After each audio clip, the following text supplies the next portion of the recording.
Straight to the top, never going down, don't wait for the drop. Never stand still, that's the motto, yeah. Brand new bands for the auto, whoa. Foot to the ground, full throttle. Big energy for the night like lotto. Damn, y'all talk lots, never this quiet. Life like a Seinfeld plot. Vault full of songs, all of them bombs. Something like a minefield guy, boom. Get it, tickets running out quick. Bet it, never getting outbid. Said it, never had to shout it. They said I couldn't ever do it, okay, how's this? Fit a week worth of work in a minute. Machine well oiled, you know how I stay efficient. To-do list written, I do this different. Hold up, wait a minute, I ain't finished. Okay. Look, flows the same now. Paved the way, the snakes and fakes are chased out. Back to back. I changed the pace now. Had to stack the cash until the bank's out. Straight to the top, never going down, don't wait for the drop.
You major. I just set a new set of foes on a new Mercedes star.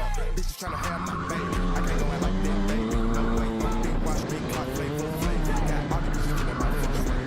All the bitches feeling my full swing. I was that they're tryna put me on the runway. And I still remember those days. I can't wait to go to school just to show off my new J's. Young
Everybody put up their hands. I get a half a meal for my beats. You get a couple.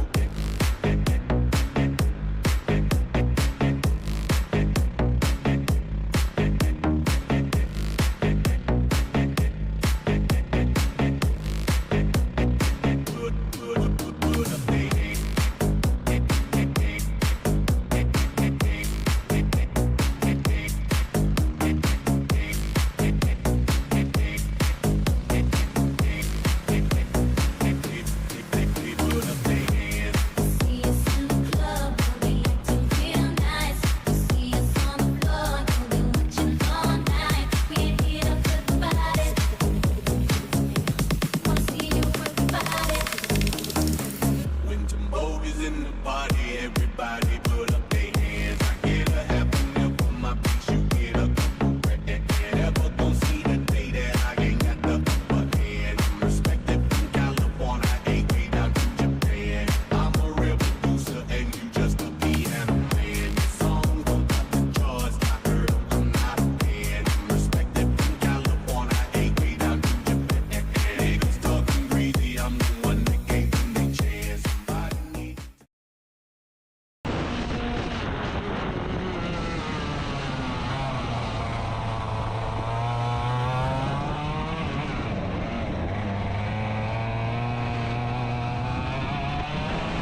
Whoa.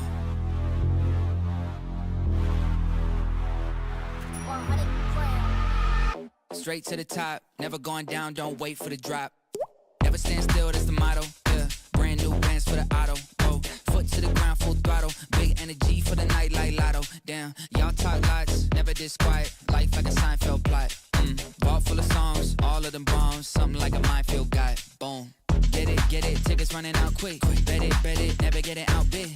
Said it, never had to shout it. They said I couldn't ever do it, okay, how's this? Fit a week worth of work in a minute. Machine well oiled, you know how I stay efficient. To-do list written, I do this different. Hold up, wait a minute, I ain't finished. Okay. Look, flows the same now. Paved the way to snakes and fakes are chased out. Back to back. I changed the pace now. Had to stack the cash until the bank's out. Straight to the top, never going down, don't wait for the drop.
Ladies and gentlemen, my name is Kelvin and welcome to the RUD Rental Kart Championship 12 hours endurance here. We are live from RUD Sepang International Karting Circuit, and with me on the commentary team as well is Amir Hazik as well as Muhammad Budi. My name is Kelvin. You're joining me on the grid for the start of the RUD 12 hours Sepang endurance race. Let's take a walk. See, here we have all the participants lined up here. You will notice that they are on a slanted lineup, and these are our racing karts for today. These are the Super 4T karts.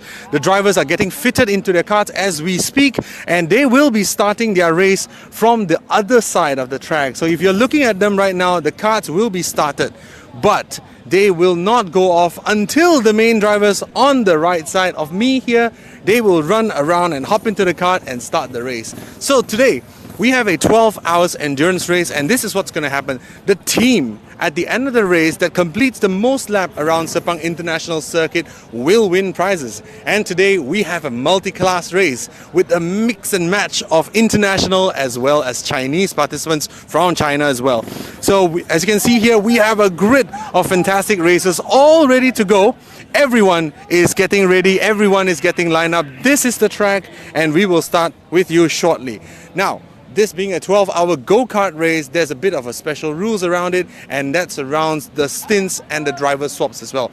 So every one of these teams, they would have to have driver swaps of at least 10-minute stints each with a maximum of 90 minutes. That means they can go up to 90 minutes, but they have to minimally drive 10 minutes before they then pull off into the sides and come into the pits for a driver swap. All of this will be done with the monitoring and observation by the professional stewards and racing directors here at RUD Sepang International Circuit. So as you can see here, we have our tuned 40 supercars here that we are looking at right now, and they are all getting ready to go. Starting with the karts number 150 up at front here, we have 150, 151 all the way back up there to 176.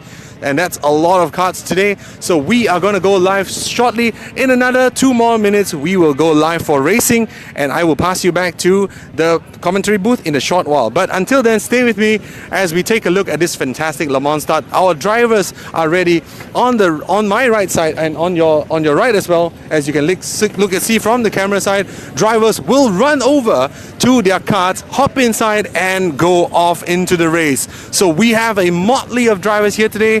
ranging from Malaysia, China, Hong Kong, and many other countries as well, and we are etching to go racing. So all the crew on the left side of me right now, they're helping their drivers, their main drivers, for the first stint as they hop over when the races go. So in approximately another more minute, we are gonna go live. So I'm gonna vacate the grid and I'm gonna pass it over to the commentary booth for the next stint. Over to you guys, Amo and Budi.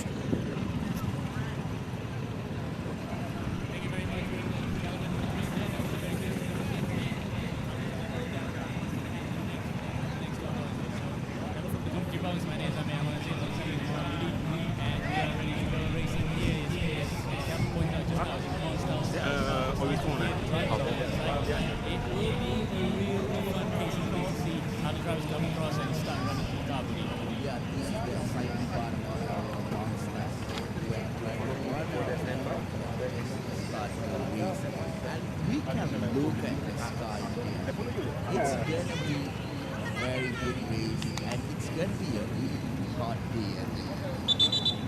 Yeah, actually run just as fast. Oops, someone might have actually jumped a bit there. Yeah, we're waiting.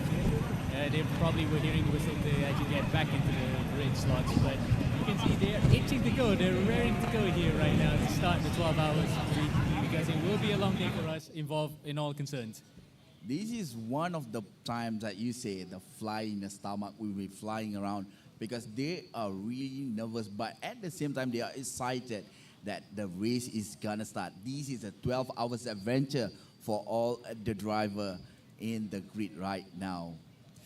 Indeed, and for all the teams concerned, 27 of them, in fact, they will be really itching to go start racing right now. And remember, it's not just one driver competing, it's a crew of them. Yeah. Some we've seen in our entry list up to 4, some more than that because we are going to get a whole crew of drivers involved. So let's go through the starting grid. That's the Dark Seller Unite Racing Team from China, starting on pole with Zen in second place there, China 1-2. But the thing is, this was based on qualifying result. This was actually based on the luck of the draw from a hat. So that's why we get these kind of jumbled out grids with 9UP Racing Team from China as well, making up the top 3 all Chinese teams.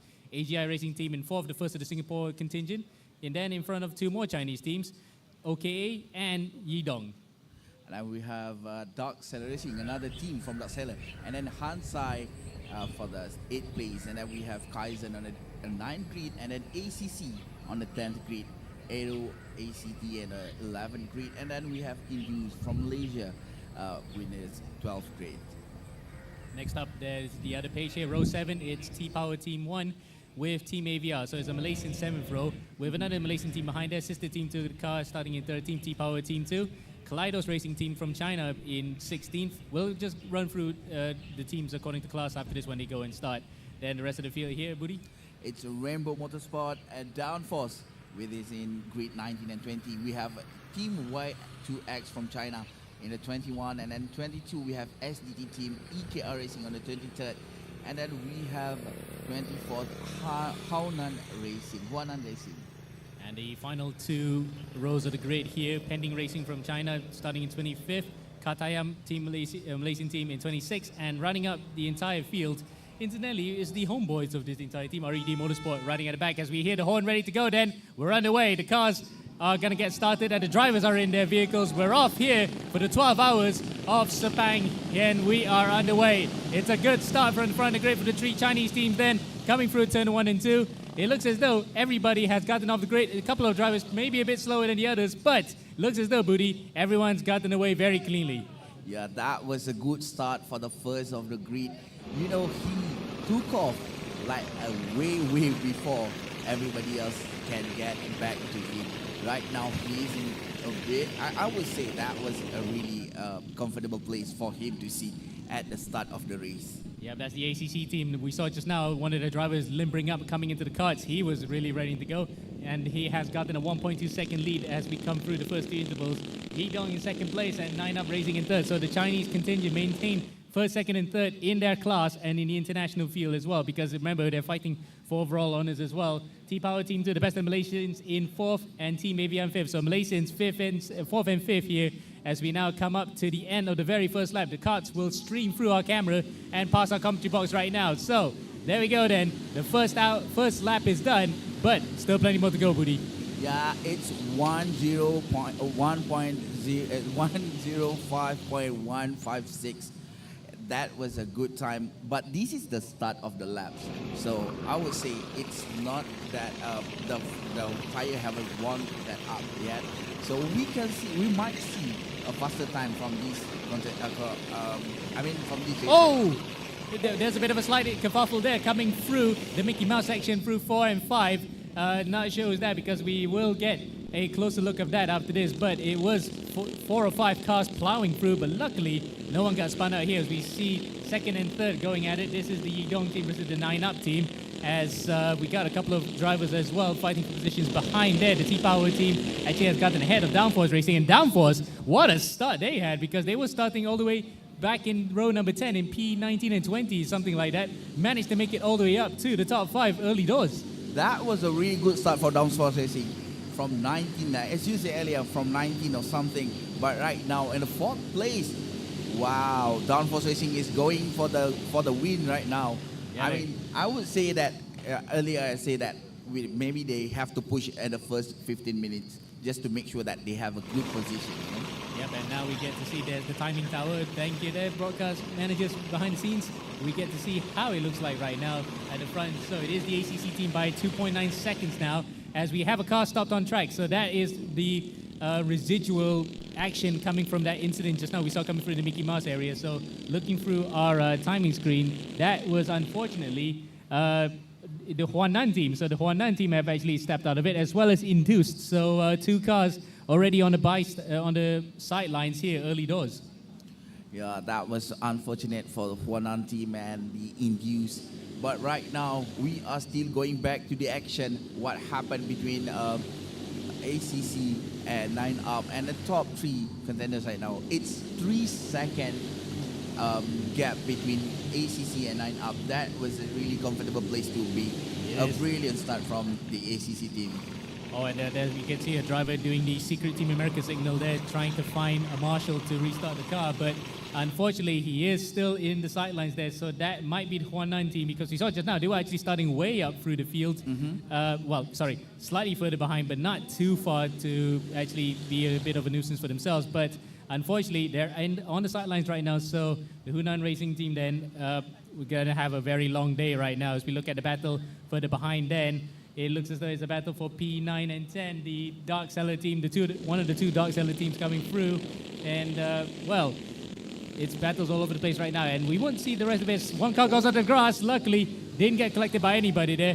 A couple of other drivers also banging wheels further behind as we now go back up to the front of the field. This is actually a battle for P2. Very close then between Downforce Racing and 9UP. In fact, that's the Downforce team up to 2nd. Yo, Downforce team is, like you said earlier, Ame, this is going to be a very big moment for Downforce Racing. Started from behind the grid and now he's at the top. This is what we say, from 0 to hero, you know? Yeah, absolutely. It is pretty much frenetic action all the way through, but whoever's driving that Downforce car right now, we can salute to them. That is a mighty, mighty mega start from the get-go. From P19, when I was last talking to one of the drivers, that was Brandon Ho, he was really psyched about it. And look at that. It is paying dividends here, the early doors start, about 4.8 seconds behind the lead. So they would love to actually get up to the front as early as they could before passing off to the other drivers. But for the time being now, they're in good shape, Budi. This is an update for you, Emo. The timing right now, it's like 59 seconds for the first car, which is a ACC. 59 seconds is very fast time here. Indeed. Well, we're touching the 1 minute right now because looking through our timing screen, the fastest lap is actually being held by Downforce Racing. In fact, 1 minute point. In fact, that's actually the last lap. So you were right there just now. One of the teams actually said a 59, but because it's purple, it's the ACC team. So that actually is the one to look out for right now. One of the fastest cars are on track, but he has heavy contention here from the Downforce team in 2nd place, 4.7 seconds behind. As we see the other drivers through the field, we have Induced and Huanan who are still stuck there. So I think the driver has left the car. There it is. There's the car coming at turn 4. Unfortunately, a bit of an innocent bystander from one of the few accidents there. There's a marshal or maybe one of the drivers coming through to reclaim the cart. But whatever it is, it's still just localized yellows. We still have not seen a safety car out on track just yet, Budi. Yeah, it's gonna be the race gonna be go on like usual, you know. And in this endurance race, like I said earlier, that we need to make sure that we finish the race. But well, it's unfortunate for those teams who have been in these incidents, but they will still fighting for the position. I think they will come back and get back stronger. Indeed. And if the other drivers can get well here, we can hear the reaction from the crowd that there's some overtaking happening at turn 1. In fact, there was a spin. Car 157, that's the hindsight pow car that actually has been punted off. So they were running P14 at one point, now going to send to the back. There we go, that's confirmation. Car number 157 is one of the Chinese contingents. Here is a replay of what happened there. And it looks as though it might have been on his own, by the looks of it. No, in fact, this is at turn number 4. We're still looking at the accident, no, the stricken car, the Huanan there, unfortunately, still out of there. Now we're looking at the battle here. What's happening between car number 153 by looks of it. In fact, it is a battle for the podium. It's very close between the two of them. In fact, no, it's the battle for 4th, 5th, and 6th by the looks of it.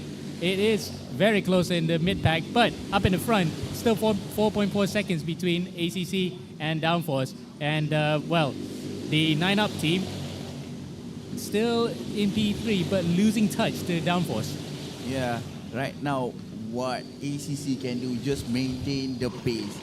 And then the best that Downforce Racing is just to make sure that they pit at the right moment. Pit strategy is the key of endurance racing. You agree with that, right? Agreed. And the thing is, you do not want to have a driver that is unfit to drive, you know, especially when they are actually having heat exhaustion or they're not prepared for it. When I say unfit, I mean everyone here is fit, but it's just that if they are feeling a bit unwell or they're not feeling at it, you do not want to put them in the car first. You want to put them much later so that you can freshen up prior to that. But you do want to keep the driver who's actually in tune with the pace of the race to still be driving in that car so that it could be actually gunning it at the front. And in the case of the cars who are leading the first two cars leading the race, that's exactly what they want. They want their faster drivers in. That was a good start, like I say. That was a good start for those two cars. You know, Amo mentioned that to make sure that they have a really fit and then they have a really strong start for those teams. And this is actually the key point of having an endurance race. You know, it's not just being fast. It's you need to have a good physicals and a good mental states so that you can keep on focus. And this is not like 10 minutes race. Indeed. A 10-minute race, you can just go over in a flash. It's like you turn one lap and that's it. 10 minutes is gone. Yeah. But 12 hours, it will go by you like a flash in the first few, but then it will become really difficult to finish it by the final 2 hours. So it really does put a question of mental and physical, as you said just now, Budi, whether or not they can last it. And add to the mix, weather. Because right now I'm looking at the weather radar. It is clear skies up until 11:30, but periodic updates might show that it will have slight precipitation maybe in the final hour of this race towards the nighttime. But again, still plenty can happen and we cannot really predict the weather as of now. Yep, that's really good. Right now we have a really clear weather, but we don't really know what happened after this, you know. And oh, there's a yellow flag over there. I can see a yellow flag coming out. Yeah, final corner, but we're not sure which car actually went off there because based on our timing screens, two cars have at least been on the sidelines for at least 8 to 9 laps now. The induced 156 and the 173 Huanan car. You can see there, that's the Huanan car stuck on the infield section of turn number 4 and 5, where we call it the Mickey Mouse section. But it might have been Kartayam or maybe Kaizen Alpine crew, because right now we see yellow flags coming through the final corner. In fact, no, it's cleared now because it is a isolated yellow, shall we say, so at least not to warrant a full course one. But the race is still going on. Right now, let's say earlier, Karayam is 1 lap behind, but they are still going. The racer is still going. And we can see the gap between all the racers now. It's widened the gap. Well, I thought this happened in GTC, but in kartings, the gap is really real, you know? Yeah, but the thing is, it doesn't happen often where you have cars that are, you know, spread out that much, because in karting, the circuit is very small, so you will still see a car every other corner, as you can see on our screens right now. Two drivers looking at each other, coming out to the side-by-side on the straightaway. We can't pick up which one is that. That might have been the 9-up team, or it could be further behind, maybe the Yidong team, but for the time being at least, no position change. And if anyone's asking why, if the drivers, if you're looking on the live stream, there's +1 lap, well, because the cars have not crossed the timing beam just yet. So every single time you can see, case in point, just as I said it, the time actually pops up when you cross through the timing beam. So 4.6 seconds now, the first gap between first and second. It was about 4.4, so that time around the ACC team just pulled another 2 tenths out of the bag as more and more cars break through the timing beam. First to 16th right now is about half a minute, so it goes to show how fast the guys in front are running the pace right now. The gap between downforce racing and 9-up, well, it's getting wider and wider. It's more than 2 seconds gap earlier, but right now it's 4-second gap between downforce racing and 9-up racing. This is going to be a very big difference in a way that how they control the car. We talked earlier about how they manage to keep on the momentum to make sure that they run a really good line, a really good condition for the tires to make sure that they have a really good, what we call that efficient performance or peak performance of this car, you know. It's like, I think it's like 75 kilometer per hour on the front straight. We can see that on the video earlier, about 75 kilometers per hour on the street. And Yes. and that was actually the same kart for every single kart here. Yeah, but 4-stroke, 270cc, but they're not running at full peak power, because if you run, say, a 2-stroke 125, these things will be doing about 120 kilometers per hour on the straights, which can scare the life out of some people. So that will be the ideal speeds, but the thing is, you will not survive endurance with that kind of power. So that's why we're running here actual karting chassis, but engines that are more or less what you find in rental cars, so they can actually do the distance. As a couple of drivers actually looking at each other, they can actually, case in point, the speeds are not that high. They can actually have enough time to look at each other while they're actually going on the straights. Well, I see that a lot. They keep on looking back to see, you know, to make sure, because they don't have the, There's an investigation then for car number 162, illegal tire pressure.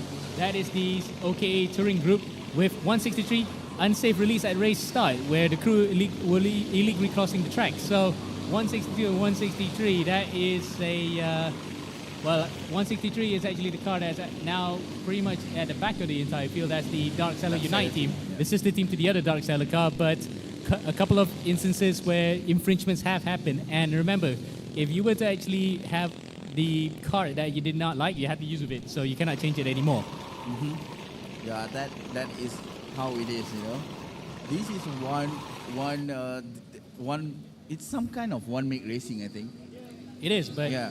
the thing is, the rule set is pretty much applied to every single other international kart race under the FIA CIK regulations.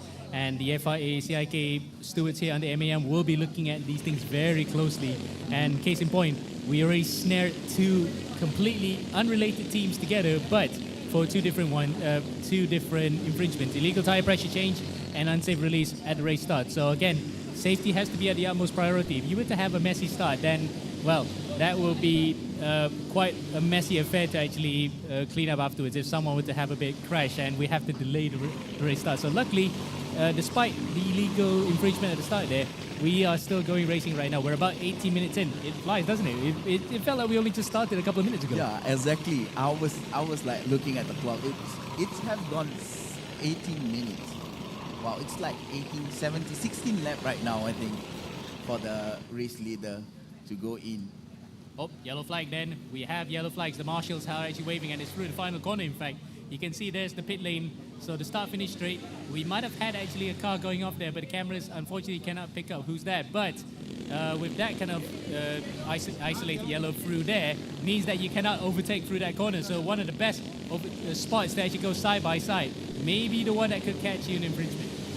Yeah, that is the final corner. I may spot that saying that is one of the best spot to go side by side and make sure that you can caught off guard your opponent or your competitors in the front. But right now, I think they try to pass the cart to the starting point right now, and this is the second turn of the race. Yeah, we might have had an accident out of our sight here, but let's hope that whatever happened to that particular driver and team, it will be okay. So we'll keep you informed as it happens when we get updates. Because again, with so many cars out on track, it could be very, very messy as well. Yep, 27 cars on the track as small as 1.3 kilometers is actually packed, man. I mean, it's actually packed. Yes. It was like we talked earlier regarding this. It's like 60 cars in the full Sepang International Circuit. Indeed. It's the equivalent of like during S1K, isn't it? When we have the final tally of about 60 plus cars going at it for 1,000 kilometers. It will feel that Sepang circuit would feel very small. And same case here, where a kart track with 27 cars on it will feel very small very quickly. As we can see, a 5-car battle back, a spin there. A car has actually been turned around. So that was almost inevitable here when you got 4 cars coming through a very tight section coming through turn number 7. Unfortunately, we cannot contain that one because we're watching the battle out on track here. There's the replay of what happened earlier. So in fact, we just kind of missed it. It was the end of that. But side by side goes car number 162 and 153. They got to go through the final sector here. It was very frenetic between 5 cars. Now it becomes a 4-way battle again. Oh. Our driver there, a slight gesticulation. He's not happy with that one. That's happened in a lot of races. We can see that. And I think bumping a bit bump and scratch. He gave way. Yeah.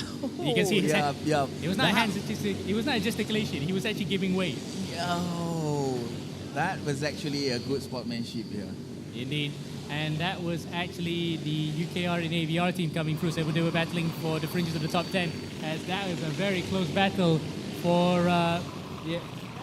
that was a very close battle for P5, in fact. So the Yidong Yeji and Dark Seller team, that's the sister car to the one that was caught for the infringement earlier, under investigation still, SDT Baoshan and the EKR Racing team. So they're actually very close to each other right now, out on track for P5, 6, and 7.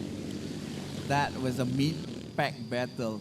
In the front, I think ACC having a very good time. You can see here's 5 seconds from Downforce Racing, and the gap between Downforce Racing and 9UP is actually coming a bit wider. It's 7-second gap between Downforce Racing and 9UP right now. Between 9UP and Zenith Zen, it's 2 seconds. So Zenith Zen will have a very competitive moment, try to catch up to 9UP as of now. It is. And Zen about 2.5 seconds behind. But the early charge that the Downforce Racing team had at one point has kind of transpired a bit, because it is now increasing to close to 6 seconds. So the ACC team have picked up the pace, whereas the Downforce team are still a bit stagnant right now. It's about 1 minute still. In fact, if you look at the last laps in our live timing, courtesy of my laps, it's about 1 minute 0.5 and 1 minute 0.6 last time out. Now it's 1 minute 0.5 again. So it's ebbing and flowing. It's even Stevens between the two teams. But make no mistake, the ACC team are the one that's still fighting up in front with the most pace. This is the thing that I want to ask you, Emo, as a person who have been karting before. Okay, how long can they keep this pace? As a person who, if you are doing this for one race, more than 1 hour, if you keep this pace, I don't think people can.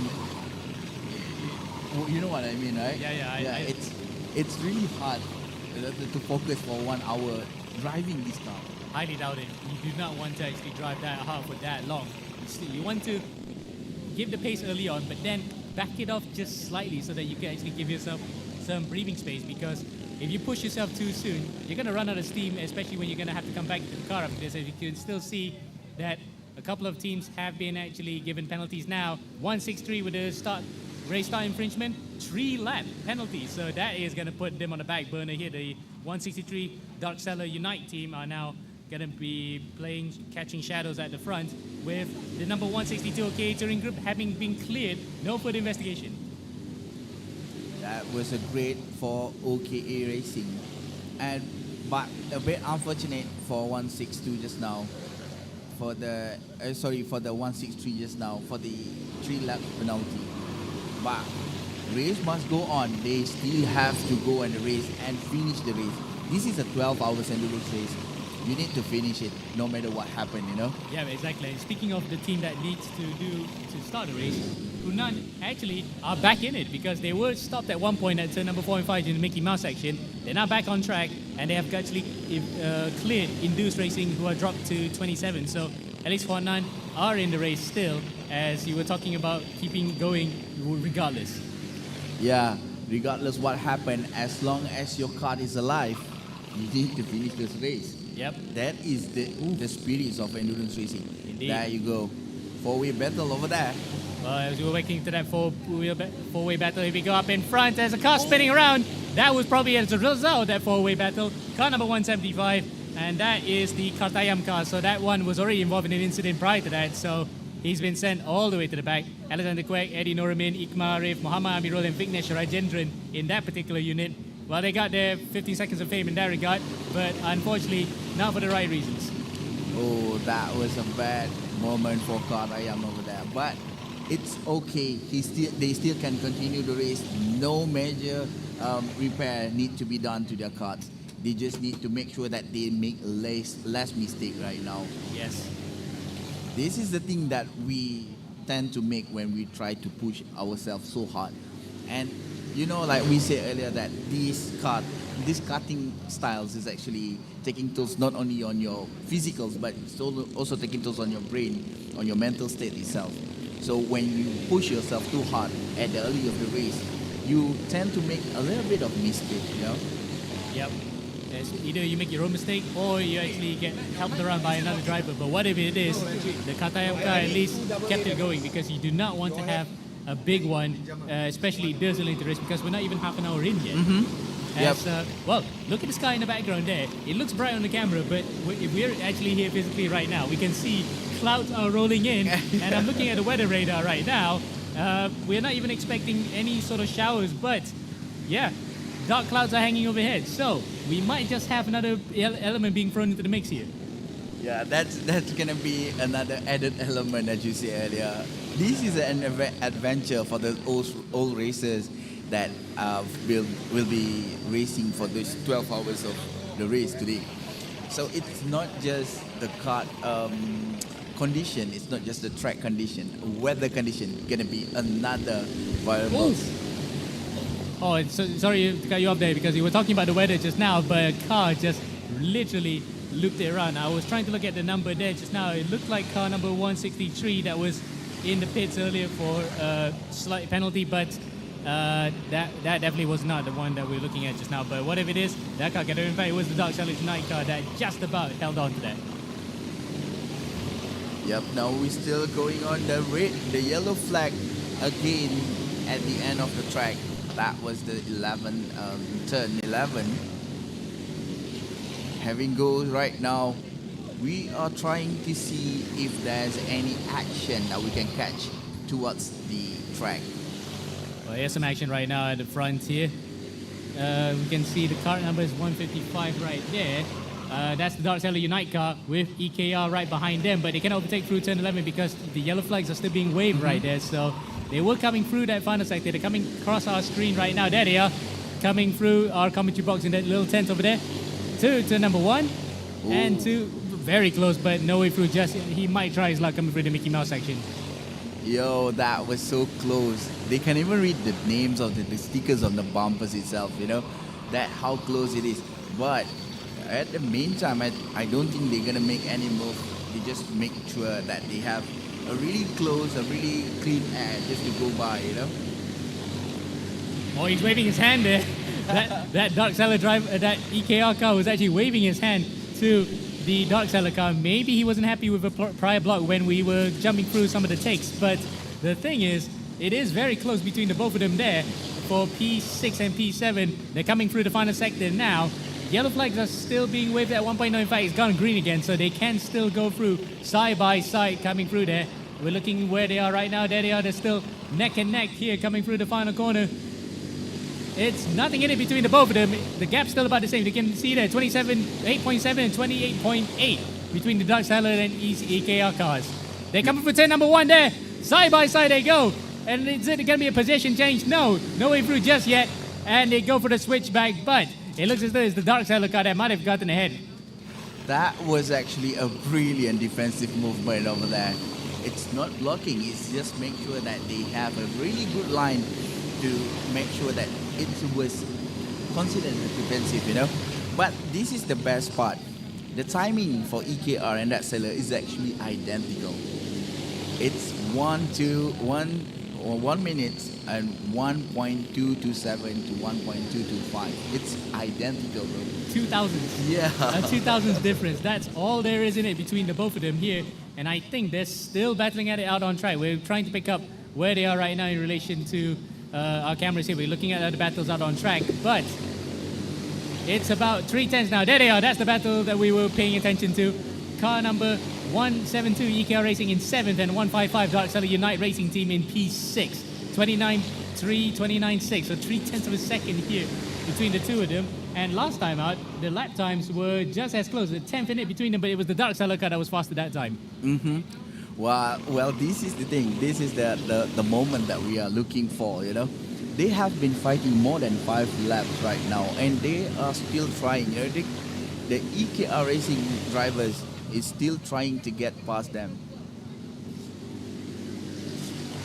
Yep, that's a very close moment there. Raise of the hand in gesticulation. Well, not gesticulation, but as an apology, just in case there's a bit of dust being kicked up to the face, which is something you do not want, especially that you still have about 12 hours left, about 11 hours and a half hours to go here. As side by side, big action through turn number 1. That's car number 157 that we saw earlier having the slight incident. That was the Hansan Pa Pao car trying to get his way up through the field. We can see the sportsmanship here. Every time when we do a mistake or anything, we raise our hand, say that the apology is, you know. It's always a really good karting moment right now. There you go. Pit lane here for the Katayam car, and that is not a scheduled pit stop by any means. It looks as though it might be a trouble with the car here. We saw just now they had the slight spin earlier, of course, so unfortunately the Katayam car may have to be sidelined for a while. It's not a penalty, of course, so we'll see what is going to transpire there if they're going to go back out on track. Like what happened to the Huanan car, which spun out earlier but it's still going. Meanwhile, the induced car has actually gotten going as well. So all 27 cars that started the race just now are still in it. There you go, battle of the 6 car. Oh! Well, we're not sure who that one was. That was a slight spin. As we see, that's a quick replay then of what happened there. He tried to look on the inside coming through, and there was no contact at all. There literally wasn't any contact. But it was enough to send him this spin. There we go. We get a full screen replay. What happened? Yeah. Oh! He probably just overexerted himself coming through and just went in. Now then, back to the battle up in front. It is a battle for first, but it is separated by about 17 seconds, of course. ACC Wandao Jingshu Cheji in car number 150 in front, Downforce Racing, and 9up Racing in third. So it's a Malaysian team sandwich between the two Chinese teams. The gap between ACC and Downforce is keep rising up, and Downforce and 9up, the gap also keep widen up. You know, it's 10-second gap between Downforce and 9up right now. Downforce is also in a very good position. He just need to make sure that they make a good pit stop and maybe a very good changes just to make sure that they can catch up to the ACC team. Yep. As we are now heading into the first half an hour of this race. Half an hour to go in the first hour, of course. But plenty has happened so far. We had a start line infringement where one team kind of bailed the start a bit, but luckily they got away with a penalty. They got a 3-lap penalty. The car that actually was investigated for illegal tire pressures, that was got away scot-free. So 2 major incidents in terms of penalties are to be dished out, but pretty sure there'll be plenty more to be given out here in the next 11 and a half hours. Yeah, it's only 33 minutes on the clock right now. We still have 11 and a half hours going on for this race. And I can see, I do think that after another 30 minutes for this driver, and then they will make a change. Meanwhile, something happened up in front here. The ACC team have actually lost a bit of time. It's 3.5 seconds now between themselves and the Downforce Racing car. That might be due to traffic because we are actually having drivers now having to come through the back markers, especially the leaders. But we did not expect the time to actually be deflating that fast because it's about half the time already that he had in hand gone. So the Downforce car may be in contention here to try and challenge again for the lead. Yo, that is a very fortunate for Downforce Racing. They have a very good, what we call that, opportunities, to catch up to the ACC right now. 3-second gap behind. It's still big, but I think in karting track it's not that big, right? Well, in a small track, it is big when you put into the context of lap time, but because it's an endurance race, it is minuscule. It is absolutely nothing right now in it between them. As we come across now the line for lap number 31 again, another 2 tenths has been taken out. Looking at the lap times, yep, it is being carved out in the rate of knots. 6 tenths just now between Downforce Racing and the ACC 1 Dow car, where I think it might have been traffic. Of course, it was probably there, but maybe there's also another reason. The ACC car may have actually pushed too hard too soon, that he has probably run out of steam. Yeah, that might be the things that we talked about earlier about how the racer need to, conserve a bit their energy, because 1 hour in a karting track, it's not a joke. It's not a joke. It's like you sit in the same place over and over again. You're driving in the same pace over and over again for the whole hours. It's like 60 laps, bro. Yes, it is. And it does take a toll on your body, that's safe to say. Yeah. It really will become absolutely punishing if you push, again, too hard, too soon. And that might be a reason why the ACC car, who have shown scintillating pace, 59.9 is the fastest lap, as we see a couple of cars. Oh, you can see wave a hand in apology, and he takes the apology and says, okay, I'll give you that one. But very close, very frenetic action all the way through. It's really hard for them to make sure that they don't hit or bump each other, It's just because one of the track it's quite small, and then they go there for 3 wide, 2 wide without anything. They don't even think about it, They just, okay, if I can send it, and then they just send it, and then that's what happened. Yep.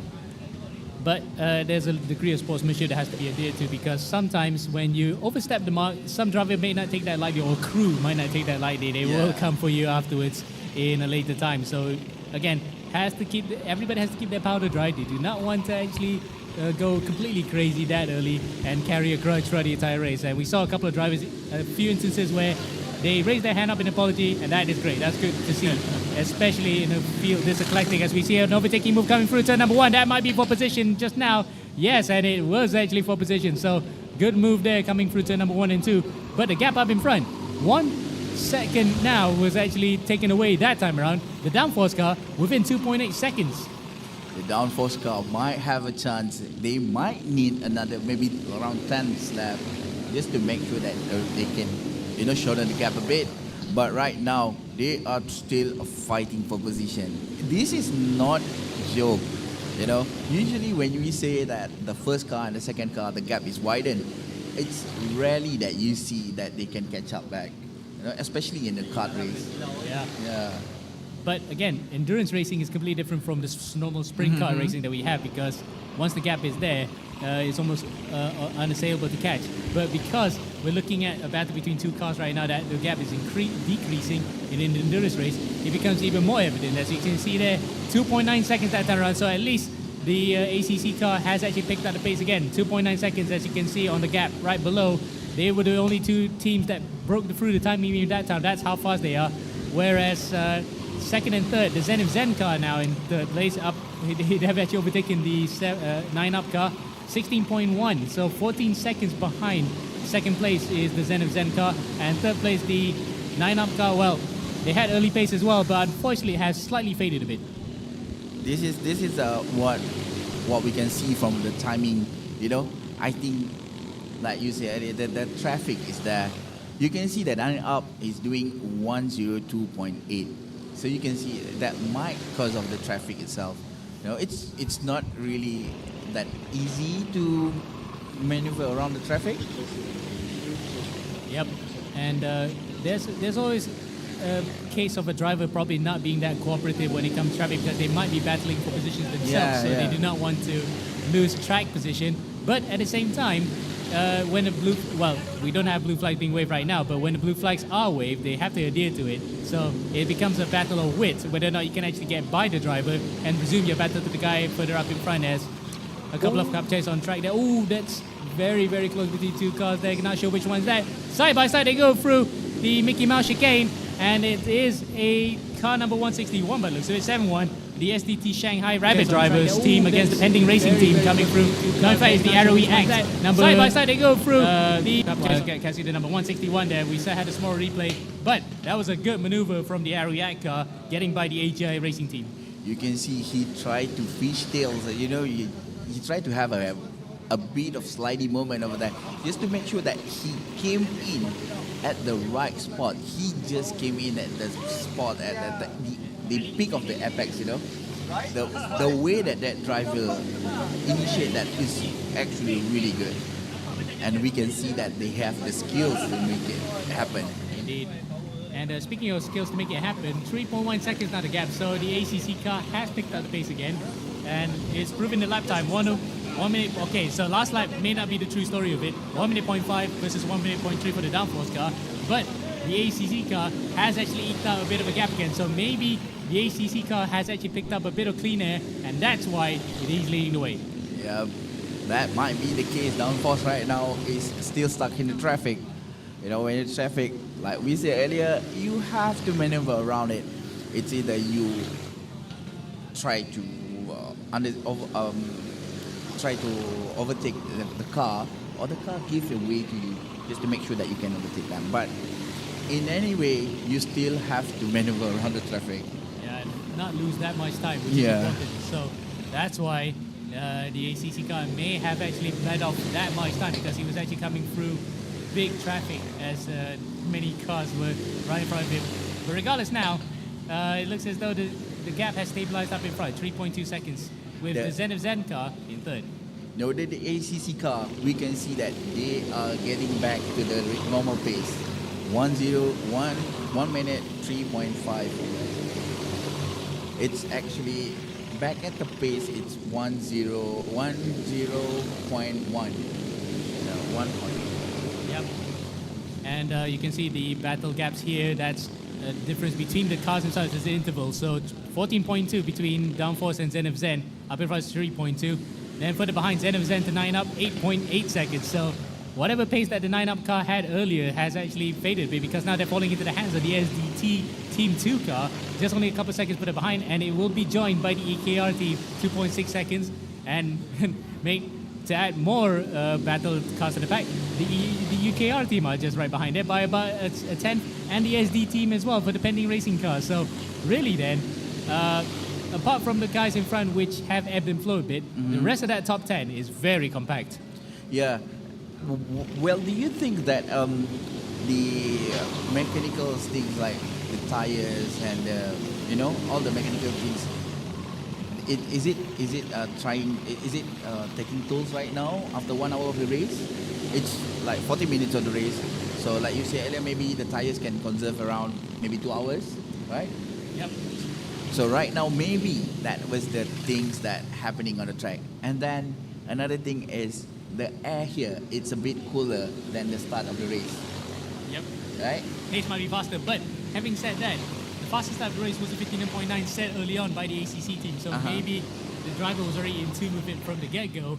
But he headed off a bit because he was probably conserving pace. Now he's bringing it on, as we have a bit of a warning for car number 155 and 172, because that is the Dark Seller team with what was 172. That's actually the EKR team. So they're actually they actually had to come together on track, but it's the number 155 Dark Seller car is actually having a risk of a penalty. The thing is, the Dark Seller car is actually behind the EKR car, so would the penalty be justified? I don't think so, because he already lost position. Yep.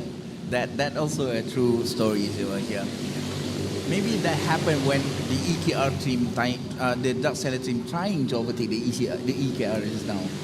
Because right now we can see in the middle, it's between EKR, UKR, and Dark Seller. That might be the stories, but we never know what happened because we can't see that here right now. Yes. But regardless of what we can or cannot see right now, we saw there the EKR car, UKR, and Dark Seller Unite team are still very close together. Coming out to the start finish straight, they're passing by our commentary box right now, coming through turn number 1. Who's it going to be coming through? It looks as though the UKR team holds firm just for the time being, but it is very close. In fact, no, that's further behind. It's number 151. No, this is the ROE Act, AGI, and T-Power Team 2 cars. So it can be a bit hard to identify the cars from afar, but make no mistake, once the action does happen, we can see their cars very clearly. There you go. The karting is on the front straight right now. That was actually the best part of this race. If you're in the front straight, right, you can try to get past as fast as you can and brake as late as you can. You know, that might work for a few laps, but don't do it for the whole race. Yeah. And especially, you do not want to start pounding the back of somebody real close. And case in point, just as I was saying, not to get too close. Some drivers have actually gotten way too close for comfort here. That's the 172, 166, and 155 battle that we were talking about earlier.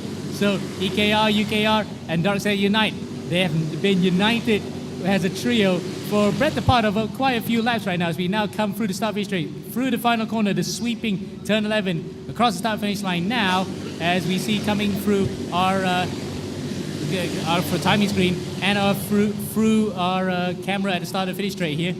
I'm just reading at the comment, and I can see there's a lot of fans around here. You know, we can see a lot of people from Kaizen. We see Yasir Hamid say, "Go Kaizen Alpine Crew."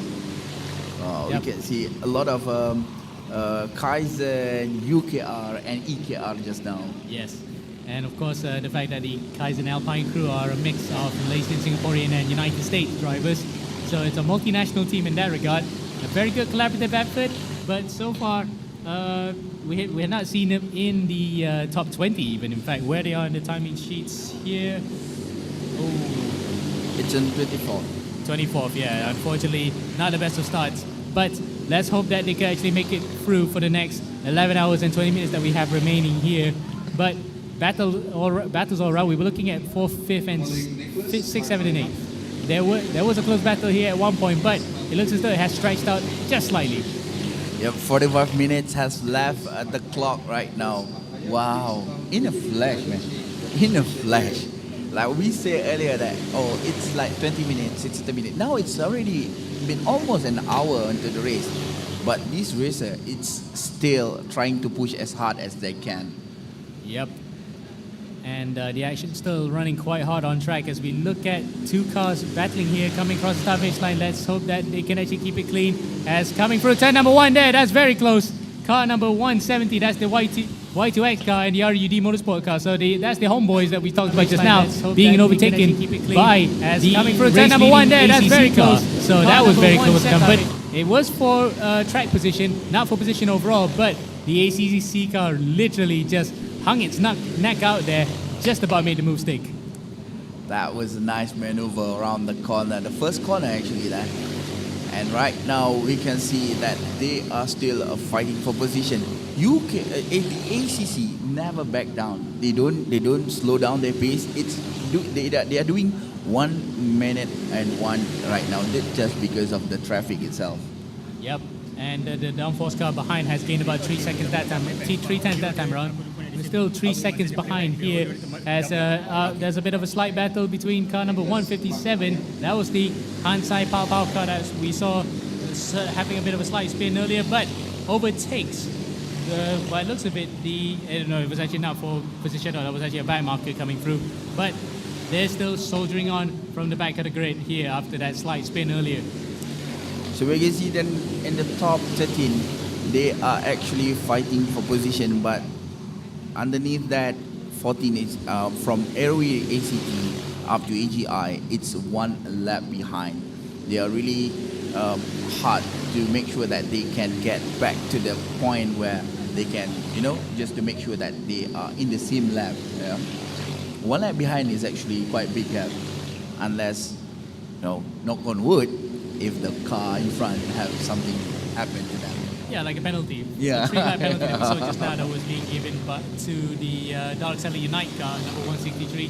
Sister team to the other Dark Seller Unite car, number 155, out on track here. But again, these kind of things happen and they have to take it. But penalties like this are so severe, especially in an endurance race. 3 laps is almost hard to make up unless you really drive like hell. I do agree with that. 3 laps is like 3 minutes. So yeah. Okay. just for those who just coming by from on our YouTube channel. So this is actually RUD Rental Kart Championship. It's 12 hours endurance race, and we are here in Sepang International Karting Circuit. Yeah, but if you just joined us, you actually have missed quite some action on track, especially as at the start we saw just now there was a Le Mans style start where the drivers ran to their karts, but even then there was a slight infringement with that, with the team getting 3 seconds on that, 3 laps on that time, and that fell to the number 163 Dark Seller Racing team. And we have transponders a bit mixed up here because the 155 is Dark Seller United, the number 163 is the Dark Seller Racing team, but in our timing screen is the opposite. Oh. So we'll play by whatever has been given on screen right now because that is what is official here as well. But the Dark Seller car, number 163, is the very first car that have been given a penalty here. We're still waiting for other penalties being given out. A couple of cars actually had big spins, including the likes of the Guanan car, which was beached at the curb in turn number 4 earlier. As we see a couple of battles further behind, it was beached earlier on the curb, waited for about a few laps, now they're back in the race, along with the Induce and Kartayam cars, which have caused a few accidents. But apart from that, it's been relatively clean so far, Woody. Oh, that was actually a good move, but a bit, controversial. Well, Hands up, you know. Yep. But before that, we're going to go to a pit lane interview right now. Kelvin, I think, is standing on site with one of the drivers on the side. They're here.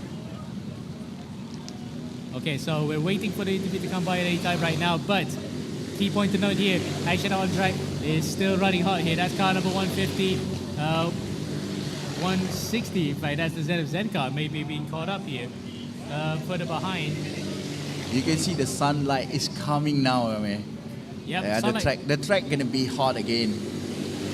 Sunlight on one side, but with a bit of cloud cover on our side here. So with on the north side of the circuit, it is actually still quite hot. But on the south side, north side is a bit cloudy. South side is a little bit sunny right now. So a bit of a mix. We're still waiting to see if the rain will be coming, but knock on wood, let's hope it's not coming too soon. Yeah, I do agree with that. At least we need to have a really, really exciting race for the first, half, All right, now we are waiting for the interview, actually. We're But still standing it. Yeah, still stand by, waiting for it. As we saw a slight half chance there. Car number 154 and a huge attack from, that's the AVR car, under attack here from the Kaleidos Racing team. So 154 versus 164. And it looks as though it's the Kaleidos car that's actually come ahead of that particular battle up in front, waiting for the timing beam to be broken now across the line. And no, in fact, it's the AVR car that still managed to hold on to it, only for the time being. So a couple of cars coming out of pit lane, so that is confirmed to be a driver change. Yeah, we can see the driver change is starting now. And that was actually a brilliant maneuver. The overtake maneuver just now was really good, actually. We can see the driver change starting at 45 minutes and above. Maybe we can see a lot of driver change happening at 1 hour mark, I think. Wow, 1 hour driving this car. Well, it's still okay. It's 10 a.m. in the morning here. Yeah. What happened is if it's 2 p.m., well, you'll probably be growing a bit two-tone darker afterwards because it's hot out there right now. It's going to be hot out there. And as we say in Malay, barai. Barai. That was a good one. So right now we are still going on in this race for, this is the first 15 minutes, I think, I said? 53 now, yeah. Yeah, 53 now. And the timing have changed a lot, actually. ACC are doing, the last lap ACC are doing 1.1.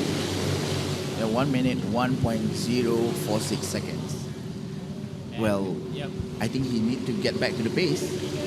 Maybe, again, back markers playing a key role there because we saw how he had to do one big overtaking maneuver at the start for one of the laps at turn 1 to actually get by a back marker. But look at the gap between Downforce Racing and ACC right now. Shrinking again. Yeah. So the Downforce car then actually is back up here as we come around now to lap 50. We might be closing in on the first set of pit stops. It's 1.5 right now. 1.5 seconds from first and second coming out to the end of the first hour. That's a great battle that's actually shaping up here. We're not even reached the end of the first hour. It's still neck and neck for the overall win. Well, these fighting for position for the first place, for the podium itself, is actually happening more than one. It's already happening more than, I think, 40 laps. Right at the since the start of the race, they have been fighting for position between Downforce Racing and CC Racing. Now it's in the 50th lap, but Downforce never back down, and ACC, they never back down too. Yes, and it's still in between the both of them with the Zen car well and clear away. The third best car right now, 24.3 seconds behind. Best of the rest, in front of SDT Team 2, UKR, and 9up. So they were at one point in third, but they've dropped to 6th. So whatever pace they had at the start of the race has evaporated slightly here coming to the end of the first hour. Yeah, that might due to, like we said earlier, we keep mentioning this, that the physical and the physical state of the driver itself might influence the pace of the racing or the pace of the track itself, you know. Right now, ACC and Downforce, it's 1 second gap between the ACC and Downforce Racing. The gap keeps shrinking and shrinking again. ACC need to do something, and Downforce, they try to push as hard as they can. Just before they enter the pit, they need to make sure that they have a less gap as much as possible. You know? Yep. But again, in lap is one thing, but after that, what the driver does out in the out lap is also just as important. You can see the lap time comparisons. 1 minute 0.8 was what the ACC car did in lap 48, 3/10 faster, and it's been closing in lap after lap after lap. It's 3/10, 5/10, and 4/10. So the Downforce car is reeling the gap at a rate of knots, and you can see it's now under a second as we come into lap number 53. Wow, we need to see what happened between ACC and Downforce Racing right now. This is the fight for position. This is it. That might be the battle for the lead right there. No, that's very close. No, in fact, that's not. It's not. That's not for the battle for P number 1 because the ACC car we saw just now was wearing an orange jumpsuit. So that actually was a clear indicator of who was fighting up in front. But it's still 6/10 of a second between both of them as they are now coming in through the final sector. Looking at our timing screen, seeing them on the track. Yes, there they are. We're actually seeing them on physically right now where they're coming through. They're coming around the start-finish line right now. What are the lap times going to be? Across the line they go to start lap 53. It is 9/10 now. So 4/10 of a second was the time that ACC gained that time around. Oh, look at that. ACC has get back to the pace. 1 minute 475 right now. And Downforce Racing is doing 1 minute 0.803. That was the pace that the ACC have got. Yep. And the ACC car definitely saw the red lights flashing from behind. They were not seeing the red lights flashing from in front because that would normally be a warning sign, but the warning sign came from behind and he was given the giddy up to actually go and do it. No, this is okay because they don't have the light. If they have the light, they will keep being flashing light, you know? Saying, okay, this is the thing. And right now, we are 1 hour in the race. We are looking forward to see when is the driver change will happen.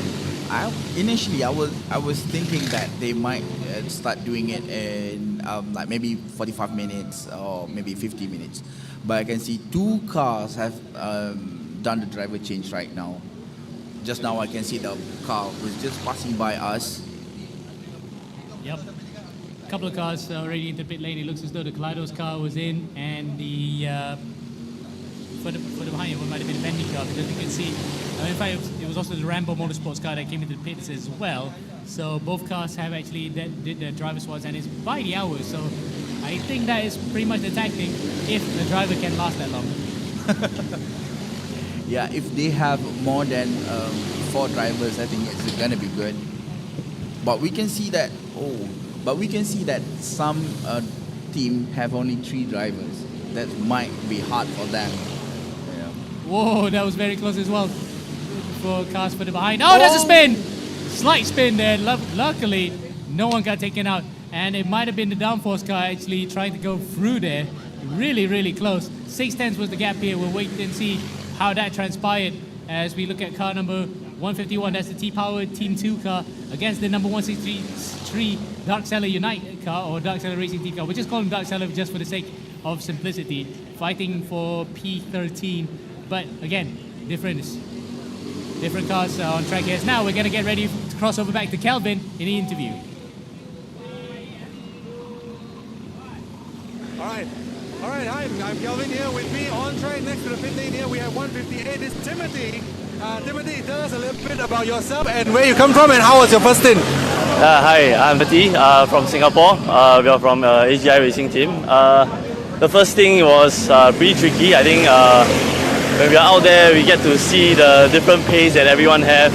I'm not sure if it's the kart or it's my driving or it's the weight difference, but it was fun when we were out there. Yeah. So you started 9th on the grid, 158, right? So describe the Le Mans style start for us. Was it exciting for you? Was it a chaotic thing? Let us know how it felt to be on track. It was really chaotic at the start actually. You have to look right, look left. I mean, you want to be sure that you don't want to crash someone out or even get crashed. So it was quite an interesting start. I'm glad everyone is okay. We had a good start. Yeah. Would you do it again if you had a chance? Le Mans start or standing start? Le Mans, I guess. Le Mans. So, ladies and gentlemen, this is Timothy from Singapore AGI Racing Team. Root on them on social media. Give us a cheer and we'll point them out for you guys. So, see you around. Ciao. But that was a nice interview, wasn't it, from Calvin there? It was a short, sweet, but you can tell that he was actually quite psyched to go out and racing right now. And he's looking fresh after the first hour, don't you think, buddy? Yeah, and just to mention, I forgot to mention this earlier. At the Le Mans start, right, just now, the start was actually very good. There's no incident happen. You know, the turn one incident never happened here. That was a really good one, actually. They race really safely, you know. Usually when it comes to race, everybody try to get as best possible push as possible at the start of the race, you know. Yes. But it's different here. Oh, we have a car slowing there. That might have been a half spin. No, we didn't get that because we literally saw the end of that particular incident. But the thing is, we were talking about the incident prior to that, several cars coming through. As we see T-Power Team 2, they was battling behind one of the VR cars, Kaleidos cars. He's in the pits and he's doing the driver swap. So that is pretty much bang on cue by the hour mark. We are still waiting 1 hour and 2 minutes. 1 hour marks have passed for these races. I think right now we can see there's a few team have made a driver change, and the gap between Downforce Racing, this is just an update for you guys, the gap between Downforce Racing and ACC. I think ACC has gone for a driver change because right now Downforce Racing is in the first place. I think they have not pitted yet because the Zen car actually is still about 28 seconds behind. So that might have been an overtake for the late race lead out of our sight. So Downforce Racing now have gone up in front with a Herculean effort from all the way from the 10th row to the front in just 1 hour. An amazing start here. But 1 hour charge is one thing. We'll have to wait to see if they can actually keep this up for the next 11 hours. Yeah, that's right. I can see the last lap that happened to ACC just now. It's 1 minute and 2 seconds. There's some incident happened to ACC Racing. Right now, Downforce Racing is in the first place, and they are trying to get the best gap as they can. You can see ACC has already, shrinking the gap. It's 0.3 right now from 0.7. Wow.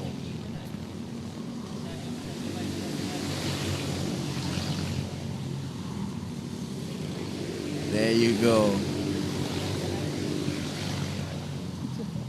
Yeah, I was just only showing the timing screen just now how you can actually differentiate the country between the countries, and we give you a run through after this as I'm compiling everything through right now. Who's leading the overall race and who's leading the China category, but I can tell you that the Chinese teams are ruling the roost right now. At one point with one team leading, but now in second place is Chinese teams second, third, fourth, fifth, sixth, and seventh actually.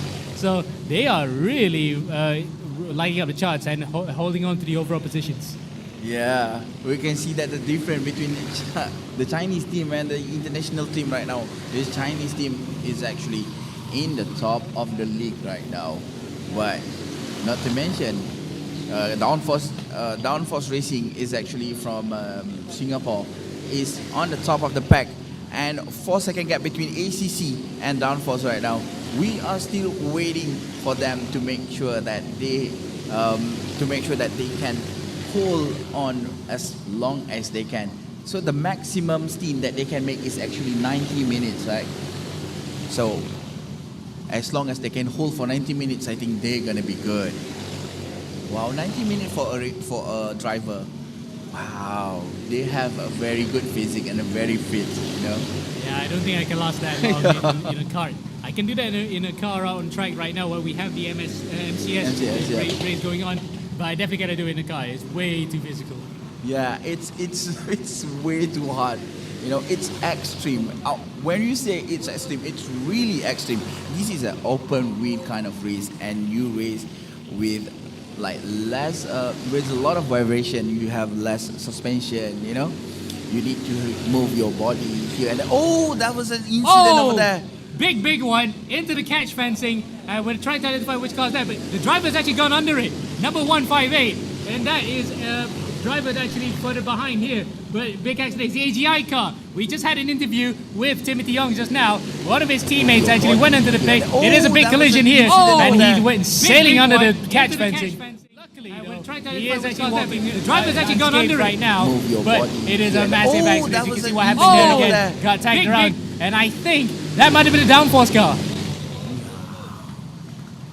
Oh, that was a big hit. That was a big hit. Very unfortunate for AGI. They just made the driver change, and now battle for the lead then as well. The downforce car and the ACC car goes side by side through turn 1-2, coming through the Mickey Mouse section. Downforce car goes on the inside. Does he take it? Yes, he does. And he goes through into the lead. The ACC car literally had the back marker to his advantage, but the downforce car had more pace, and we're coming through the scene of the accident just now. There, the driver is thankfully, mercifully unscathed.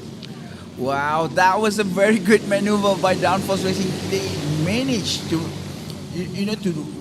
to take that risk to go inside and make sure that they came out as fast as they can, and that was a brilliant move by Downforce Racing just now. Right now, we still see the fighting between ACC and Downforce Racing. This is a battle for the first place. Just to let you guys know, this is the battle for the first place, and it has been happening for 1 hour. Yep, and it was an amazing battle at one point with a bit of controversy tinged in between that, because I think the downforce car may be given a bit of a reprimand for that one, or even a worse penalty, because that was a major accident. Luckily, the AGR car was fine. The driver got out of it, but that is definitely the end of their race. Yo, it's gonna be hard for AGI right now. This is still fighting for position between ACC and Downforce Racing right now. Indeed, and the battle is still on. In fact, the downforce car and the ACC car are still very close together, coming through the final couple of corners here towards turn number 11, that big sweep. Battle for first place. Can you imagine that? After 1 hour, it's still quite close. They're truly the class of the field. The ZF Zen car, 29 seconds behind, maybe just watching brief from a distance. Coming across the line now, lap 64. The downforce car and the ACC car separated by just 0.2 of a second, with a back marker in front coming to play. If I'm not mistaken, just now I see the 169 pit board is up, so they might do a driver change for Downforce Racing right now. It's 1 hour and 10 minutes after the race they do the driver change, and it is really brilliant for them. They have been racing for the whole 1 hour and 10 minutes and pushing as hard as they can between ACC Racing and Downforce Racing. Yep. As you can see, the car that was what was left of the AGI racing team's efforts there, still being pulled out of catch fencing. The marshals are there. Yellow flags, of course, are being waved so they can overtake. As a couple of other cars coming through are shot there. The downforce car actually just slipped onto the inside of one of the back markers, and he's coming to the pits. You can see, as you pointed out just now, Budi, the pit lane board was being taken out there for the downforce car. He's coming through. A Herculean stint, massive positions gain up in front, but make no mistake, that incident towards the end of the stint may come back to haunt him after this. Yeah, that might be true, Amir. But right now, we are trying to see what happened with the ACC. When will they go for a driver change? And this is gonna be a big moment for ACC and Downforce to see who gonna be in front when the ACC go for driver change. It's really good right now. You can see the 169. That was the Downforce Racing in the pit lane. The driver is getting ready. Wow. And right now, they're trying to get out of the pit as fast as they can to make sure that they have a very good pace. The car is starting. Oh, there's no tire change for now. They just go for the driver change. After 1 hour, I've talked to Amir regarding the tires, and he said it might last more than 2 hours for this race, just because the fact that the car is not that fast. It's not taking that much tolls on their mechanical parts and everything. Yep. But it's still taking tolls on the driver. And the driver told that we already saw just now what happened with the AGI team. That was a pure racing incident. Yellow flags are still being waved. The kart is being taken away. And, I'm not sure about the regulations in regards to swapping a kart mid-race, because, again, once you have that car, you cannot swap it anymore. You are completely out of it if you crash. As you can see, another car has actually been penalized here. Illegal U-turn, car number 163, pit lane penalty 1 lap. It's Duxella Racing teams right now with 1 lap behind because of the illegal U-turn in the pit lane. That was unfortunate for 163. And another car as well, yeah. Isn't that the one that have +3 penalty just now? Yes, it did. Right? Yep. Oh, So- that was so bad for them. Another 1 lap as well for illegal U-turn. So you don't just get illegal U-turns on the road. You get fined for JPJ for that. You get illegal U-turn on the racetrack too. Yeah, that was not something that you should do anyway. Because of the, okay, this is, I just need to clarify this. It's not because we want to do this. It's just because of the safety precautions, so that we will not having any incidents that will be, just to make sure that there is no incidents between the racer. That right now we can see that Downforce Racing in the 9th place after the pit stop just now. And we still see ACC, Zenith, SDT, they haven't go into pit yet. EKR and 9UP also the same. They haven't go into pit and change the driver yet. Yep. So the number 150 car ACC still has the same driver since the very beginning, but what a trooper. Still going at it even after this long, which is something, isn't it? Yeah, I think we can see the name here. Well, we No, cannot we are looking for the name of the racer. yeah, we cannot assume the driver, of course, but Yeah. whatever they're doing right now is doing quite well out on track. We might just need to interview him via Calvin after this. How Just they doing. imagine if he can do 90 minutes. Yeah, if he did the full 90, that is beyond what a Grand Prix driver would do in a kart. Dude, he is a gladiator, bro. He is a gladiator. What a fighter. It's really extreme, Like in this weather, this is a Malaysia weather. It's really, when it's come to hot, it's gonna be hot and humid. When it's come to windy, it's gonna be a lot of wind. And every single thing's variables such as wind, hot, the track surface, everything is count when it comes to endurance race, especially in karting, I think. Yes. And the thing is, you do not want to stress yourself too much, as we see out of our sights. And in fact, you can see just about the top of the screen there, the remnants of what happened to the AGI car being taken away. Oh, there's a bit of collision there. A slight collision. The ACC car tried to come through and he waved out as an apology for that one. But he does not want to do what the downforce car did and take somebody out at the very same spot. Yeah. Oh yeah, that was the same spot and the same kind of incident actually, but a bit bummed. We can't really.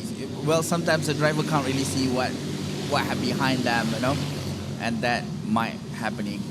There you go. You can see ACC kart is going on, still going on. They still not going in. ACC, Zenith, KR Racing, SDT, 9 Up, and UKR.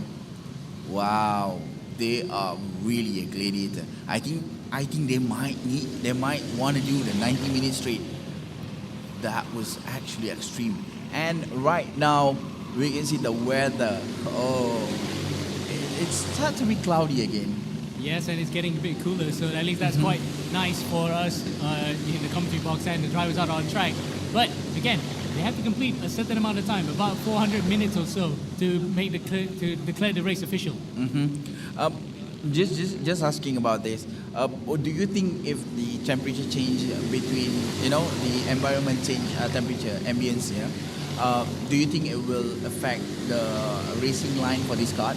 Not so much, but I think it will affect the lap times more because the drivers now can actually push a bit harder. If it's a very hot day, the tires will be too hot and they cannot get enough grip. But if it's colder, they can actually be much faster. So that's why the temperatures here might just make the race much faster after this. If it gets colder, as we see another isolated yellow coming through turn 11. So probably another car was entered in pit lane, or we had an off somewhere. We can't see who it is, but we can see visually from where we are standing that there's a yellow flag. You can see it on the very top of the screen, just a peak of that yellow flag being waved right now. Yep, that was actually true. I think that was because of the crew trying to get back to the place, the marshal trying to get back to the place, so that's why the yellow flag is raising right now, just now. So there you go, ACC and Zenith Zen, 30 seconds behind Zenith Zen. And well, I want to see where is Downforce Racing right now. Oh, it's still in the same position. It's 9th place. So Downforce Racing, they can take their time just to make sure that they don't lose their pace and make sure that they can hold on for quite some time, because right now ACC, Zenith, EKR, and other teams is trying to push as hard as they can for as long as they can. I've been seeing this ACC driver doing 59 just now, but right now he's doing 1 minute and 1.074 seconds. Yeah, but again, it is also up to the drivers after this when they can actually keep up that pace. As you can see, the ACC car, the driver is still the very same driver in that McLaren-looking jumpsuit out on track. Yeah, that's correct. So it not just depends on the car itself. It depends on the driver itself. If the driver have by all means, he has all the skills and tricks just to make sure that they can maneuver as fast as they can, as efficient as they can in the track. Yep. As you can see there, the only car underneath the 1 minute is 59.942. So that's how fast the pace that the ACC Wan Daojing Che Dui car has been doing, with the Zenith Zen car now actually being lapped by the ACC car by the looks of it, because that actually is now evident on screen that the Zenith Zen car may have actually done a pit stop, and that leaves the ACC car to come through. It's third place, the EKR Racing team. We saw them in a really big strap earlier on with the Dark Stellar car. That was being looked at and maybe having the book thrown at the number 155 car. But whatever it is, that's your top three right now. No, the Zenith Zen car wasn't being overtaken. We're just only seeing an overview of who was driving for each team. But 30.3 seconds separating first and second right now. We were really getting comfy seeing 3/10 the difference between first and second, but 30 now, it just shows that pit stops are now coming to the fore. Yeah, that's correct. I mean, 30 seconds behind, well, we talk about this. 30 seconds behind doesn't seem much, but to get back from 30 seconds to maybe 10 seconds, it's going to take a lot of effort actually. And it's going to take more than 10 laps just to make sure that you can get, just to shrink the gap back.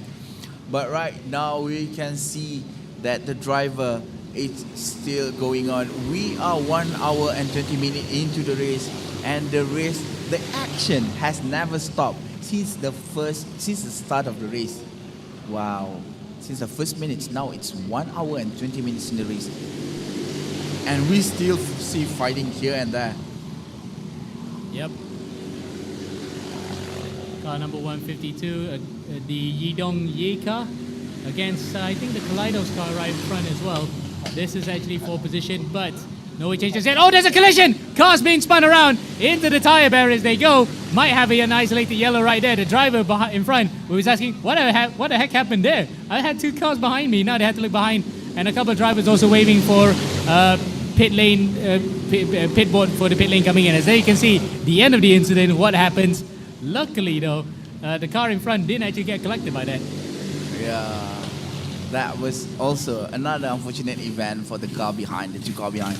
But well, this is in the race, so incident happened anyway. But right now, we are trying to see if they will make it to the final cut. It's 1 hour and 20 minutes in the race. It's actually 1 hour 20 minutes right now, and we're still seeing that ACC is still fighting there, and he's still in the front. The Zenit Zen, now ACC has widened the gap again. Between ACC and Zenit Zen is actually 32 seconds. Oh, there's a yellow flag over there. On the first turn, I think. I can't see the incident. But nevertheless, the race is still going. Oh.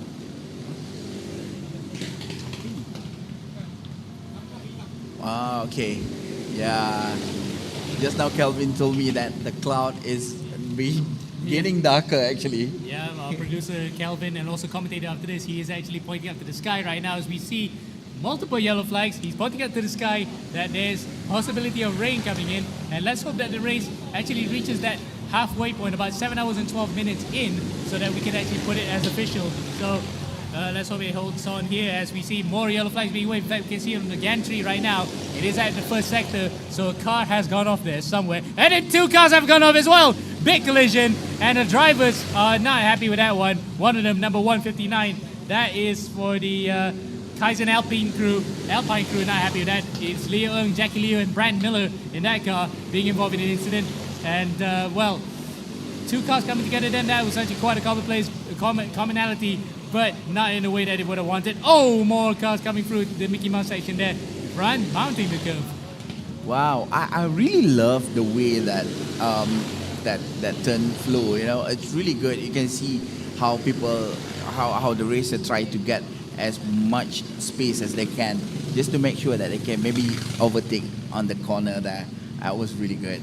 That was actually a good action, a good camera action to get. That was a nice shot. So, I see a driver is running back. There might some incident happen in the first sector, as said by Ame earlier. But I'm not sure because we can't see it in the camera right now what happened to the car. But there's a stall cart over there, and yeah, you can see the stall cart over there in the first corner there, the first turn. Yeah, we're not sure who's that right now, but we'll have to see on the live timing screen who actually has stopped on track.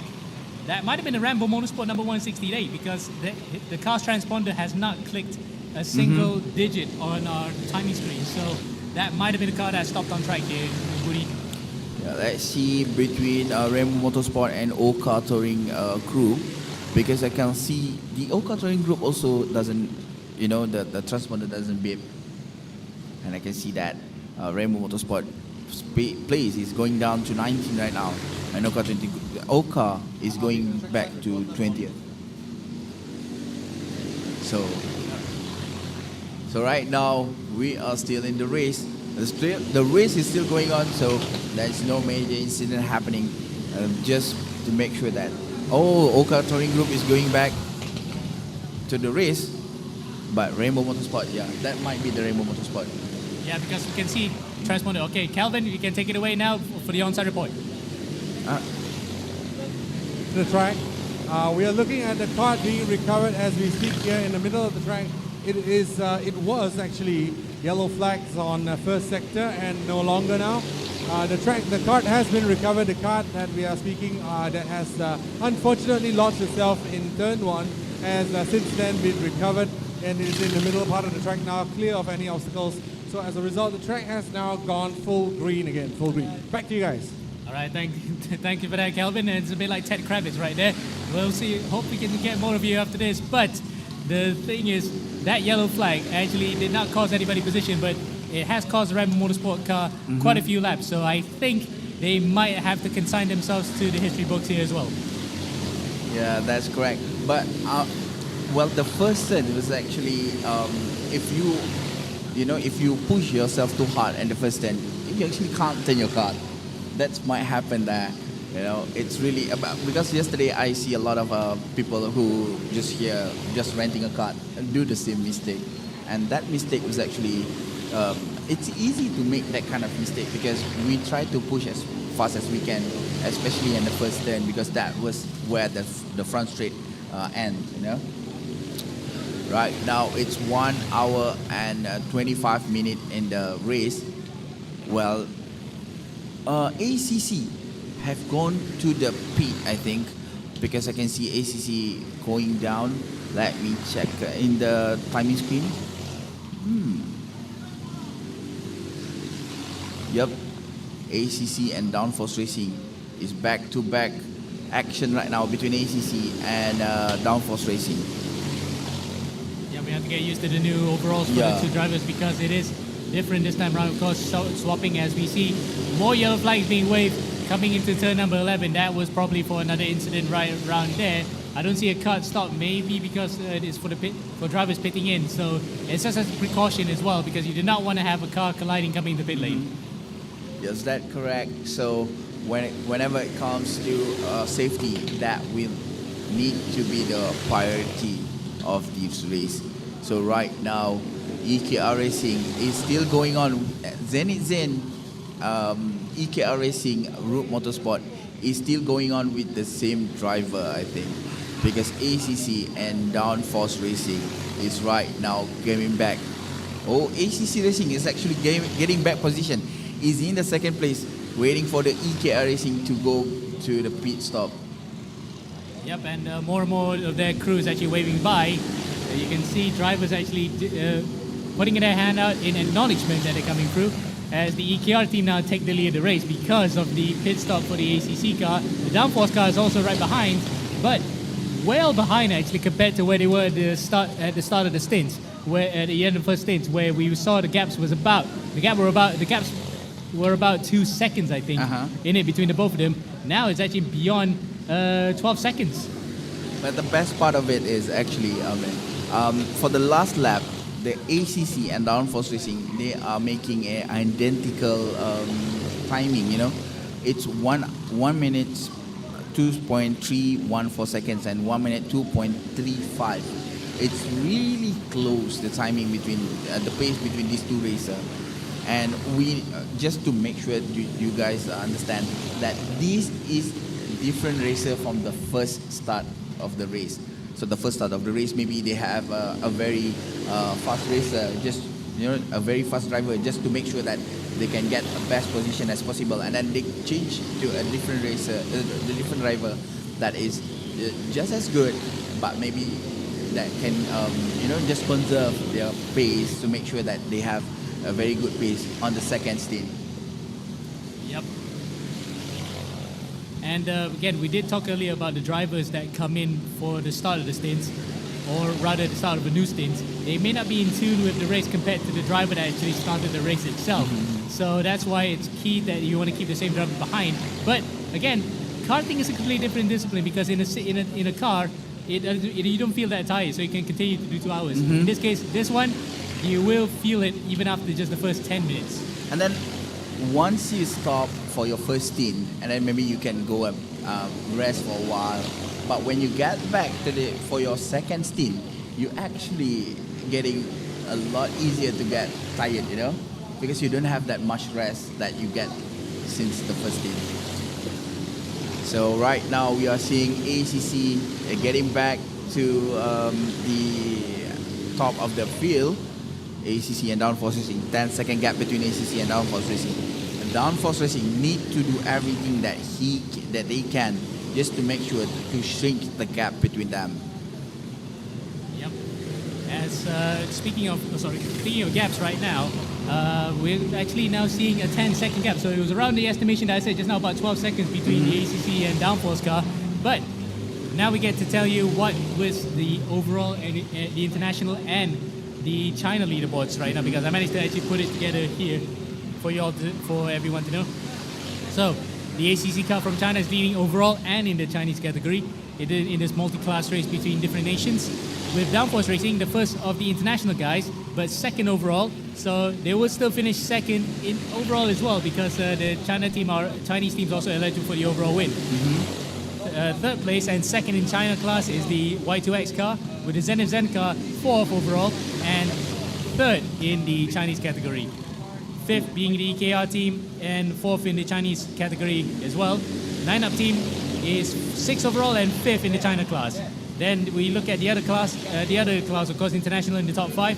RED Motorsport for the Malaysian contingent is P11, but second overall, second in the international class. Team AVR is 12 overall and third in the Malaysian class. With Team Power Team 1 fourth overall, fourth in the Malaysian class and 16th overall. And finally Team Power 2, 18th overall but fifth in the Malaysian class. So top five in both classes are occupied by the same nationalities. China leading in the Chinese category, of course, and Malaysia leading in the international category if we so to split the categories apart. Now, Downforce Racing, Zenith, and 9UP Racing getting back to their old position. We can see the ACC, between ACC and Downforce is still 12-second gap. Oh, the gap is ridden actually, from 10 second to 12 second, and Zenith Zen behind, it's 1 lap behind. I don't think that Zenith Zen have gone into the pit, I'm not sure about that, but we're still waiting for the timing. 39 second behind. And we can see that 9UP Racing is another maybe around 40 seconds behind the race leader. And this is actually a very, very good indicator saying that ACC driver is the current driver of the ACC is actually also trying as hard as they can, push as hard as they can at the start of the stint. This is actually a very good strategy. Try to push as hard as you can at the start of the stint so that at the end of your stint, you can lead back a bit, just conserve your energy to make sure that you don't lose your focus. Yep. And so we saw a couple of drivers tucking in when we were pointing at our static camera at the start-finish line there. So that was actually what we were hoping to see, somebody tucking in. But something we were not hoping to see, use of camera equipment during the race. Car number 165, and that is the... where is it right now in this one? T-Power Team 1. So the Malaysian car that was actually running in P5 in the international category, P4 international category, has now been is now under investigation. So you can see that a lot of these drivers on their helmets, there's no GoPro because it is actually not legal according to regulations, but somehow it slipped under the net for this one. There it is, that's the car in question. That has the GoPro number 165 right there. We can see that in the stream. There you go. There's a bit a black notch on the helmet there. But nevertheless, we're still waiting for the investigation to finish, and then we will know what happened. There he is. That's the number 165 car with the GoPro on the helmet. So you can clearly see that black little dot, the notch that you mentioned, Woody, is clear for all to see. So no wonder that there is under investigation by the FIA, CIK, MAM stewards, because it is pretty much obvious that someone probably misread the rules and interpreted as such. Yeah. Just to make sure that you guys get to hold of the time, it's 1 hour and 30 minutes in the race right now. It's 90 minutes have left, so the race is still as hard as it started. Yes. The action was still there. Wow, this is actually a kart race, so the action is all over the place. Yep. Even though the temperature is getting a bit cold, but the action is running hot. Right now, we are trying to see what is the different timing between ACC and Downforce Racing. Well, the best timing currently in the Downforce Racing is the last lap for Downforce Racing is actually 1 minute and 2 seconds, while the ACC is 1 minute and 1.7 seconds. That's 4/10 of a second different. And then we can see there's a lot of driver is doing 1.1 actually. 1 minute 1.1. 1 minute 1.1. We can see AVR is actually doing 1 minute 1.18. Kaleidos team is doing the same 1 minute 1.1 just now. And then SDT Boshan Max Light also doing 1 minute 1, but this is high 1 minute 1. There you go, the gap between ACC and Downforce Racing dah. Yep. The laps looks like it's in favor of the ACC car. So you can see 101s all the way through and then 102 in between there. But the downforce car has not been as fast. So the second drivers in both cars are of different pace compared to their starting drivers. But the ACC car seems to have the better second driver. I do agree with that, on you with that. So you can see the gap between Downforce Racing and ACC is actually widened back. It's 14 seconds behind Downforce ACC Racing. It's actually Downforce Racing, and we are trying to get to see if there's anyone that can do like maybe 1.4 0.4 something, you know, like the starting pace. But right now, I think that's one of the case. Another case is actually the track temperature is actually decreased by a bit. I can feel the air here is actually colder, right? Yeah. And the fact that with the colder air, we can see the lap times probably improving overall as the average pace. But in terms of fastest lap, it is still being held by the 150 ACC car, which is amazing. It still held at 59. Somehow during the start of that race, even in the heat, they managed to run the pace very hard. As a few of the comments are actually coming through and say, where do we get the live timing? Well, it's actually on the speedhive.mylaps.com app, and you can see website. You can actually see the 12 hours RRKC RED40 Superkart endurance race time on there. So that's where you can actually see it right now as the lap times happen. But if we can copy and paste into that, that will probably be great as well from our moderator. But really, the lap times have actually shown where the race pace comes from for some of these guys. And it's clear to see that the ACC and downforce cars are the class of the field. Exactly. We can see the difference between the pace of the driver. But nevertheless, ACC is actually, well, right now it's all about the traffic. Right? It's not just try to, just push your car as fast as you can. Now you, by all means, you need to have, you will have traffic in front of you. In every single corner, you can see that there's scatters of cart all over the place, So traffic is gonna be a big. Oh, that was a big bump. Wow. Just a kid. That was a big bump. It's like. Ooh, talking about bumps, there we go. That big bump caught somebody out big time there, cut through the corner and had to back it off. So that battle between 5 cars have now become 3. Coming to the accident site that we saw just now, a very big one, and still a point of contention much later after this. There's that car with the camera on the top, number 165 then, coming through our shot. Really, really close, coming through the corner there. Luckily, no collision happened. As we look at the number 165 car now, Team Power, Team 1, 101.1 is the fastest lap that they've done so far, but they are still under investigation by the stewards. No, in fact, now the words come through, no investigation needed. Yeah, that was a good one. Currently, okay, for those who asking where can I see the lap time is actually on the YouTube chat right now. The moderators have put it there. So you guys can click on it and then look at the timing chart. The live timing, sorry. So we are still racing right now. 1 hour and 40 minutes have gone past by in a flash. We don't really feel that it has been more than 1 hour actually. You know why? Because the action is all over the place. We keep seeing there's a lot of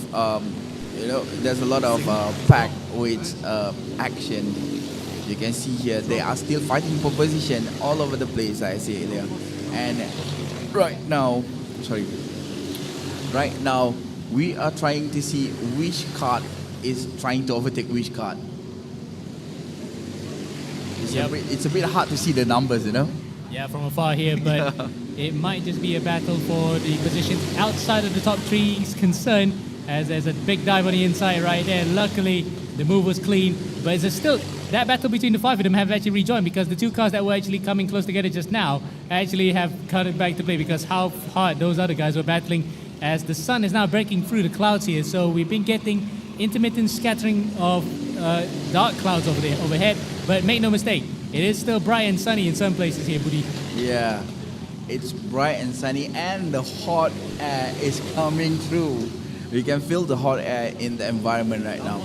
This is the things that we are trying to say, that in an endurance race, everything can happen. You know, every single variable is actually playing their roles. And right now, ACC, Downforce, SDT Boshan, and 9UP and Zenith Zen is in the top 5th place on the podium. Yep. And because of that, we have to actually now rejig the whole thing, because so many of the Chinese teams are actually right up in that top 5. They're also actually top 5 overall.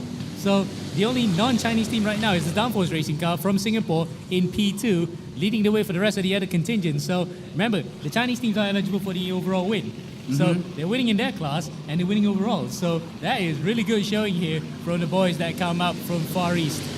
Yeah, that is 2 different class, but with a big prize pool actually.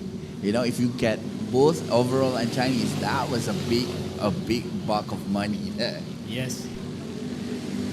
They can go home and laugh all the way to the bank after this because of that. But remember, race is still not over yet. We still have exactly 10 hours and 20 minutes left to go. So we've not even reached 1/3 distance yet. It's still plenty of action that can happen here, with thrills and spills aplenty that's still to come, I'm pretty sure. So I've got a comment say here, can we see the rest of the field on the reboard? I don't think we can fit that 27 race driver in the, in the leaderboard. Just as you were saying it, thank you, broadcast director behind the scenes there, giving the graphics to show the other 27 cars. As you can see, induced the other Malaysian team there, P27. They actually were involved in a very close start line collision. They are actually now 24 laps behind the leaders, but they were stopped at one point for a few laps. Now they're back on. So all 27 cars are still on it, despite the major incidents that happened further behind. Even the AGR car have actually managed to get a new car on track. Yeah, we can see Rainbow Racing is also getting back on the track just now. Right now the gap between them is actually, 13 laps behind. Well, that's a big gap. That's a big gap. But in endurance races, as long as you can finish the race, that is the win that you need. Indeed. I mean, it will be a win for everybody involved, because they managed to go through a race this long and this arduous. It's 12 hours. It's half of the day. You know? It's really hard to make sure that everything goes well for the whole 12 hours. But these guys have put a lot of effort to make sure that everything is going as smooth as possible. Yeah. And especially also the guys behind the scenes. Yeah. Also courtesy of Vertex Esports. That's also, the camera crew and Adrenaline Pack. They've really put everything together behind the scenes for the broadcast here. And of course, RUD themselves providing a great venue for this track, an internationally recognized karting circuit that is on the international calendar to host this race. And so far, at least, everyone and every single small cog and gears have put their best effort here to make sure everything's running smoothly. Yeah, I do agree with that. Right now, we are back to the race. It's not much happening actually. There's not much changes happening. We will see if there's any. Oh, that was a good one. That was very close. That was a really close one. That was a good one. So we are trying to see if there's any action happening in the screen, so that we can see if any changes of the position. So far, at least 1, 2, 3 have stayed the same. But look at that, the 9UP team that were very strong at the start of the race are now back in it with their second driver. So they're actually in contention to regain the podium spot from the SDT Baoshan Max Light team in P3, 38.2, 39.9. So about 1.7 seconds the difference between third and fourth at this point in time. Zenith Zen, thereabouts. They were in the podium position at one point in P5 and EKR Racing in P6. So that particular gaggle of cars from P3 all the way to P7 are still in close proximity together. But SDT Boshan, he's risen up from behind, you know? Yeah, Yeah, right? they've really risen up, especially given the fact that we didn't really talk much about them, but they're in the, oh, there's a big accident! 3 cars together and they're stuck! That was a massive incident in coming through the Mickey Mouse section through 4, 5 and 6. Luckily though, the drivers are okay. They're actually getting going again and they don't need a marshal's intervention for that one. And apparently, the cars involved in that one were not actually for the battle that we were talking about just now from 3rd to 7th. It is a car further behind. It's the Arrowy ACT car racing in international category, but they are part of the Chinese, they fly the Chinese flag in that one as well. Mercifully though, no one was hurt there. That was actually a big incident, but everything is going back to normal after the incident. That was a really good one. They managed to just join the race and start racing again without any major issue. That was really fortunate for them, and they are still fighting for it. Indeed, they're still fighting for positions there even after they managed to get themselves tangled from that particular union of carts, shall we say. I'm not going to say anything more. I'm not going to say anything other than PG-13 on that one.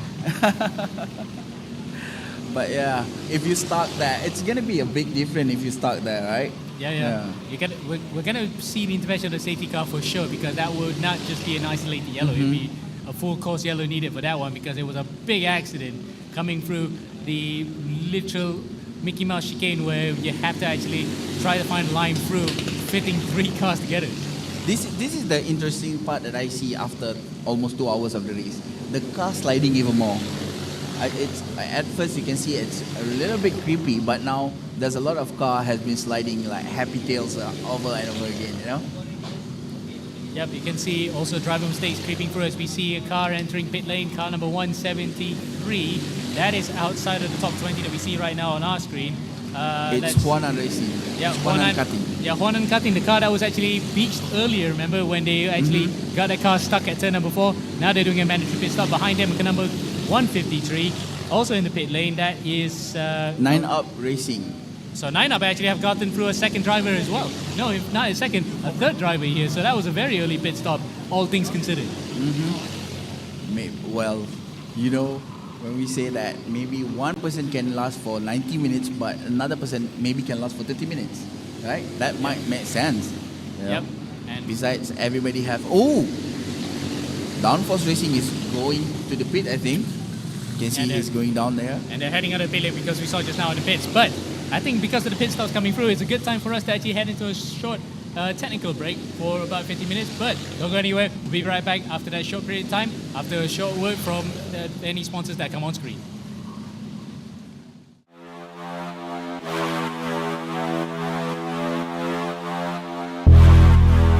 Whoa.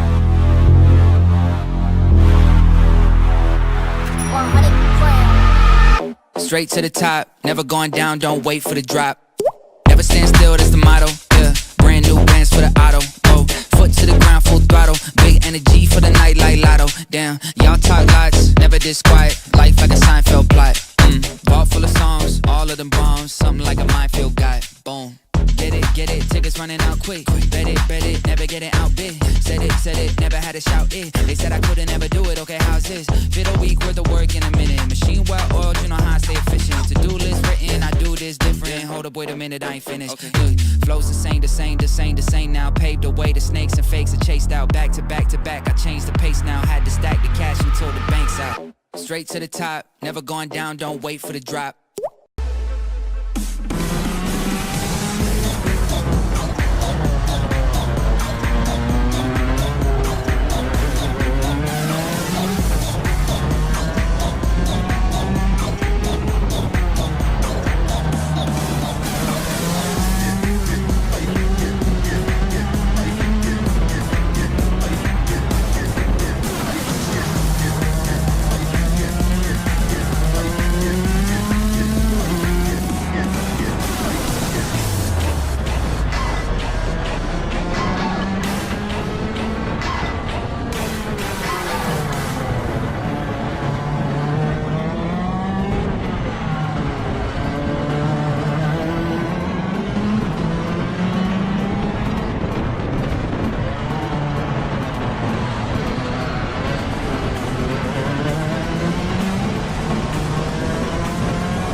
cause every day of the week I'm eager to be the one they talk about when all said and done, but then I'm the feature.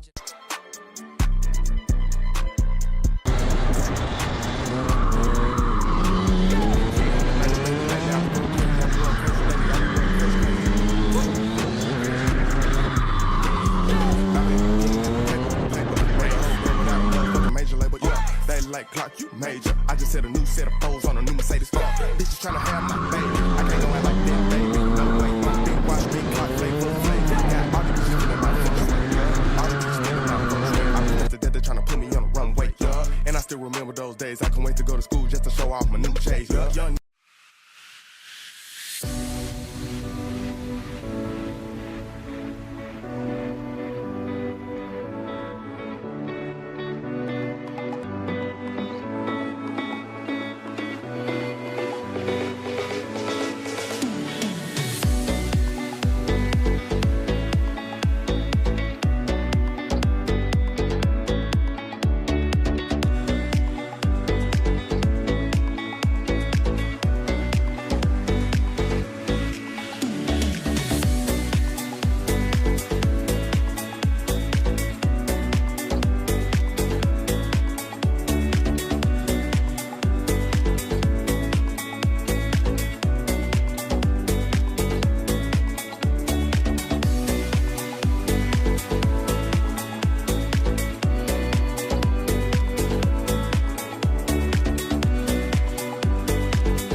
Everybody put up their hands. I get a half a meal for my beats. You get a couple.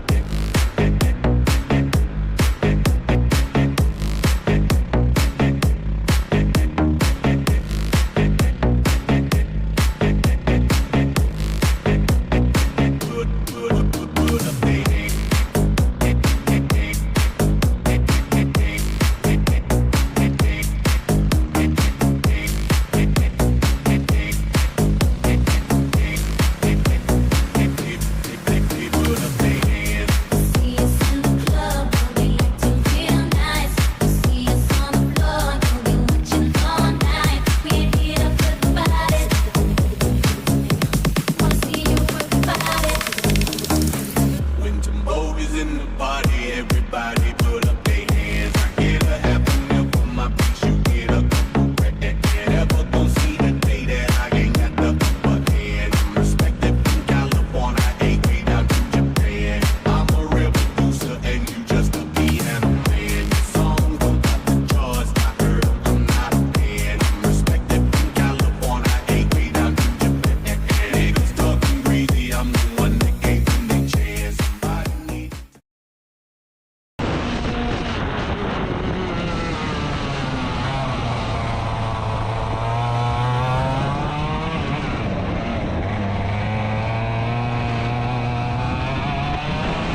Is Amo, Amir Hazik, as well as Muhammad Budi. My name is Kelvin. You're joining me on the grid for the start of the RUD 12 Hours Sepang Endurance Race. Let's take a walk. See, here we have all the participants lined up here. You will notice that they are on a slanted lineup, and these are our racing karts for today. These are the Super 4T karts. The drivers are getting fitted into their karts as we speak, and they will be starting their race from the other side of the track. So if you're looking at them right now, the karts will be started, but they will not go off until the main drivers on the right side of me here, they will run around and hop into the kart and start the race. So today, we have a 12 hours endurance race, and this is what's going to happen. The team at the end of the race that completes the most lap around Sepang International Circuit will win prizes. And today we have a multi-class race with a mix and match of international as well as Chinese participants from China as well. So as you can see here, we have a grid of fantastic racers all ready to go. Everyone is getting ready, everyone is getting lined up. This is the track, and we will start with you shortly. Now, this being a 12-hour go-kart race, there's a bit of a special rules around it, and that surrounds the stints and the driver swaps as well. So every one of these teams, they would have to have driver swaps of at least 10-minute stints each with a maximum of 90 minutes. That means they can go up to 90 minutes, but they have to minimally drive 10 minutes before they then pull off into the sides and come into the pits for a driver swap. All of this will be done with the monitoring and observation by the professional stewards and racing directors here at RUD Sepang International Circuit. So as you can see here, we have our tuned 40 supercars here that we are looking at right now, and they are all getting ready to go. Starting with the karts number 150 up at front here, we have 150, 151, all the way back up there to 176. And that's a lot of karts today. So we are going to go live shortly. In another 2 more minutes, we will go live for racing, and I will pass you back to the commentary booth in a short while. But until then, stay with me as we take a look at this fantastic Le Mans start. Our drivers are ready on my right side and on your right as well, as you can look and see from the camera side. All right, welcome back to the 12 RRKC here at Sepang International Karting Circuit. My name is Kelvin, and with me here we have Amir Hazik Amo. Yeah, thanks for that one, Kevin. All right, so as we see the action back on track, just want to say a bit of a hello to our friends from China. We have today multi-class racing. So 对我们中国来的朋友，中国以及香港来的朋友，欢迎来到12 RRKC at the Sepang International Karting Circuit 的你们，谢谢大家参与。那这里呢，想要跟大家说一声，继续加油，继续努力。暂时已经有100多圈数了，那在还有多9个小时的竞赛，所以请大家再加油加油。Once again, just words of encouragement to our Chinese contingent from China and Hong Kong, as well as our competitors are still duking it out on track. We see fantastic action even after 2 hours of racing here at the Sepang International Karting Circuit. So we had a quick break just now, Amo. How did you feel about the racing so far? It's been pretty good, actually, to be honest, because apart from a couple of incidents, one major one, of course, because we still have not seen anything about the downforce car actually getting some reprimand for that one, because it was a major accident that took out the AGI team out of the race at one point. Yeah, so I think you can see them, initially running second position, am I right? Now they have dropped down to 9th position, if I'm not wrong. Sorry, 11th position. So they dropped the 9 positions as a result of that contact that happened earlier in the race. But this is something that happens in endurance racing, like, you know what I mean, right? It's not a sprint, so all is not lost. They can still make up the time, they can still make up the pace if they can, you know. Just drive stable and, you know, bring in the fast laps, but also at the same time be safe. So that's the most important thing for now for the Downforce Racing team. And well, they are a little bit behind, but definitely I think there is still some gap for them to make up. And let's see if they can close the gap within the next 10 hours. Whoa, that's a bit of a side swipe there, trying to actually get in and out to overtake. I'm not sure who's that one. We had to get the confirmation, the numbers after this. But the thing is, there was another team that actually, as you can see at the bottom of our ticker right now, number 164, not stopping at the pit lane snow line, and that is actually the number 164 Kaleidos car, incidentally, behind the Downforce car. So they've lost a lap as well from a pit lane infringement. As we see number 168 coming into the pits, that is that was the Rambo Motorsports car that stopped earlier, the one that you mentioned on track when we were seeing it. There we go, Rambo Motorsport, Shafiania, Ehsan Hassan, Mark Lee Yen, David Wong, Junyen, and Rex Chi. They were in the walls earlier, and this looks like a scheduled pit stop though, but their car was stopped on turn 1. They had to be carried off. Yeah, I think thank goodness all is well for the racing team, Rambo Motorsports, and they'll be able to get back on track. 168 out there as they go for a driver swap. Drivers getting comfortable, they need to stop. Bear in mind, in order for us to make sure everything is safe, they have a mandatory limited 1 minute stop time. So they have to be in the pit. Oh, some contact on track. That, I believe, is the 176 car. That is RUD Motorsports with contact earlier with some other cars out there on track. This is, once again, as we say this, as I was just jinxing it out there, right? This is an endurance race, but it seems like some of us out there are treating it as if it were a sprint race. Yes, indeed. Yeah. Well, it is basically sprints, but segmented into multiple parts. Yes. That's what makes up an endurance. But some of these guys took the sprint idea to the outer extremities and really went for it. And case in point there, somebody has got off. In fact, I think the RUD car still stopped on track, and I was thinking, yeah, because I've not seen any of the transponders coming through. Yellow flags, of course, isolated, still being waved there, but the RUD car, I think, still hasn't moved. Oh, that's not good news for the RUD Karting Motorsports team out there. But let's take a look at an earlier replay out on track where we had a bit of a contact, I believe, of the karts between them. So there you go there, that's the replay that we see, a little bit of side-by-side action. But overall, that was relatively clean by today's racing standards, because they just want to actually continue face races. And that is the number 165 car, the Team Power Team 1 car that was being looked at by the stewards at one point with the GoPro in the helmet, but luckily for them, it is well within reason, and they were actually given the all clear to continue. So luckily for them, no such penalties given there, though both of their drivers are actually quite in deep in discussion about what to do next in terms of strategy. Yep. Okay.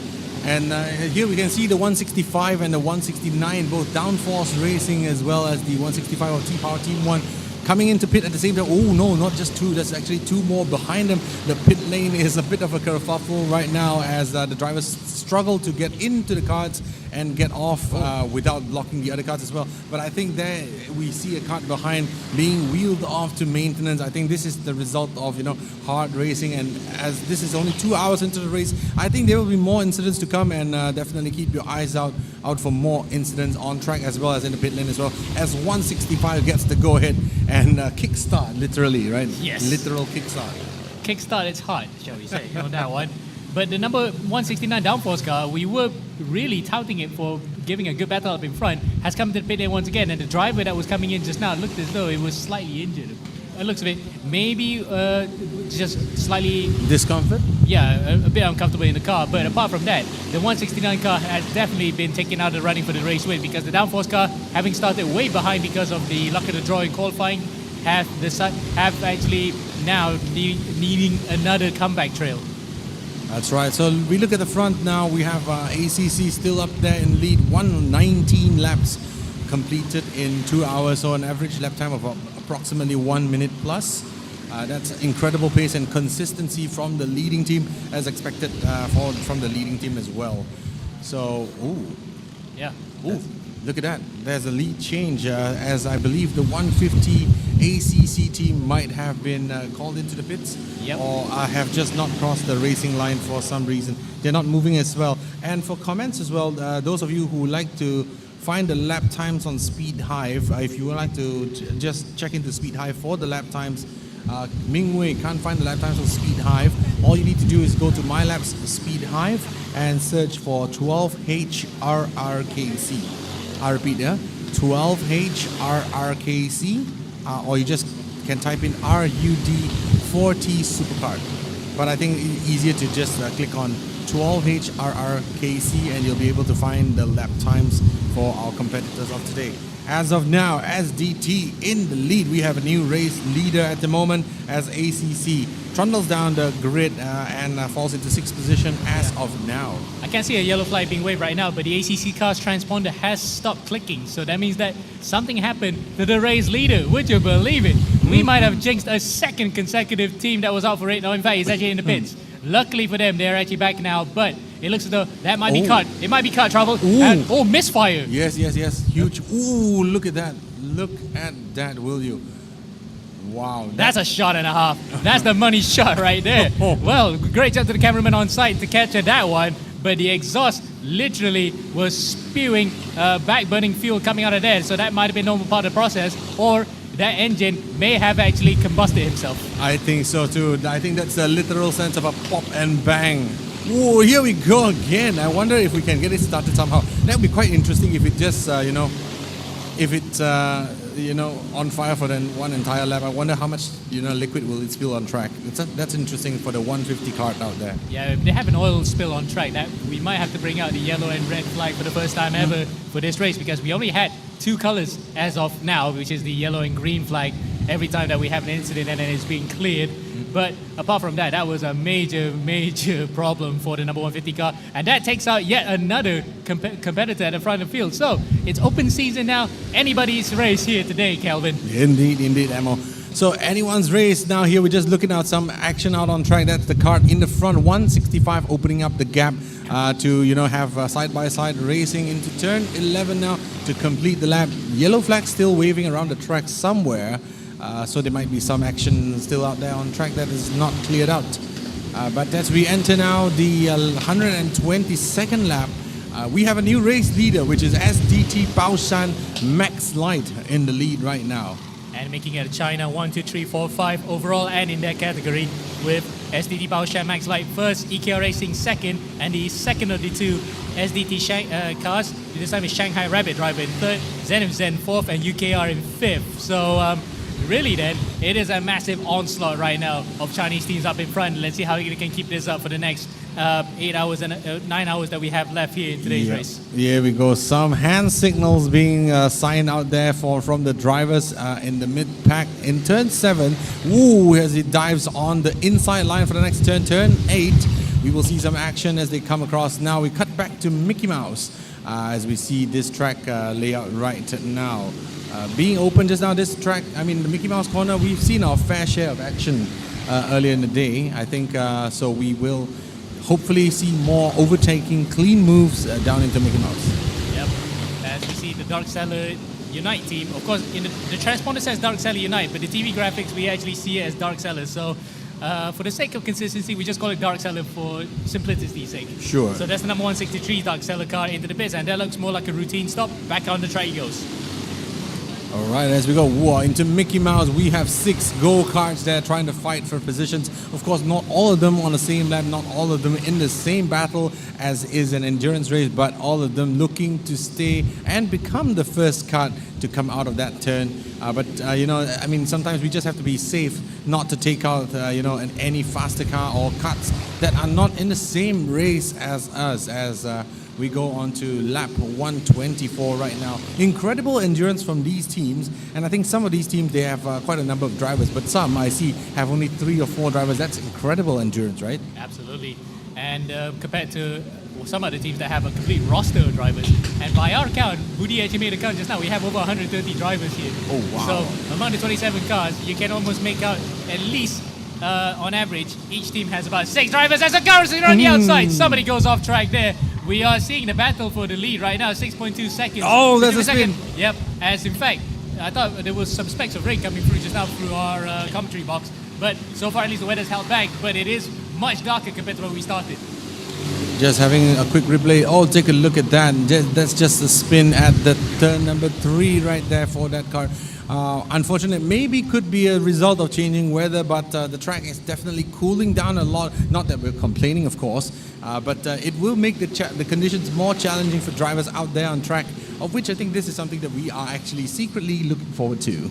Yep, of course we have to complete a certain number of minutes on the clock to make the race official, 7 hours and 12 to be exact. So that's why we're hoping that it holds off for now, because it is quite cold, but the wind you can hear on the microphone as well is actually picking up. It is quite picking a up. lot. It is. So it is getting very cloudy and windy, but that's the way we like it actually. That Let is. it stay this way.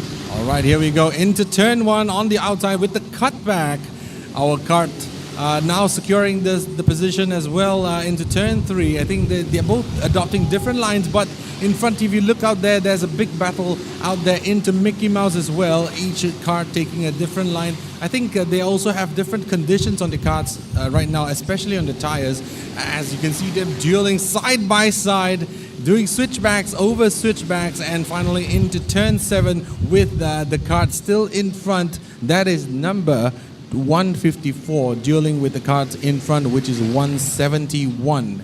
Yeah, 175 the Katayam car, and fighting with the SDT Shanghai Bandit driver car. That's actually third place overall, and in the China category, we're really battling out, and it's hampered him. In fact, you can see a gaggle of cars, 7 of them now in one go, trying to come through turn 11. This might end in tears if someone gets it completely wrong coming into one of the braking zones, especially at turn 1. The crew members are waving now.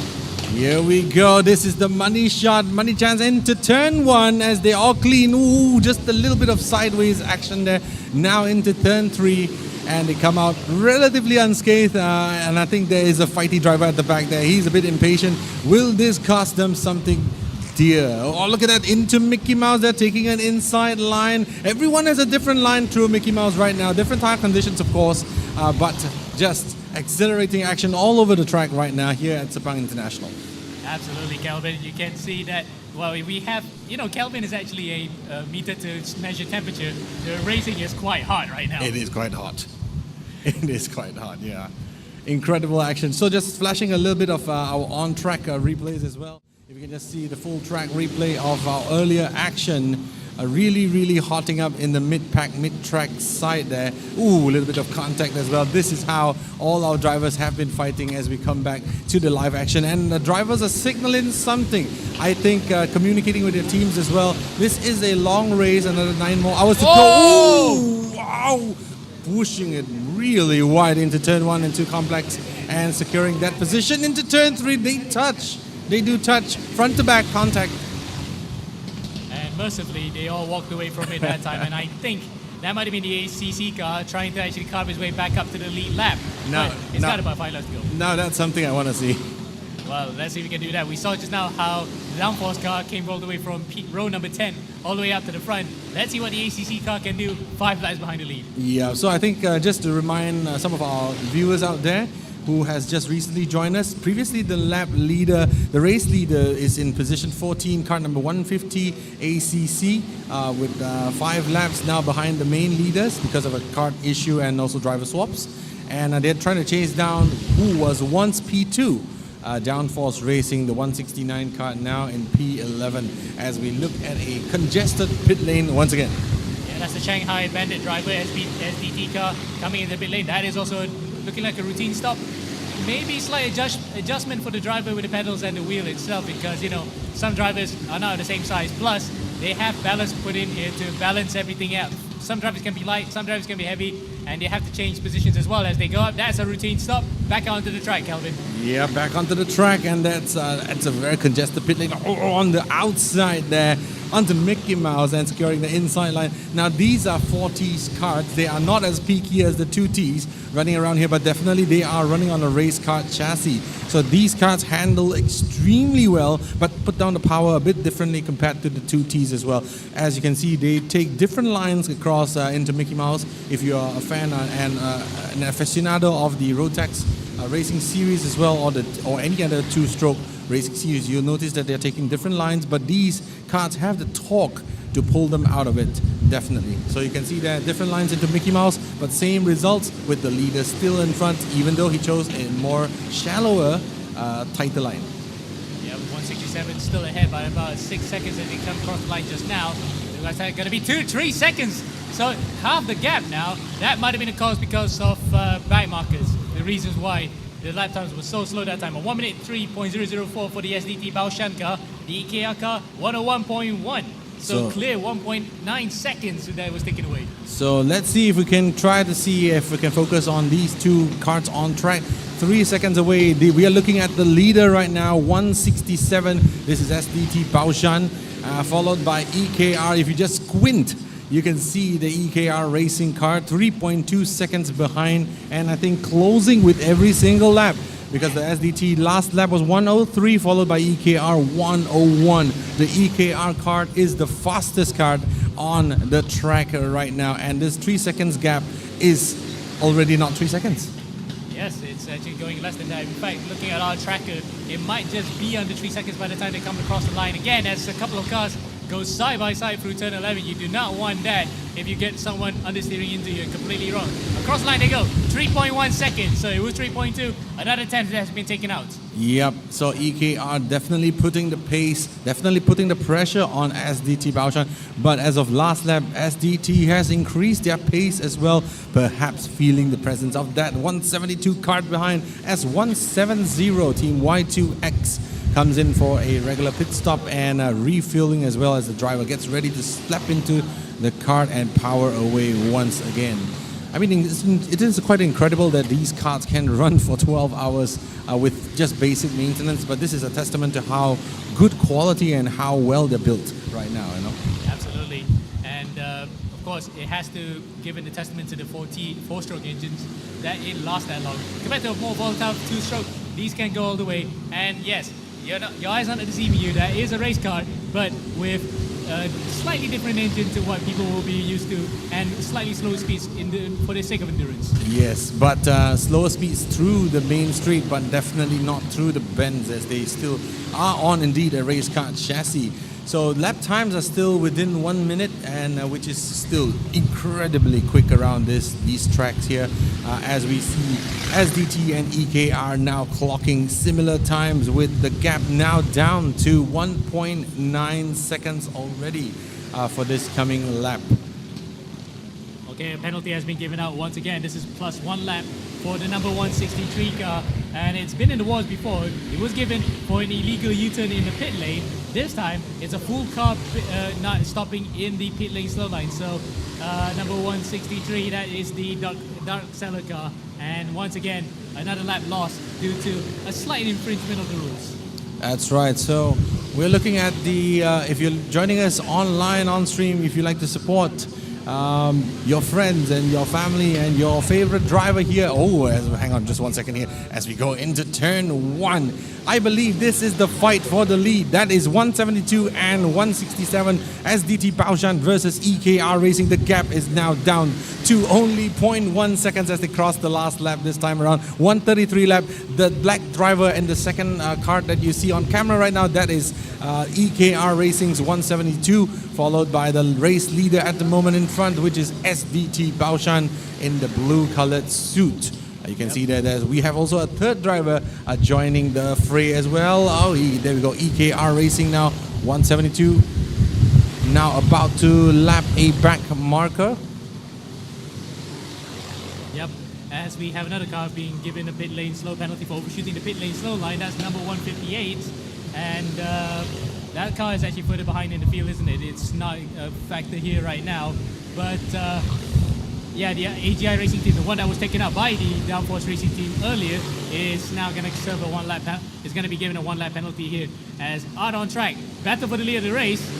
It's still at it between the SDT Baoshan and EKR Racing car. But who's going to come out on top here? The EKT car is going onto the slipstream, diving on the inside, coming through Mickey Mouse corner. The EKT car, the EKR car takes the lead of the race. SDT just tucks in behind.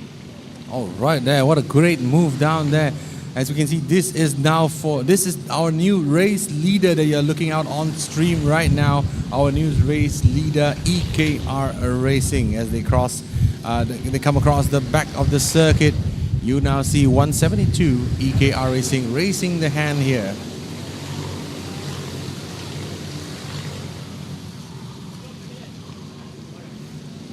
As they now attempt to cross lap number 134 now. We have still, as of now, according to the system, still SDT Baoshan in the lead with the 167 kart, followed by the 172 of EKR Racing, only 1.1 seconds behind. But as of last lap, EKR Racing was doing half a second faster than SDT Baoshan. So I believe there was a mistake somewhere at the end of the last lap before this one. Yeah, that's why the EKR car is now back in second. You can tell the SDT car with the blue suit there, it's a fully kitted out team. But battle's still on here, 1.1 seconds in it between the both of them, and it's not over, not by a long shot. Not by a long shot at all. Just looking through our list as well, the fastest kart on track at the moment out of our 27 teams is none other than EKR Racing, the men and women currently in second position. But there are fast karts out there as well. I just want to call out some of the fast drivers out there. Those times within the 102s, calling out names like, for example, SDT Shanghai Rabbit driver, calling out 9UP as well, calling out ACC with a 101.4. They're back in fury. I think these guys are not sitting down. And Downfalls is now back in the 103s. Either some damage to the kart or some basically shaken a little bit from the earlier incident as well. And also fast karts out there include Dark Cellar as well, and 167 SDT Baoshan now in for a driver swap. This was your race leader that has come now in for fuel as well. Fuel. Yeah, that's a full service. I did see just now that the Baoshan car was actually coming into the pits, so we needed to wait and see whether or not that was confirmed. And yes, the live timing does confirm that he was in the pits and waiting to get a full top of fuel. That's a really nice shot, another money shot right there. You see the driver deep in concentration, ready to come back in, and he is going on for yet another stint. Yep, there you go. And behind him is the 173 kart that is also in for a driver swap. But now 167, the 173 of Huanan Karting is out there for a regular driver swap. But 167, our race leader, has now have to wait. Oh, there's been an action on track as well. That I believe is turn 7. That's been a hit of some karts out there on track, and there's some actions at the back of this karting circuit.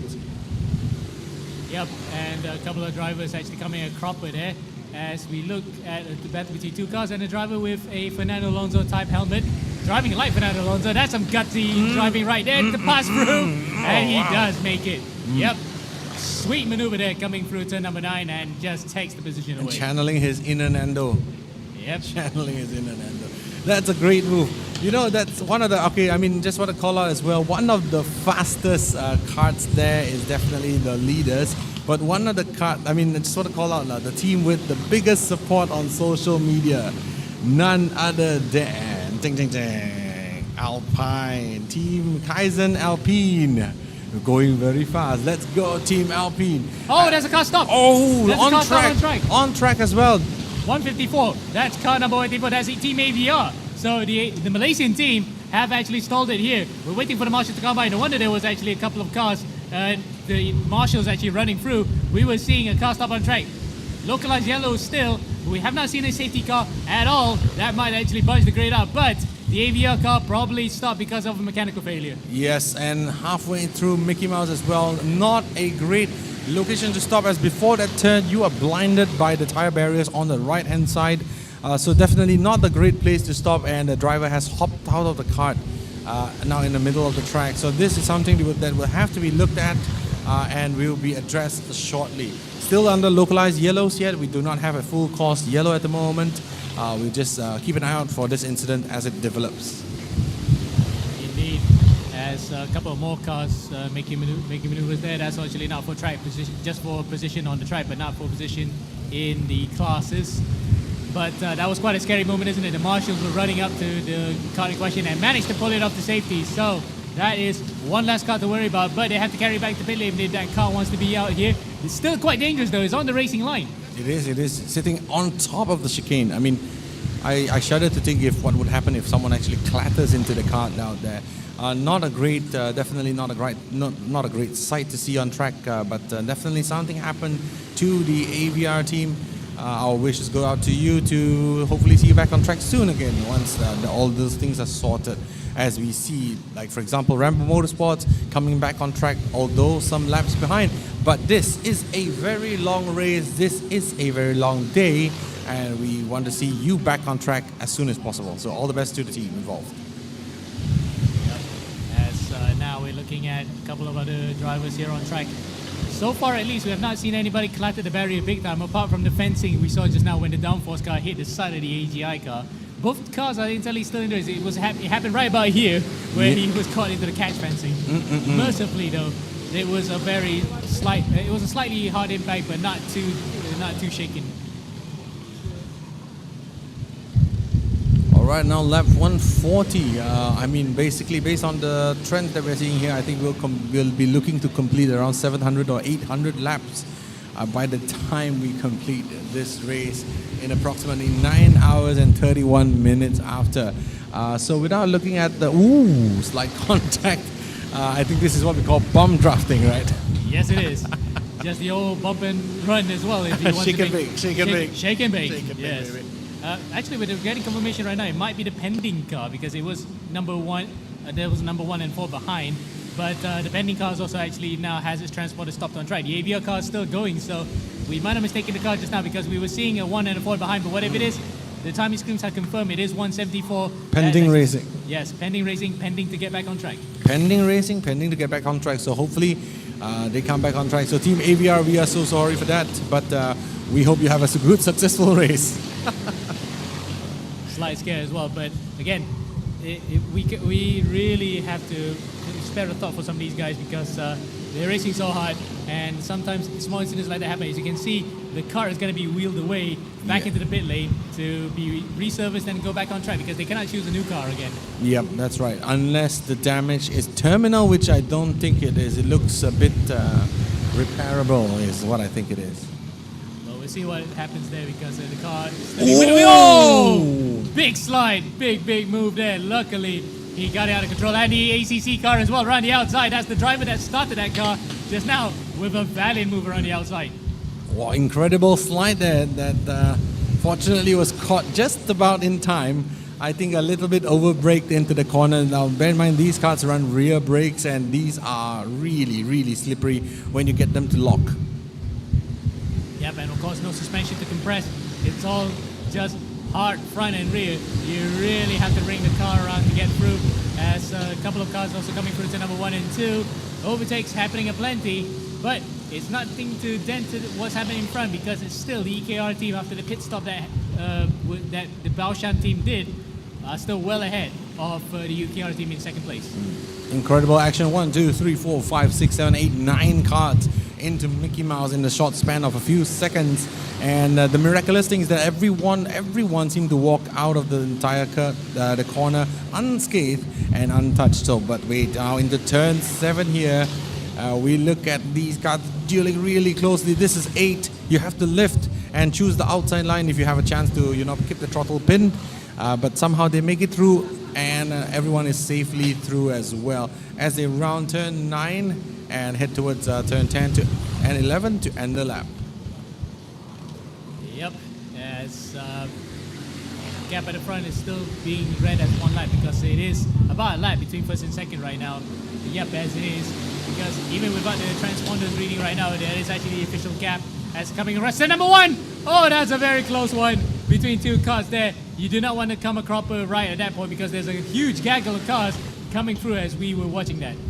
Now this is where the conundrum comes. Do you push to clear the back markers or do you play it safe?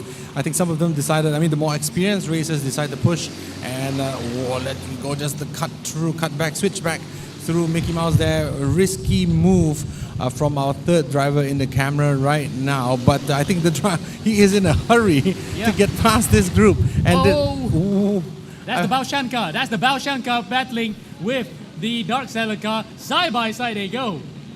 Incredible racing out on track, leaving basically no quarter for each other, and basically just pushing all the way, using all of the track that they can as they enter this next turn, the final turn of the track before they cross the line. Wow, I'm impressed that we have not seen a backflip yet, because these cars are being flat wheels. Someone might actually catch a lot of air. We wouldn't want that, of course. We wouldn't want anybody to get hurt here today, but it is a possibility with the way how close they run, and that is very close to getting somebody into the back of somebody's rear. I think that's a great move up there. I mean, if we can just take a look at the replay once again, smart move from the driver to just blend out of the throttle and stay away from the main track as 9 of them come past him. Not an easy thing to do, and obviously not instinctive as a racing driver. You do not want to be off the throttle, but in this case, I think that was a mature move by our driver over there. Yep, to avoid becoming part of the statistics, shall we say. Look at that. Oh my God, we have a real Constantina effect on track right now, led by the car in front and the whole pack compressing behind him. Something's going to happen. Someone's going to cry. I think this is shaping up to be something spicy really soon. Yeah, imagine if 6 cars get involved. 3 wide, Emil, 3 wide. 3 wide coming through turn 11, and there's still 3 wide. In fact, it's going to become 4 on the start-finish straight. 4 wide on start-finish straight into turn 1. Something's going to happen here. I tell you, something is just going to happen. Wow! All of them clean through. That I'm greatly impressed by this. This is so exciting. Let's go. Amazing stuff, and they're still going for it. Coming up to the next heavy braking point at the Mickey Mouse section, turn number 4. Yep, they're going back to single file, but it becomes a side-by-side action through turn number 5, and miraculously, everyone walks away unscathed. Oh yeah, man. I mean, this is just incredible racing. I'm just grinning from side to side over here. This is just great racing. If all of you just take a look on track with us right now, you can see the replays of what happened just now earlier. You can see how close they've been running all this time here, and they have been really successful at racing closely, safely, and respectfully with each other, giving us utmost entertainment as we sit here for lap 144 of the 12 RRKC at Sepang International Kart Circuit. Yep. And it's still not over yet for the battle up front. Now we have actually not seen the timing tower in terms of how long the race is left to go, but we can tell you it's now 9 hours and 25, so we've competed at least 1/3 of the race distance so far. Almost 1/3. All right, so on social media as well, to all of you out there, hello, and hello once again. So some few comments supporting you guys out there. GIO, AGI, go RUD, hello Casual Karting, go team AVR. We have had some really good support out there for you guys from social media. So if you guys would like to send a shout out to your teams, just drop us a comment on the official YouTube channel comments, and we'll pick out your comments when that happens.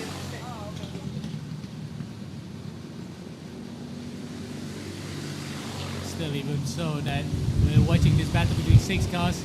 Now it's going to become 7, because there's a back marker that's going to join him, and he looks behind here, not wanting to get involved in any of that. Coming through to number 1.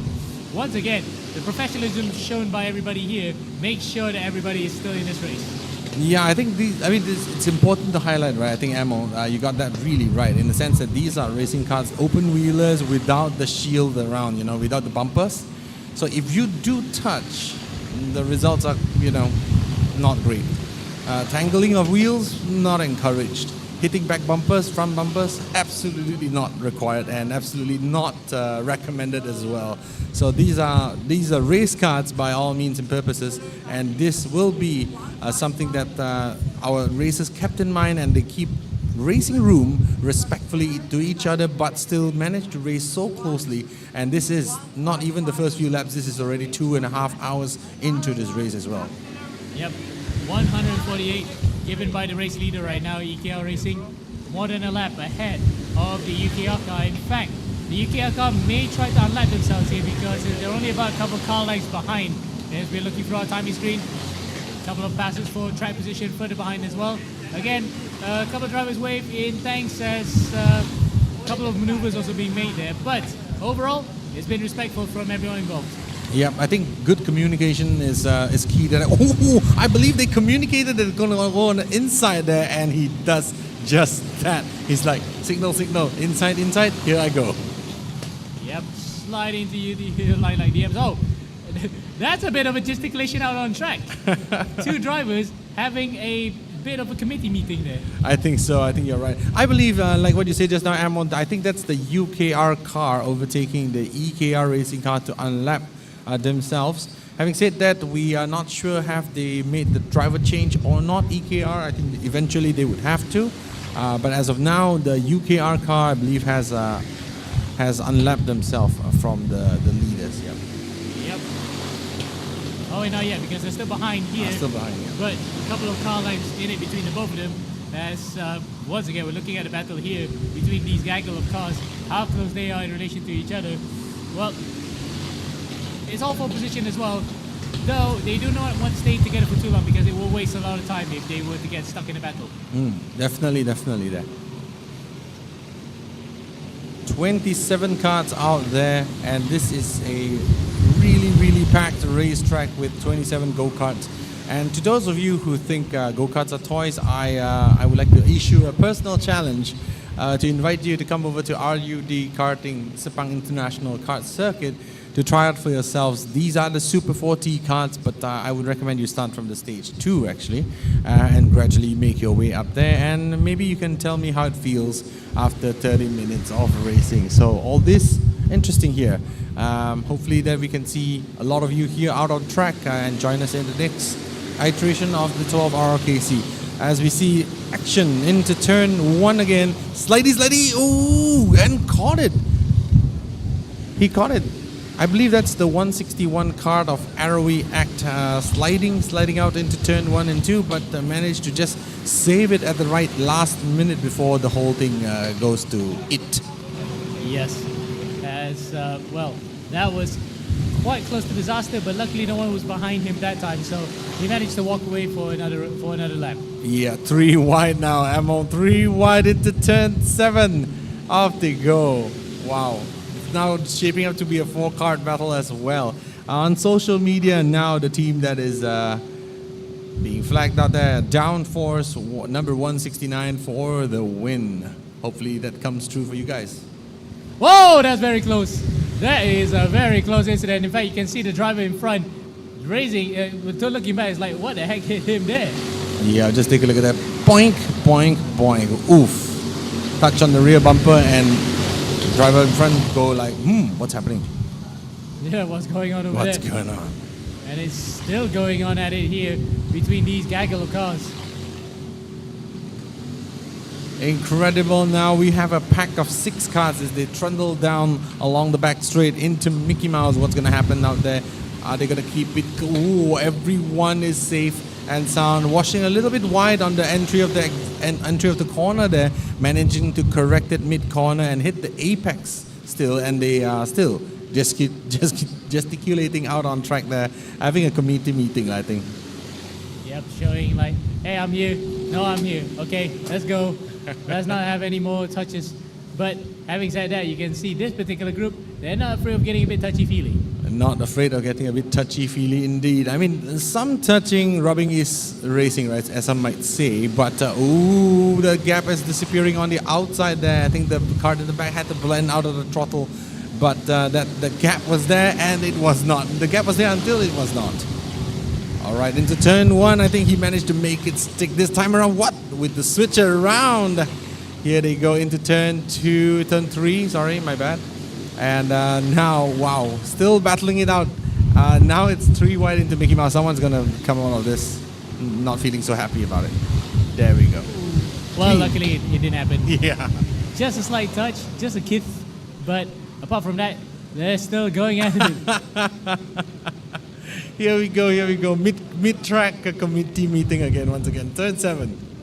I think this is the favorite spot for meetings. Yes. And of course, turn 4 and 5 as well in the Mickey Mouse area. That's where a lot of people come to meet. Ah, that's But why. literally a little bit too close for comfort at times for see. certain drivers. But look at that. No, that explains it, right? So 4 and 5 Mickey Mouse, and then the 6 you get together, Yeah. and then you have a meeting at 7. Yes, literally, 4, 5, 6, 7 o'clock, whatever it is. It's now a midnight rendezvous. Yes, indeed. All right, here we go. Once again, lap 153 into turn 1, as well as our drivers go on this track. Your current leaders are EKR Racing, followed by SDT Baoshan, Max Light, UKR, SDT Shanghai Rabbit Driver, Zenith Zen, Dark Seller Unite Racing Team, 9up Racing Team, Kaleidos Racing Team, I believe all of them from China, am I right? Yes, they are. All right. Followed by Downforce Racing from Singapore, Yidong Yezhi CRT Racing, Downforce Racing, ACC Wandao Jingsu Racing, Team AVR, Arrowy Act, T-Power Team 1, Hansai Pao Pao, Pending Racing OKA Touring Group, T-Power Team 2, Kaizen Alpine, Dark Seller, Rambo Motorsport, Hornan Karting, Y2X, Kartayam, Induced, AGI Racing, and RUD Motorsports. RUD having a bit of I think had a bit of contact issues earlier in the race, am I right? Yeah, they are. I think that might have been a car that stopped on track at one point as well at Right. number 4. But they were looking strong to actually finish the top 10. Right now they have to chase the race here. 38 laps behind the race leaders. So 27 cards out there, and this is shaping up to be one of the most interesting 12-hour endurance races in the region, as we see many cards are just lapping around the circuit, and the drivers are pushing really, really hard. You can see them stepping out the back almost every time they brake as well. And now we can see there the full graphic spectrum. All 27 cars in one shot in the timing tower. So I now we like can that. see- I like that. We really love to see that one. Now we can actually plot out the storylines that came out of that. But for the AGI car, they're actually lucky not to be last after being wiped out at this very point of the track almost an hour ago by the downforce cars. They were coming to the end of the first hour. That was, unfortunate, but glad that, things have since moved on back then. There is something out there for them as well. So hopefully we can get things sorted, and everyone can get back on track as soon as possible. But I think RUD Motorsports, their transponder doesn't seem to be moving at all, actually. Might just be, they might be stopped in the mid Might lane. have been stopped, yeah. So plus 40 right now. Yeah, they might have been stopped on track for a second, or they might be in the pit lane because their arrow is nowhere near the track. So maybe this is an unscheduled pit stop. Yep, yes indeed. All right, back now on track. How are you feeling right now, Amo? Yeah, it's starting to feel a bit of lethargy because it's already coming into the third hour, of course. We're only about 1/3 of the race distance here in. We're waiting for the other three thirds to come through after this, and let's see if we can go after that. And remember, by the night when nighttime falls, we will have some lights on the circuit so that they can see where we're going. Yep, I'm actually looking forward to that, to see how the track comes alive at night, especially in the floodlights, Indeed, and you can see, case in point, what Calvin said just now, those little tall grey things, yeah, that's the spotlight. Well, from afar it looks little and grey, but up close they are actually huge. So at least the track will be well illuminated at night. We can see where the heck are we going here around this 1.24 kilometer circuit. 1 minute per lap times and 1.24 km's track. This is a really, really good representation of the Sepang International F1 track. It even looks quite similar, but with the removal of the back straight, if I'm not wrong, yeah. Yeah, it's the equivalent of you give a kindergartner their interpretation of what you draw Sepang, and this is what they give you. Literally, it's the karting circuit. Yep. If you look at it from Google Maps, you can see that it looks similar to the actual circuit, and that's what matters, Yep. As we are coming into lap 158, still being held by the number 172 EKR Racing Team car, leading in an all China 1, 2, 3, 4, 5, 7, 8, 9. and now 10 because the downforce car has actually been overtaken by the ACC car. So those two who formed the backbone of the very first hour fight for first and second are now at it again, but this time from 10th and 11th. Yeah, I think the most important thing to call out here is that ACC is the fastest kart out there on track at the moment. Purple, 1 minute 01.511 lap times. So these are the guys who, after the backfiring engine, the entertainment that they gave to us, approximately there we go. There we go. So bit of an action. I mean, just want to pull this out into replay as well. Some action there as they touched there. I believe that was the kart of 154. I think that was Team AVR as we just review this replay once again. Sorry, 158 that was.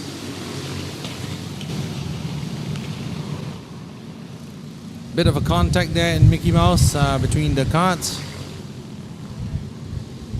Yeah, but luckily they're still in the race though. There was just minor contact, but they can still keep going. Minor contacts, hand gestures, and then throttle on. Yep. Go off as if nothing ever happened. Yep. Has to be. Whoa, that's close. That is in fact very close. Hands being raised as well as we take a look at the instant replay PIP in the box there. A little bit of action there you can see from our racers out there on track. Yep, is that the STD Baoshan car? Yes, it is. Coming through our shot. Looks pretty serene right now in second place, but still a lap behind the EKR Racing number 172 car, which has been leading since the ACC and downforce cars came cropper. But as of right now, EKR is really holding their pace up there.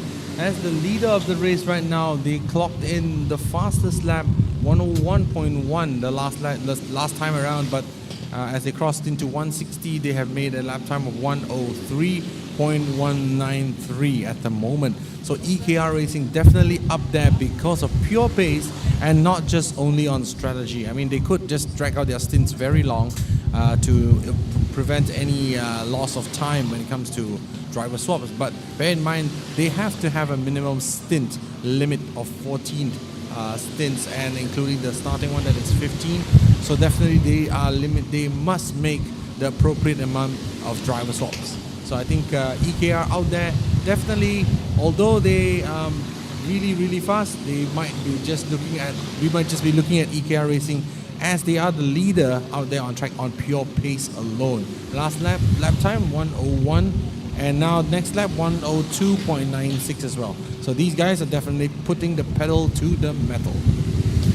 Yeah, definitely quite up there in terms of what we saw earlier just now with the ACC car doing the only sub 1 minute lap here the entire day. So really how fast they are as we come into the pits here. Car 173 looking to make it look as though it's a scheduled pit stop. RUD Karting indeed here with the fuel and driver swap. So they're going to be sitting down there for a while and getting themselves comfortable as the crew works on their carts, lubricates the chains once again before sending them out on track once again. So remember guys, they have a minimum pit time in order for us to do this in a safe environment. So they have to remain stationary for at least 1 minute before they're allowed to go ahead and launch back into the race. Here we go. This is 173 RUD Karting. Yep, and looks as though it might just be a mandatory schedule stop. Though the car is not running yet, he's pressing the accelerator. You can see the car vibrating a bit, maybe because of the wind, but it is not moving right now. Now it is. Yep, it's fine, and he's giving a wave to the camera. Yep, there we go. Cool cat. 173 RUD Karting, the cool cat. Here we go, 17 laps behind, but definitely not out of the race out there yet. On track, we have interesting fights shaping up. And I just want to let you know as well, based on the time screens, all 5 positions, P1 to P5, they're doing 101s.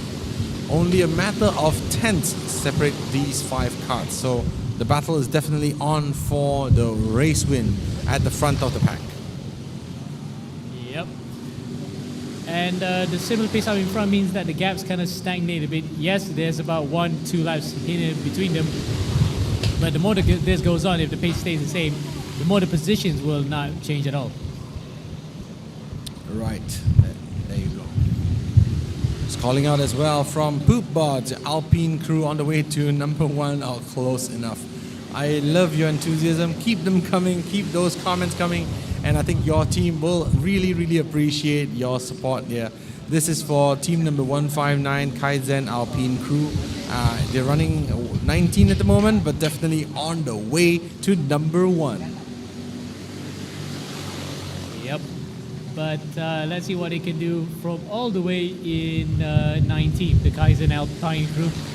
I think we had to call it Alpine because they're really going for the F1 team. I know, right? I know, yeah. So we just call them Kaizen Alpine for now. I was thinking that too. Alpine. Formula 1. Yes. As we are now looking at the lap times between EKR and SDT Baoshan, that's the two cars that are battling for the lead here.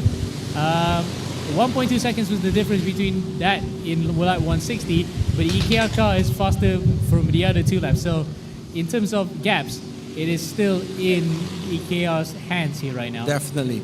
EKR has the favor in terms of lap times. Over 3 laps, SDT has lost half a second, but half a second is barely it. I think half a second is just something that can be managed, can be expected when you are lapping a back marker or just basically making a slight mistake and that you pay the price of half a second. So that SDT Baoshan half a second behind for the last 2 laps. Yep.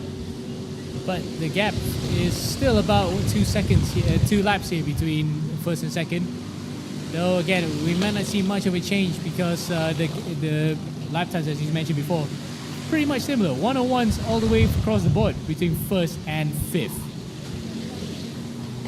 All right, so I think let's just look at some of our social media comments as well, right? I think thank you Envy Rift for this. Kaizen is a Japanese term meaning change for the better or continuous improvement. Well, yep. Now we know. Actually, I know that Kaizen term because it's a Toyota term. So Toyota use that as part of their motto and branding. So nice little nod to Kaizen and Alpine right there. Nugget of information. Okay, you're looking at EKR Racing. These are your race leaders as they come into the pits for a driver swap and fuel up as well. I think, and also seat cleaning. I think they are so fast that they pick up a lot of stones, right? Yeah. So 172 EKR Racing out there, one of the fastest guys on track until they came in. Now SDT will have a half a lap time to make it up as the mandatory pit time is 1 minute. So there you go. SDT is now priming to overtake EKR when they come out of the pits. So the 167 SDT Baoshan is now mid-track and they will be approaching the end of the track when EKR will be released. So a little bit more time before the 172 comes back out on track. Let's just stay on this battle for a little bit more. Let's just stay on this scene as we see the 172 kart emerge from the pit. Now SDT will be crossing the finish line anytime soon as the EKR Racing 172 heads out on track. We might be looking at a new race leader at the moment, but we need to still wait for them to cross the line the next time around. As meanwhile, Motor Wind's picking up right now, and yeah, the sun's shining through. We've been having intermittent dark clouds all day right now, waiting to see if there are any scatterings of it. So a couple car goes off at turn 4. That might have been unconventional way of doing it, a bit agricultural. And it's actually a failure. It's a car failure then. The steering is bent on that thing. Number 162, I think. Yep, that's definitely a damaged car. I don't think that car will be able to go on any longer there. That is the 162 kart OK Touring Group. Oh, yep. Everything's completely bent on that car, and it might just pose a safety hazard. Normally they would show the meatball flag, the black and orange flag, to actually wave that car in, as we see more and more drivers coming into the pit lane to do their scheduled stops. But that car is well and truly borked. Yep, I think so. Yep. We're looking at 152 now. Yidong Yezi CRT Racing Team with the last lap time of 102.945 with the best time of 101.11. With that lap time, they would be one of the fastest guys on the track, but as of now, they are in the pits for a driver swap. So 152 getting ready to go once the timer counts down, and they will be off racing once again. If we just stay on this cam, we might just see the damaged kart hobbling back into the pits, because I believe it was still able to run on its own power, right? Yes, and we have not seen any yellow flags right now. We were looking visually if there's any car that's limping into the pit lane. I think it has come into the pit lane, so waiting for it. There it is. There it is. Bang on cue. There's the car in question. As we can see our cameraman now coming towards it, we can see, oh, there's his teammate running in absolute panic right now to look at, oh well, that might just been a acknowledgement of, okay, at least you're fine, but the car, well, second rate at best.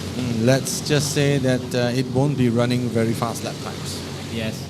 As coming is in the pits goes number 175. On the marks. Yes, and Kart that's Ayan. Kart Ayan, yes. A car that has been penalized before for a different incident, but this case coming to the pit lane, bang on cue, ready to go out once again. But really, that was probably one of the more dramatic moments today when we saw a car with completely bent steering in the pits, and luckily we got confirmation there of how confirmation that the car managed to actually trundle back in and ready to be serviced. Yep, right on the spot on the service box as well.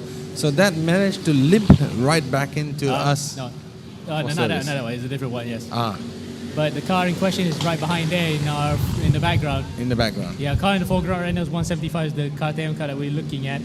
That might have been the Dark Cellar, or it was the Dark Cellar car. We can confirm now is in the pits with the KTM car. That's the one that actually had the bent wheel, and there's the KTM car as well has its own problems trying to actually be wheeled back out.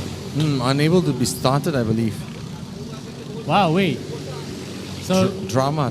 yeah, drama in the pit lane in terms of mechanical failure, but we have not seen any action out on track, so that's why we're staying here for a while here. That is 163 up. There is the Dark Cellar car. So the Dark Cellar car is the one that actually whacked the barriers really, really hard, and needing to be extensively repaired. Yes, I think you can see that the stickers on the side are, very, very scratched up, and you can see bent steering columns out there even, and definitely a condition that warrants a repair. I think they're just replacing the rods now, and the steering as well. Yep. So this is definitely, the good part about a race car is that works like this can be done in a matter of minutes, if not hours. I think this will be a minute job to get this kart back out on track. So good driving and good move from the Dark Cellar team to manage to limp this kart back into the pits for maintenance work to be done to that kart. But as a result, now Dark Cellar will be basically having a free fall down our leaderboard. They're now 24th and still 11 laps ahead of Induce as well. But now we're looking at the 176 of RUD Motorsports. This kart has not been in action for the past 20 or so laps, and now we can see why. Yeah, it needed a complete engine repair, because you can see there, right? They put a extra bit of carburetor on the top and trying to fix the starter motor by looks of it as well, because the car was well and truly borked internally, of course. But externally, it looks as though it's fine, but it just needs a bit of repairing, and it's actually a nice insight to what looks like in the pits lane. Yeah, it looks pretty good. Looks almost ready to go. I think we have a comment also out there. RUD is the king of comeback. Waiting for a comeback. Let's go. Let's see how much of a comeback they can do from 54 laps behind. That would be the biggest comebacks of all comebacks if they were to do that. I think you stick a 2T inside and run it maximum all the way, you might have a chance for a comeback, and definitely even the race win as well. Yeah, but it's a fanciful thinking. I like the confidence-inspiring words there. But again, the reality of it is that we have to wait until the car comes out. Oh, we can hear that actually the car actually somehow runs, but really, it will be a very big ask to actually do that. So you're looking at kart 176, and definitely one of the karts waiting to be re-released into the race as well. You're looking at 176 RUD Motorsports. So back on track, we now have a something similar to a battle that's about to happen again, because SDT Baoshan is now 10 seconds behind EKR Racing on the same lap as well, and doing half a second faster every lap, every time they cross the line. So definitely there is a battle shaping out on track. 10 more seconds to go before we finally see these two karts side by side on each other. Yep, that is as close as they want it to here. But the thing is, whether or not it's going to be on the same lap after this when it comes to the pits remains to be seen, as a couple of minor collisions nearly happened there. Luckily though, no one came a cropper from that one. As we come into the back straight, turn number 7. Neck and neck between the, that looks like, it might be the SDT Baoshan car actually tried to overtake UKR. Yes, it's actually, to put it, another lap behind. Let's see, what other battles we can see it on track right now. Really close battle between these two cars, and I think that, again, is the Baoshan car actually trying to get by. No, in fact, it's a car that's coming towards the end of the lap.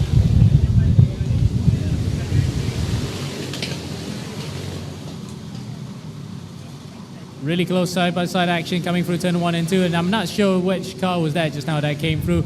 But what we can tell you up in front, 9.9 seconds between EKR and SDT Baoshan. So again, another 0.2 of a second has been taken away here to get it under 10 seconds between the two cars up in front.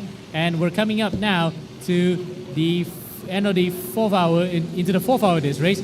A lot can still happen as the car gets onto the grass, being pushed off there, coming out of the Mickey Mouse section. Luckily though, the sportsmanship being shown there allows the driver to get back in there. Yeah, redress being done right out on track. I believe this is the 167. That is the SDT Baoshan car that just passed the back marker once again. Definitely a good sporting move to allow the faster car to go through. I mean, you need to pick your battles, right, Amo? And I think they have just chose their battles really wise, and we're looking really good once again. So the weather has changed once again here at the RUD Sepang International Karting Circuit. At the moment, we are back to full sunlight, and it is clean, dry, and cooling right over here, but slightly heating up, perhaps on track as well as in the air also. Yeah, but again, it's just the weather not really showing itself right now. Even though we had some clouds, in terms of inclement weather, not much of rain. So we have been seeing some sunlight coming through, so that's a good thing. We can probably get in a time of the race that actually will consider it official come day's end. That's right. So hopefully everything goes on well for us out here at the 12 RRKC, 12 hours RUD Rental Kart Championship here at the RUD Sepang International Kart Circuit. Interesting thing just happened at back of the track as well. Turn 11, the path driving line opened up for our driver to overtake the two karts on the inside. So very, very interesting indeed as they go on to lap 174 of this race down at Sepang International Karting Circuit. Yep, into the 4th hour now of this race, and it's still a contingent of Chinese teams all the way up from 1st to 9th. EKR, SDT Baoshan, UKR, Zenith Zen, SDT Shanghai Rabbit Driver, Dark Seller, 9up, and ACC 1 Jiangsu Racing up in 1st to 8th with Kaleidos. That's really good pronunciation. We can try, yes. And Kaleidos Racing Team, 1st to 9th, all Chinese, and also leading in their little subclass as well. So overall and subclass being run by the entire contingent. So we have EKR, SDT, and UKR all at the top 1, 2, 3, and I believe we have almost time for another driver swap as well. Another team is going for a driver change. I think all of this will come to an end in the next 8 hours or so. As you join us here on a wonderful Sunday here, we thank you for tuning in to our channel here at the YouTube channel of RUD Karting for the 12 hours of endurance RRKC here.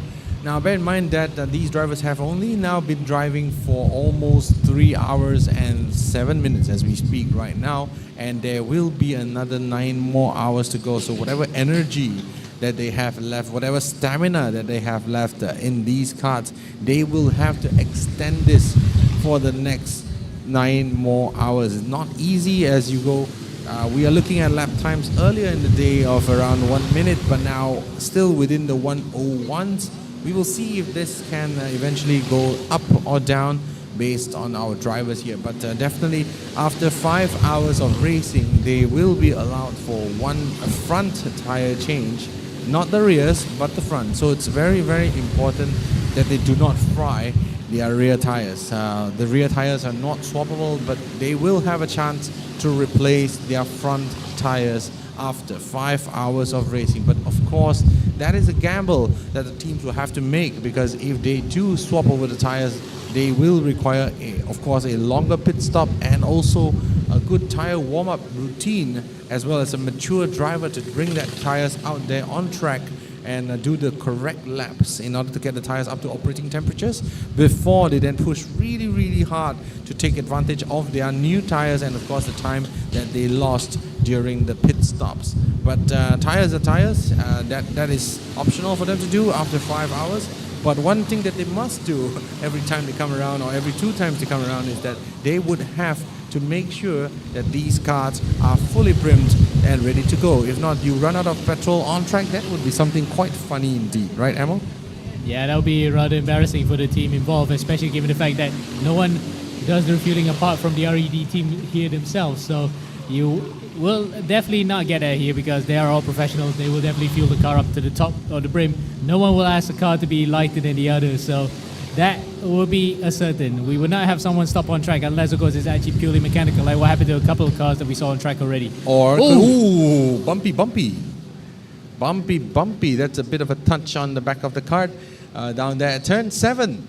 Yep, you're right, Amo, absolutely right. I mean, it's still up to the team to request for fuel, but yep, if you do choose to go all out and run it on fumes, that's completely down to you lah. Yes. But of course, now you have a bit of advantage if you are a little bit lighter, a few grams lighter. Keep the tanks a little bit lower, but you run the risk of running out on track, and that would be quite embarrassing indeed. That's what you said. Yes. Yeah. Again, you wouldn't want to be that guy, especially as a driver, to say, okay, don't put that much. Let's just go with this fuel. And after that, you be that guy to stop on track and have the utter ignominy of walking back to the pits. Absolutely. I think the worst case that can happen is, the least bad thing that can happen is that you run out, stop at a safe spot to waste time and laps, and eventually get pulled back to pits for a refill. That's like the least bad. The worst thing that can happen, stopping out on track mid-turn. That would be quite scary indeed. Yeah.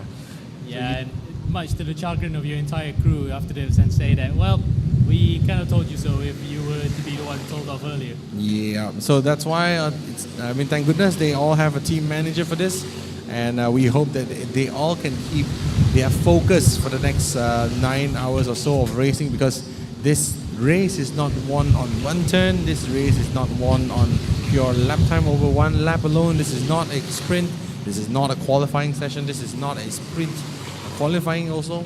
This is a race, an endurance race where the most laps win, and at the moment we have already 179 laps across this Sepang International Karting Circuit this Sunday here at RUD, the 12 RRKC here.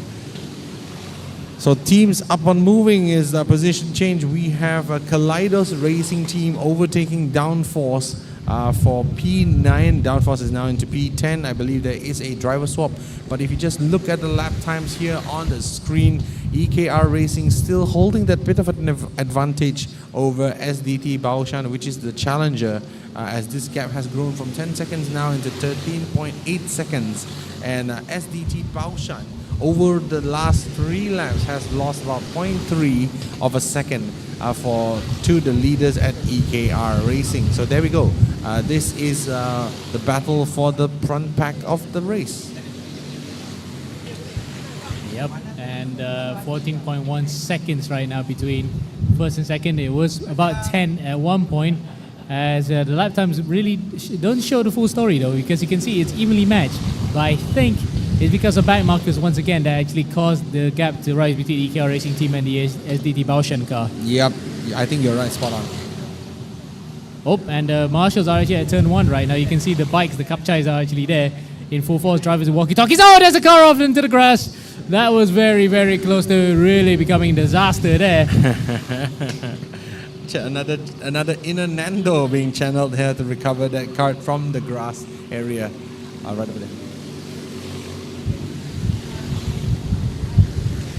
Alright, so we once again refocus our attention there on track as we look at the karts running around this track here for the 181th tour around the Sepang International Karting Circuit here. We had a bit of an interesting slidey goosey moment there at turn 1 and 2, and I believe there will be more to come as we head down this, as we close down this timer towards the end of the race. Still 8 hours and 47 minutes to go. Yep.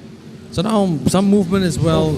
And that's the reason why. There we go. We have a driver on track, but who is that actually has stopped? We're trying to get the confirmation of which car is it. That might have been... That could have been the Kaleidos Racing Team. The Kaleidos Racing Team has been slipping down in positions from P9 all the way down to P13. But still, because the laps are not equal, I think Kaleidos is the one. That should be the kart of 164 out of the race. They are the ones whose timer, whose transponder is not moving on our timing sheets at the moment. So that looks to be the driver from 164 Kaleidos Racing Team. Yep, I think you might be right there, Calvin. It might have been Kaleidos who were chasing at the back of the downforce car. Maybe there was an incident somewhere because he has to actually take a trip back to pit lane on a bike. So that is just another dent into a challenge up to the top 10 for one of the Chinese teams. But it's still pretty much first to 8th occupied by the Chinese team in their class, and overall there is the car in question. There is the car. We're looking at the car being rolled back. Yep, Kaleidos. It is Kaleidos. So there we go. Kaleidos Racing Team, the one that is currently being rolled back the pits for some technical reasons on the car as well. Wow, wait. So many cars ready today, but again, it's a miracle that all the cars are still running at one point because of the work from the RUD guys getting it back out on track. So a testament to the skill of the crew back behind the scenes in the garages to get it back running. Incredible hard work from the team as well, and also great speed, I must say, in consistency, as the team ACC Wantao Jingsu Racing is now moving up the charts. Looking at them, they are now running P7. At one point, they dropped to 3 laps behind the leaders, and they are just clawing this deficit 1 lap at a time. ACC Wantao Jingsu, they are clocking a time similarly, if not faster, than our leaders up in front. At the moment, EKR Racing did a 102.3, and ACC Wantao Jingsu did a 102.0. So they are 3/10 faster than last lap around, clawing that gap back 1/10 at a time. Yep, slowly but surely to get back up there. But again, for some teams that were hoping to have their favorite drivers come up, RUD again, they might have actually been running back out on track, but that is still a huge undertaking if they want to do it. Oh, there's a car spinning around right in the middle, in front of our cameras there. 175. That was the Kartayam car coming to going into the walls once again. Yep. The Kartayam there, really close, and but no cigar. So thank goodness they did not, crash into the barriers. Well, it was a half spin, but out of harm's way. If it was a spin and someone came close there, it would have been an absolutely grisly situation where we have a T-bone effect. That's not something you want. Yep. So we look at the track right now. If you're joining us track side, we can see the 160. I can see the kart of Kaleidos Racing, which is now sitting on the main start-finish gantry, ready and waiting to be rolled back into the pits when we have a clear track. So That is definitely a stricken kart that has to be repaired before they will be able to go back out and do racing again. But once again, this is a 12 hours endurance, and this is only the third hour of which we're racing here. So more racing to come, and more action to come as the 171. This is the second SDT team currently running in 5th position. This is SDT Shanghai Rabbit Driver. Yep, interesting name, SDT Racing Team, and they will be running the 171 kart, refueling the kart as well as standard maintenance being done to the kart. We now also see that the Kaleidos Racing kart has been retrieved and pushed back into the service area. Yep. So yeah, you can see the car in the back. You can see the car in the background. They're being pushed. So that's Kaleidos. Yep. Another car that the crew behind the scenes have to fix here in a list of damaged cars that have to prepare. That's the SDT Shanghai Rabbit Driver car coming in. Let's see if they can get it back out in time. Yes, and there they go. There we go. Visors down. Time to race. You know, the driver means business when they are actually having visor in. Visor down. Yeah. Just like that. Yeah. He rolls out, throttles on, and as he hits the pit lane, he pops the visor, and here we go. Max Verstappen mode activated. You know that music, right? 33 Max Verstappen? Yeah, do. Oh yeah, that's the one. Do. I think when you flip that visor down, that music actually comes up in the driver's head. Yes. And especially the fact that it's a very orange hammer, so it does make sense. Now, this is the induced team, number 156. They were right back and literally lost at one point because of a collision at the start of the race. Now they're back in it, and you can see the amount of drivers. There's a roster of them, almost up to 8 drivers, higher than the average of about 5 that we calculated in the car. But regardless, they are really ready to go here. Let's go. So our love out there to induced as well. From Malaysia, Ishwar, Davindran, Jeremy, Kasawa, Imanuddin, Sharifa, Umar Naim, and Faiz Jabarullah. Our love out to you in the 156 kart. All the best. And as he gets ready to go out, 156 visor down, off we go. Yep, off we go now. Back onto the track here with the induced car, and ready to try to regain some lost ground after that early kerfuffle coming up through the first couple of turns in the opening lap. But as the sun becomes very hot and it's looking quite saturated right now here on the track, it really shows how the weather has changed from what was very sunny to very cloudy at one point. Now it's back to being really boiling hot. Boiling hot indeed. So once again, going back to social media again, the 159 is the dark horse. So once I was looking at the list, right? 159 is dark horse. So who's the dark horse? Dark horse. Then we go, oh, Alpine. Kaizen Alpine, once again, you guys have the best social media game ever, like ever. So seriously, guys, well done. And yeah, you got us rooting for you as well. 159, yeah, let's go. Kaizen Alpine crew, 16 laps down but not out. Let's go. P22, I want to see you guys finish up there in the top 10. Let's go, guys. Let's get it on. Let's get it on. Ooh, gesturing. I think this is the international gesture for what the hell just happened as our driver peels into the pit. But before that, he made sure that his feelings were communicated to the other drivers behind him with the traditional international signal of hand going up, down, you know what I mean, right? Up, down. Yeah. It's like, yo, what's up, man? What's happening? Well, if it's Italian, you can see some driver actually just giving a giddy up on the car there. He's trying to rock it like it's a horse. Rocket like a sunshine. Oh my God. What? I mean, technically adding a bit of momentum to the kart, trying to shake it to give more power. I believe that was the kart, if I'm not wrong. There you go. There we go. Once again. Oh! Hopping. Whoa, look at that. And that hopping actually made up one position. Oh man, that is so interesting and exciting to watch. If only this works, I would hop every time I go karting. Well, this is not Mario Kart. Of course, the Mario Kart 10 is to jump the car. I don't know. It doesn't really work in real life, doesn't it? No, I mean, I don't know about you, Ammo, but you know my age, right? When we played Counter-Strike CS back then, yes, we bunny hop. I mean rocket. I know rocket jump. Yes. Rocket jump. That's from Rocket League, is it? No. Oh no. Team PF. No, what was that? What game? Unreal Tournament. Unreal. Yeah. Yes. Unreal. Where you can literally just rocket jump. Yep. Yeah. Yep. Who's the jump? I think I think for saying that we really reveal our ages. Yes, I think so. Yes. Getting old. I think kids nowadays be like, what the hell is CS?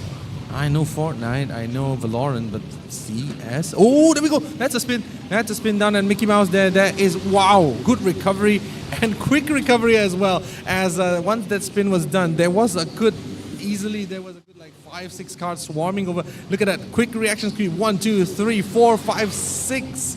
And they all managed to not hit him. So well done. Well done indeed. Indeed. Oh, there we go. One more time. Whoa. Oh, that's a major one. That's a major one. That is 156. That is the card of 156. Induced. That was the induced car that we just saw coming to the pits earlier. That Yes. really, well, luckily kept it together. And this was the car that we saw just now. Was bunny hopping it. And I say it was Unreal Tournament just now. It's actually from Quake. Quake. I Again, see. another old game that we definitely show our age that we know that. Yes. But he was bunny hopping that car trying to get out here. And there's a car moving on the inside. Oh, Big pushing dive. out. Wow, really wide. All the way to the curb. All the way. Yeah, and that might be the downforce car because I can recognize that's one of the Toyota suits. Aha. It has to be downforce. So downforce pushing you out outside, washing white. Washing out white. Downforce. Needs more downforce, these cars. All right, what an exciting few laps that we had here. And now, side by side dueling as they come into turn 7 as well. That is downforce versus up front there. We have an interesting battle already, inside and outside. And all you can see that, different lines once again from our racers as they take turn 8 as well. Yep. And again, so far, glad to see that no one has had a major wipeout yet. Because when you see those rear tires colliding together, you know what happens next. The driver might be flipped into the air. Luckily, we have medical crew on standby actually here to assist if any eventualities were to happen. Yes, and yes, you're right. Absolutely spot on. And we hope that that doesn't happen. But I must say, just now that replay, if I can just show it once again to you guys out there, it was really close. Look at that. People dodging left, right, center, and just managing not to hit someone as we go back into Mickey Mouse once again. So a lot of action, a lot of close calls out there, and a lot of really good racing. I think, let's go, bunny, hop it. Oh no, he's not hopping it. Nah, again, it has to be a Mario Kart move to make that work. Yeah, man, cool. That's incredible to watch. I think that shows that 3 hours into the race, people still are trying to find ways to make their cars go faster, and that's all that matters, man. Indeed. Here, having a meeting once again. Yep, we're only about half an hour away now to our next ad break here to pass it over now back to Budi after this, who's been taking in the sights and sounds of the cars that are on track, but make no mistake, I think some of us are happy to be underneath a tent right now with some shade rather than be out on track. Oh, there's a bit of a bump. The guy in the Toyota suit just bumped the guy behind, the guy in front of him there. Luckily, nothing to it. Everything's fine. Everything's fine, and everything is hunky-dory still.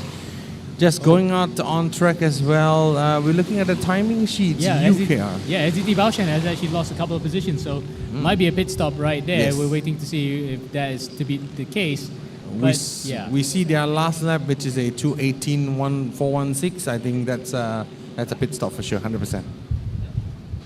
But the transponder is still moving, so good on them. SDT Baoshan with the next driver swap, next stint. And Zenith Zen, I think this is the first time we're mentioning them up to top 3. Yeah, back to where they were at the start of that. At the start. Yes. So, good drive right now, but again, they're net 4th, by the way, because of the fact that the SDT Baoshan car made a pit stop just now. As you can see, I think that might be the downforce car making its way up through the field. Well, rather making its way through to get back in a lap. They're on the grass. They were on the grass just now, trying to overtake other cars. This is going to be really hairy. And luckily, though, nothing happened there. But 4 cars going through in tandem. 4 into 2 doesn't... Okay, I was about to say 4 into 2 doesn't work, but apparently it does. So it does, yep. Back into single files again. I think that's the downforce car out in front. Yep. Definitely really close. But I just want to give a shout out on the fastest kart out there as of the last lap was Team AVR down in P9. This is the first time that we are seeing them clock a superb lap of 101.6. And that's really cool for AVR Racing. Hopefully that they can join the battle at the front real soon. Only 6 laps down. Now bear in mind all of them have penalties to serve and also time to wait and stints to change. So this result is far from final. Absolutely. It's just a matter of time before somebody actually cracks under pressure here, or a team makes a mistake in the pit stop that could really change the complexion of the race. Getting really close as well, slicey dicey. As I think, I saw the driver making a hand signal to the other kart driver to make a move on the inside, but then the guy behind is like, "Ooh, you guys are going to coordinate something? Here I go." And an opportunistic move into turn 11 resulted in a position change for them. So good on them for taking advantage of this situation. But as of now, fastest guy on track, none other than ACC1 Tao Ching Su Racing, and now at P7. Yeah, but again, 1 lap lost because of a pit stop earlier and then a couple of incidents as well, and penalties have really resulted that car to be falling behind. And remember, this is the car that had a big flamethrower coming out of the rear of the car. At one point, the engine is just really self-combusting, but luckily, it kept itself together. It's back in the race, but 3 laps, the difference between itself and the race lead. Yeah, just too much fuel, and that definitely was entertaining for us, and to all our viewers on the stream as well. Those of you on track that were not maybe perhaps able to see this live, well, I just want to describe it to you as it was exhaust barbecue. I think if you put a slice of a skew of chicken there, you would have satay at the end of that engine fix. No, I wouldn't want it to taste like petrol because that was a direct naked flame, shall we say. It's like literally cooking with propane and when everything catches fire. So not the best tasting, but it was really there. So there, as you can see, a couple of drivers gesturing there to come through. Yep, I'm passing by. Thank you very much. Thank you very much indeed. So, yep, everyone has their own race. So I think smart move to do. All right, there. And also a special comment from Javier Alvarez there. Amazing stream. Keep it up. RUD. Lit. Yep, our patron saint. A patron saint from Espanol. ¿Qué pasó, mano? Hola. Yes. ¿Cómo estás? ¿Cómo estás? Great Sunday indeed. So great Sunday at the RUD Sepang International Karting Circuit. We're here. We're enjoying this fantastic day. Weather has been interesting. Has been hot and cold, like that Katy Perry song. It's hot and it's cold. And it's yes and it's no or something like that. And at the moment, we are once again looking at darker skies in the horizon across where our commentary booth is. Yeah. So yeah, we see. Around the northeast section of the track right now, so southeast actually, where the circuit, we're facing north at the start-finish straight. The southeast section of the circuit is actually becoming a bit cloudier than before, whereas the northern section of the circuit is now seeing some sunlight. So maybe the clouds have actually gone away, who knows? Yep. We might just be able to get at least the minimum 7 hours and 12 minutes in to actually record a full race distance. Yeah, that's right. And just to let you know as well, guys, if this does eventually evolve into a wet race, the race directors and management will be able to throw a red flag if the conditions get too dicey for racing and too dangerous for racing. But otherwise, they are required to continue on whatever tires they have at the moment, which are slicks and water. You know how that goes. Yep. As another penalty has been dished out, car 160 +1 for not stopping in the pit lane line. And again, that's been a common penalty here today. That's actually but 6 by our count. That's a lot of penalties being dished out there. We want to make sure that all your lap times are captured and not wasted. And in this case, there has been quite a fair bit of penalties. These are all fair penalties, of course, of infringements that do happen out on track there.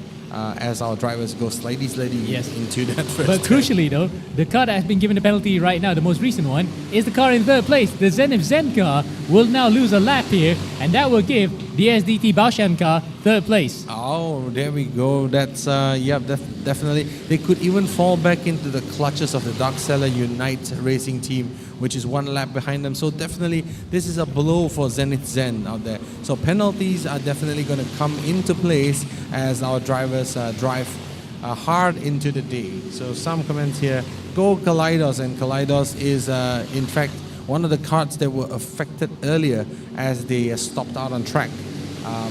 And also comment from Sean Ho as well. What's the weather conditions? I think we just mentioned that. Looks a bit gloomy, but only on the south side of the track. We shall continue to monitor as this day goes on. But at the moment, it looks like it's cool and it's good for lap times because we are seeing really fast lap times here. The fastest now belongs to ACC Wandao Jingsu Racing, now at P7. They're clocking a lap time of 101.393. If we can just have a little bit of a graphic on the ACC Wandao Jingsu Racing team laps as well, that would be great, so that we can take a look at how fast they have been for the past few laps. Yeah, 101.3 was their last lap. Fastest lap is still being held by the team, 59.942. So that you can see that the pace is there. It is the car to beat alongside the downforce car, but they've been coming up a cropper due to mistakes, accidents, and other factors in between. So definitely the important thing here is to keep it consistent as well. And this is what it matters when it comes to endurance racing. It's not about that one lap. You could make up 1 second per lap, but if you spin out the next lap, you lose 20 seconds and that's about it. So you need to make up 20 laps, 20 qualifying laps in order for you to get it back out there. So always drive to the safest conditions ever that you can. And we look at ACC Wandao Jingsu. This is their lap times versus the leaders as well. A net gain of 0.8 seconds over 3 laps. So ACC Wandao, and basically this track has a lap time approximately 1 minute and 1 minute and 2.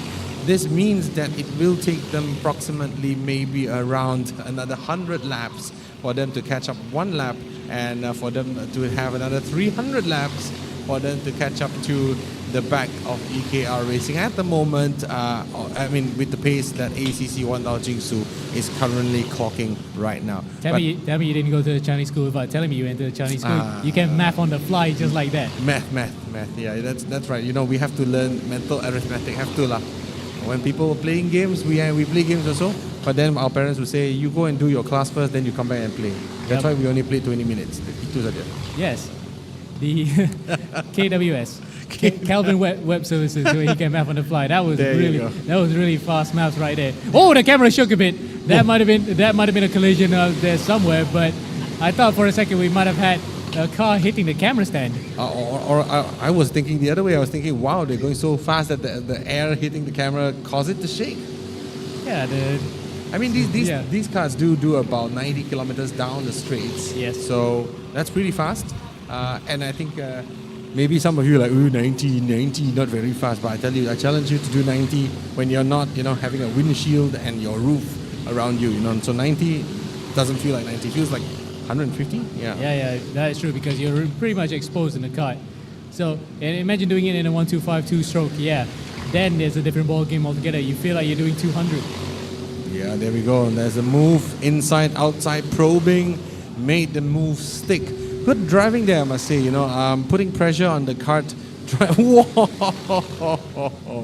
That's the most interesting thing that I've seen in the last few laps. So he turned to his left. He saw, there's another driver there, and he's like, I got blocked. Okay. Now the apology comes out. Sorry. The hand signal comes out. So that was definitely not done on purpose, but maybe instinct. It's like, someone coming to pass me. The first instinct of a racing driver, I block. Almost Paisen-like, to be honest. Yeah. A bit Paisen, shall we say. Yeah, definitely. For reals. Yeah. But that was to happen if some miscommunication was to occur. And that could happen quite often here today because the drivers are really running to the extremes. And to a certain extent, you might say they're trying to chase after the weather now in case they want to get the laps in before we get a red flag situation. And we do not want to have a scenario where we'll be here pretty much all day waiting for a race to happen.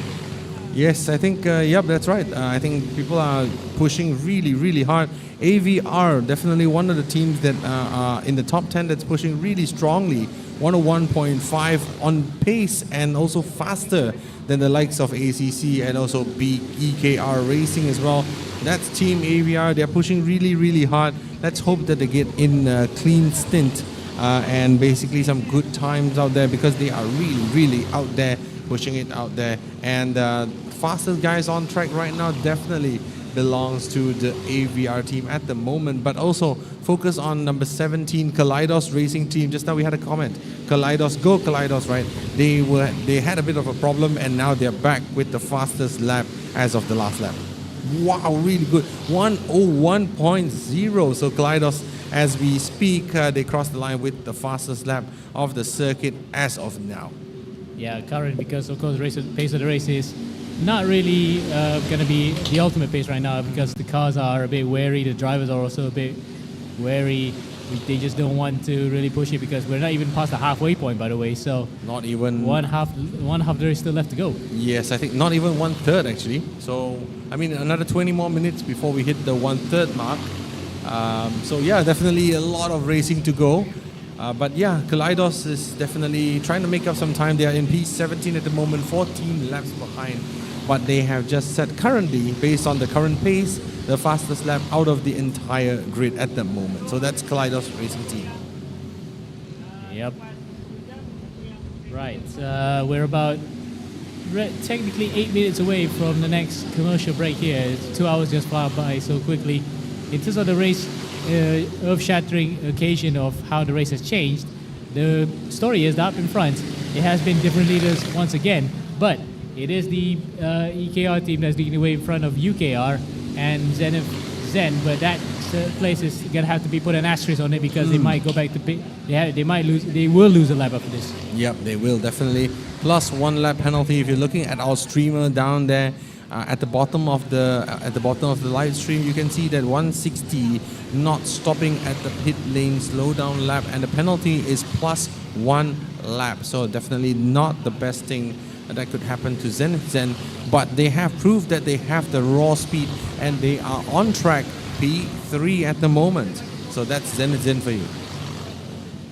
I think Emma, we're gonna have to do this recap for our viewers whenever we swap stints, right? Because obviously the story of this thing will change whenever we, basically it's an endurance race and the story keeps on changing, right? Yes. But again, it is to be expected, because some people might have tuned in and say what happened to their favorite team and driver, so they have to find out why. And it's only fair that we give them at least a run through of what has come up to this point. That's true. So we see our drivers still driving out there, still pushing really, really hard. And I think this is the team of the race so far. Everyone is working really hard to try to get the position that they wanted. I think and EKR is at the front. They're not doing anything wrong. They're not doing anything particularly right. They're clocking about the same pace as the carts around them, and that allows them to stay clearly in front with a 1 lap gap. Yep. But again, it might just be the transponder not really registering just yet. If they cross the line and we get to see if it's still 1 lap, that means that, yep, the UKR team have mounted the climb still to get up to the back of their fellow countryman team. So as of now, it's 2 laps and they cross the line 1 lap. So indeed, you're right, Amon, that indeed is 1 lap down for UKR, as EKR briefly for that few seconds pulled out the gap to 2 laps, and then UKR closed it down back to 1 lap again. So UKR 1 lap behind, and Zen another quarter of a lap behind, as they just crossed the line right now after UKR.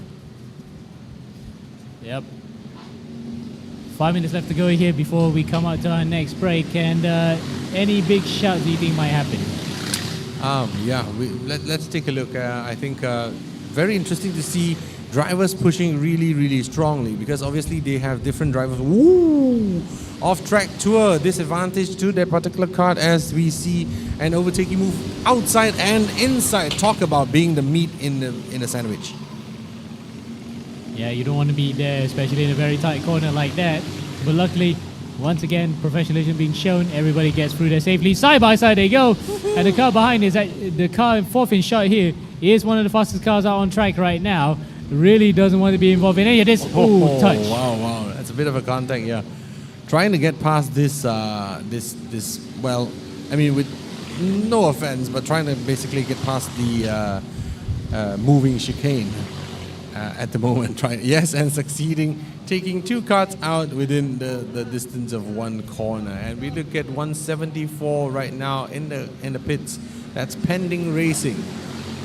At one point, they had a bit of a technical issue pending for them to fix it to go out. Oh! Big accident then. 171 in the barriers, and that is well and truly wrecked. It is the STC Shanghai Rabbit driver off onto the barriers, and we probably did not get enough of that after this, but that is well and truly the first retirement of this race there, Kelvin. You know what I see? I see just now. Let me just pull up the replay for this one.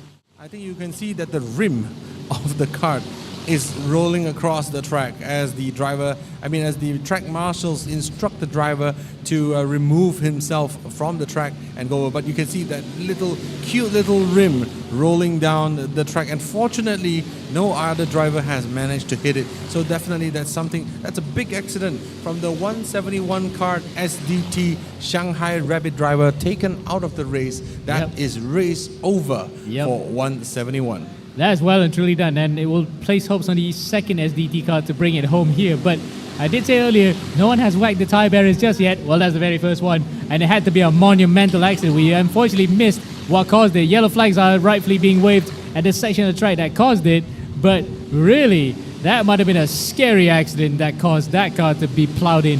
100%. I think the force was strong enough to dislodge the rim from the tyre. And and I think the tire barrier there is really strong, and I think managed to slow down the kart. I mean, the good thing about this entire thing is that the driver, you can see, hopped out safely, and hopefully doesn't feel too sore in the morning after. Yes. Well, not today, but yeah, you're right, they might feel it tomorrow morning. Plus, the rim actually came from the tire barrier itself, so the force of the impact really lodged that thing out of the tire barriers and onto the racetrack. Luckily though, again, nobody else collected that one. Everybody is safe and sound here. Miraculously, no one ran over it and might have caused an even bigger accident. Otherwise, well, look at that, as a marshal running across an active racetrack. But nothing else apart from that was the casualty. Yeah, I mean, so thank goodness that the track is now being fixed as we speak. But still, localized yellow still around the track for some reasons. But I'm just going to pull up the PIP once again. If you can just see the interesting rim from the tire barrier rolling down. So thanks for the correction there, Ammo. That thing was definitely interesting. As you see, 2 or 3 drivers, so actually 4 drivers. Oh, wow, there we go once again. That's turn 1 and 2. And wow, managed to get out there without getting hit. Yeah, by the anyone. Hansai Pao Pao there going for a slight spin, but luckily didn't get collected by anyone. Once again, we saw Hansai Pao Pao at the start of the race also getting involved in it. So definitely, drivers are pushing really hard right now, and I think the consequence that we can see is that this is it. The SDT Shanghai Rabbit driver 171 has crashed into the walls. Before that though, I must say 101.799. That's a pace that's faster than our leaders EKR Racing. Once again proving the fact that in an endurance race, in order to win, you must first finish. Yep, and that dramatic moment might be a great segue to go into a break now, don't you think, Calvin? Yes, indeed. So thank you so much for joining us for now. We'll be back with you shortly after this technical break. So stay tuned at the R12 RRKC. See you soon.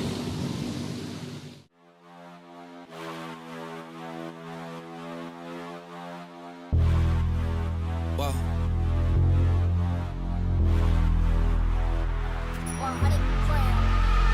Straight to the top, never going down, don't wait for the drop. Never stand still, that's the motto. Yeah. Brand new bands for the auto. Oh. Foot to the ground, full throttle. Big energy for the night like lotto. Damn, y'all talk lots, never this quiet. Life like a Seinfeld plot. Vault full of songs, all of them bombs. Something like a minefield guy. Boom. Get it, tickets running out quick. Bet it, never getting outbid. Said it, never had to shout it. They said I couldn't ever do it, okay, how's this? Fit a week worth of work in a minute. Machine well oiled, you know how I stay efficient. To-do list written, I do this different. Hold up, wait a minute, I ain't finished. Look, flows the same now. Paved the way to snakes and fakes are chased out. Back to back to back, I changed the pace now. Had to stack the cash until the bank's out. Straight to the top, never going down, don't wait for the drop.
Clock, you major. I just set a new set of foes on a new Mercedes star. Bitches tryna have my baby. I can't go out like that, baby. No way. Big watch, big clock, flavor, flavor. Got all the bitches feeling my first way. All the bitches feeling my first way. I'm just dead, they're tryna put me on the runway. Yeah. And I still remember those days. I can't wait to go to school just to show off my new chase. Yeah. Young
party, everybody put up their hands. I get a half a meal for my beats, you get a couple.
She was a bad, bad, nevertheless. Calling it quits now, baby, I'm a wreck.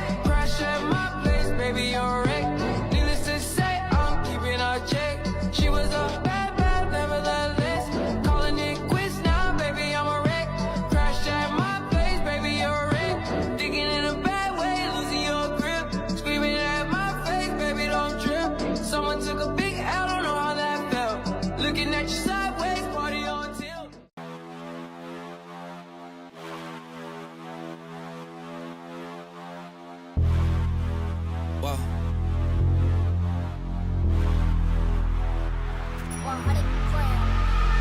Straight to the top, never going down, don't wait for the drop. Never stand still, that's the motto. Yeah, brand new bands for the auto. Whoa, foot to the ground, full throttle. Big energy for the night like lotto. Damn, y'all talk lots, never this quiet. Life like a Seinfeld plot. Vault full of songs, all of them bombs. Something like a minefield guy. Boom. Get it, tickets running out quick. Bet it, never getting outbid. Said it, never had to shout it. They said I couldn't ever do it, okay, how's this? Fit a week worth of work in a minute. Machine well oiled, you know how I stay efficient. To-do list written, I do this different. Hold up, wait a minute, I ain't finished. Okay. Look, flows the same now. Paved the way, the snakes and fakes are chased out. Back to back. I changed the pace now. Had to stack the cash until the bank's out. Straight to the top, never going down, don't wait for the drop.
like clock, you major. I just set a new set of foes on a new Mercedes car. Bitches tryna have my baby. I can't go out like that, baby. No way. Big watch, big clock, flavor, flavor. Got all the bitches feeling my fucking swing. All the bitches feeling my fucking swing. I'm convinced that they're tryna put me on the runway. And I still remember those days. I can't wait to go to school just to show off my new chase. Young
Gentlemen, once again, good afternoon and welcome back to RUD International Karting Track Sepang.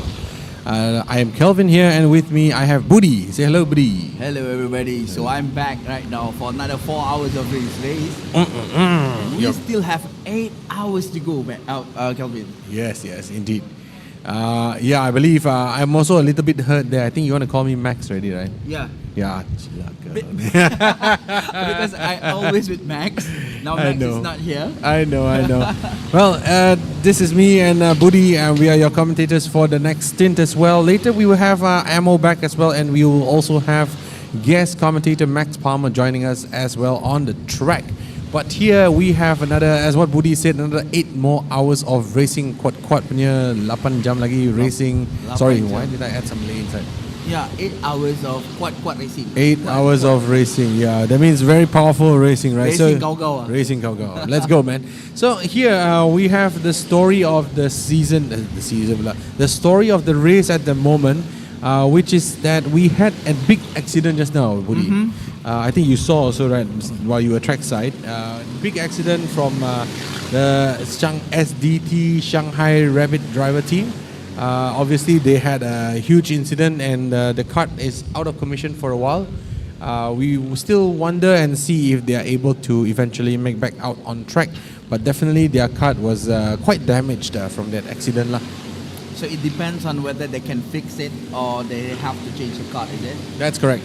So that will depend on them, and we will see whether they manage to come back onto the track sometime later. But as of now, our leader for the stint is EKR Racing, and SDT Baoshan Max Light has taken the second position from UKR as well, and they are definitely, both of them, you can see the timing screen, they are faster than EKR Racing, and they are trying to chase down the leaders, but EKR has been incredibly consistent, and this consistent is key when it comes to, of course, racing in endurance racing, yeah. Especially in endurance racing, actually, your pace is actually, when you can do the consistent pace, right?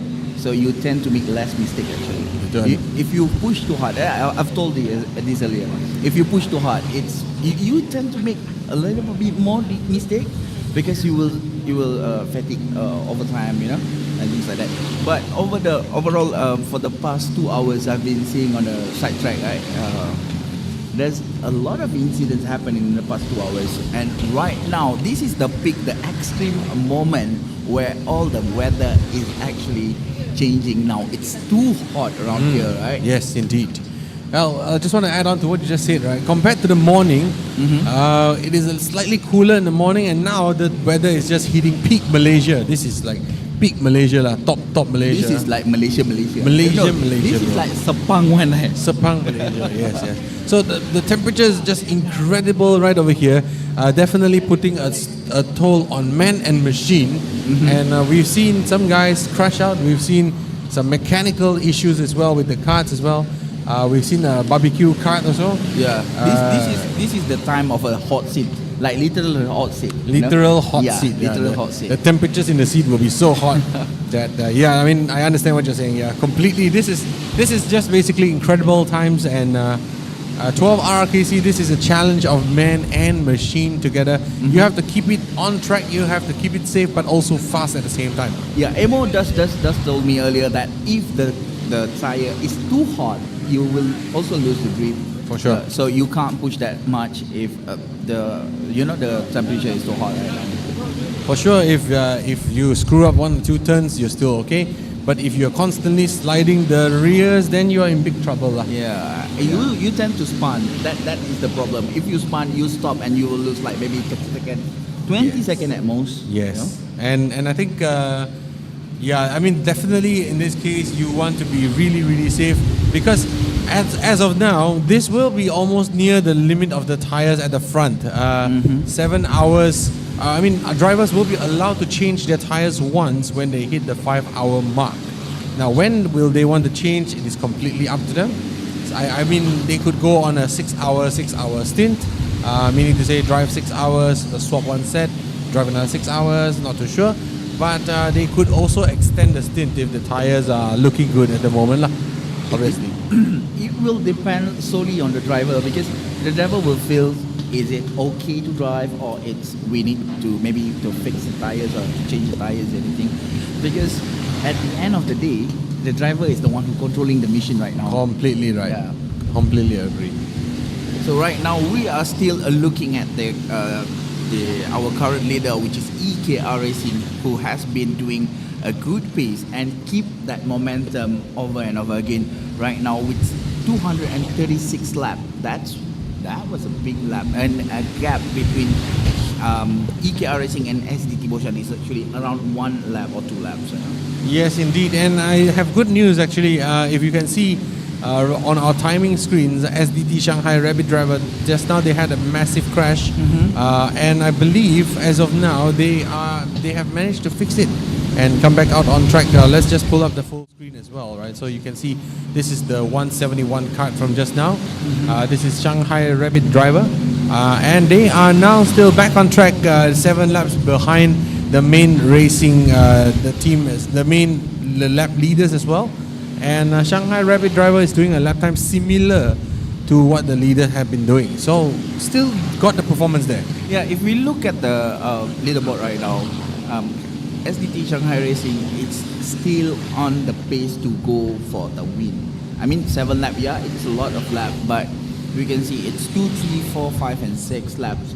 So he still got, they still have a potential to go maybe beyond podium number 5, you know? Definitely. I still think that the chance is there, out there definitely for them. As we just look at some of the racing, dicing actions out on track. Into turn 11 there, coming out onto the start. Main finish straight.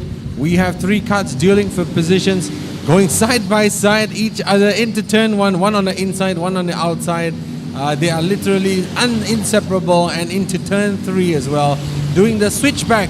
And I believe the driver in position 2 has now the advantage into Mickey Mouse. But we keep our camera focused on this action as the driver in the second position just now managed to overtake the driver. But the one guy in the first position completely lost out 2 other positions and is the net loser from that turn.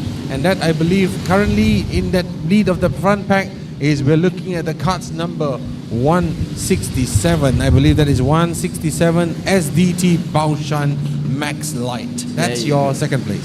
There you go, the SDT Baoshan. They are still ongoing with the moment. Okay, we talk about this, Kelvin. The pace is different from the first start of the race, and right now the pace is quite different due to the traffic itself. But I'm telling you this. When I go at the side track, right, and I see all those racers, they are really pushing the car. They don't like man, no man.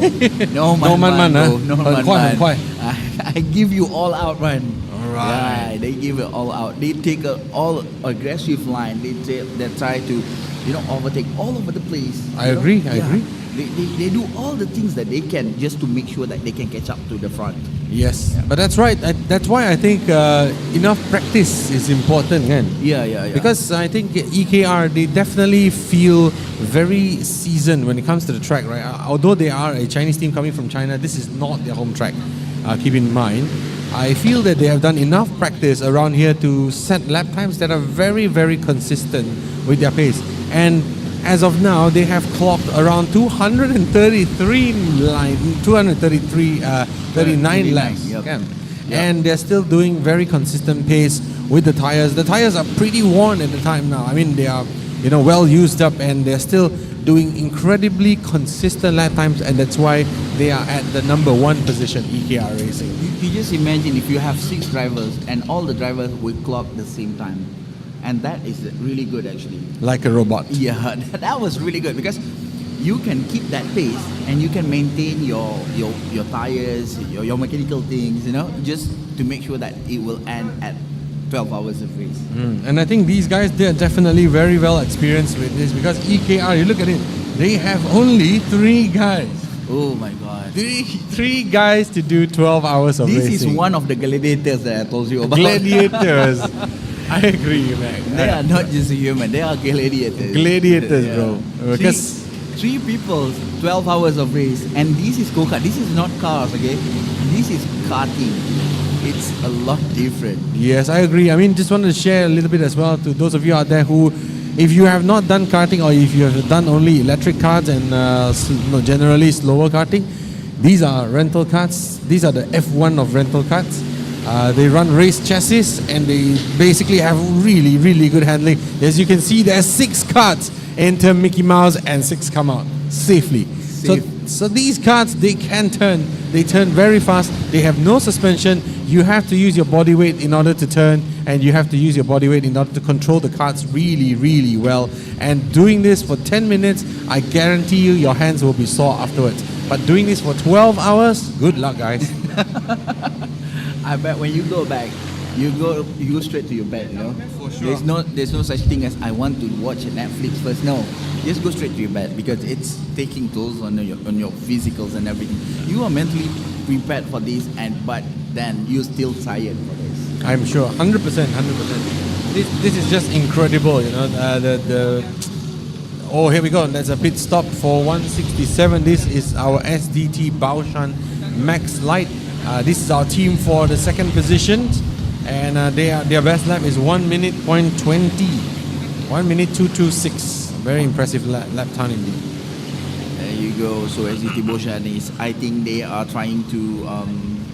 I think they are trying to change the driver right now. Yes, right? yes. Because this is what I find out that after the 1 hour marks, I mean the 2 hours marks, they keep on changing drivers because the temperature here is rising and I it's think too so hot, too. you know? Yes, I completely agree. Yeah. I think driver swaps is not just only for strategy now and not just only for speed, but perhaps also for the health and safety of the participants, you know, because it is just so hot and you dehydrate like just crazy, you know. Like I've told you, I've told earlier, if you like maybe you feel a bit tired after 30 minutes of race, you will lose your focus. Yep. And this is not what we want in a endurance race because we need the consistency to make sure that we have that pace. You know?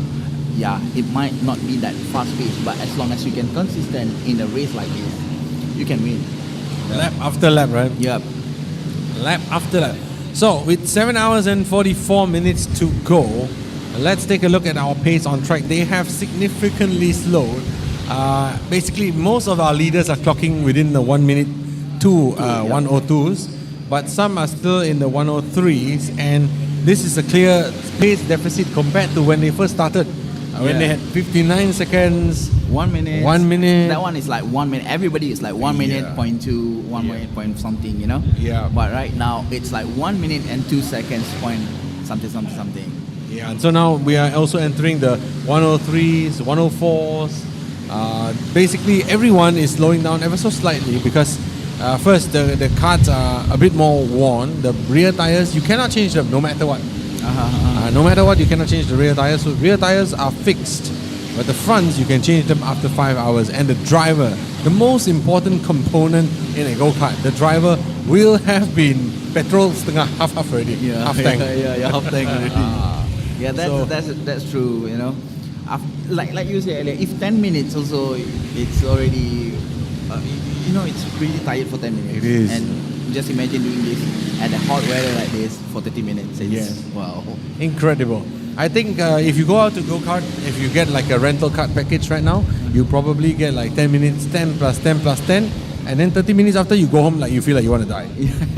And this one, you do a stint of, imagine you do like, for example, if you're from EKR Racing, in order for you to, you know, do the best time possible, you do 90-minute stints.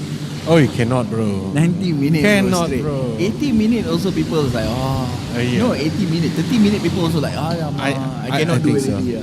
I think so. Yeah. I think we're looking at the kart number 27 of RUD Motorsports here. Just now we just saw our driver leave the kart, and I think the position of how our driver left the kart, he feels very tired. Yeah. I think we can see that. We can see that, yeah. The way they walk, right? Yes. It is indeed very tiring, and I think this will be the most challenging moment at the for this race at the moment, because now it's incredibly hot, and even at the booth here, at where we are at the commentary booth, that's contact. That's contact, and that is the 175 kart, I believe, going in for a spin. Let's just pull up a quick replay for a quick one, yeah? So let's take a look. As we see, look at the track side now. The drivers goes out. This is the replay we have. And going back on track, we will see there's a contact piece. And then locking of the rear brakes. So near contact, locking of the rear brakes resulted in basically action happens and people spinning out at the Mickey Mouse turn. Yeah, that was a bit unfortunate for that team. But anyway, it's good that the driver, just drive away safely and there's nothing happened and no major component that's broken or anything. That was a good one in endurance race. As I said earlier, if we have like something major, we need to go to pit and fix it, and that will take a lot of time. For sure, 100%. Okay, so let's go into the action once again as they come down into Mickey Mouse this time around. We have all the cars now taking really different routes around the circuit, perhaps adjusting to the fact that their tires are worn down now. But look at that, EKR once again back into the 101s. Now they are really very consistent, but their disadvantage is that they only have 3 guys. Yeah. 3 drivers, that's it.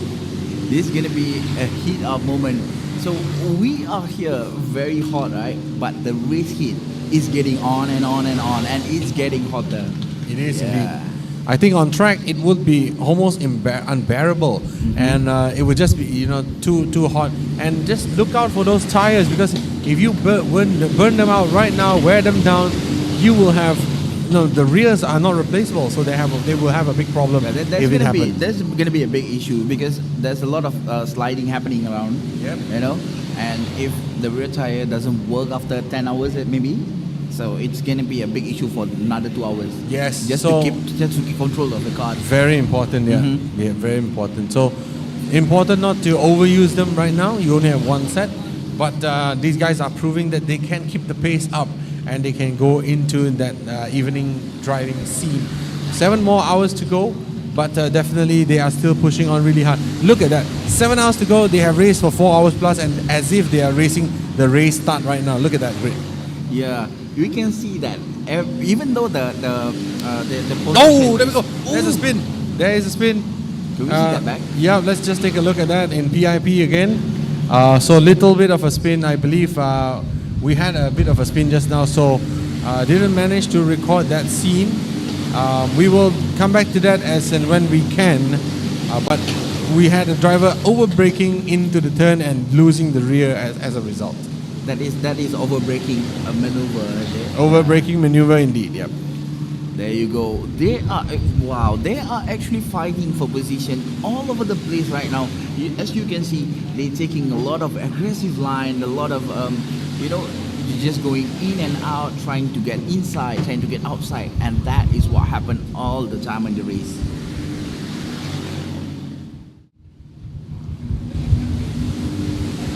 There you go. This is a boom. There's our replay. It's a bit unfortunate because we see it at the back of the camera, right? Yeah. Indeed. But indeed, there was a close fight, and I think you can see that this angle really gives a little bit to be desired. We can use a more clearer shot of the view, but there just now the kart just really managed to spin around and touch the back. So yeah, once again in the PIP review, you can see that how they just over-braked ever so slightly and then spun around. Best lap, however, still hold by ACC Racing, which is 59.9. That was the best lap of the race today, and still holding on up till now. There's no contender closing up to that timing right now. Oh, a bit of a double contact over there. We have double touching at the Mickey Mouse turn there. Let's take a look at what just happened. Once again, as they come down to power down to Mickey Mouse, there was an initial contact. You can see sliding, touching, and then stopped, and pop, another contact from the kart there. I believe that was 172. Is that there? Our race leader EKR Racing. Did I spot that correctly? You can't brake there anymore. Yeah, we can't really tell it, but yeah. So that was contact at Mickey Mouse. Down there, unfortunate contact. It seems like at this moment Mickey Mouse is the hardest place to tackle, you know. Yes. Yeah, we can see that a lot of things happen in Mickey Mouse corner right now. They are just braking really, really hard into it, trying to make up the time. But as a result, a little bit of action there. Maybe Budi, you can give us the rundown on the standings at the moment. See where we are standing right now. So at the moment, at the first place we have EKR Racing. At the second place we have UKR, which is from China, so also from China. At the third and fourth place we have SZE Boshan and Zenit Zen. And the fifth place we have Dark Sailor Racing, also from China. On the top 5, top 6 is actually from China team right now. ACC1 Daojing is actually on the 6th place. Well, Downforce Racing, our top contender at first stint, was actually on the 7th place right now. Yep.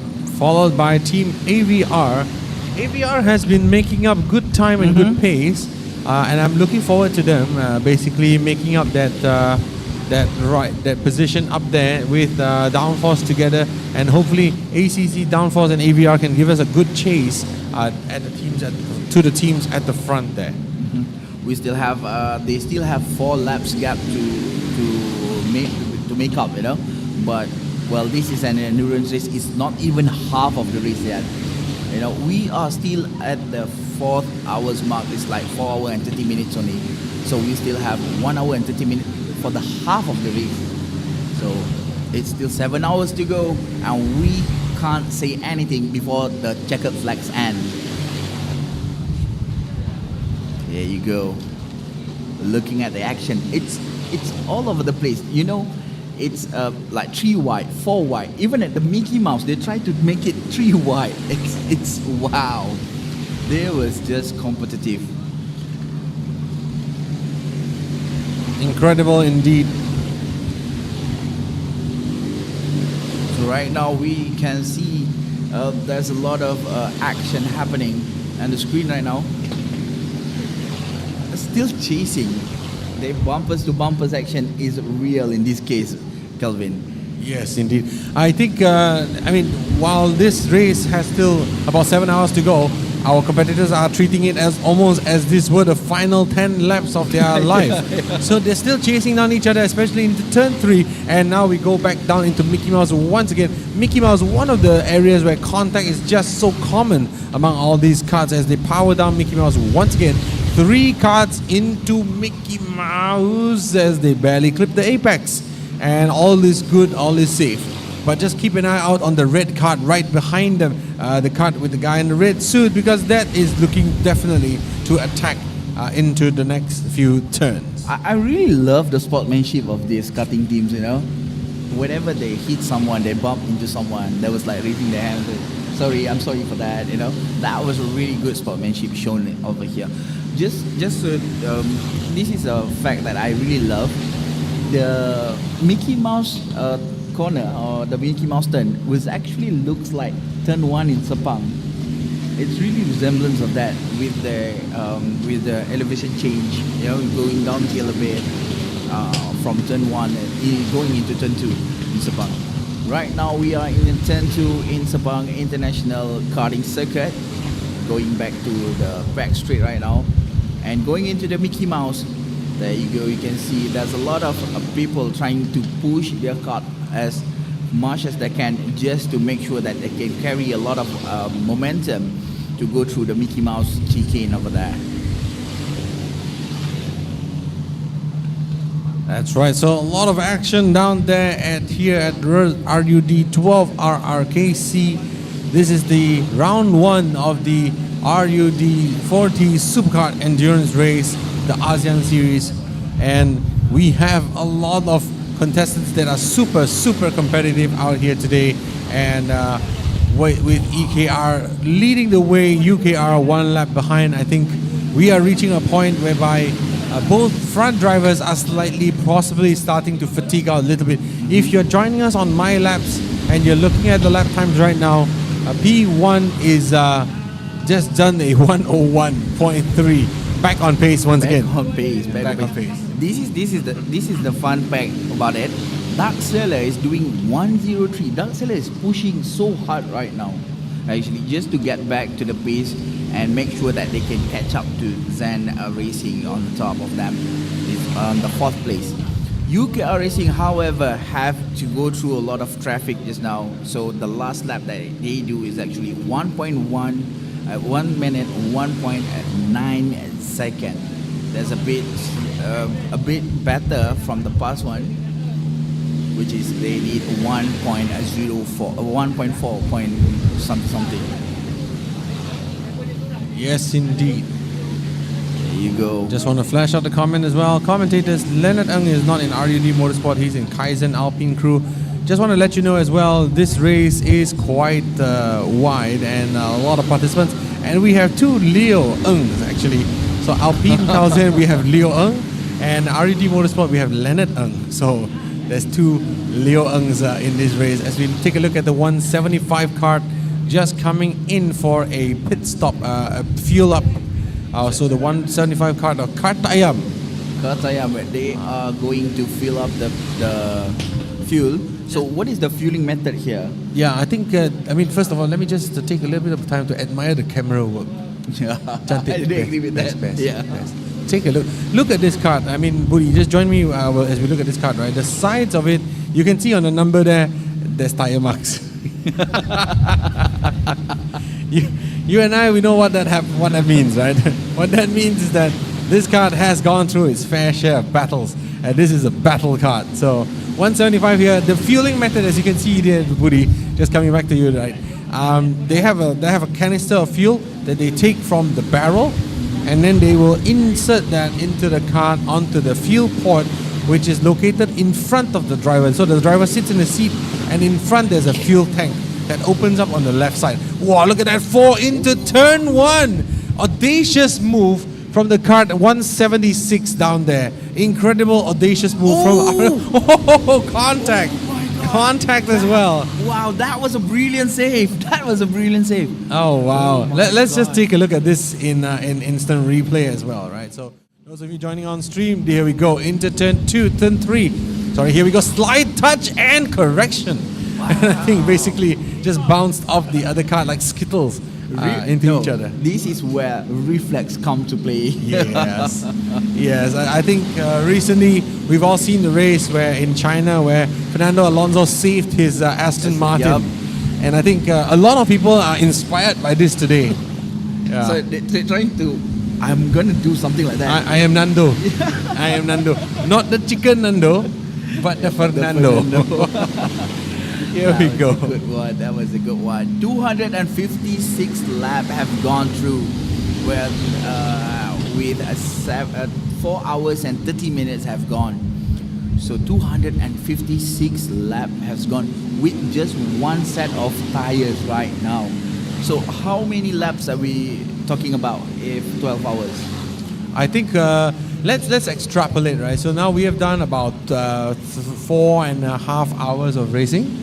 So estimate we have another 2 more thirds to go. So if 1/3 is about 250 laps, therefore by the time we finish, we will have about 750 laps. Yeah. Agak.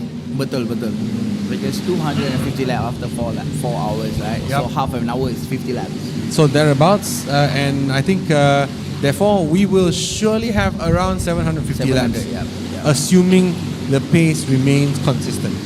I would say they try to keep the pace consistent. We can see that how hard they are trying right now.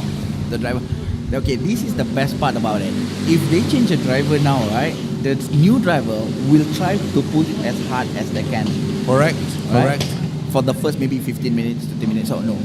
Because that is what I said earlier, but that's not happened. They push the kart for the whole 20 minutes, the whole 90 minutes. That's right. So we're looking at just now on screen the karts of 152 and 153. That's Yidong Yezi and 9up Racing Team, both from China. There you go. They are on stream right now. You can see them with the dark blue and the light blue helmet as well as they round turn 11 to complete one more lap around this track. So these two are the Chinese teams, Yidong Yezi as well as 9up competing. And their best lap is a 101. But as of now, Budi, like what you said just now, while the heat is so hot and the temperatures are crazy, they're still clocking An impressive lap of 1 minute still. Look at that. 1.005 is the last lap. And these guys are the fastest on the track at the moment right now. Yeah, that's correct, Calvin. You can see, like you say, it's like they are actually pushing their car really hard, even though the heat at the moment, the temperature, the ambient temperature here is very hot, but they are trying really hard to make sure that they don't lose their pace and they keep on the consistency. This is really hard to do when you're driving a car like this for more than 30 minutes, right? To keep on the consistency, to keep on the focus, and it's really hard. I'm gonna say this a lot because it is extreme. It is extreme. It's gnarly, bro. I think when you say the word extreme, I suddenly felt cold for one moment because the heat here is incredibly hot. So hot that suddenly I feel cold. Right. So this is peak Malaysia. This is peak Sepang, right? Yeah, so this is peak Sepang. where this is like super ultra hot. And humid. Not to forget the humidity. Thank you so much. Yes, I haven't forgotten that as well. Thanks, buddy. So here we go into turn 1, 3 aside. And we just have a middle car that's a little bit slower than usual. That's the car of 174. Bentley Racing, and there's contact. Contact at turn 3. Let's take a look at that in some time. Yeah, buddy? Okay. Let's take a look. The car was collected in the middle of the span over there. There we go, 174, slightly slower. They turn inside. Oh, he loses the front. He loses the front, slides the back, and then gets clattered into. Let's take a look at it once again. That, I believe, is the kart of 160. That is kart number 160. 160 lost the front, then the rear, and then got clattered into. They got contact first. They got contact first. They got contact first. It's a bit of a contact. So kart number 160 is Zenith Zen, one of our top leaders, running in the 4th position at the moment. It was just like a love bomb, Love tap. Yeah, love tap. Love yeah, tap. that's what it is. Like a love tap. So slight tap. Luckily, no one spun out into the barriers. Everyone will still continue this race. And here we go, continuing again down into turn 1 and turn 2. Now we look at Mickey Mouse here as the battle comes to us. Take a look at that. The Mickey Mouse corner is really slidey right now. Okay, the Mickey Mouse corner is actually really slidey right now. And you can see a lot of slides and going on in out of that track, of that section actually. So a lot of Let's moving. look at that. You can see that. Oh, here we my go. God. 1, 2, 3. Wow! Look at that. Overshot completely. Slides wide of Mickey Mouse. Luckily, there's no one else on the outside. If not, that would be a immediate into the wall accident. Yeah, another collect over there. If that thing happened. Yes. But right now, well, it's still on. The race is still on as usual. It's 7 hours and 30 minutes has passed for the whole race. We are still waiting. If there's any moment that one of these our podium leaders are going to make any big move, and change the leaders, because EKR Racing still comfortably in front with 1 lap. So I bet that timing is actually around 1 minute ahead of the others, the UKR team. Yes, indeed. Let's just take a look at the standings once again. So EKR in the front, UKR following behind, SDT Baoshan Max Light, followed by Zenith Zen, which we saw just had a love tap incident, as what Budi has mentioned just now. Just gonna put that up again in the instant replay side. There you go. So a bit of an action, and this is the battle for first place, as the leaders are EKR Racing 172, followed by UKR 166, and STT Baoshan Max Light 167. These are your first contenders for the first position in the 12 hours RRKC here at the Sepang International Kart Circuit. Seems like EKR have a very good clean air right now. He's doing a 1 minute 1.68 second just now on the last lap. That was a really good lap for now, I would say, because 1 minute 1, it's really hard to do, because a lot of our drivers is actually clocking a 102. Yeah, that's right. So And a battle that is shaping out on the grid right now is the battle between UKR and SDT Baoshan. I think we will see this in a few laps as UKR is now only leading SDT Baoshan by 7 seconds. And Zenith Zen also 5.5 only next to Daxela Unite. We need to acknowledge this because SDT Baoshan is pushing their car harder, because the last lap was actually 1 minute and 1.493 seconds. This is actually a really close fight, a close battle between them. One lap. You can see UKR and BDT is one lap behind, but the gap is actually closer and closer. Oh, another 1 minute and 1 from SDT Baoshan. That was actually another advantage for this team, SDT Baoshan right now.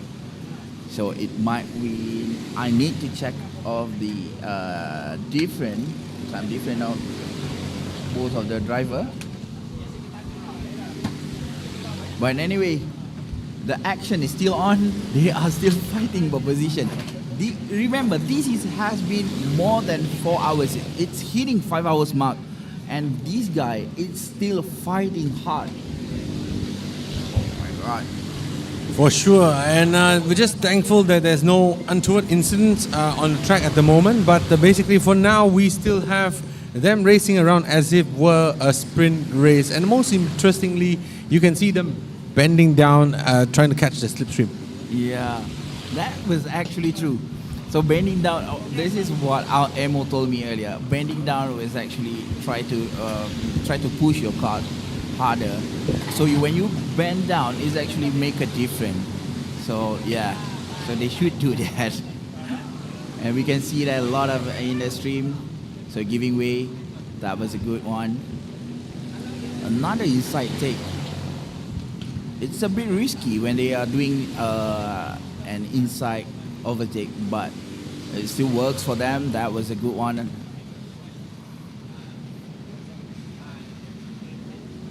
So right now we are looking at the kart, trying to go through past the last sector of the race. This is the 11th turn and going to the front straight. There you go. This is the third turn actually, going to the Mickey Mouse that we know earlier that Mickey Mouse is the one that giving a lot of pressure for our racers right now.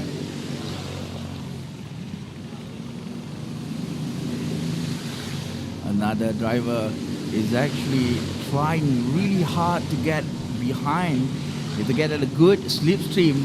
That was a good catch for this driver. What is the number? 167, I think. This is the problem with me. I got eye problem. I can't see the number. I can't see the number. Oh, that's it. It seems like my eye problem is really bad right now. I thought you want to say it's fixed. Yeah. Okay, here we are again. Once again back to the 12 RKC. 对我们中国来的朋友，对我们在香港来的朋友，大家下午好哈！欢迎来到马来西亚雪邦国际卡丁大赛的这个赛道。在这里想跟大家说一声谢谢参与今天的这个12 Hours of RRKC 这个比赛。然后再一次欢迎大家来到马来西亚，再一次谢谢大家的光临，再一次谢谢大家的参与。希望大家加油加油！还有最重要的是在这里玩得开心，比赛的精彩。我们待会晚上在比赛的那个赛道上，还有那个讲台上再见。好。So once again, commentary. I would like to thank our participants from all around the places, including Malaysia, Singapore, and China and Hong Kong as well. And then we can see also participants from USA, Australia joining us today. It is indeed a very international grid this time around here as 173 comes into pit for the pit stop for the driver swap. This is team number 173, RUD Karting. RUD Karting from China. Another team. This team was actually collected in the first stint of the race. So some incident happened to them, but they rise up from 20 something, now it's in the 18 places. That was a good movement, a good improvement for this team, actually. So right now we are looking at our competitors. The position right now is still EKR Racing in the first place, UKR Racing in the second place, SDT Baoshan in the third place, fourth place owned by Zeni Zen, and fifth place is Dark Saddle Racing Team. All the top 5 is from China. Right now on the 6th place, this is interesting. And the 6th place we have Team AVR, which is just now Kelvin mentioned that AVR is trying to get past Downforce Racing. Now they managed to get past Downforce Racing. Downforce Racing is now on the 7th place and ACC is on the 8th place. Yes, indeed. So they managed to overtake Downforce Racing. AVR really on the ascendancy, pushing on silently, consistently. Who knows, by the time we end this race in approximately 7 more hours time, we might see AVR actually on the top step of the podium. They certainly look like they have strong pace at the moment. They are lapping in a similar pace compared to the leaders up front. Only about 1 second, half a second different from some of the fastest cars on the track. So definitely Team AVR there have a great chance to be on the podium today. Yeah, that's nothing impossible when it comes to endurance race, you know, because just now we see ACC and Downforce Racing is very prominent in the first section of the race, you know. And yes, we have just had contact here at turn 1, not significant, but basically there is definitely something that hit between the two drivers as the 152 cart comes in for a driver swap. This is Yidong Yezi CRT Racing. But let's just take a quick look at what happened at turn 1 just now. I think coming down the main straight, we have all our 3 drivers competing with each other. They go into turn 1, just lightly sliding the rear a little bit, pop, and there you go. Love that once again, Buddy. Yeah, but that was a great save. That was a great save. You know, he keep the car under control and avoid the spun. That was really good. I think for some reason they felt the contact. I think as a racing driver, I think you can ask. They have an instinct for contact that's about to happen. You know, like for example, that's a bit of an incident there. I believe that is the kart of 157 Han Sai Pao Pao. Han Sai Pao Pao 157, if not mistaken, and just spun around at Mickey Mouse, but no harm, no foul, nothing ventured, nothing lost. So I think they tried to push on and perhaps just overbraked a little bit and spun the kart around there. It seems like Mickey Mouse, the elevation change was actually taking those out of the front end of the wheels, you know. So that's why they quite loose a bit on the behind, on the back tires, on the rear tires. So that is basically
Straight to the top, never going down, don't wait for the drop.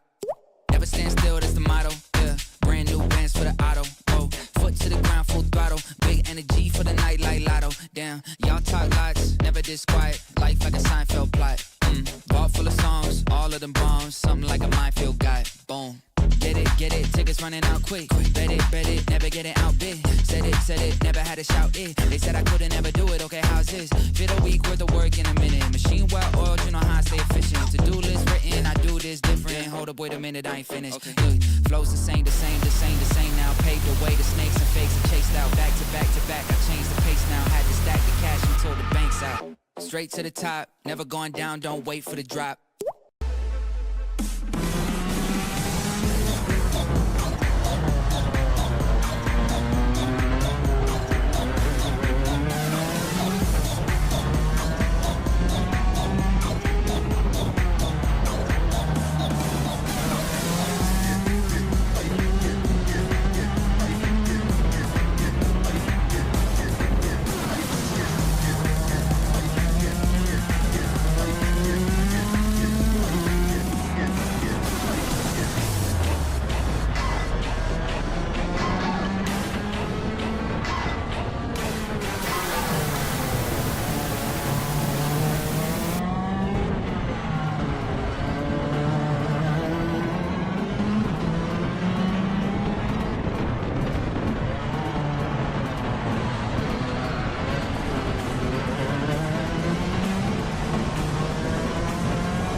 like clock, you major. I just set a new set of foes on a new Mercedes star.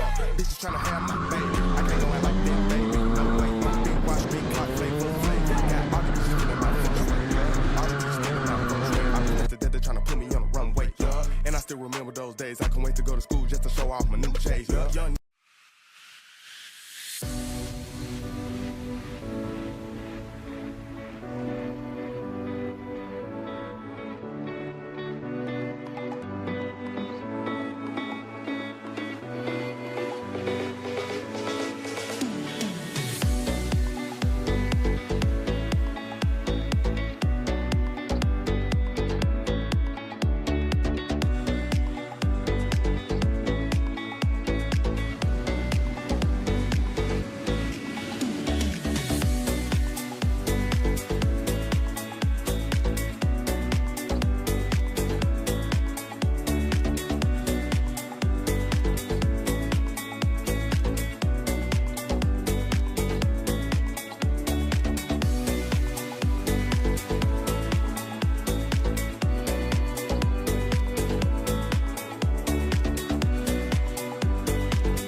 made a nigga wait for some so long.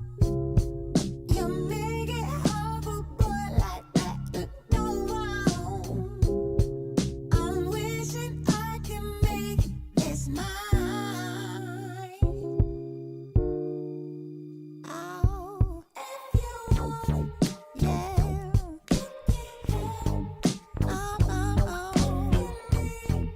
Ooh, we can make it if you want it. You can have it, but say you won't. Niggas creeping, they gon' find you, gon' catch you sleeping.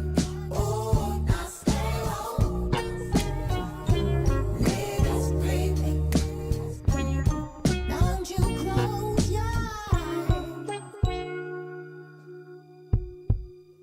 Too late. You wanna make it right, but no, it's When them boys in the party, everybody put up their hands. I get a half a meal for my beats, you get a couple.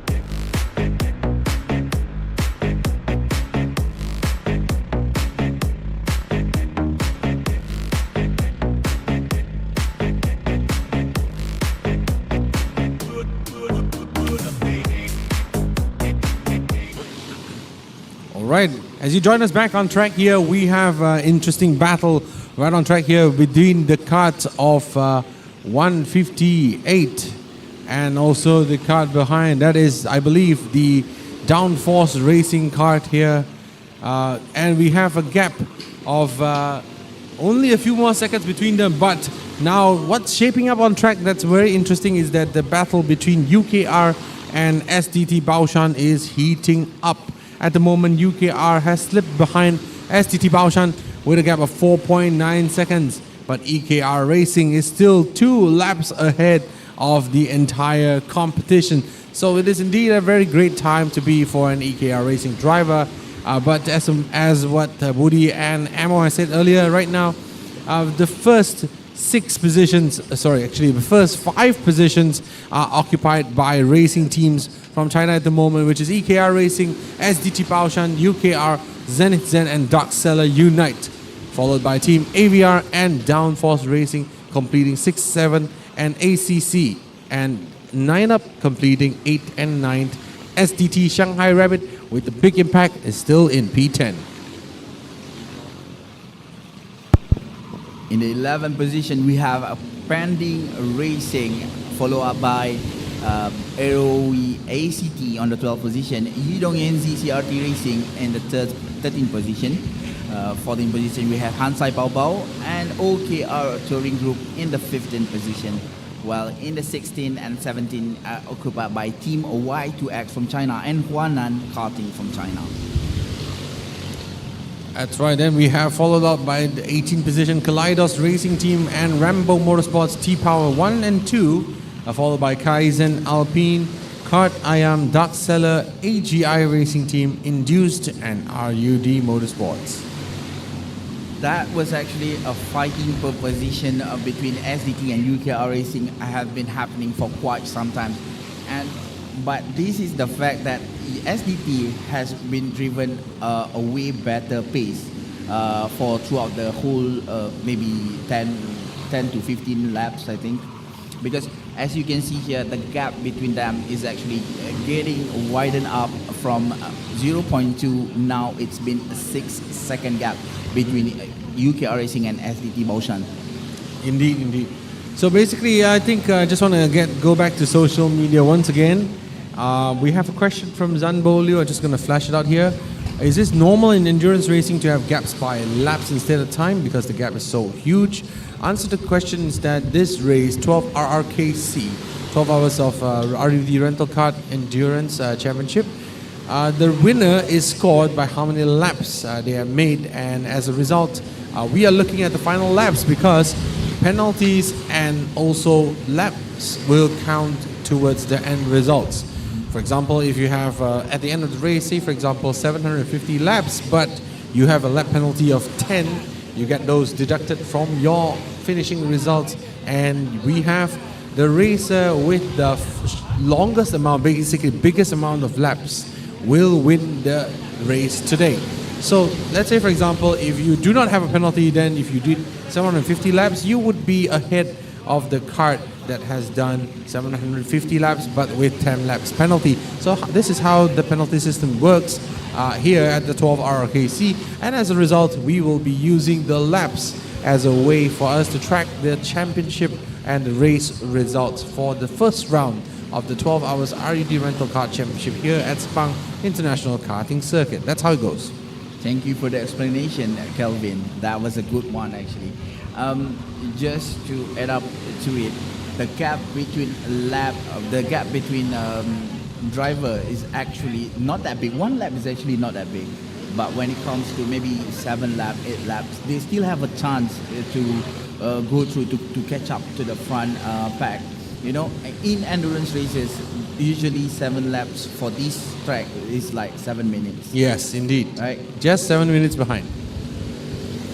And I think very important to see how they are actually faring right now, right? Because it is now 5 hours and then something into the race already, and the lap times are still within the 1 minute 02s and 03. So they are really consistent. But the one that's really making the moves is Team AVR. I don't know how they do it, but they are still doing 101.6. Wow, incredible. They have a luxury of clean air, I think.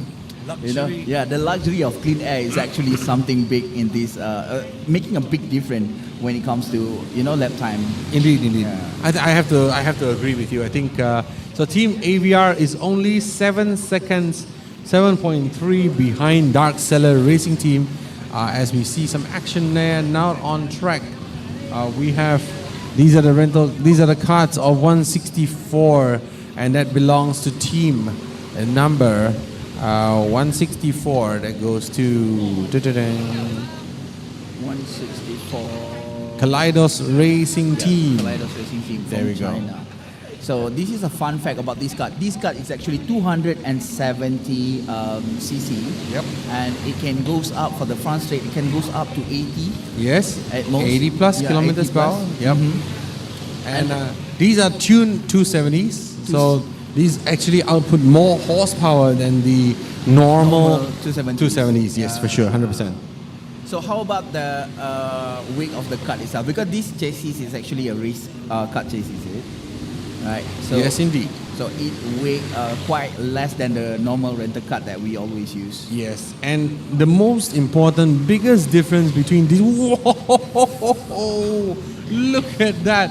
That is none other than the kart 150 of the ACC Wantao Jingsu Racing.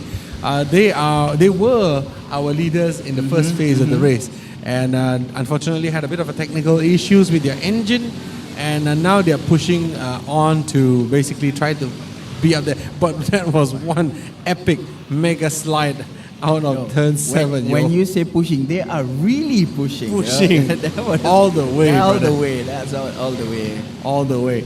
But just look at the gap here. We have Team AVR Dark Cellar only separated by 6.9 seconds. As the battle, when they go closer to each other, we will try to call them out on track to try to look for them. But as of now, they are still 6.9 seconds separating Dark Cellar and Team AVR. And ACC is trying to catch Downforce Racing for the 7th place, which is 12 second gap behind. Well, but that explains the slide. That Yeah. was a very mega epic slide. And on social media as well to Janbo Liu.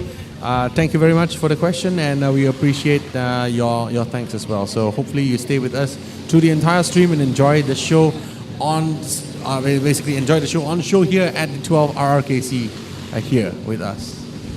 There you go. So we are still looking at the race. It's been 7 hours officially. Sorry, it's been 5 hours officially. So this is the time where the pit they have to to strategize their pit stop when they want to change the front tires, right? Yep, that's right. So we have now officially entered the tire change window, of which this is now allowed, and depending on the team, how they want to go about doing their racing. They could be multiple things. You could still run on these sets or not change them at all until the performance drops off a cliff. But it depends on the driver. Like we Of said course. earlier, if the driver thinks that he can control that, so it's okay to go with that. But if they think that, oh, I can't control this car anymore, so it might as well have just go for a change. You Yes. know? Because you're- one or two second behind is actually a big gap when it comes to 30 laps, 40 laps. Indeed, and I also want to say something, right?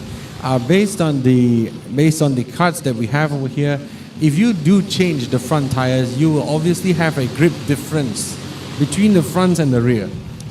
Putting on a new set of fronts Does it versus the rear. give a big difference when you drive it? Yes, it does. In fact, if you have grippy fronts and not grippy rears, you tend to oversteer because now your fronts will bite a lot more than your rears. And as a result of that, you will slide the rears even more. So going to a new set of tires a little bit too early, and the rules that you can't change the rears anyway. So you might have a different balance between the front tire performance and the rear. So as of now, although we have entered the tire change window, we have yet to see a team actually peeling into the pits for a tire change at the moment.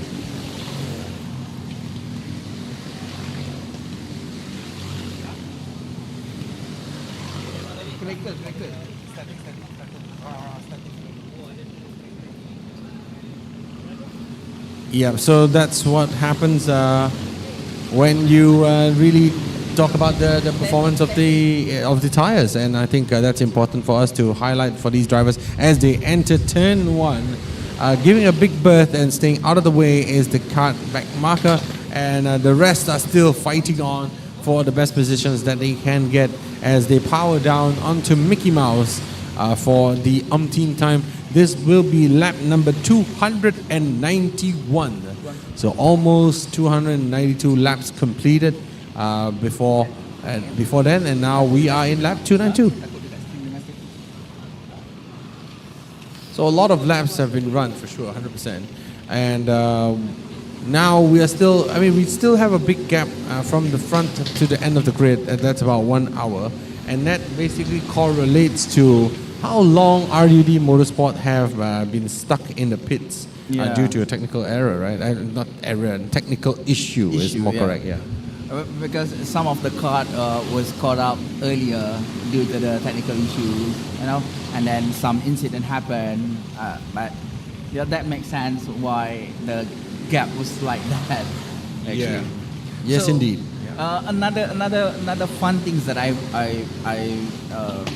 see in this karting section, there's a lot of different driving style that happen when you change your driver. You know? Yes, for sure. The first driver was actually trying to get try to get a lot of grip, but the second driver, they love to slide the car more. Yep. Yeah.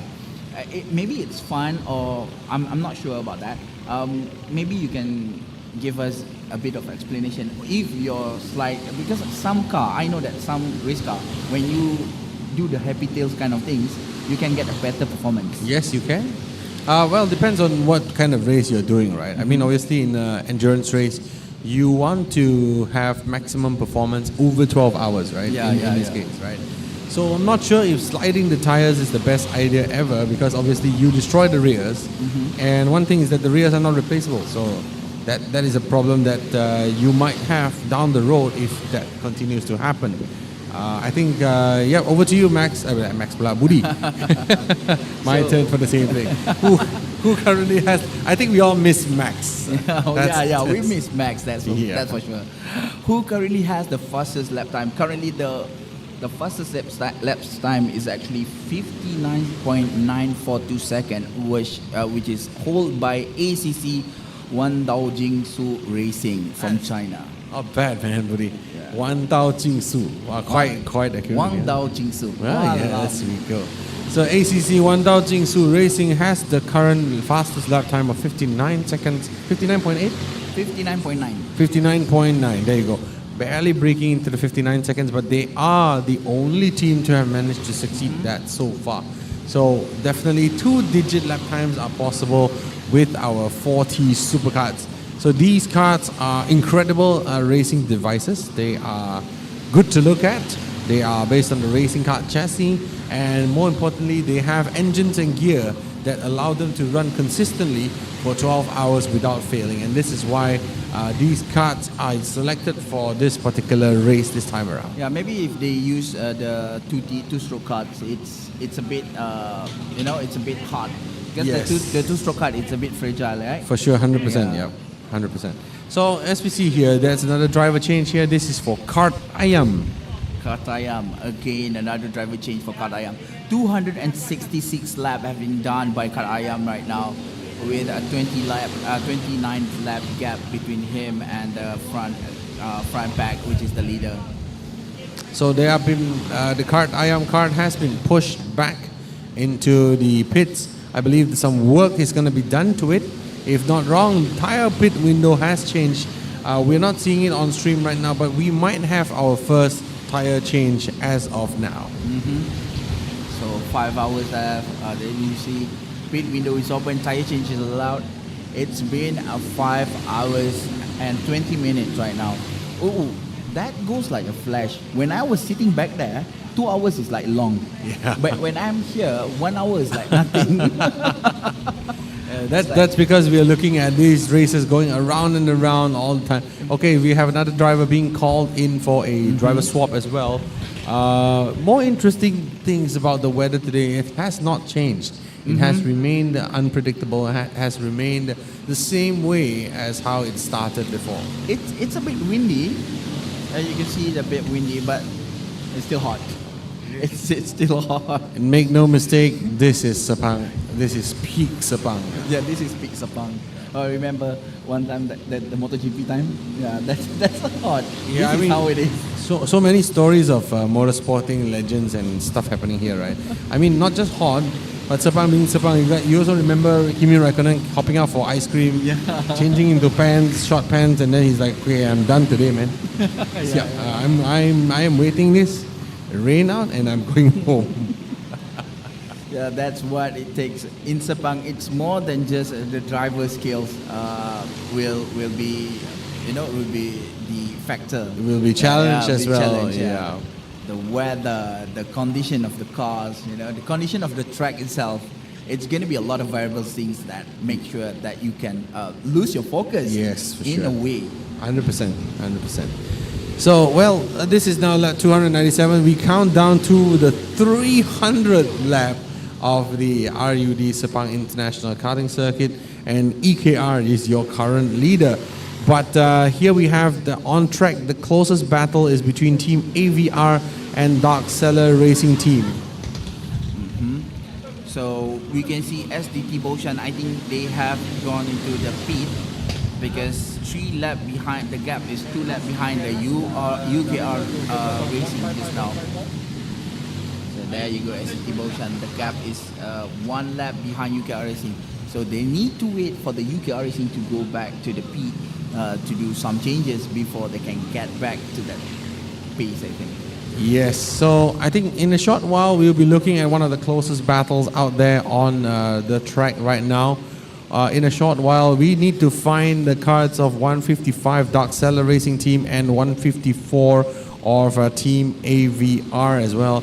These two are only separated by 2 seconds out on track, and in an endurance race that is now for 5 hours and 15 minutes long, to be separated by 2 seconds is something that we need to look at.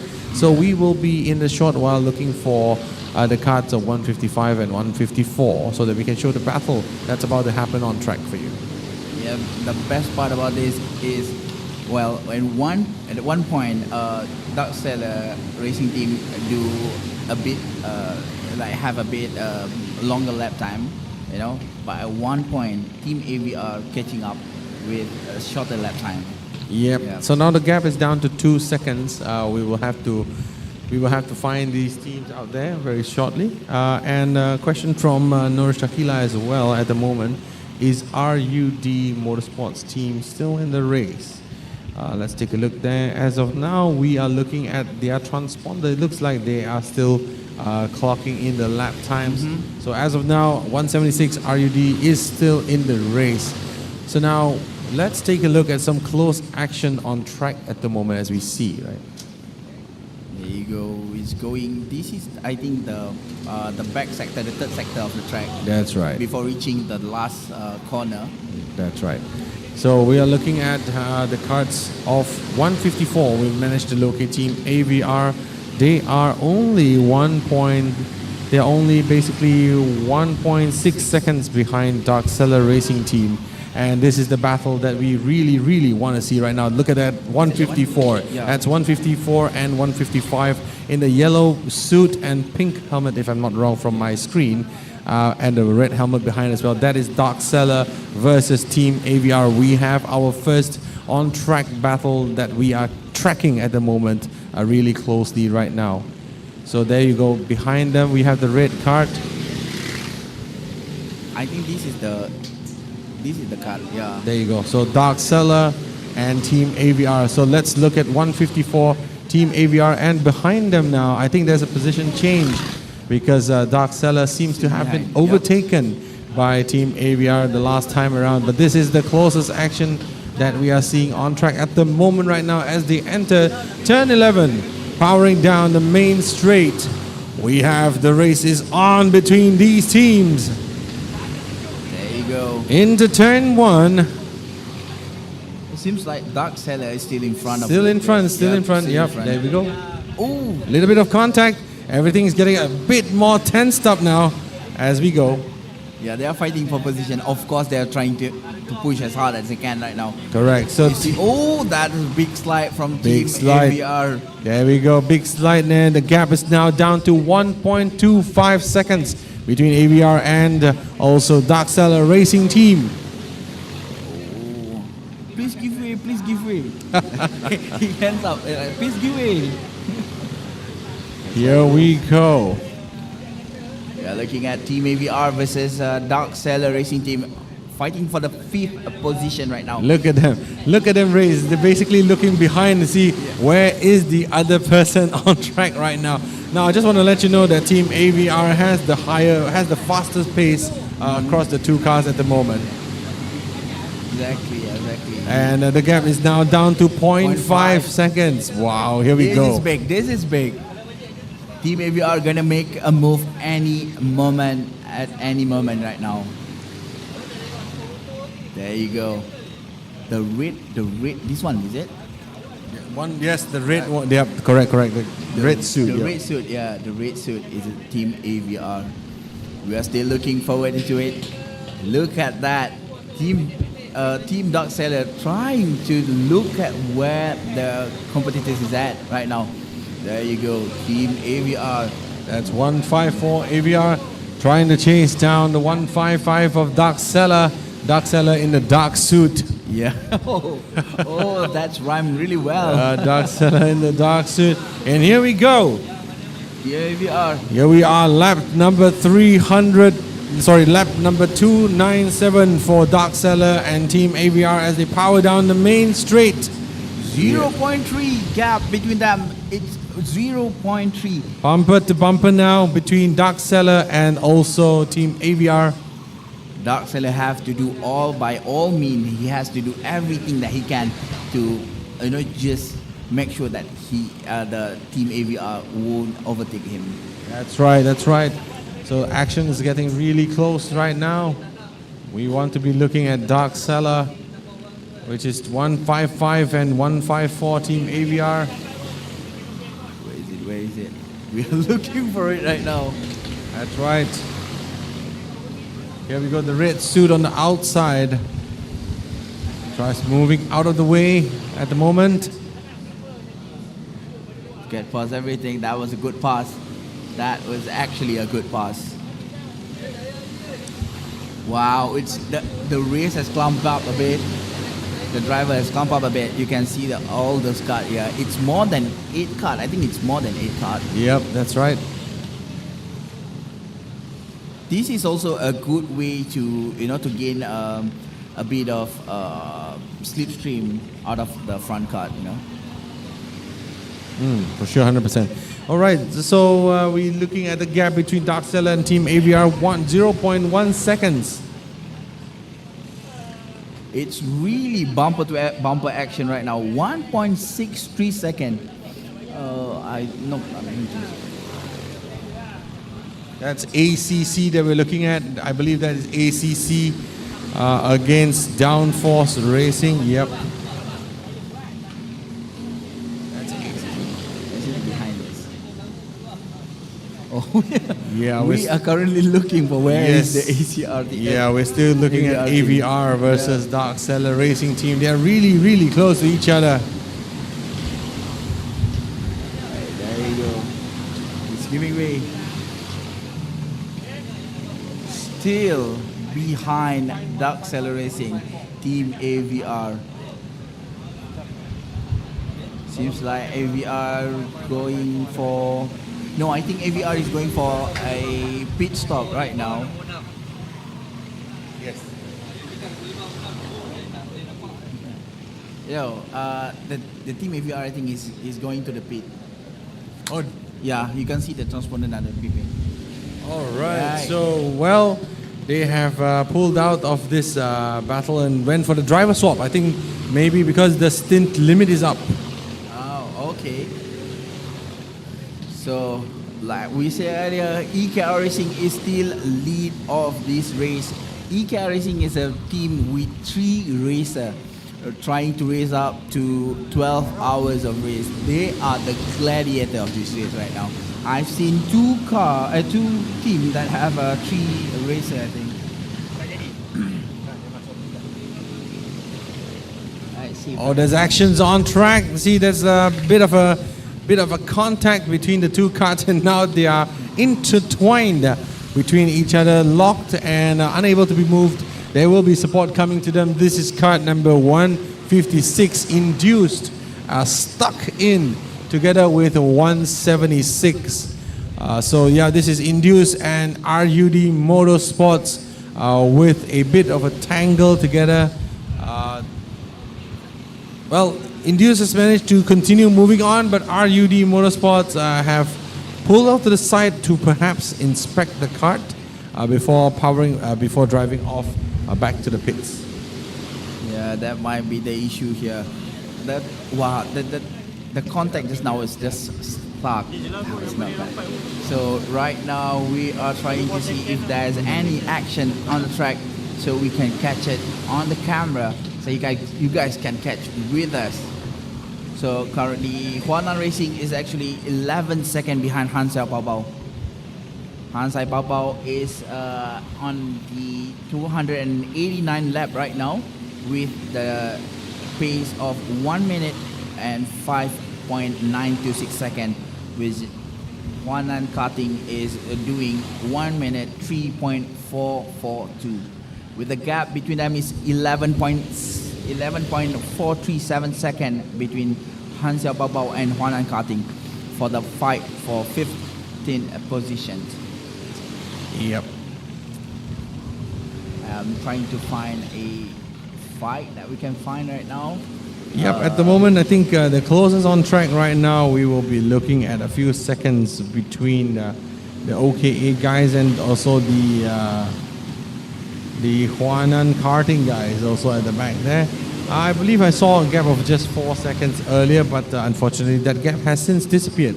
So we could be looking at karts that have been sent back to pits. Mm-hmm. Yep. And then the Dark Seller Racing and Zen Racing is actually, the gap was actually 14 seconds. Yep. So 14 seconds, not too far. On the same lap as well, only a quarter of a lap different. But as we can see here now, Hansai Baobao and RUD Karting now with a gap of 7.144 seconds only. And these guys are running at the positions of Hansai Baobao and RUD Karting 15 and 16, 18 laps behind the leading pack. That's right, Kelvin. However, even though it's 18 laps behind the race leader or the leading pack, but they are still fighting for position. It's like they're fighting for podium right now. Yes, you know? indeed. Yep, you're right. Spot on. This is the spirit that we need in all the motorsports. It doesn't matter where your place at. It doesn't matter where your position. Just fight as long as you can. That's correct. So As we once again power down the main straight and into turn 1 and turn 2, we have the cars side by side as they come out and go into Mickey Mouse. We're looking at some close action among all the racers out there. This is now 5.5 hours into the race. We are nearing the halfway point now as team 166 comes in for a driver swap. 166 comes in for a driver swap. This is our team in second position, UKR. In third position, it's SDT Baoshan Max Light, which is trying to close the gap between SDT Baoshan and UKR. UKR seems like going to the pit. There you go. So there you go. We are looking at the stream. UKR is indeed in the pits. They're here and they are waiting to go. Engine has been started. Our drivers are on standby. He's waiting for the timer to tick, and then once given the green light, he can then power off into the race. We are waiting for the start for UKR Racing. That's a good start for UKR Racing right now. Going back to the track, SDT Baoshan has passed the UKR Racing due to the pit stop just now. So 11-second gap. Based on what I see here, it's 11-second gap. But we need to know that UKR Racing was just starting to come out of the pit. So it takes sometimes for the UKR Racing to catch back to SDT Baoshan in front. For sure, 100%. Well, UKR has now swapped the drivers, and they will be 11 seconds behind as per last we tracked. Let's see what the time is when they next cross the line, and we will register that for you as well. So to let you know, that might be the next fight that we want to see. That's correct. And now we're looking at 161 again. This is RUD Act going for the refuel. No tire change at the moment. They are still holding on to the tires that they have right now. I mean, like I said, they might feel comfortable with the tires right now, so they don't have to change anything. That's correct. Spot on. If they're comfortable, they say, right? If it's not broken, don't fix it. Don't fix it. Just don't. Jangan. If it works, just let it be. Let it be. That's right. So we're looking at car number 161. This is RUD Act as they come into pits. Refuel. Driver sits back down. Engine is started, and off we go. 161 back on track. A bit of an update from UKR Racing and SDT Baoshan. The gap was actually widened up to 25.517 seconds, where the Dark Seller and Zenith Zen is actually 14-second gap between them.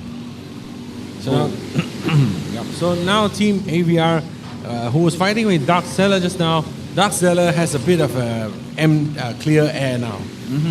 Now that AVR is not breathing down behind them, they have a bit of space, and it seems like Dark Seller Racing Team has picked up the pace, and AVR now is sitting 3 positions below Dark Seller, and sooner or later Dark Seller will have to come in for a kart change as well.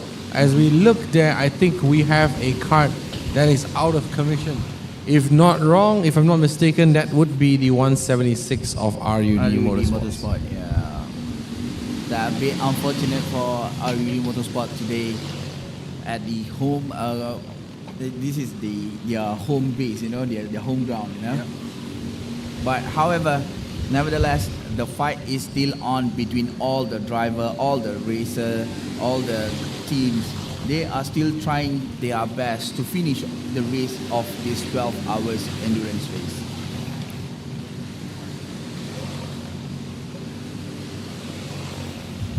Okay. So we have officially in 5, 4, 3, 2, 1. We have officially another 6.5 hours of racing to go. We have officially reached the point where we have raced here in Fury and Flames for the past 5.5 hours. 5.5 hours. The hot seat has become hotter seat. It's hot and hotter now. Hottest. Soon to come. So we have now been here for 5.5 hours, 313 laps. That has been completed. We expect another more 40 laps in the next half an hour or so. and the total will be around 700 laps by the time they finish, assuming timing is the same. Oh, look at that EKR Racing clocking time 1 minute 520 second. Oh my god, that's hard to say. One minute and 1 minute and 1.520 seconds. Yes, I lost my word. So EKR Racing 1 minute 1:01.520 last lap. Currently at the moment, the fastest guys and girls on track at the moment. So 172 is your leader and also the fastest kart as well on track. EKR Racing, a dominant performance. They are dominant right Dominant. now. I haven't seen that. I don't think they have been any driver change from them, right? They have done a few times, but every time they did it, I see them being very professional about it, very quick, very fast, sit down, wait, and then go. Basically, EKR, they have only 3 drivers, so they are all very incredibly fit people. Yeah, they're incredibly fit people. You say that? You know, being fit in this kind of race is actually fair, you know? There you go. We are still looking at our race leader, EKR, followed by SDT Boshan. The time is currently identical. 1 minute 01.613 versus 1 minute 01.640. But 3 laps behind. Yeah, I but mean, 3 laps behind. basically, we have been saying that SDT Baoshan is trying to close the gap. They're trying to close the gap once again. But nearly sliding on turn 3 as we said that. But the fact of the matter is that EKR has just been putting out the laps and pulling out the biggest gap ever. So these guys are just very, very impressive. The 172 kart.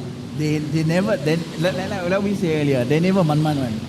They keep it kau one. They never man, they always cow. Yeah. Alright, so EKR Racing, the 172 kart, and bear in mind, right? So 172 means you are the 22nd kart from the rear. When we did the Le Mans start just now, the first kart was 150. 172 means they started right at the back.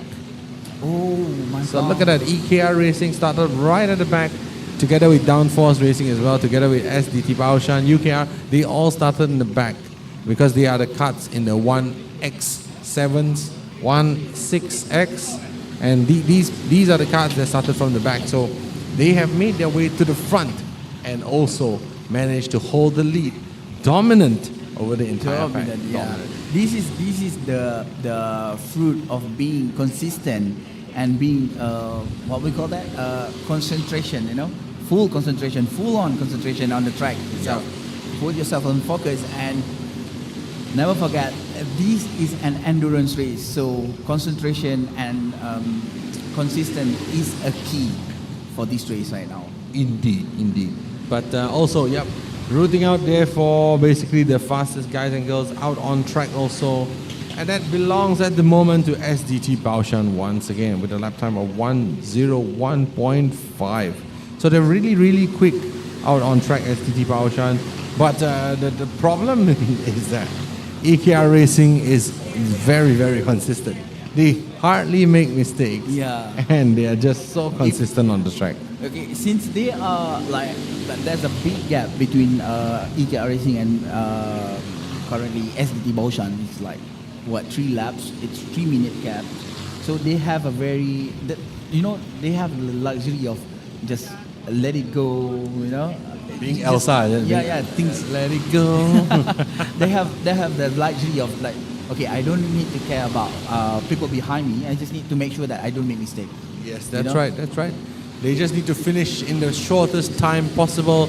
They don't need to fight very hard with people. If you want to go past, you go past lah. But I'm still very fast. Yeah, exactly. We know that the fact that if we are fighting for position, right? If we are fighting with someone else, it's either we gain time or we lose a lot of time because we change our line a lot. We need to be defensive. Sometimes we need to be aggressive. We need to make sure that they don't overtake us. You know, so we change a lot of our time. So we don't really use the optimum the racing line that we have. Yes. Just because that we need to, maybe close this gap, close that one, open this one, so aggressive a bit, things like that. Yeah, indeed. I think that's why it is so difficult to remain consistent here, and that's what these guys have done successfully. EKR Racing, I have nothing else but good words to say about them. The 172 car, I'm really looking forward to see them, how they overtake the other cars on track outside.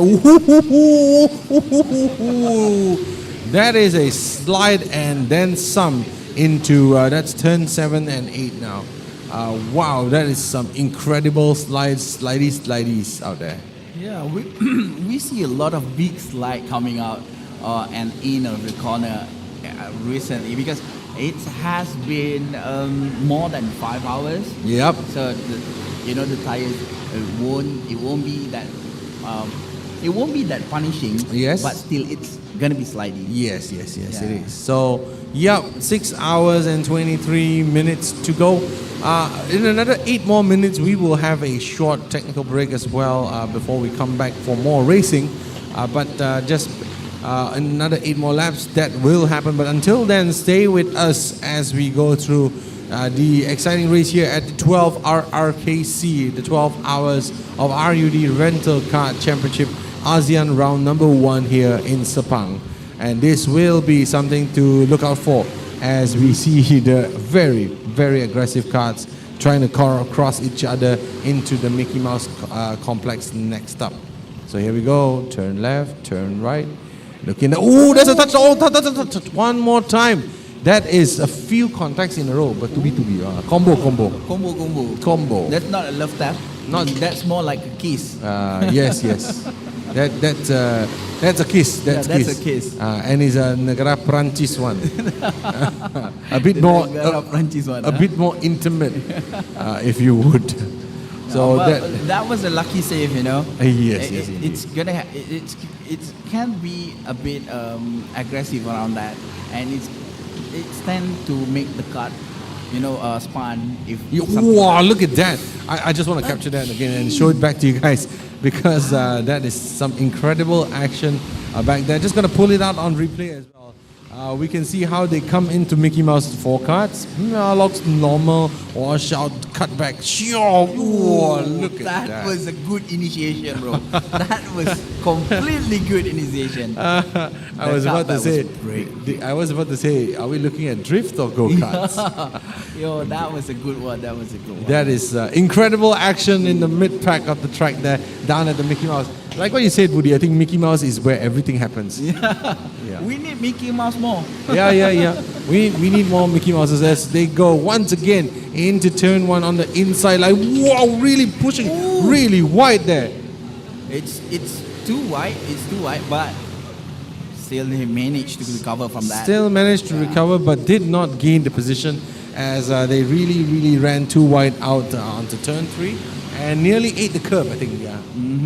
Nearly ate the curb. Curb was not forgiving in karting, right? Oh yes. Depends on some. I think here at Sepang, the curbs are really well done. You can eat some of the curbs, but not all, of course. I think at turn 1 and 2, you don't really want to be on the curbs. But some other turns, you may be possible for you to ride a little bit. Yeah. So that might be. It depends on how you want to control your kart. That's right. Because the curb will tend to make your kart lose the end of it. Yes, that's right. 100%. So here we go and we are now 6 minutes and 20 more to go. That's a lot of laps that's been done here. It is at the moment 3:39 p.m. and the countdown is continuing all the way into the night. We will finish today's race circa 10 p.m.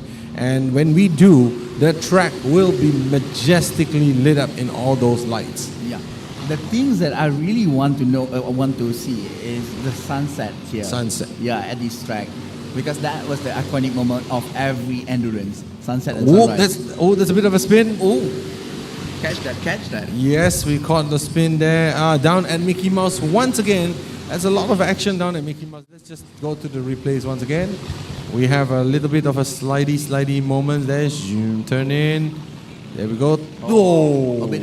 A of a contact, I think. Yes, a little bit of contact, but before that, it was basically overspeeding ever so slightly into the Mickey Mouse chicane and coming out on the wrong side.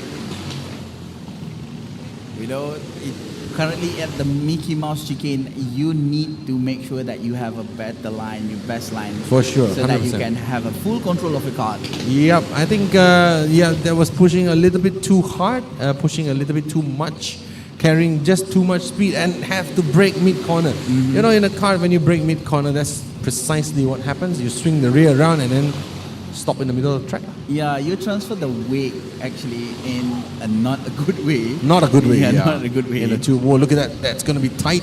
It's going to be tight. And clean through as well. So all is well. and good. Sweaty move. That was a sweet one. Nice. Yeah. Really nice. I mean, that first running wide was not great, but the recovery and the safety negotiating through that was impressive to watch. Yes. Look at that slide, bro.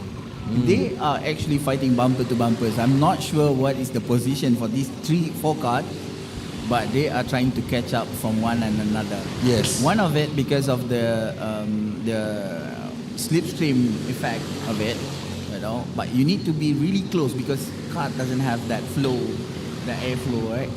So you need to be close to make sure that you have a advantage of slipstreaming. That's for sure, 100%.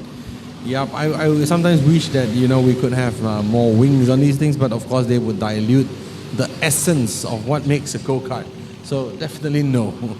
No, later you can't slide it around. Yes. If you don't put wings. Not great. Yeah, but I just want to give a call out to once again the teams SDT Baoshan and EKR Racing in 1 and 2. These guys are still doing 101s. Incredible. 325 laps, and they are consistent within the 1 minute, 101s and 102 laps. Yeah, Here we go. 166 into the pits. 166. This is UKR. UKR Racing is going into the pit right now. I think they're going to do a driver change. Yes, for sure. Drivers are inside waiting for the timers to go. Engine is started. Once the marshal releases them, they will be out racing again. 166, waiting for the countdown. Wow, waiting for the countdown still. The minute they get released, they will go. What is the car behind 170? 172, if I'm not wrong. No, 172 is still going on. Is that 173? 173, Yes, it's 173. So 173, we are looking at the kart of RUD Karting. Karting. Yes, 173. That's another pit stop for RUD Karting. We haven't seen any tire change, right? Oh my. RUD Karting, always very sassy when he comes out of the pits. All right, so Budi, thank you so much for joining me this time around. We will be ending our commentary for a short while, going for a quick break before we then come back for more action in the 12 RRKC. At the moment, before I leave you, just want to say thank you for staying with us through this stint as well. Your leaders are EKR Racing, SDT Baoshan, and UKR. I'm Kelvin, this is Budi. We will be back with you shortly, and this will be our technical break that we will go on shortly. So thank you so much for joining us this stint, and see you in a bit.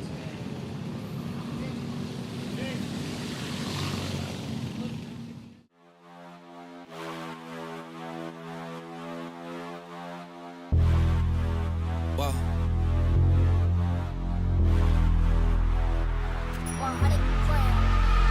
Straight to the top, never going down, don't wait for the drop. Never stand still, that's the motto. Yeah, brand new bands for the auto. Whoa, foot to the ground, full throttle. Big energy for the night like lotto. Damn, y'all talk lots, never this quiet. Life like a Seinfeld plot. Vault full of songs, all of them bombs. Something like a minefield guy. Boom. Get it, tickets running out quick. Bet it, never get it out big. Said it, never had to shout it. They said I couldn't never do it, okay, how's this? Fit a week worth of work in a minute. Machine well oiled, you know how I stay efficient. To-do list written, I do this different. Hold up, wait a minute, I ain't finished. Okay. Look, flows the same now. Paved the way to snakes and fakes are chased out. Back to back to back, I changed the pace now. Had to stack the cash until the bank's out. Straight to the top, never going down, don't wait for the drop.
Major, I just hit a new set of foes on a new Mercedes car. Bitches tryna have my baby. I can't go out like that, baby. No way. Big watch, big clock, flame full of flame. Got all these bitches feeling my first rate. All these bitches feeling my first rate. I protested that they're tryna put me on the runway, yeah. And I still remember those days. I can't wait to go to school just to show off my new J's, yeah. Young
Whoa.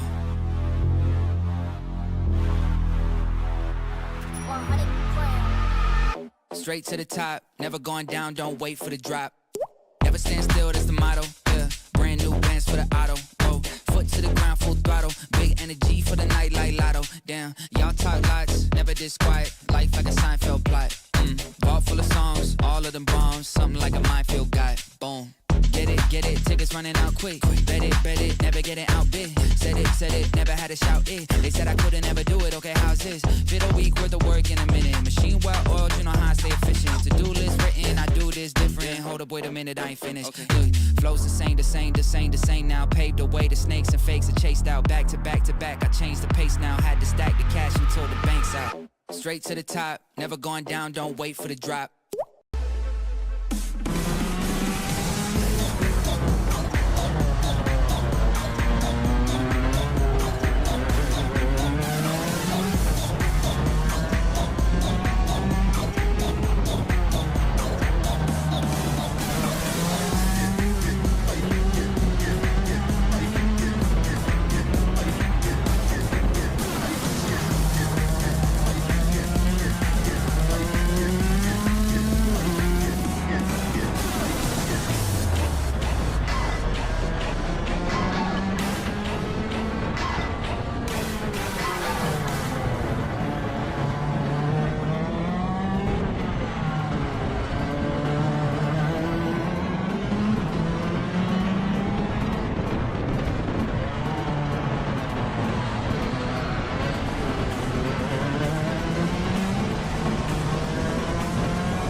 clock, you major. I just set a new set of foes on a new Mercedes car. Bitches tryna have my baby. I can't go out like that, baby. No way. Big watch, big clock, flavor, flavor. Got all the bitches feeling my first rate. All the bitches feeling my first rate. I'm connected that they're tryna put me on the runway, yeah. And I still remember those days. I can't wait to go to school just to show off my new J's, yeah. Young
Everybody put up their hands. I get a half a meal for my beats. You get a couple.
to see you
Whoa.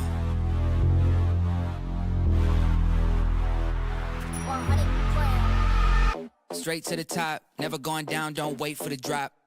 Never stand still, that's the motto. Yeah, brand new bands for the auto. Whoa, foot to the ground, full throttle. Big energy for the night like lotto. Damn, y'all talk lots, never this quiet. Life like a Seinfeld plot. Vault full of songs, all of them bombs. Something like a minefield guy. Boom. Get it, tickets running out quick. Bet it, never getting outbid. Said it, never had to shout it. They said I couldn't never do it, okay, how's this? Fit a week worth of work in a minute. Machine well oiled, you know how I stay efficient. To-do list written, I do this different. Hold up, wait a minute, I ain't finished. Look, flows the same. Hello there, welcome back to 12 hours RUD Rental Kart Championship in Sepang International Karting Circuit. I just have to say Sepang instead of Sepang. Yes. Otherwise, it might look a little bit wrong there. But, Yeah. Okay. Otherwise, it would look a bit wrong there. But apart from that, yes, that is the proper pronunciation, the full name of the championship, and all that. But yeah, glad to be back after a couple of hours break from the stifling heat, shall we say. We needed to actually pour it over ourselves just now, just so we could actually keep warm and keep cool. And I believe that the karters on the track as well have been doing the same thing, as well as their crews, because it's really, really stifling heat. So everyone just keep hydrated, drink as much water as you can, and also just stay in the shade. I'm not sure if the water pack behind them will last long. Yeah, you know? and also spare a thought for our camera crew outside the circuit who are getting these pictures right now, these incredible shots out on circuit. We really can't do it without them, who have been doing an absolutely impressive job in keeping the broadcast up and running in the last 6 hours now. Actually, we're already past the halfway point here. As you can see, the standings so far, EK Racing 6 hours and 4 minutes on the books in front of SDT Baoshan. Dark Sealer somehow got out to third place despite the early woes. UKR 4th, AVR 5th, ZFZ in 6th, 7th is Downforce Racing, and 8th is ACC. So that's the top 8 right now, as you can see the rest of the field, Woody. Yeah, follow up by 9up Racing Team and the 9th place, SCT Shanghai and Yidong taken up to 10th and 11th place.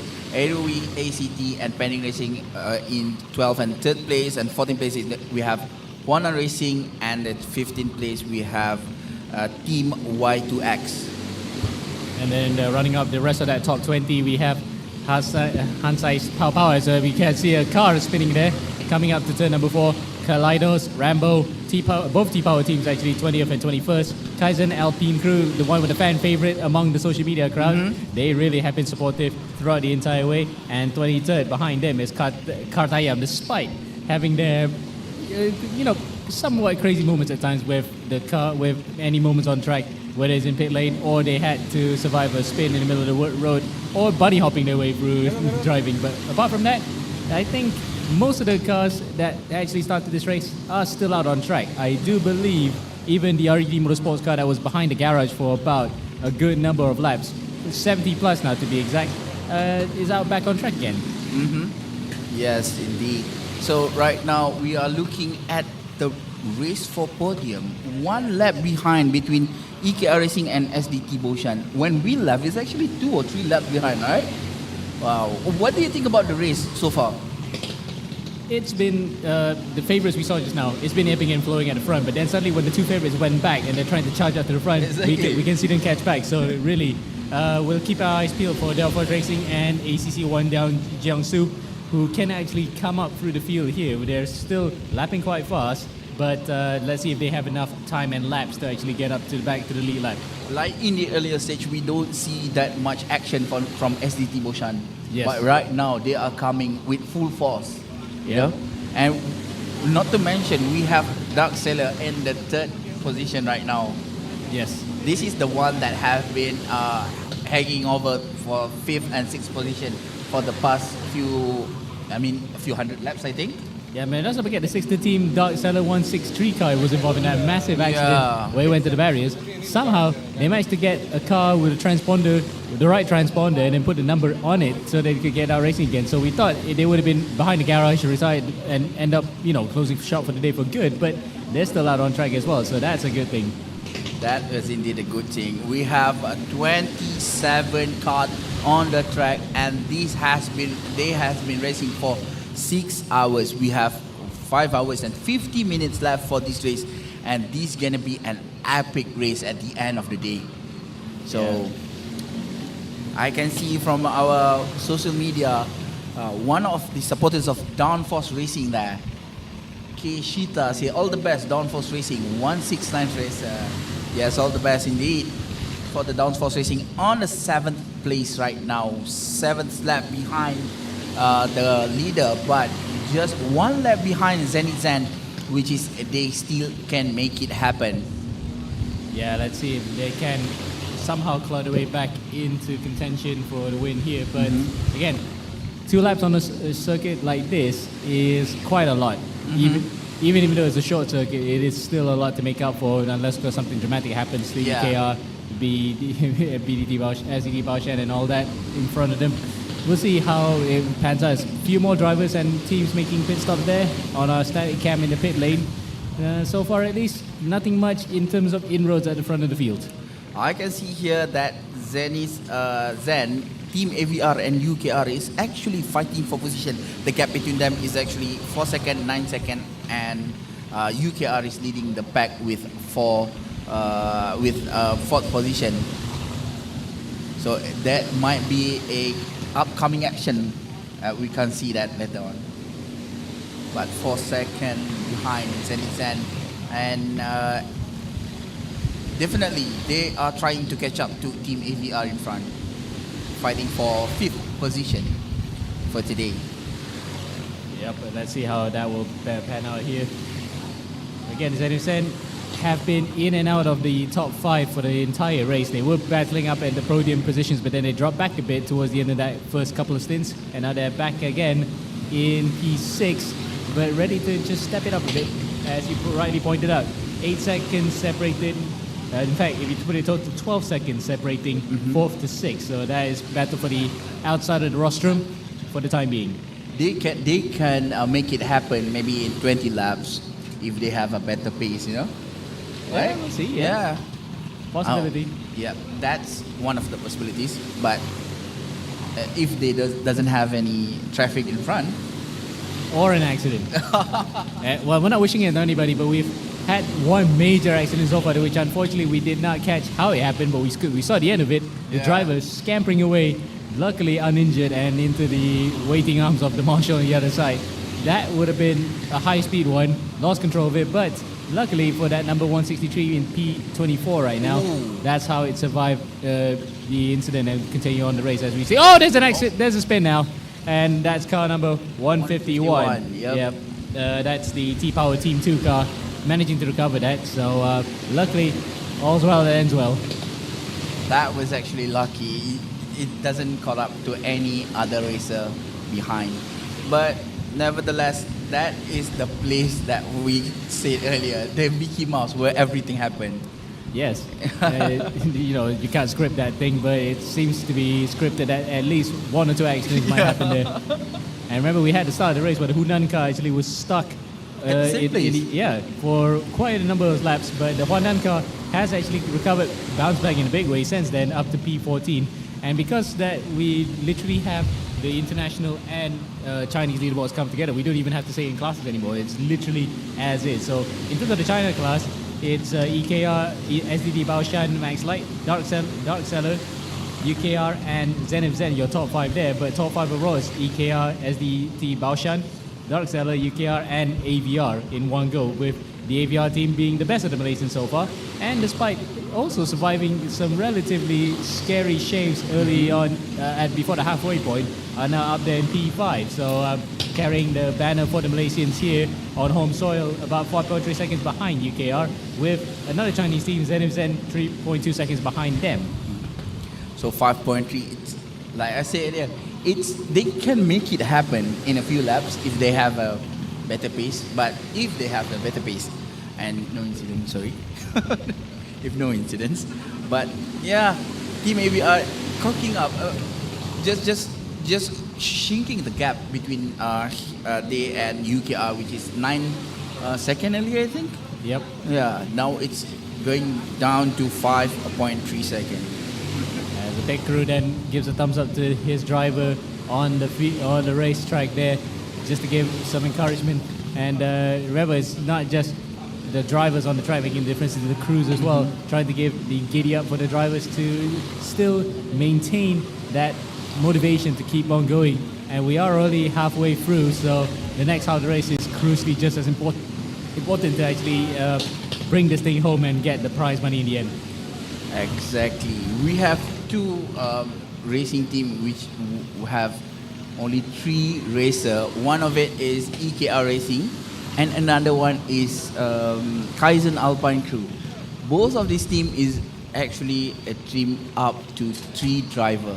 Only 3 drivers for the whole 12 hours race. This is going to be a big effort for each of the driver, because they have to fill in and they have to be fit and they have to be mentally prepared for all the extreme things happening. Yep, Dark Seller in the pits then, so that's a routine stop, giving drivers away. And the car behind, 176 as well, it's the RUD Motorsport car. Yeah. So the RED car, which is laps behind by now, is also coming into the pits here to change drivers as well. There was some support as well. We saw it just now that there's a possibility that they might claw back, but again, 79 laps is a tall order. Something monumental has to happen to the drivers and teams in front of that particular crew in order for RUD Motorsport to have any chance of scoring anything out of this. But for the time being, they have the next best team to catch up with is Induce, and they'll try not to take the wooden spoon, as something's happening to the number 155 car. It's being pushed further behind here. Now that's a problem again. So the RED crew here at RED Sepang going into action to replace tyres by the looks of it. Changing the tyres. This is the first tyre change, is it? Oh yes, because we did see the pit window just now that the tyre change are permitted. So the Dark Seller team feel that there's something needed to be changed on that car, and it's the front tyres that are needing a bit of working here. I'm surprised though, because normally if it's a front wheel drive car like in the Malaysian Championship Series or S1K, you replace the front tyres because those are the things that wear out the most, is front wheel drive. But this is a rear wheel driven car, but it's the front wheels that is taking the most punishment. So that one, I think that's the reason why they're doing the exact same thing. As you can see there, graphic below, pit window open, and the tyre change is finally allowed. So, well, actually, it's been allowed for the last couple of hours, but in this case, this is the very first instance that we have a proper tyre change here, and the RED crew get into action. There you go. That was a really good action by the RUD crew. They're setting up very, very fast actually, just to make sure that the driver get the kart ready in a few seconds. But this is another some things that we need to consider, because Calvin said earlier, if the tire was changed, so it will have a different kind of driving feels to the car itself. Yes. Yeah? And certainly a fresher front tire will definitely give more grip turning in. That will be the key for those drivers who are a bit more, let's say, bro steering. We use same racing term where they just literally yank the wheel to turn in. But I don't see that really happening out here right now, because when I was sitting on the sidelines watching some of the guys drive, they literally just slide the car in like what you do normally in an actual car. You don't really use much of the wheel. You just let inertia and momentum carry the car through the corners. So that really was the case. But I think because we've been through about almost 5 hours and 17 minutes into this race right now, they just thought, okay, time to at least give the car some freshening up a bit. So I talked with Calvin earlier regarding this. It depends on the driver. If the driver feels like, okay, I still can control the car, so I can still go on with this tire. But if they feels a bit off about the car, so they might ask to change the tire, right? Yeah. And it is a driver thing. It's not just because if we look at it in a driver perspective, they are the one who are trying to control the car. Yes. Yeah, right. Oh, and that's the reason why the Hansai Power car actually got demoted to the place, because they're actually in the pits right now. So that particular unit, Fang Yao, Li Mengji, Huang Hongjin, Ye Kei Chuang, and Yi Yu Xiang will be in the car. Will be driving here. Of course, we don't have transponders to tell who's driving right now, so we just tell the names as it is, and tell the team cars as they go on track. And behind them is car number 160 coming in. Zenit Zen. Yep, and that is actually out of P5 in the race overall as well. So that's actually a rudimentary stop. And it's not a change of tire though, that's actually just fuel, because you saw just now, you replace the tires first, then fuel, it's not concurrent. So right now we see Team AVR catching up and has been up to 4th place, while Zenit Zen getting into the pit. So I see another Downforce Racing supporters here.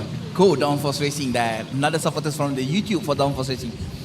This is motivation that supports that the driver needs right now. Yep, not just the driver, but the entire team. The entire team, yeah, exactly. If they know that they have supporters, they will be, hype up for it, Yeah, indeed.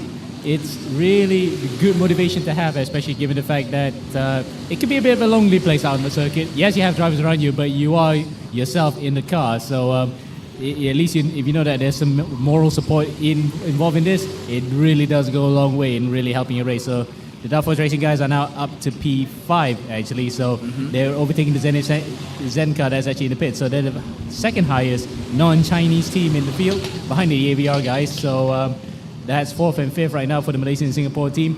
Still surrounded by a contingent of Chinese teams that are really, really doing the business here right now at the RUD Sepang karting circuit. I just want to say this Team AVR might have a possibilities to get 3rd place right now, because they are fighting with Team UKR right now.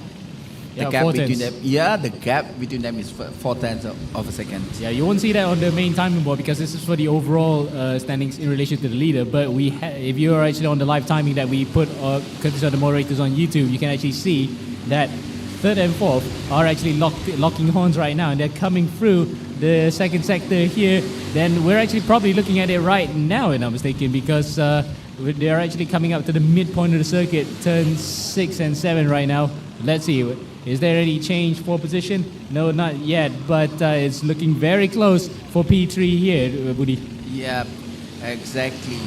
Right now, 4 of a 10 seconds is actually possible to do if you can just get a very, very clean run, Yep.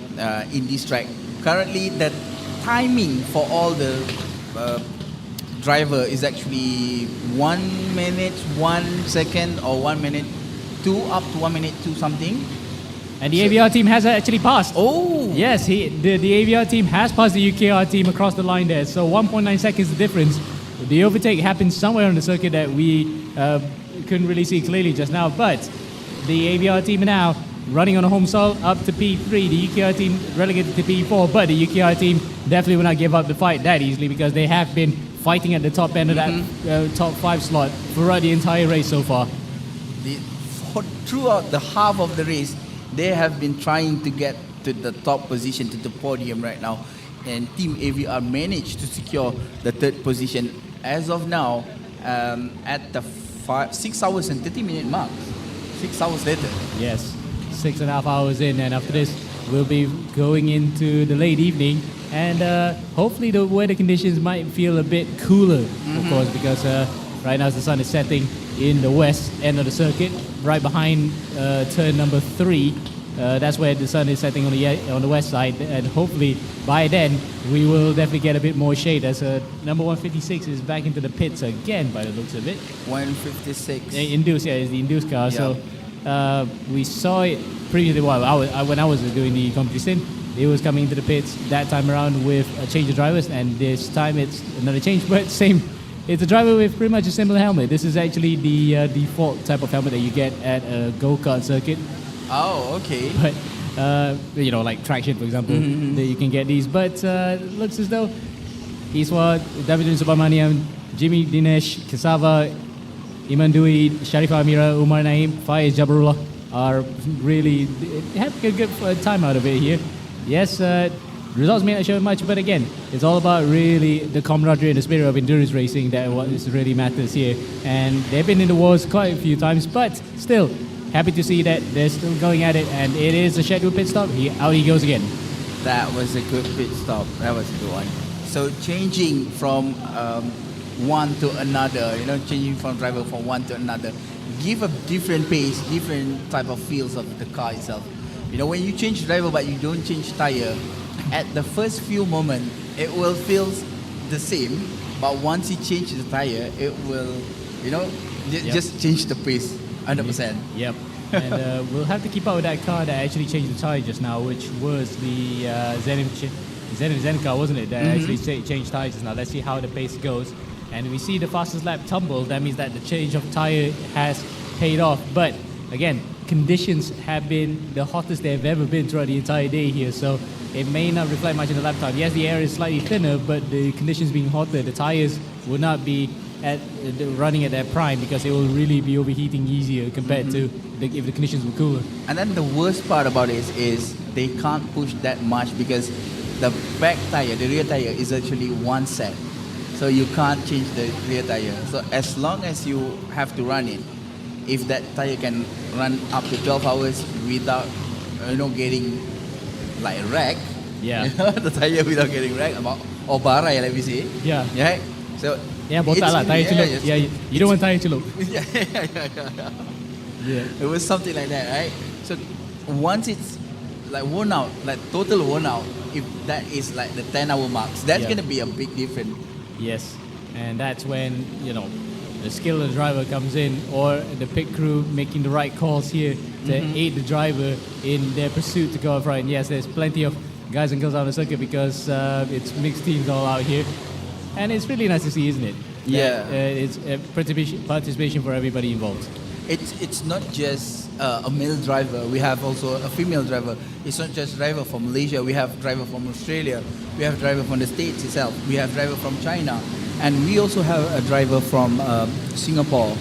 So we have, this is like the international with multi-gender kind of things, you know? Yep. Like everybody was having fun at the same time. It is competitive. Yes. Right.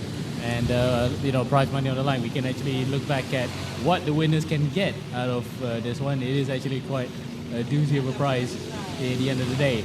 So the race rewards for the international podium winners, which also includes the China winners if they were staying where they are right now.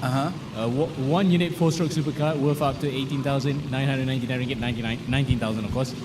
12 hours of RUD Rental Kart Championship trophy, and the team drivers get their own medals individually. So that's for first place. And then second place, subsequent race participation credit worth up to 6,000. So we have future races of these things as well.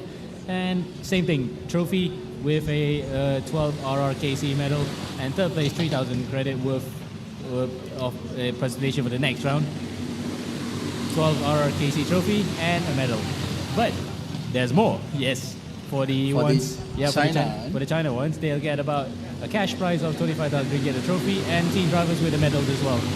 25,000, 15,000, and 5,000. That goes all the way there. But again, it's all not set in stone just yet. We're not gonna call the winners as there's a bit accident. Turn number 4, one driver gets punted off, slides off, and luckily kept the engine alive here, because sometimes the engine can stall if you were to actually face it and just choke the engine. We can take a look at the replay of that thing happening here. Now let's see what actually happened. happened. Yeah, you can see the driver that was closest to our shot there being spun around. Unfortunately, we can't see the number from the front, but that was a mighty scary moment here. But again, luckily, the gaps of the cars are so far that we actually don't have that kind of problem where the cars are very close. As you can see, 9up Racing Team, who were competing at the podium at one point, are now have now dropped to P10, but they are still within contention, within that top 10 at least, but they're about 3 laps behind the SDT Shanghai Rabbit driver team. So they're also doing a tire stop here. So fresh set of boots for the front end of the car and top out with fuel to go to the next stint. That's exactly what the team ordered, and now they're ready to go again here with a proper scheduled stop afterwards. There you go. That was another stop for a tire change and a refueling for these 9up racing team. So we have front tire change, but we doesn't have the rear tire change. But we can refuel. I do believe that we can refuel anytime that we need to refuel. Yep. But as a racer, we know that refueling that much fuel is not good for the the Tires. weights Yeah. and the tires. Yeah. And also you have to take into account that there are different drivers with different sizes Yes, involved in different that. sizes, yep. But if you have the same sort of driver, then it's not really much of a worry. As we saw while we were looking at the 9up Racing Team having their pit stop, the 172 EKR Racing Team car also just came into the pits. It left right in front of them, and that was also a scheduled stop. In fact, is that the 172 back into the pits again? No, it's not. That's actually a different car right behind it. It's a 170. So the 170 Team Y2X car came into the pits right behind, because we saw the 172 leaving earlier there to exit the stop and stay ahead by only just 35 seconds in front of the SDT Baoshan car. But I'm not sure if the strategy for them lines up now, because I think some of the teams have gone a bit, not to say on sync, because we don't know what's the exact strategy of the hourly mark, but some have come a bit off sync where they come in beyond the drivers they're chasing. So another 3-team diver. It's Y2X. This is another gladiator of the race today. We have, like I told you earlier, it's gladiator because it's not human. To race 12 hours of karting with only 3 people, you have a lot of mental to be prepared. You have to be very fit. To make this kind of race. But nevertheless, if they manage to finish it, that was a big clap for them. Absolutely. But they'll be absolutely spent. It's literally 4 hours driving each. Yeah. Whereas the other teams where they have at least 4, 5, or even 6 drivers, they can only do about 2 hours, which definitely will save their energy for another time as they go. There's the 170 going out of the pits now. We're waiting to see if the Baoshan car actually comes into the pits again, or it is actually exactly 30 seconds behind the number 172 car. So that's pretty much the battle for the lead of the race as of now. SDT Baoshan and BKR Racing is actually half of the track away from EKR Racing. EKR Racing has been dominant in the first place for, I think, more than half of the race itself. For the past 4 hours to 5 hours, they have been in the top of the pack, the front of the pack. They have been being there for quite some time and pretty dominant to be on the top on the leaderboard right now. But nevertheless, SDT Baoshan is still trying to catch up to the EKR Racing. And not to forget, Team AVR, even though it's 4 laps behind, well, they still have a chance. This is a endurance race, right? Yes. So anything can happen.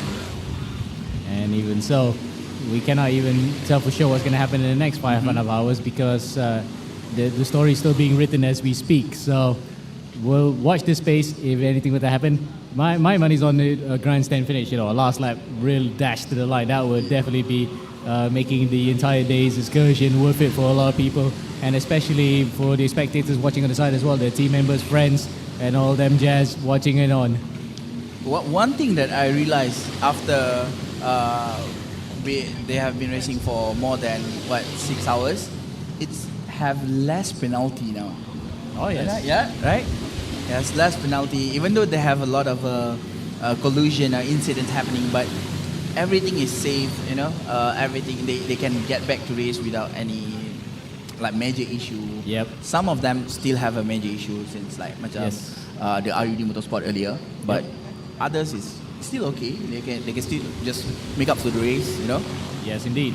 And the fact that we know when the penalty comes in, when we see the bottom ticker says that, okay, this particular team has a penalty, what's the offense, plus how many laps, etc., etc. But we're not seeing much of that because I think everyone has settled into a rhythm. It's this point of the race where we can say is a lull. There's a bit of a lull in the period where nothing's happening, everyone's just going for it. Yes, one or two spills here and there, but for the most part, nothing major that could upset the apple cart. Yeah. The difference between these and maybe the longer kind of tracks or longer kind of race like GT or the World Endurance Championship or anything, it's just that this track is quite small. So once in a while you see a bunch of pack will be coming over and clumping it together, Yep. It's when it bunches up, it's normally either by virtue of the fact there's a safety car on track, or a pit stop, or an accident that happens that will bring the field together, which has not always been the case. So we haven't had a safety car intervention all day. It's testament to the marshals' quick work here to clear up the incidents, especially some of the ones that involve a couple of cars. Oh, we had nearly coming together there. Remember, we had two cars prior to me coming back on here. We had two cars stuck together on track. Yeah. That happened earlier. I think that's happened for 2 or 3 times, couple of times I think. But right now, there you go. We are still looking at it. This racer, this driver, they drive like this is the end of their stint. This is like the final lap of it. They don't, like I say with Kevin, they don't man. Yes. They push as fast as they can. And I know, I bet that you as a driver also, you know this. Once you're on the track, there's no such thing as you hold back. There's no such thing as tone down a bit. No, you will try your best to push as much as you can to get the best lap. Even with your friend, you will be saying that, hey, I clocked this time. You clock what time? Yeah. Right. You give it hell. Yeah. You do not want to give any quarter out on track, and we've seen already so far sportsmanship there, but there's also a bit of competitive spirit where, okay, maybe I'm gonna get that drive in the next corner or the next lap, whatever, so long as that it's still within an arm's length between myself and the next car. Yep. Even though we are not in the top 10 position, maybe we have 1 lap behind, but we will still be trying to get past everybody to make sure that we can try to catch up to the people in front of us, to the driver in front of us. That is how this racing spirit works. There's no such thing as never mind, I just laid back behind and then just have a chill time, try rumah sewa or something. No, that's not gonna work. No, not that chill. There's still plenty of driving still to do, and you had to focus a lot. Exactly. If there's a single lapse of concentration, you might end up in the barriers like some of the drivers have done already. That was unfortunate. Not to mention the one that happening in the first turn, which is he do a late braking and didn't manage to brake, right? That's also a bit unfortunate. But right now we are still seeing 1 lap behind from Team AVR, Downforce and Zenith Zen. Downforce and Zenith Zen is actually Downforce have been overtaking Zenith Zen. Zenith Zen now in a 5th place and Downforce in the 4th place, with Zenith Zen gap 11 seconds behind Downforce Racing on the 4th place. Yeah, I think after the overtake, it might have been because the UKR car was also in the pits afterwards, so that's why he lost a bit of time.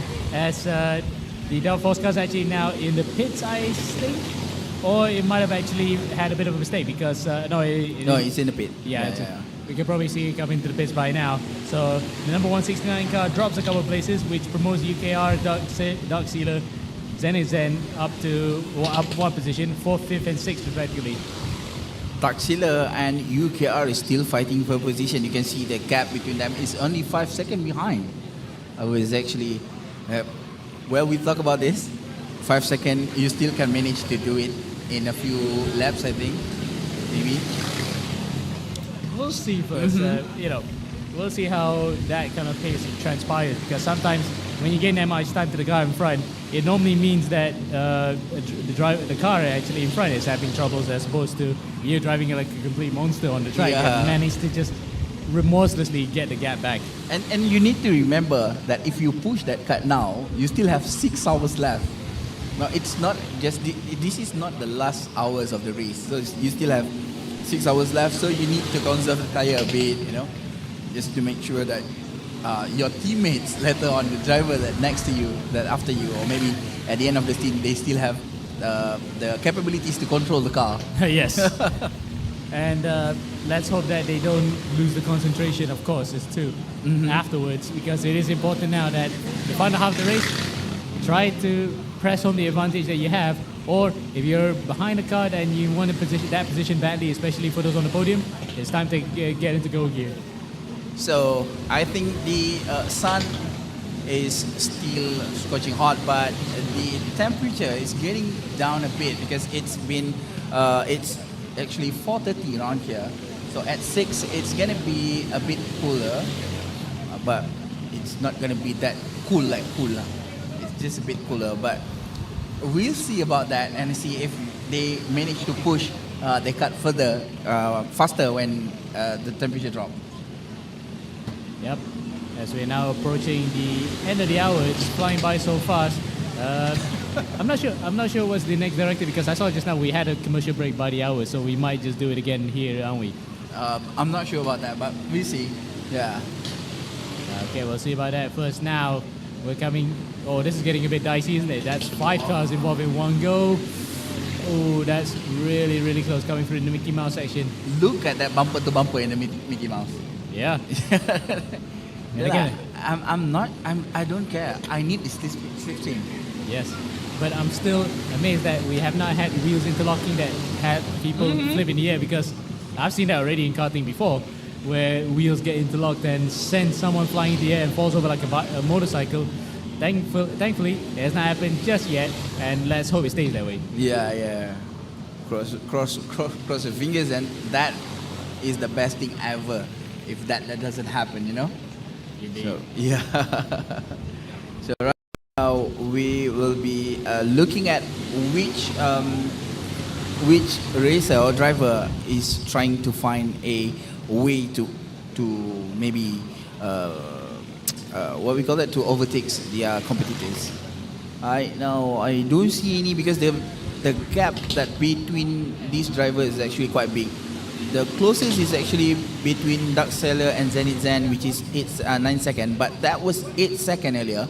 Now it has become 9 seconds, and between UKR and Dark Seller is actually 10-second gap between them. So for me, for a person who do a lot of interviews and looking at these kind of things, every single second is like there's a reason why this happened, Yeah. Why does this suddenly you make 102, but suddenly you make 104, 105? There might be something happening. That is one of the reason why you get 3 seconds more on the last lap. Yeah. A loss of 3 seconds, shall we say, because that's not normal under any circumstances, as we see. A couple of overtakes on the track there, that's for position, not for position in the standings, but just track position. Oh, bit of a slide. Yep. Handed out an apology immediately, and apology Look at returned. that. I'm sorry. It was like, okay. Yep. That happens. That was actually polite in the track, Yeah. This is not BTCC lah, lucky. Oh yes. In BTCC is almost remorseless in the way they hate each other. And I think I know that quite a few people who grew up watching BTCs in the 90s would tell you that they will hit each other almost unapologetically. Yeah. That's happened, and we can see that a lot in the internet about what happened in BTCC. But here, everybody was polite. So that was a good sportsmanship shown by all the racers in the track and all the teams. Oh, we have a spin here, 175. That is the Kartayam car once again coming into our shot. Unfortunately for all the wrong reasons, but luckily the team get that car going again without any further drama. That's a good one. Well, the same place over and over again. Yeah, turn It's 4. still turn 4, the Mickey Mouse thing. So yeah, that is the place where you need to have a lot of brakes and a lot of guts to just send it, you know. That's Yep. how it is. Certainly. Yeah, well, sometimes maybe just a simple driver error is enough to send you facing the entire wrong way. But again, because the cars are so spread out, it prevents the rather nasty situation of a driver coming in hard, and we might have a front bumper to front bumper collision. Yes, indeed. Now Team AVR and Team Zenith Zen was actually fighting. We can see it's 4-second gap behind Team AVR is actually Zenith Zen. But if I'm not mistaken, Team AVR haven't go to the pit stop yet. Yes, they haven't, and so is the Baoshan car, because it's about... Oh no, in fact, the Baoshan car actually, we're still waiting for it to cross the line. It's about half a minute behind. So technically, still on the lead lap, despite saying +1 lap, because he hasn't broken the timing beam just by yet. We're waiting for it to cross the line. Maybe in a couple of seconds' time, just about... I think just about now. Yeah. Just about now coming across the line. It's going to break the timing beam, and it will be a 31.3. And there's your race leader, the EKR team, and this is another team that's driving with 3 drivers in one car. Yes, it's EKR Racing Team. They have been consistent throughout the whole race. Right now they are clocking 103. Actually, they are a bit comfortable in front right now, you know. So they don't have. They just need to make sure that they don't make any mistakes. Yes. Right. And Well, we see that a lot in the endurance race. Yes. Where you, for the whole race, you are in front, but something you are too comfortable into it, you know. yeah, that's just a case of a driver or a team just slipping up because they got a little bit too comfortable. Yeah. And just have suffer a lapse in concentration or complacency kicking in. They definitely are not going to have that. There's one slow driver coming through turn number 4 and 5, but maybe it's just giving out of the way. There's the gaps in between. Just now we saw a 31.3 second gap between EKR and SBT Baoshan. Team AVR about 3 laps further behind. But between AVR and Zen, it's 4 seconds dead between them and 11 seconds between themselves and Dark Sealer. There you go.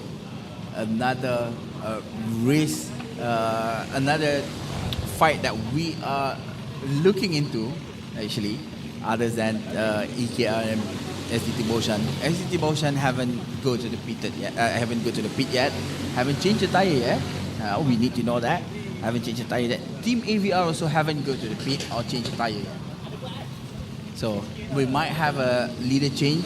We might have a slight podium change after this, after the pit. Now we'll see first if that were to be the case. But again, if someone would pull the trigger, it will be the SBT Baoshan car because that car pitted earlier than the EKR racing car. Yes, exactly. But the SDT Baoshan in AVR is actually 6 lap gap, so SDT Baoshan is also in a bit comfortable kind of place, you know, where you won't be in the pit more than 2 minutes. Usually it's around 2 minutes something.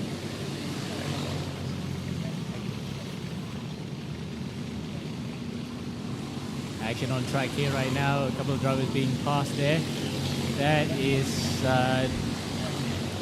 definitely one of the induced car, isn't it? Because we saw just now coming into the pits with that similar default helmet, shall we say, being used for that particular unit. For that driver coming across the line, yep. Still in this race, all 27 cars that started, which is amazing. That's testament to reliability, and plus, no one's done anything that crazy to cause a permanent retirement.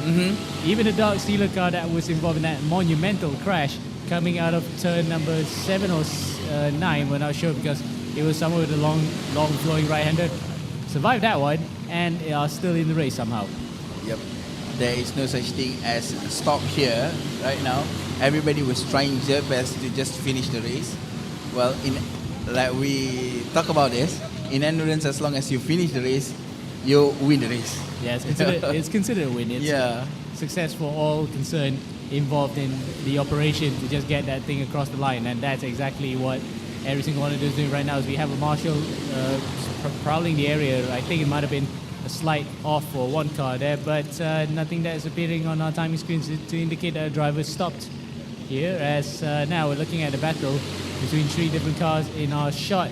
That might be for track position for one of them, while the other one's actually positioned for the standings itself. We are reaching the 7-hour marks. 13 minutes left to reach the 7-hour marks. They have been racing since 10 a.m. in the morning, and now it's almost 5 p.m. Here in Malaysia, and they have been splendid. They have do a lot of brilliant things. There's a lot of brilliant save itself. You know how these people react, how these drivers reflect to what happened in the track. They are actually brilliant, and they are really good on it. Yeah. 1 or 2 crazy accidents that we saw just now, but apart from that, we're gonna keep beating the dead horse on this one. It's still pretty clean up in front and everywhere around. As sportsmanship aplenty too. You can see one driver just raising his hand up to say, okay, apologies that one. Probably was not justified to do that move, but it's all right. Yep. I want to see the giddy up move, you know, the one that you said earlier, riding the hose kind of things. But that does affect the flow of the kart, right? You probably do that because you're weighing the car to begin with, because you're kind of like making the car lower a bit. So you just want to make it move forward. But sometimes, even if you're a light driver, you want to actually giddy up the car a bit so that you can just tuck in and go to start straight. Quite a few drivers have tucked in when we saw it coming past our commentary box, but it tends to be just those drivers who are slightly on the shorter side. They can actually just tuck in completely and allow better airflow over their helmet and the rest of the car. Yeah, I can see earlier when I was with Calvin, I can see that some driver does tuck in the front straight. And right now we see less sliding actually compared to the past hours. You know, there's a lot of big slide, mega slide happening in the past 2 hours, but now it's getting less and less and less. Yes, because they're watching over the equipment right now. They do not want to start making slides that are unnecessary and wear out the tire too fast. Otherwise, they have to make another tire stop, this time for the rears. So really, that's the idea for them, is to just minimize overexerting themselves and their vehicles are on track here. So that's a bit of a chop and changing maneuver here. Does it look like it's going to be a move on the start finish right now? That's just going to be a typical pass for track position. Yep, he just going to be like, you just go on.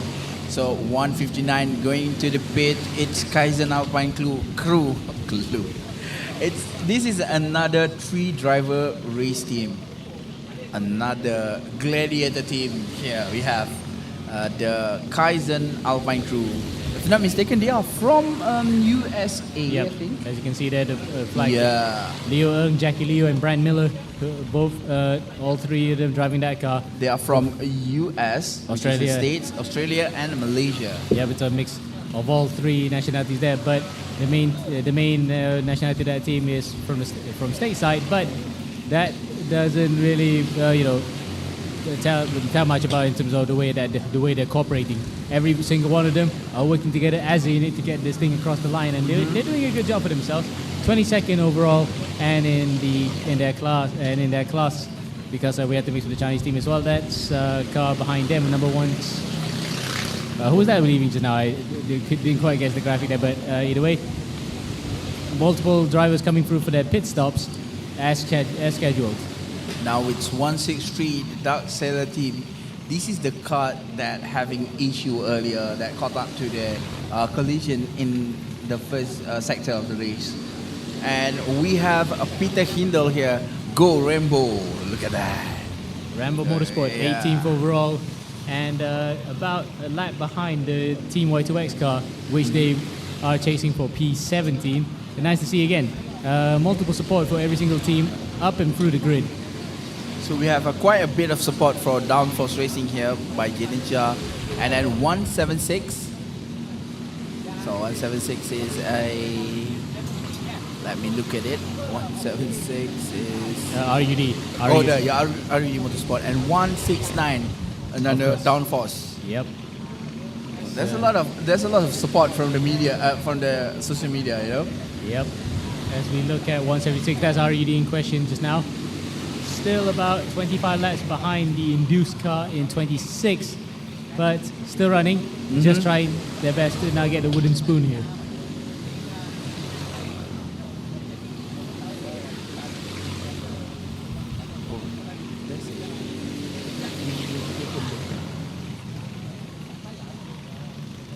There you go. 172, 167. 167 is SDT, Boshan, Max Light. And both of them are pretty comfortable in front. They have the luxury of space between them and the back and their competitor at the back, you know, at the third place. For the first and the second place right now, SDT Boshan and EKR Racing. EKR Racing still dominance in the first position, with clocking time right now 1 minute and 1.938 a second, which is SCT Baushan doing 1 minute 1.839 second. Flip numbers around is 839 and 893, so 893, it's about the same anyway. As a new lap has been taken by EKR Racing, 102.4. We're waiting for about half a minute for the next chasing car, but the SDT Baoshan Max Light car in second place, his fellow Chinese team here coming across the line. It should be about 30 seconds, but again, it's ebbing and flowing. It's not really changed much at the front. It's still about half a minute in it between first and second. So the gap have been widened between all the car in the track, right? Yes. So it's not like close as possible, just as at the start of the race. Now after 6 hours of race, you know, the gap has been like 1 lap, 2 laps, 30 seconds, you know. Yep. But then we still see a few racers that trying to fight, which is the gap have like maybe 20 seconds or 18 seconds. They still can fight out of that gap. Yep. But that's just, again, a gap that's worth chopping away for to get up to the front, to get up to the driver that you're chasing after. A lap or plus 2, yeah, that will be quite discouraging to try, but it's not going to stop anyone from trying nonetheless to actually reduce that gap and get up to the driver behind. For example, like AVR, 5 laps behind the SDT Baoshan car. It's a tall order, but nothing's impossible. Exactly. I do agree with that.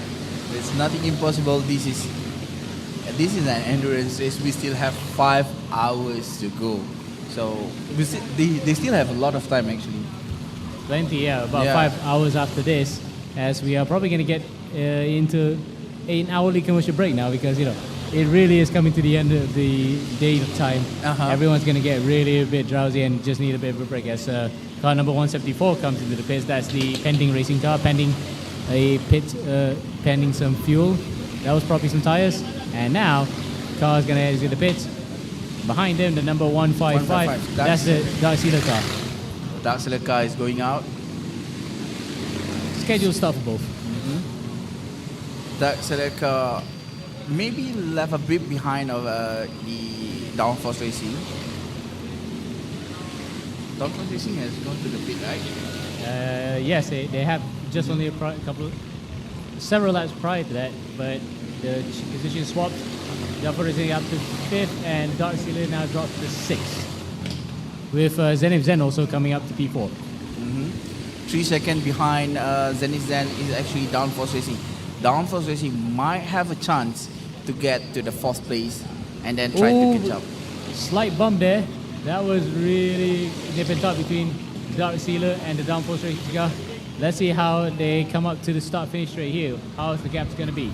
Yeah, this is the fight for 5th position actually, between Dark Sealer Racing and Downforce Racing. Yes. They break the timing beam now. What's the gap gonna be? It is it's in fact about a minute now between those two cars.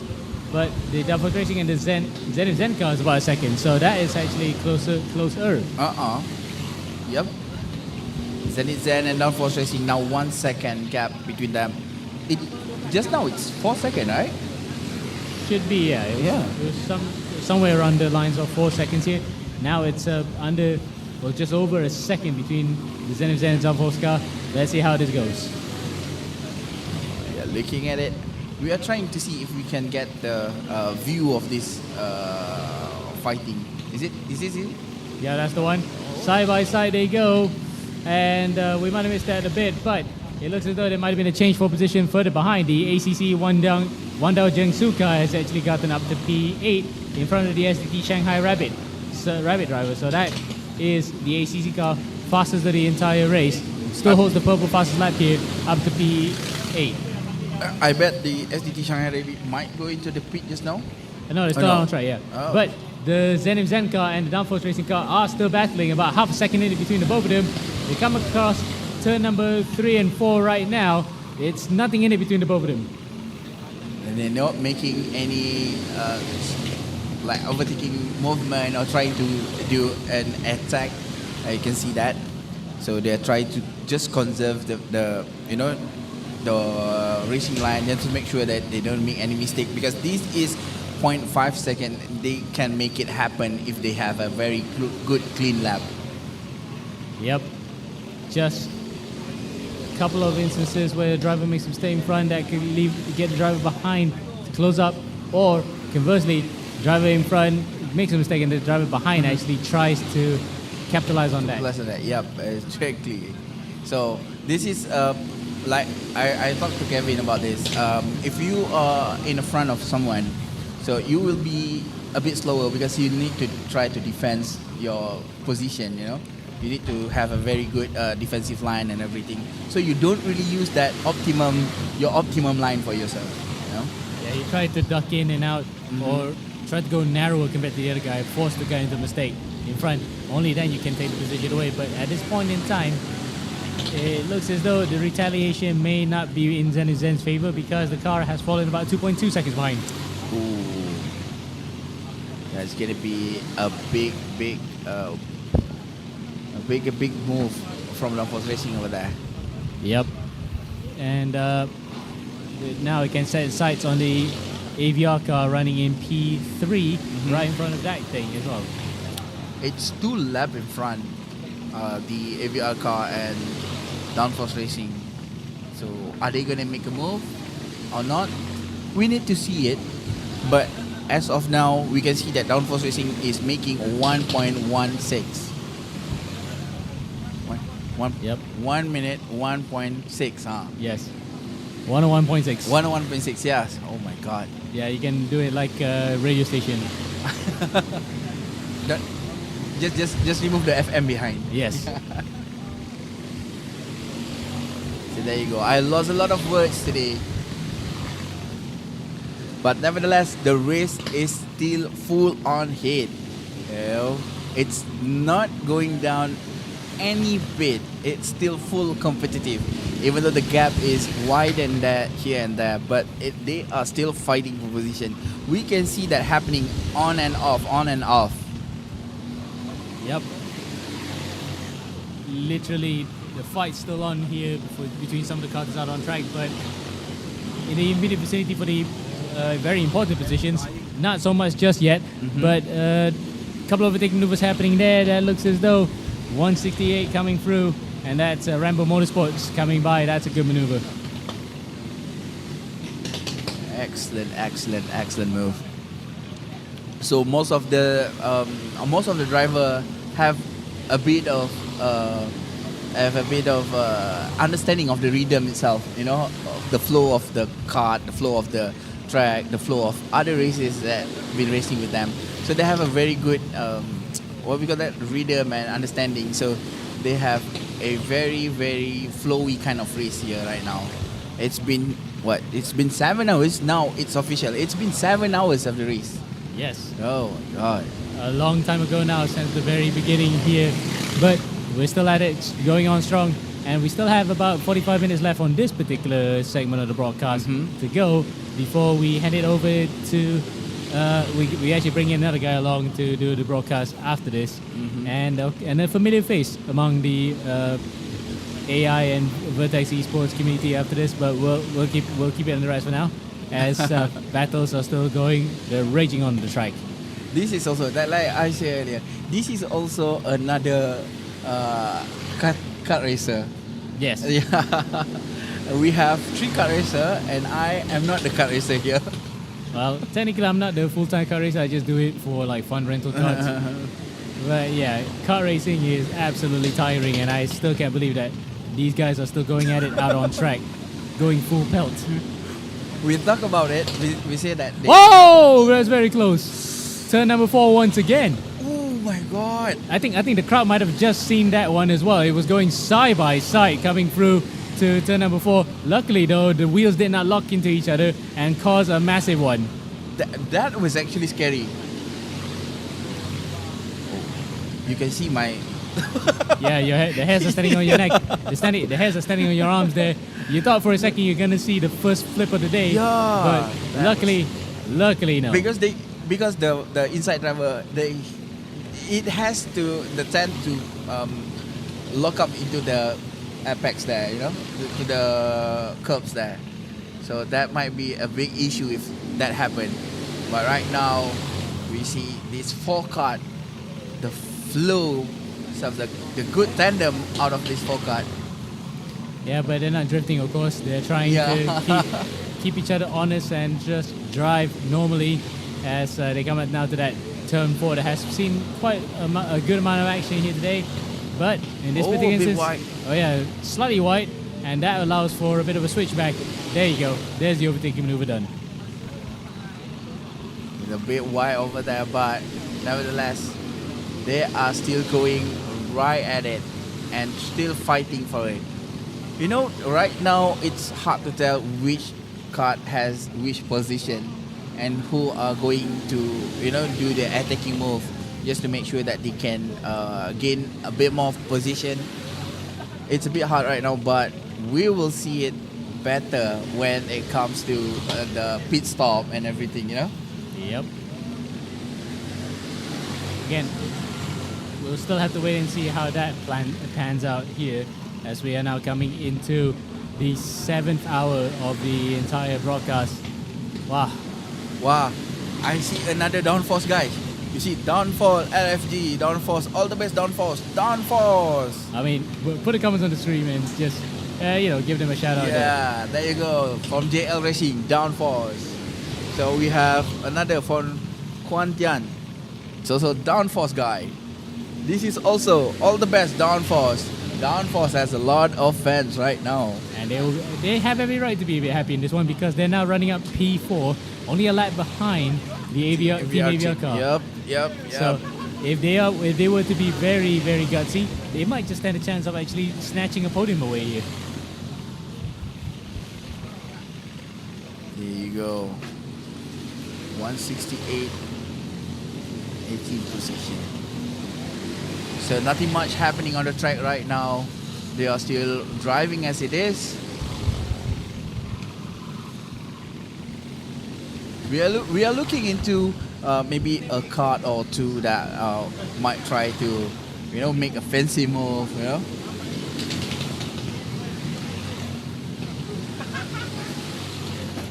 There you go, EKR Racing. Is he going to the pit? Oh no. I think SDT Boshan has gone to the pit because here you can see there's full lap. Yep, correct. That is absolutely right there, Buddy. As we have a marshal coming across the track here just in time before the carts come in. Yep, the Baoshan car has pitted early, so that means that we can just pretty much confirm that their strategies are not lined up. But we can see that the last lap of EKR Racing is 102 while the SDT Boshan is 101.68. So Okay. yeah, that might not be a big difference for one lap. But Yep. if you can keep that momentum for the whole maybe 100 lap, so yeah, you can be. It's gonna be a big difference, right? Yes.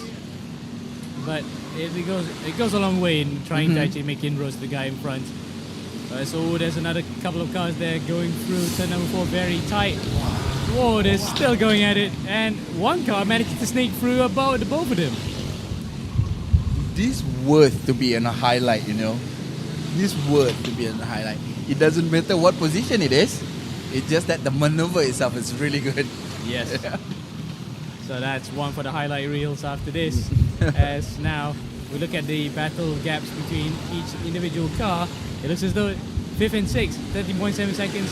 Zenith Zen and Dark Seller unite, or Dark Seller. We just keep it at Dark Seller because we're not sure whether or not the transponders are correct. But that's close between the both of them. 7 and 8 a lap as well. So quite a few cars actually spread out a bit. So there you go, between Dark Seller and Zenith Zen and UKR. It's actually 1, 2. Oh no, Downforce Racing, Zenith Zen and Dark Seller.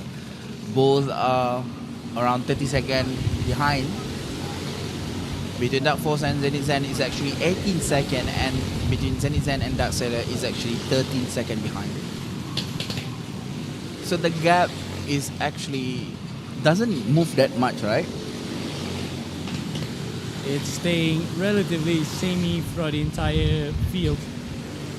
I But think that was because of they try to just get it to go for a while, you know. yeah, keep it going, keep it consistent throughout the entire way so that you can probably launch an attack later on. But for the time being, 5th, 6th and 7th are the ones who are still closest together out on track at the moment, relatively speaking. Oh, the gap is widened between Zenith and Downforce right now. Zenith Zen, there might be something happening because Zenith Zen doing 103. That's a 2-second gap from Zenith Zen. That's gonna be a big difference. Yeah, back marker again, causing that one. Whereas the Yidong Yishi CRT car, that was only about 3.4 seconds behind its fellow Chinese Aeroe Act car. So that's very close between the two of them, 3.4 seconds.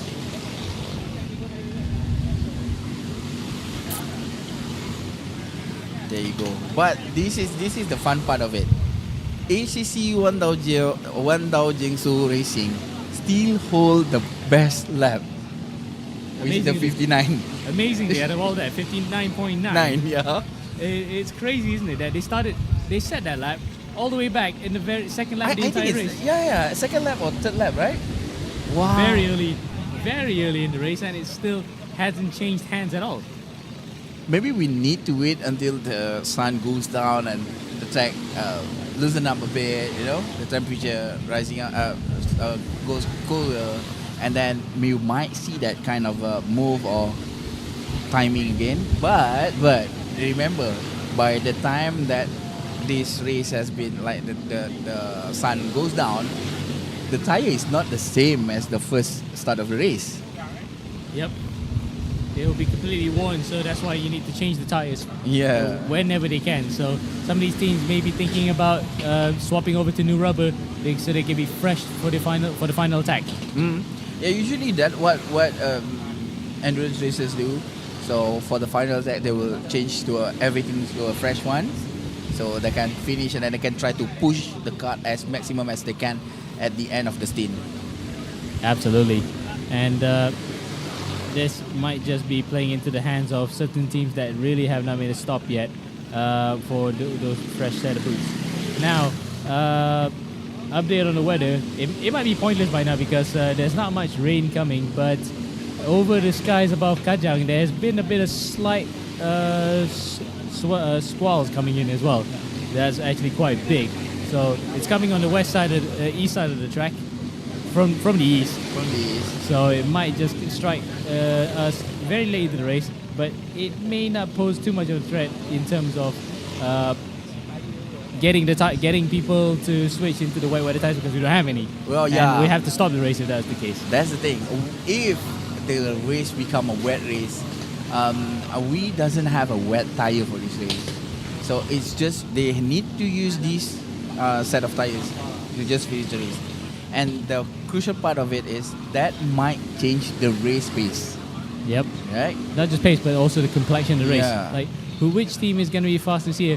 We're just speculating about the weather. You can see the skies are pretty much clear, even though it's late evening right now. But we're not going to expect any rain anytime soon. Some people probably be wishing that the weather will be a bit more cloudy right now because it is absolutely stifling at one point. But this is Malaysia, man. Remember that.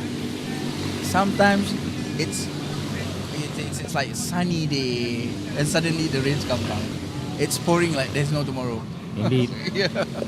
It comes by the ocean full when it rains really heavily. But mercifully though, we've been spared from really heavy rain, otherwise we had to stop the race. But we've reached almost the point here now. Or in fact, we're about 6 hours and 40... It's 6 hours and 15 seconds. 6 hours and... No, sorry. It's 7 hours. 7 hours. 7 hours and 12. around 12 seconds. 12 minutes.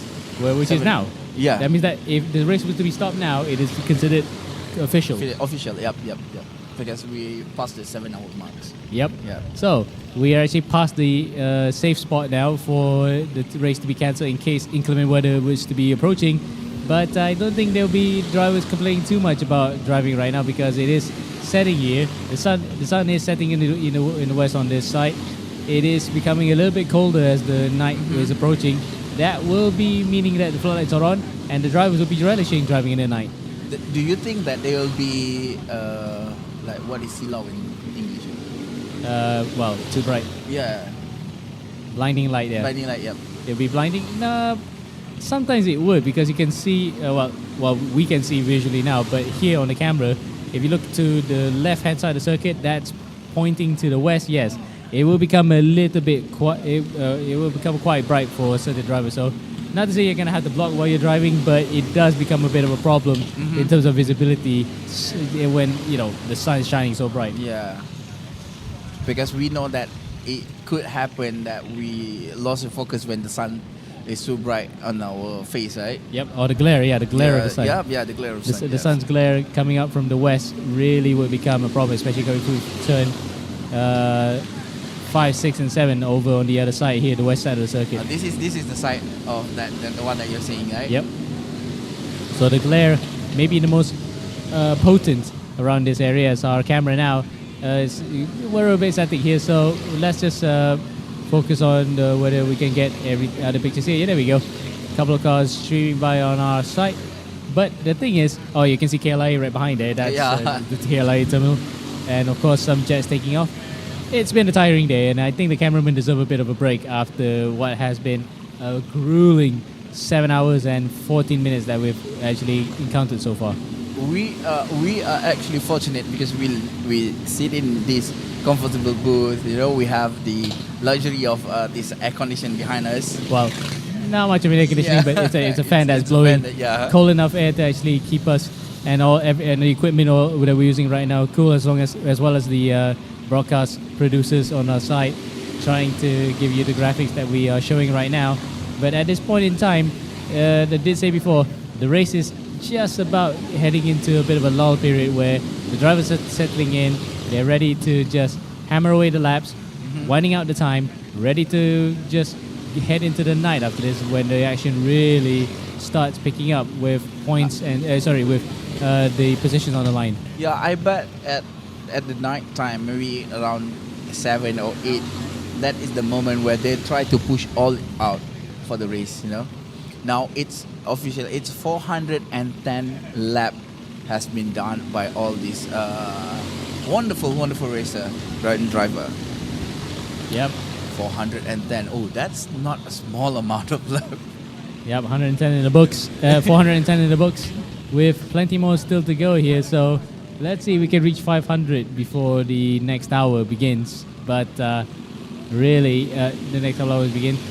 Wait and see whether or not that will happen, as the ACC car is only about 0.5 of a second behind the SDT Shanghai Rabbit car, but maybe because that was an overtaking position, the Shanghai car has gotten ahead of it. So that might be the case that SDT have overtaken the ACC car earlier. But still, at this point of race, they are still fighting for position, right? we are saying that this is a stale moment. This is like they don't make any move, but some of them is still like, no, I can make this move and I just go for it. Look at that. Yeah, case in point, just as you said it, Look at that. that was a clean move. Yeah, that was a good one. That was a good one. Again, no histrionics, just two carts racing up to each other very cleanly. Oh! Well, just as I said, they're racing cleanly. One car spins it around, loops it. That is 170. So the Team Y2X car, yeah, Team Y2X car spun it while they was going after the position there. But luckily, no car in the immediate vicinity will just team bone it. Well, that was caused by the sudden braking, I think, because it doesn't contact with the front car, so you just sudden brake and then lose control out at the front of the cart itself. Yep. It's the balance of the car there just slips out. First you're braking to the front, but then the rear starts going out, and then that's where the car's rear end meets where the front end was. Yeah, exactly. The balance of the cart itself is determined by a lot by the weight of the body and the the force of the braking itself, right? It's really weird that the way that karting works, because it tends a lot. It depends a lot on your body actually. Absolutely, it's pretty much as physical as any other sport will be. That requires a lot of motor skills to go through.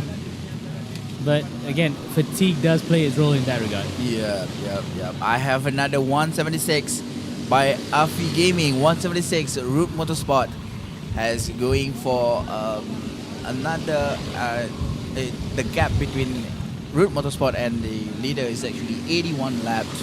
So they has done 831 laps right now. So another for Shawnix, Downforce Racing. Shout out for Downforce Racing.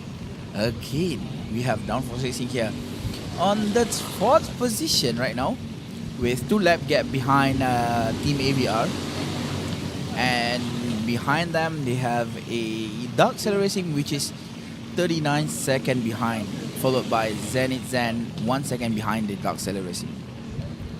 Yep, as you can see, that's the battle, the gaps between 3rd and 4th, 2 laps between AVR and Downforce Racing. But again, this might all change if something were to happen to one of the third cars in front. And only 39 seconds between Dark Sailor and Downforce. But yeah, about a half a lap difference between the both of them in 4th and 5th. So Downforce still has a bit of a leeway to play with, yo. Just 30 seconds. Fine. It seems like SDT Motion have caught up to EKR Racing 1 lap behind. I'm not sure the gap because it doesn't show the gap here. So just saying that 1 lap behind. So we would say the gap is maybe around 1 minute and 30 or 1 minute and 40 second gap. Yep.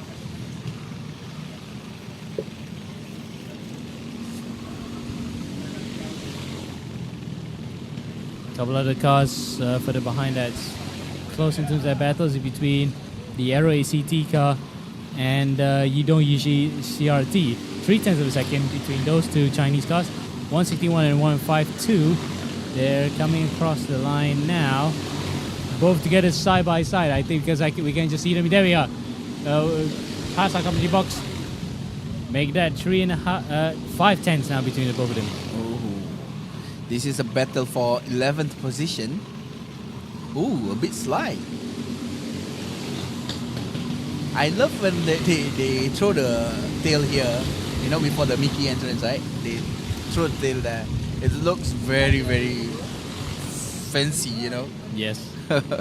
But again, that's just kind of like how you drive in a car. Yeah. You deliberately break traction to try and get the car in to rotate, which is something that you don't do in other race cars. But it's, look at it, see, case in point, how it has become a bit more tail happy for certain drivers. While I was looking on the sidelines, it looked like they were just throwing the car in, but this one's throwing the car and stepping out the tail for good measure. It's the way. That's why I asked Calvin there. Does it play a big role when you try to do a heavy tail kind of movement to make sure that you rotate the car in a certain way that you want it to be, so that you have a very straight exit, you know. In a way that you want to hook it up quite nicely for the corner, you just want to slip it, but then pick up the throttle when you hit the apex to just minimize the inertia and then loss of grip from the tires stepping out, so that you can actually just hook it up on the exit. Indeed. Because we know that if you try to brake too hard in this car, the exit can be powerless. You don't have enough power to to maneuver through the exit as fast as you can. Yep. And again, it's all dependent on how well the tires have lasted prior to that before you can start doing the slipping and sliding. 24 seconds between SDT and EKR Racing. The gap has shown over there. But I believe that EKR Racing has gone to the pit. Because Yes, one lap, and then it's 24 seconds. So either EKR Racing has been to the pit or something happened. Yeah, that's actually quite soon for a pit stop, not gonna lie. Yeah. For the way that their strategy is working, maybe the driver himself wasn't really feeding up to it, so now he has to give it to his teammates. The SDT Baoshan car has half a chance here to just strike while the iron's hot. Yes, this is a potential chance for SDT Baoshan to try to win the podium for this race. So we still have 4 hours and 30 minutes to go. Wow. It's been, what, 7 hours? Yeah, It's been 7 hours. 7.5 hours now, to be exact. Wow. Almost 7.5 hours before we come into the closing quarter of this race. Yes, exactly, indeed. 4 hours. So it's 5:22 here in Malaysia, and the weather is I think it's getting better. Yeah? It's getting better. It's not that, it's still hot, but it's not that hot anymore. So maybe after this at 6 o'clock or maybe around 6:30, they can try to push harder. And maybe at the 8, that was the last team, which is 8 to 10. So 9, around 8:30 to 9, they might have a final change of driver, I think, before trying to push all out the kart itself. But right now, I would say the tires has been like 50% used. Yep. More than 50% use, I would say, because right now we're pretty much past the halfway point. So it's important right now that they could really make a pit stop and just change the tires so they can go all the way to the end. Yeah, that's a big difference when you change tires and didn't change the tires, right? There's that battle that we were looking at for just now between Yudong Yishi and Aerowee, but I think the Yudong car has actually passed the Aerowee car for P11. Yes, it has. So out of our sight, that was probably due to a pit stop or whatever else that caused it, is the reason why the Aerowee, yes, in fact, there we go. The Aerowee number 161 is in the pits. Mandatory pit stop. There you go. Now between SDT Shanghai and Zenit Zen, the gap has been a bit. No, Zenit Zen and Dark Sailor Racing, the gap is actually 8 seconds behind. Downforce Racing is 44 seconds behind. So fighting for 5th position, Dark Sailor Racing and Zenit Zen, Zenit Zen might have a chance to throw this out of what, maybe 5 to, well, maybe in a few more laps they can try to push it out and then caught the Dark Sailor Racing in front. Yeah. Yep. At least if you can give you can shake up the gap before you change your driver. So it's going to be a good thing. So there you go, Carlson Alpine crew changing a driver again. 159. This is another the three racer, the 3 driver teams, and 156 behind them. Induced. Induced. So plenty of cars coming to the pits now for other changes of personnel, as we see fist bumping there on the way out. for one of the cars. And behind we have 158. The guys in Alpine crew, yeah. There's a 159, a 158, 156. Behind is What is this? 158, right? 158, yeah. Yep. 158 is That's the AGI racing team. AGI Racing Team. Another racing team. I think it's from China, right? Yep. Yeah. The AGI are from Singapore. Oh, Singapore. 371 lap. I never thought that we do a 7-hour live, and it feels like only 2 hours have passed. Yeah. You get what I mean? It goes by so quickly because Yeah. we can literally just do it like a podcast for a while. I was like, when you are sitting back, I was like, oh, the time flow so slow, but suddenly when you on the mic, it's been 2 hours. Now it's been 7 hours. Yep, 7.5 hours of this already on the books, ready to come into the final quarter of this race, and we're ready to bring on a few new competitions after this. But that will be about T-minus 20 minutes time, where we will go on to a break. Then we can get the new competitors on board. Exactly. Now there's nothing much change in the top 5 position.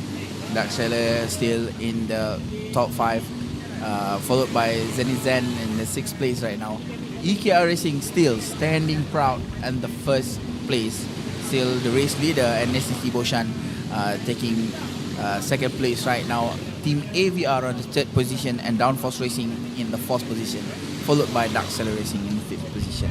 The top 5 haven't changed that much after a while.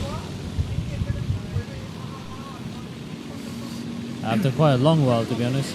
Just a couple of changes within that top 10, but apart from that, nothing really drastic in terms of race ending collisions and whatnot.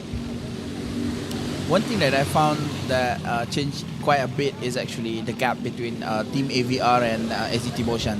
It started with 6 laps, now it's 4. That is the change that we can see. Another Downforce Racing here. Downforce Racing by Keshita and Seng Jun Shui. Downforce Racing, another Downforce Racing fans around the social media. Now it seems like Downforce Racing have a lot of fans, and they want to show it to the leader. Oh, this is the position change. Yeah, that they made. Yeah. Now that is great. That is interesting. So the biggest loser of all of that is the number 163 Dark Seller car, which has fallen 16 places from P7. Maintaining position is the RUD Motorsports car, so it was actually starting from the back anyway. Biggest gainer, the number 167 SDT Baoshan car with 16, along with the Downforce Racing car, also 16 positions gained. So the biggest winner is actually EKR, 22. Oh yes, I missed that as well. Yeah, 22 places gained. That From was a 23rd. big. Yeah. That was a big one. Oh From yes. 23rd to the 1st place, that was a big gap. Now that was an interesting graphic to see the position chart Right, as they right. progress. Now that was a good one from the broadcast guys behind the A scenes. big to clap for them. A Yep. big clap for them.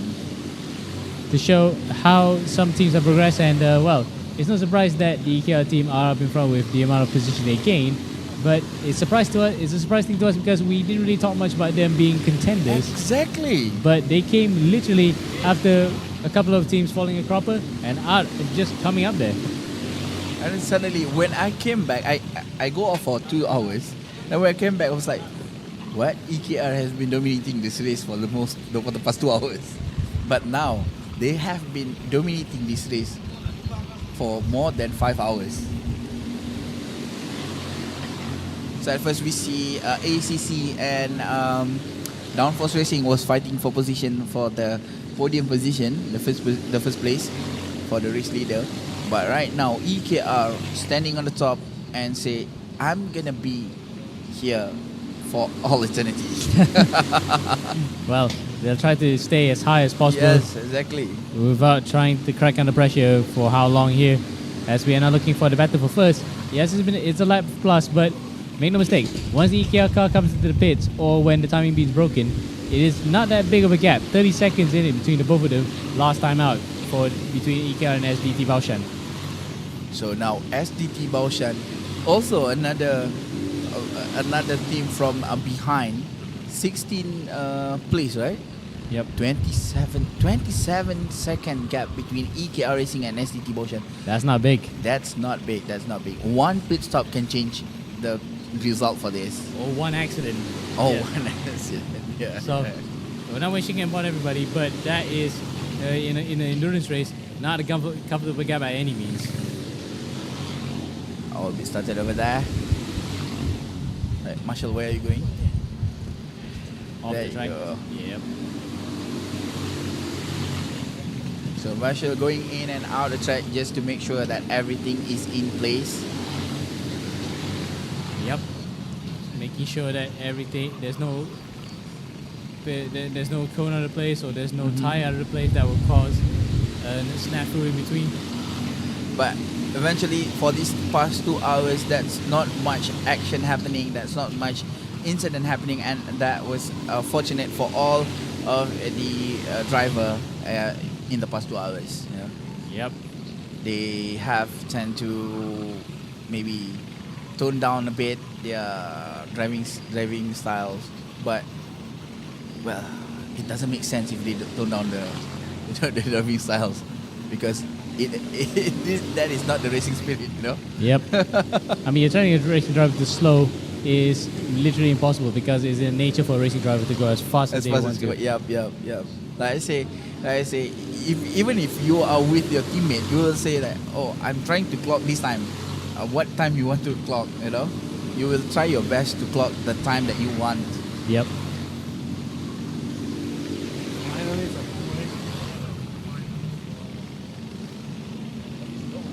There you go.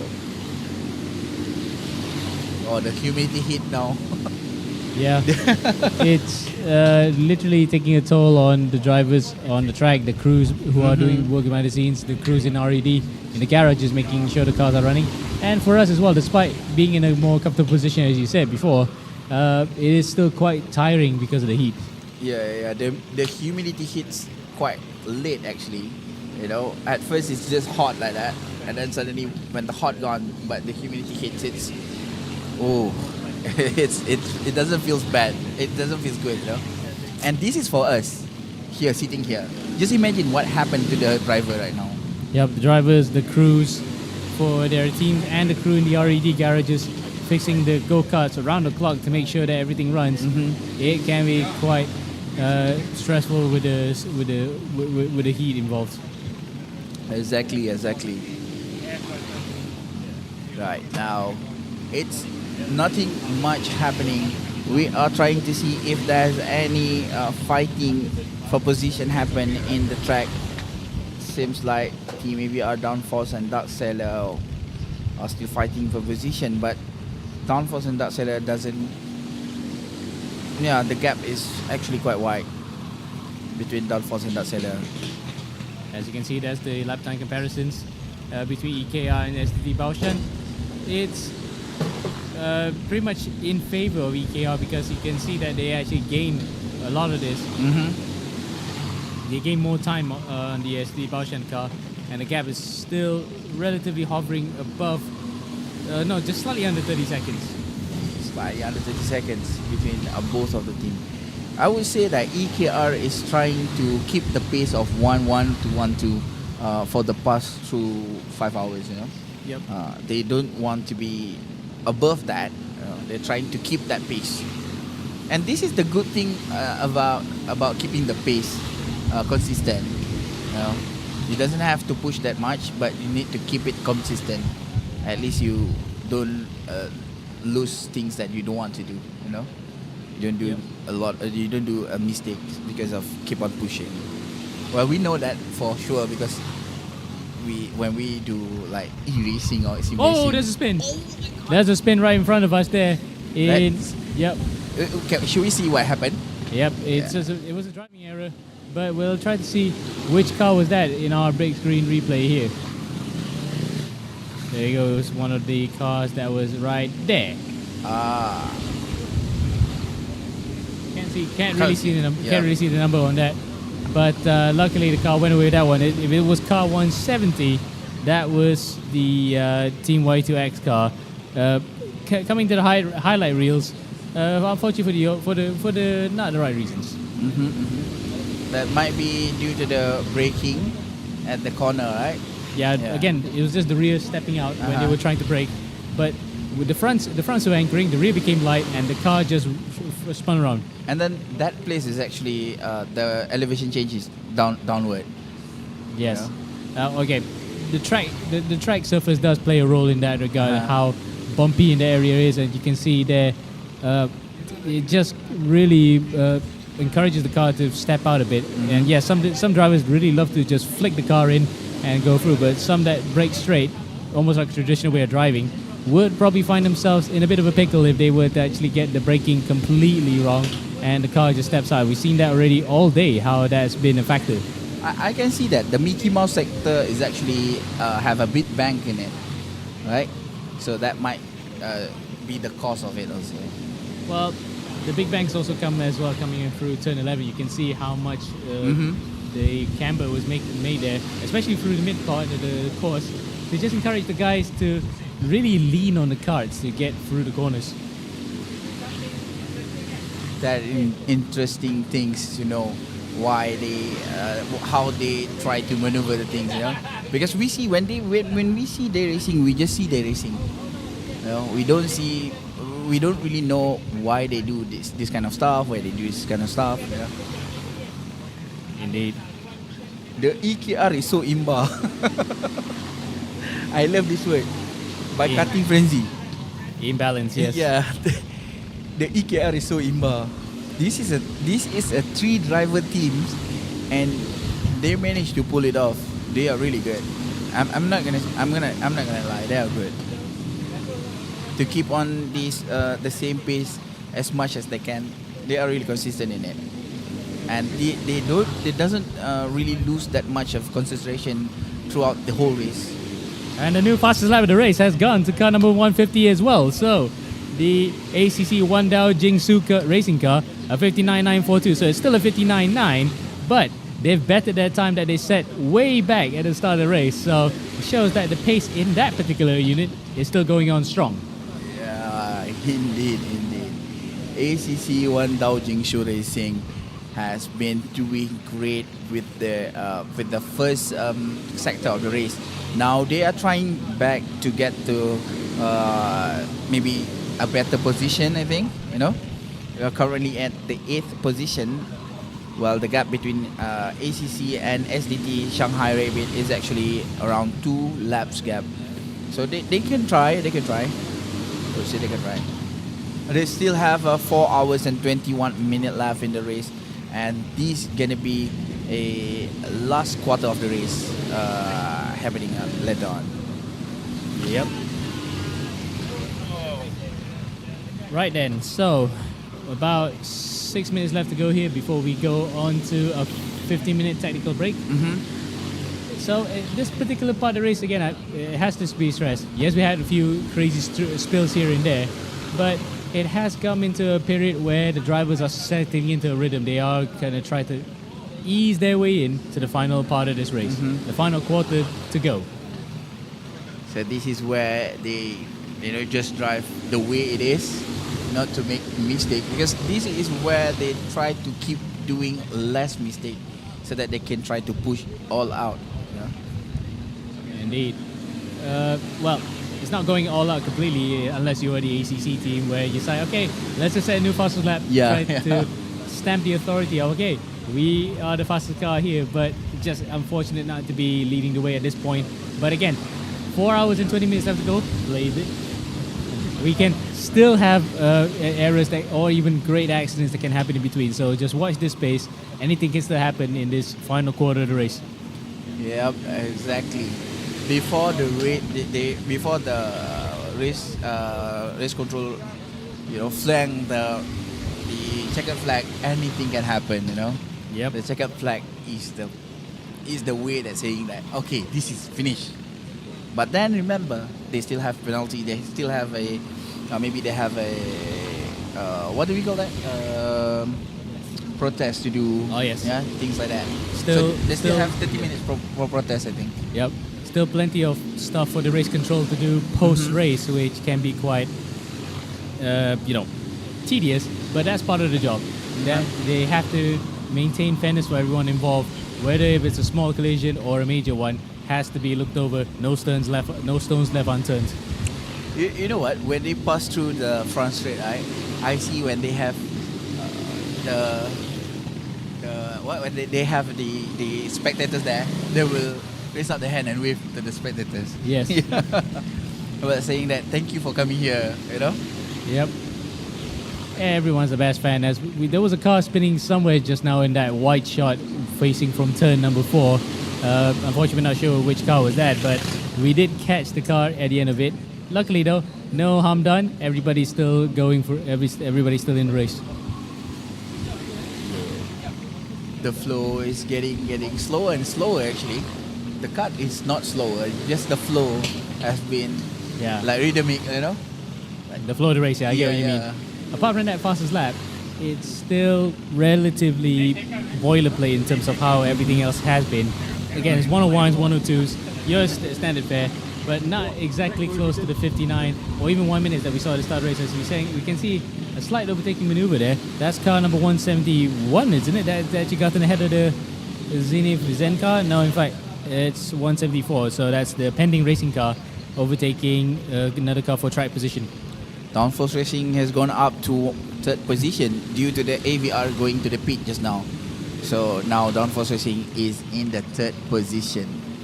Yep. So there we go. That will give the fans something to cheer about, as we have a familiar friend in the comment section, Chan Wei Han. Or Wei Han Chan. Wei Han Chan. Yeah, that's how he puts his YouTube name. We just call him Wei Han as his first name. So, Wei Han then, hello to you as well. Hopefully you're doing well, especially given the fact that there's a lot of other jobs and commentaries, especially he's doing a job in aerospace, I think I'm thinking. Oh, yeah. Wei Han is another friend of ours that's do a lot of cuttings too, you know. Karting and commentary as well. Yep, exactly. Especially that I've been doing another project besides this one with him in the AMX and iRacing League. So yeah, thank you for that. It's been an absolute blast doing that particular league in the past few months as well. Exactly. So nothing much happening actually in the screen right now. So there's a team calling for, I think, 170. I think there's a team calling for the pit stop right now. Yep. Well, you can see the driver acknowledging that, so that means that okay, I'm there. I see the board. I'm ready to come in. So it should be, if 170, if I'm mistaken, it's 170. So it should be Team Y2X. So maybe another driver change. Yep. So 2 minutes left to go here with the drivers ready to also make pit stops of their own. We're going to make our pit stop in about a minute's time. To run you through the order then, EKR Racing leading the way for China in front of SDT Baoshan, Max Light, Downforce Racing in 3rd, Team ABR 4th, the first of the Malaysian team, and behind the Singaporean team, Downforce Racing, and Dark Seller Racing team from China as well. 3 Chinese teams in the top 5, a Singaporean team in 3rd with a Malaysian team in 4th. That's also for the overall positions, but in the Chinese only category, EKR, SDT Baoshan Max Light, Dark Seller, SDT Shanghai Rabbit Driver, and Zenith Zen. That's your top 5 in that particular order. So I think it's about a good time here to wrap things up for this particular segment of the broadcast, and we're ready to go into the messages after this, but don't go anywhere. We'll be right back as we see the positions again.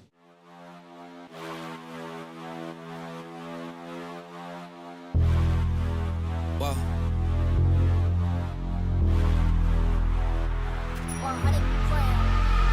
Straight to the top, never going down, don't wait for the drop. Never stand still, that's the motto. Yeah, brand new bands for the auto. Whoa, foot to the ground, full throttle. Big energy for the night like lotto. Damn, y'all talk lots, never this quiet. Life like a Seinfeld plot. Vault full of songs, all of them bombs. Something like a minefield got. Boom.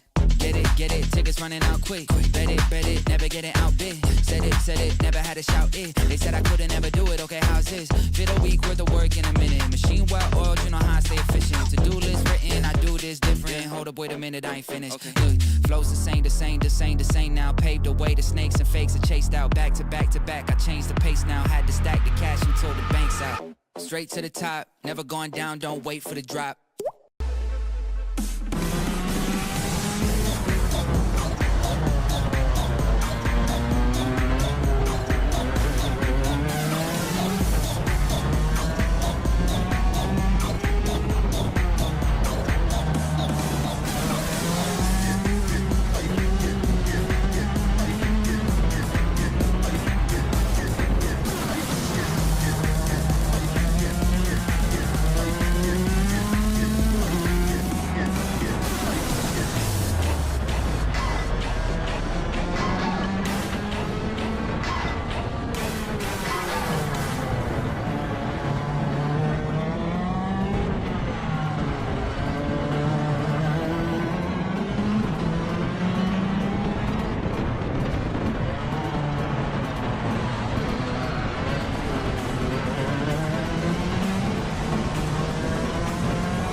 like clock, you major. I just hit a new set of foes on a new Mercedes car. Bitches tryna have my baby. I can't go out like that, baby. No way. Big watch, big clock, flavor, flavor. Got all the bitches feeling my fucking straight. All the bitches feeling my fucking straight. I'm connected that they're tryna put me on the runway, yeah. And I still remember those days. I can't wait to go to school just to show off my new J's, yeah. Young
party, everybody put up their hands. I get a half a meal for my piece, you get a couple.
Straight to the top, never going down, don't wait for the drop.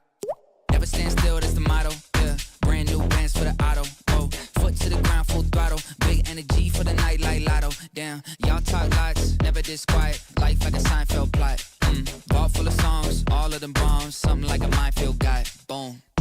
Get it, tickets running out quick. Bet it, never getting outbid. Said it, never had to shout it. They said I couldn't never do it, okay, how's this? Fit a week worth of work in a minute. Machine well oiled, you know how I stay efficient. To-do list written, I do this different. Hold up, wait a minute, I ain't finished. Look, flows the same now. Paved the way to snakes and fakes are chased out. Back to back to back, I changed the pace now. Had to stack the cash until the bank's out. Straight to the top, never going down, don't wait for the drop.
Clock, you major. I just set a new set of poles on a new Mercedes car.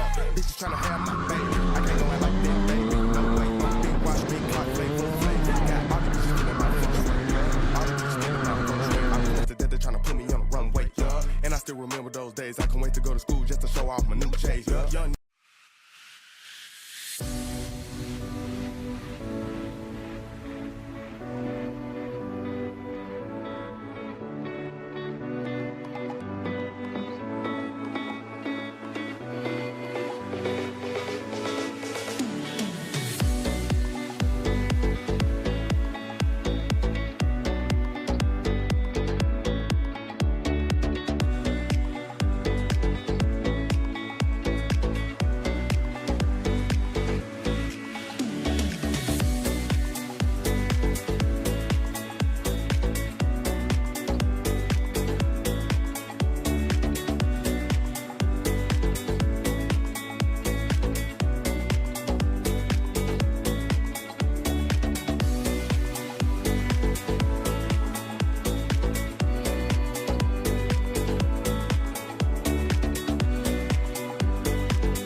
We are back. Good afternoon and good evening, ladies and gentlemen. Hello and welcome to the 12 Hours RUD Rental Kart Championship. We're here, round one of the 4T Superkart Endurance Series here at Sepang. I'm Max Palmer and I'll be joining Amir Hazik in the commentary booth this evening. So how's the race been for you? Yeah, it's been boilerplate, to be honest, ever since the frenetic first couple of hours. But when you saw some of the fast guys that fell to the back, we thought, okay, this might open up the race at the front. But then suddenly we thought, okay, we saw that the EKR team actually right now, who gained 22 positions, were so actually the dark horse, the team to beat. Now they're actually winning on everything here by a good 2 laps. But apart from that, it's been ebbing and flowing between some of the other drivers through the field. Exciting moments here and there. The big point of contention right now, I have to say, was that accident between the AGI team and the Downforce racing car when they collided the back straight. That literally wedged the AGI driver underneath the fence at this very point of the circuit a few hours ago. So that was probably the biggest moment of the race. But apart from that, yeah, absolutely, just like that, boilerplate. Yeah, absolutely. We'll have a quick rundown of the standings as they stand right now. EKR Racing absolutely running away with it. 2 laps ahead in first position, followed by SDT in second place, 2 laps down. Team AVR is in third, 6 laps down, but they have been going up the leaderboard fairly consistently and they're going quite quickly as well. Darkzilla Unite Racing Team in fourth place, followed by Downforce Racing. Zenith Zen in sixth.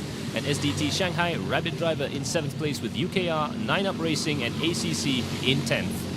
Yep, then after that, it's 11 for Yidong Yeshi CRT Racing in front of their fellow Chinese team, Pending Racing. And then Aero React with Kaleidos Racing Team and Huanan Karting running out your top 15, which is all 8 Chinese teams. Then Rambo Motorsport, the first the other Malaysian teams, right up there in 17th. Then Y2X in 18th, Han Sai Pao, which actually overcame some early woes from a couple of spins and penalties early on, is now 19th and 20th, T-Power Team 1. Yep, and we've also got Kaizen Alpine Crew in 21st position, that's with the American driver as well.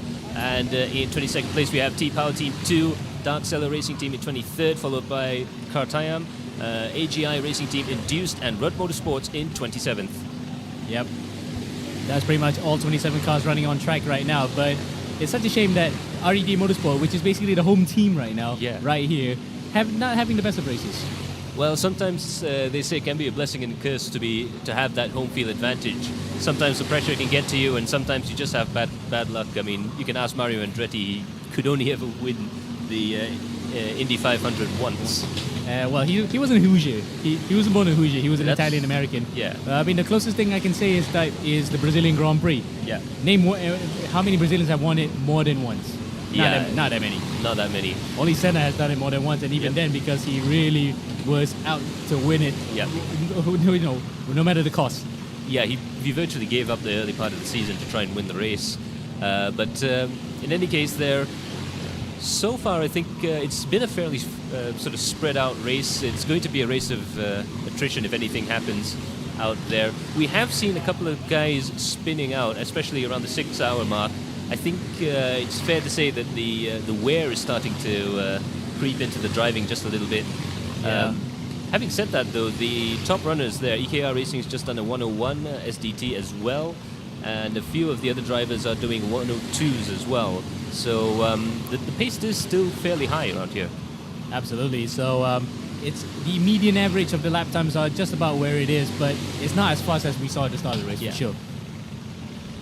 As you can see there, the Downforce Racing and Zenith Zen battle there. 2 laps between the two of them, but they're having a bit of a tussle along there. Quite a few of the drivers are on the same lap. We've got Zenith Zen and SDT 9 laps behind the leader there. 9 up in ACC, 12 laps behind, and a few other battles going on around there. We can see there, I believe that's kart 136 that we have on screen right now. Diving down towards the inside, that's a nice clean overtake. Nice bit of battling there. I think they're starting to get into the groove of an endurance race. You want to get past quickly. You don't really want to spend your time battling because Yeah. you'll be wearing your tires out, you'll be burning more fuel, and more importantly, you'll be putting yourself in really risky situations. And you have to remember, this is a team sport, so you really don't want to be the guy that brings back a broken car. Yeah. Yeah, you won't want to be the butt of the jokes afterwards. You just frustrate your teammates by dilly-dallying behind another car. You just want to get it over with quickly. And sometimes it does help if the driver actually is very confident when they're trying to overtake on the brakes. But then there are some who just literally like to go, yeah, they're going side by side, maybe try to wear out the other driver who's on the wrong line, but it's often the case that the guy that really is caught short is always the ones that really didn't come out of the corner fine. Like, for example, the Mickey Mouse section. Yeah, that little hairpin corner has been the scene of quite a few spins throughout the course of today. It is a tricky braking zone if you're really pushing hard, especially once you're 4 or 5 hours into a race. The steering probably isn't as sharp, or, well, let's face it, the driver thinks the steering isn't as sharp. You get these little phantom vibrations, and you notice things you didn't notice before, and that straight, for some reason, when you get into the braking zone, there's weird things can happen. It's a placebo. Yeah, It's kind of like a placebo. Yeah, and I think it's the hardest braking zone on the lap. The rest of the lap is remarkably quick. Yeah, especially the flick through turns 7, 8, 9, 10, and 11. It's mighty fast. We can actually see from where we're actually commentating in our commentary box that there's quite some banking in it as well. So it really does help increase that speed coming through the corners. Yeah, it's brilliant. It reminds me there's a little bit of Zandvoort here. There's a little bit of the old Kyle Army circuit. It is very atypical of a karting track when you think about it. Yeah. A lot faster. And Batutike as well, let's not forget, because they had the banking too. Yeah, absolutely. And I have to say, it's a lovely track to drive on. I had the pleasure of driving a couple of karts around here in my time. And the one thing I would have to say is it has flow, and that's something that can be a bit hard to find in some karting tracks. Yeah, they try a little bit hard to be too flowy, I would say. Yeah. Because kart tracks, they're all squiggly. It's not just straights and stops. But this one just has the right mix of, okay, there are hard sections where you need to brake, but there's also flowing sections, so there's a good mix of both. But it does present a challenge to those drivers who are not really prepared for it. I know when I drove it the first time, I wasn't prepared for the long flowing corners. It was taking a bit of a toll, but apart from that, you get used to. I get used to it over time. Yeah, I must admit, the first couple of laps there, I think I did a 2-minute lap because I kept braking way more often than I should. It really is basically, I think especially in these karts, 2 heavy braking zones and perhaps a brush of a pedal throughout the course of the lap. You do carry a lot of speed here, and you've got to have the confidence to be able to throw the kart in. And as you can see there, beautiful bit of driving there from 172. That's our race leader, EKR Racing. And just having a look at the driving from that team, I think all the team members have been driving absolutely spectacularly well. Yep. And they're just on the right side of in control.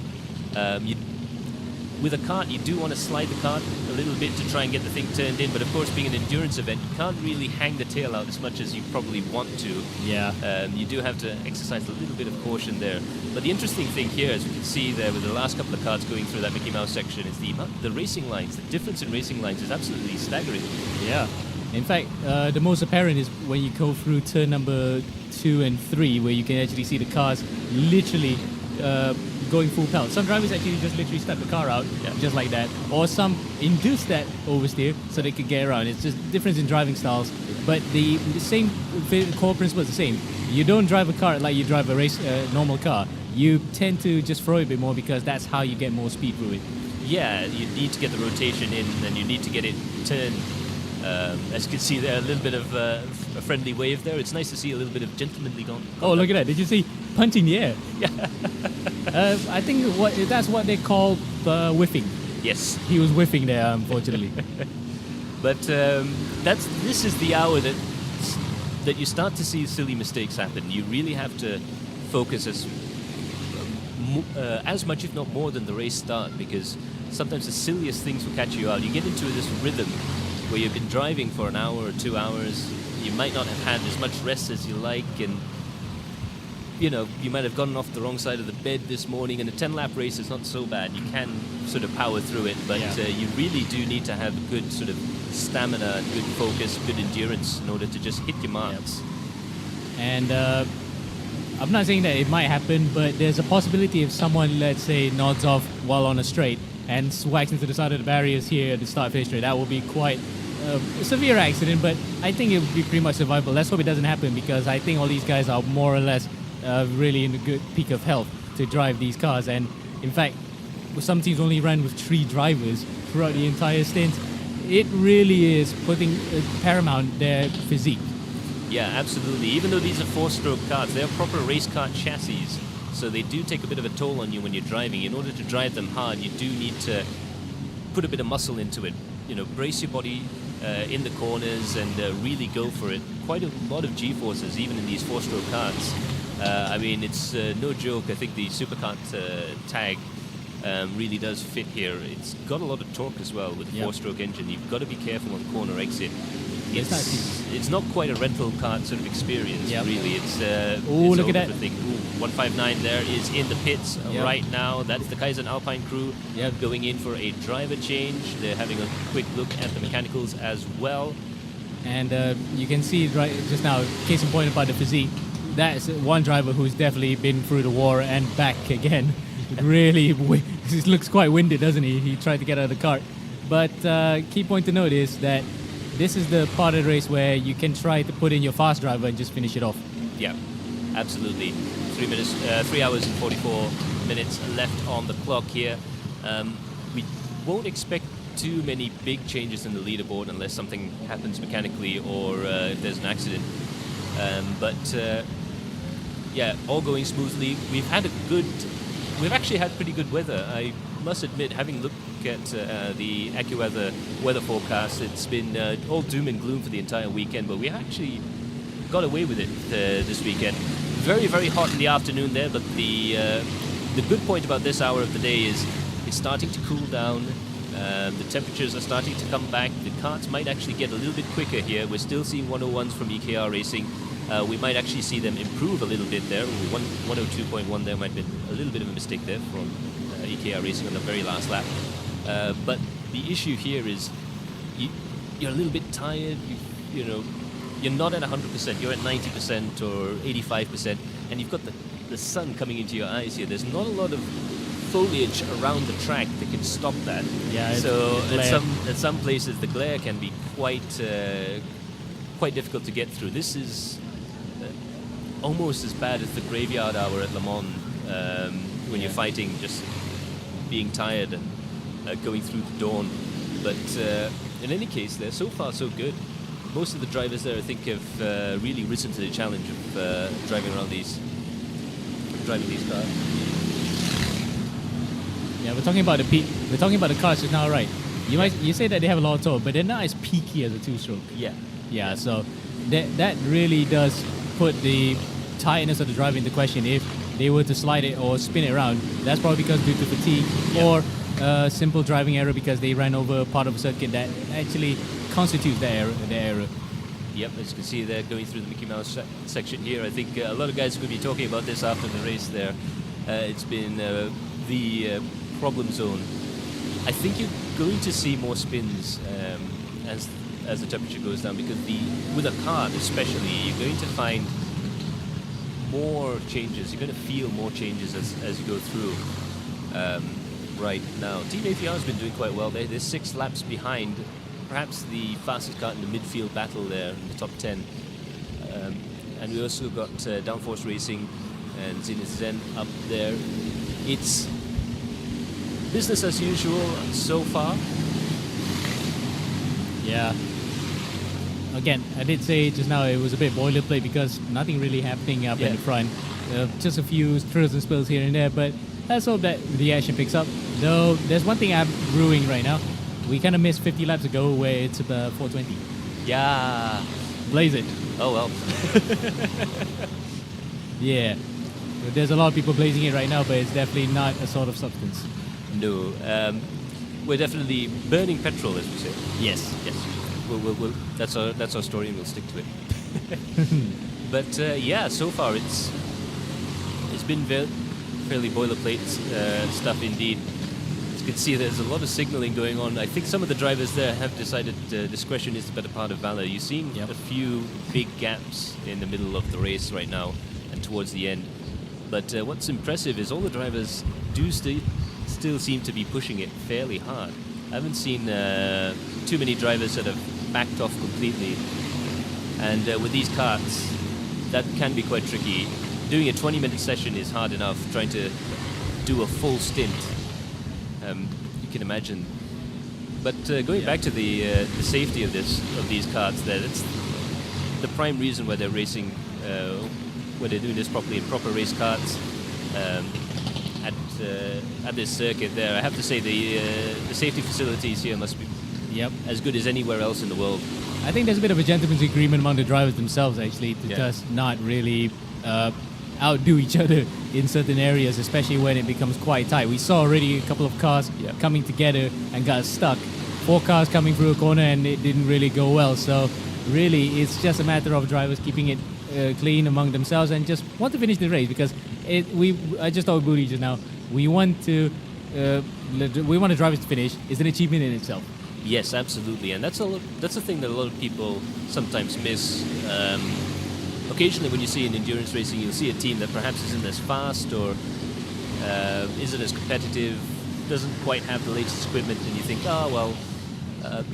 why would they actually go and try and race at these 12-hour or 24-hour events? And the simple answer to that question is that it is a really, really good achievement to be able to finish, and especially to meet the conditions of finishing, finishing 75% of the race distance and doing all the rest of that sort of stuff. Oka Touring Group there from China in the pits right now, 162. They are in 16th place right now. They might drop a couple of positions due to their pit stops, but they'll gain that back once they go through this current pit stop cycle. Nice, clean little change over there, a few little adjustments, cleaning and sorting Seats. everything out. Yep, changing the seat. Well, not rotation, but just the distance between himself and the pedals, just to be a bit snug in there. Yeah, you want to be fitted into a kart because, I've been thrown out of one in the past. You really, really do not want to be driving an ill-fitting kart. Well, you've been thrown out of a Segway, I know that. Oh yeah, that was also not great. I shouldn't be trusted with things that don't have seatbelts. I think that's what we've learned. Oh yes. The insider jokes here and there about that. But it looks as though the exit of the pit lane for the Oka Touring Group has not been clean, because we saw just now what happened with the number 150 ACC car where they tried to clear the pits. The driver was actually putting the foot on the throttle as the guys in the pit lane were starting the engine, causing a bit of a blowback.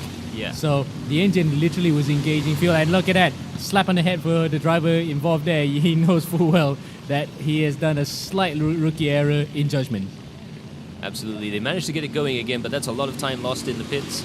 And up to signal to everyone involved that he's actually heading out towards the pit lane there. It's really tricky to start a kart. And something that we don't quite get, 2-stroke or 4-stroke. The temptation is to put your foot down to try and help it to start, but all you do is you flood the carbs, or you get a bit of blowback, and you just have to keep turning it over then. You're going to spend 20-30 seconds just trying to get the thing to fire again. Yep. And like you say, it's a bit of a rookie error, but you're going to see a few more of these silly errors, I think. It's not so much a skill issue as a focus issue. You see there, nice bit of battling there. Ooh, 3 cards going into the Mickey Mouse section there. Beautiful bit of driving. Everyone's managed to avoid each other there. Perhaps a little bit of bodywork rearrangement, but nothing too dramatic there. Yep. Also, lest we forget that we've had even worse incidents coming through there before. As we look at car number 167, that's the SDT Baoshan Max Light. Nothing to do with Yoko's right now in the car. But running second really well for itself. It gained about 16, 17 positions since the start, but hasn't made any inroads with its fellow Chinese team up in front, IKEA Racing. Yeah, it's going to get to the point where, well, the beauty of a 12-hour race is that you can make up for a bad starting position. You can slowly get up the leaderboard, but often you'd hit that sort of glass ceiling where you just simply cannot make up the minutes in time to catch up with the car ahead. But then again, anything can happen with an endurance race. You can have a driver spin, end up in the gravel. Touch wood, hopefully that doesn't happen to any of our competitors, but it has happened. Yeah, we saw a wallop, a Yeah. big old wallop in the barrier a couple of hours ago, where the car was literally buried in there. It was car 163, the dark seller car. But amazingly, despite the damage there, it was quite extensive and the driver really was a bit shaken. We managed to still have all 27 cars running here. Yeah, it's a pretty remarkable thing right now. So you can see there, that's a battle for first. It's a more of a long-term thing there. Team AV are doing well to get up to third there. SDC, Baoshang, Max Light in second place, but EKR Racing is still ahead 3 laps. It's a nice cushion. If they have any issues, they can have a quick pit stop. It is a possibility, but of course anything can happen. You know, these are fairly highly tuned machines there. The engines are also quite heavily modified from what I've heard, putting out quite a bit of horsepower more than the standard engines. So, you know, anything can happen. A small mistake or a back marker getting in the way in the wrong time. We can see, we've seen a couple of really hairy moments there actually. That's a nice bit of driving there. For those cars to get through side by side going into the Mickey Mouse section there. Beautiful bit of overtaking again. I think everyone who's cycled through the driver changes has either found their sparring partners or thought long and hard about the way they're going to race, and they've managed to calm themselves down. And what we are left with is good, clean position taking right now. Yeah, it really is a case of, well, it's not driver pairing, but it's just pairing up or a mashup of drivers that are complementing skill sets, shall we say, because the guys who start the race are obviously going to be the fast guys. They want to be the hare to sprint away at the start. Yeah. But then once you get to the second or third drivers, some of those amalgamation of drivers can actually produce some really good races, and they have understanding, of course. Everyone wants to just finish this race, but some matchups between other drivers can produce good racing like this, where they go side by side, but then they also can just keep up with the pace of the race itself.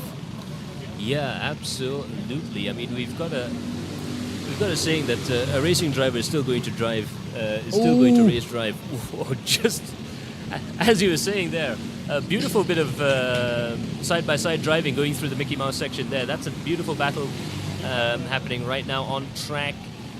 They're very nose to tail right now. I think I feel the pace has suddenly picked up quite a bit. The driver up ahead there has definitely gotten a little bit excited there, but that was a real sort of 10-10 overtaking maneuver there. Yeah, just as we were talking about driver matchups, where second or third drivers in the squad who are just behind the pecking order of their fast guys, but pair up with the other second and third drivers that are on the track, you get these kind of interesting matchups. Absolutely, and it's a great team sport. You have different drivers with different skill sets, and it's almost like a lineup in a football match. You've got your strikers, your attackers, your really quick drivers. You've got the defenders who are just out there trying to hold down a lap time, and you've got the guys in between, the sort of midfielders. And I think we're seeing a few of those midfielder style drivers right now who are, you know, they want to go out there, they want to have a race. These are the same guys that started out rental karts, and they just want to have a dice. And you can see a beautiful bit of dicing there. Obviously a little bit more reserved compared to some of the other stuff we've seen in the sprint racing. But I have to say, good bit of dogfighting, a good bit of looking for clean lines, clean braking zones. And they're not shy about it.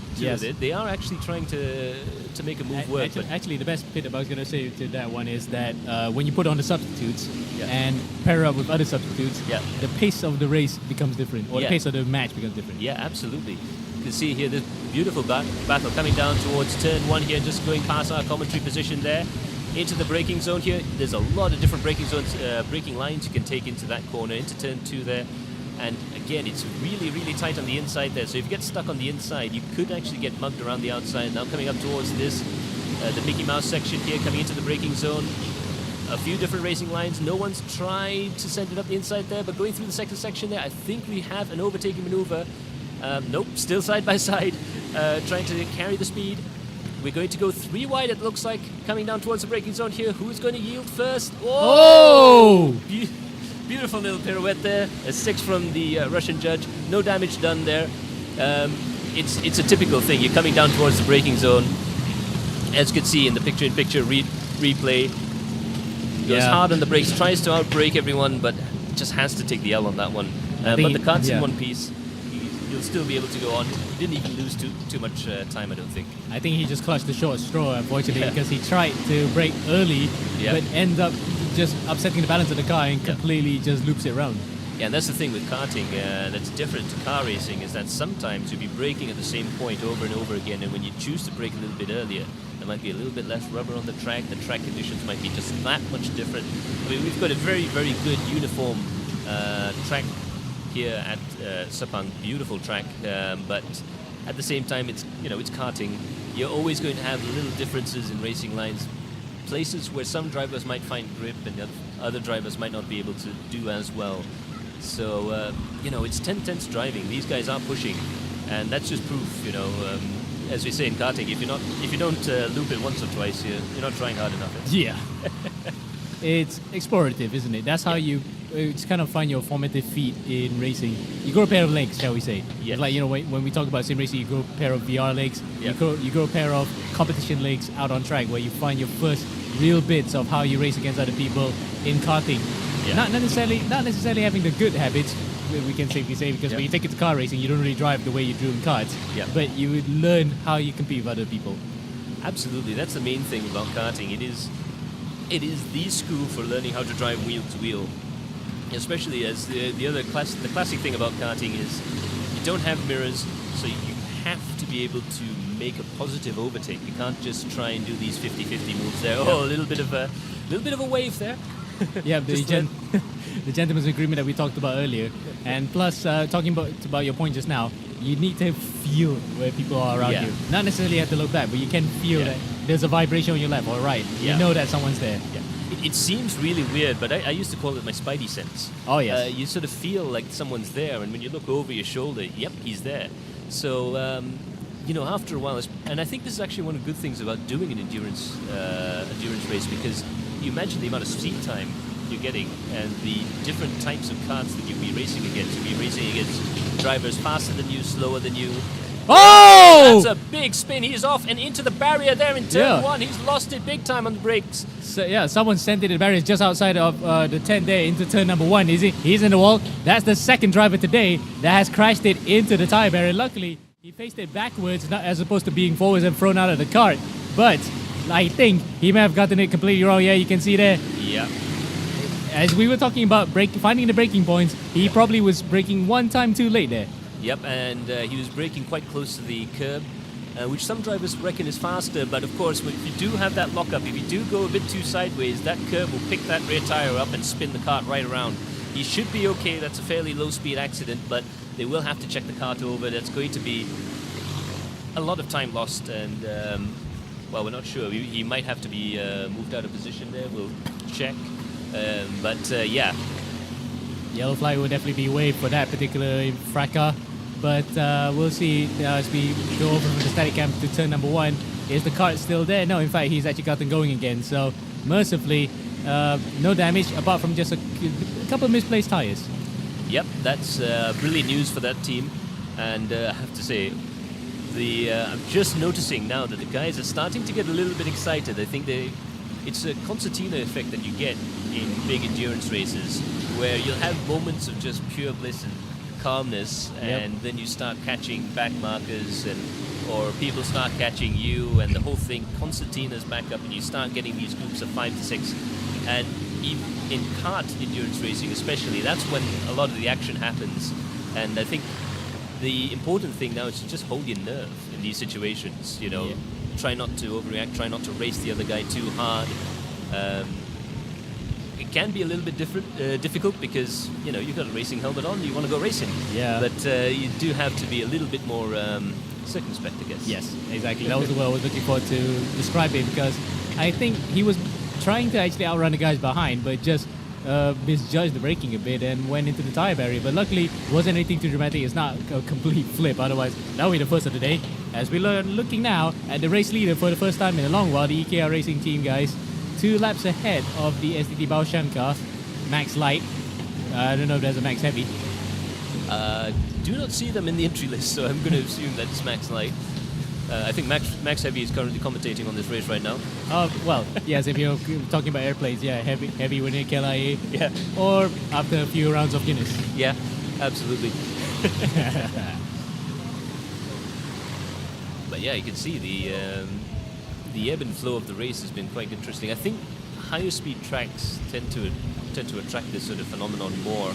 If you look at a lot of the tighter sort of indoor tracks especially, you don't tend to get so much of this concertina effect as, oh, that's one overtaking done, that's another overtake done.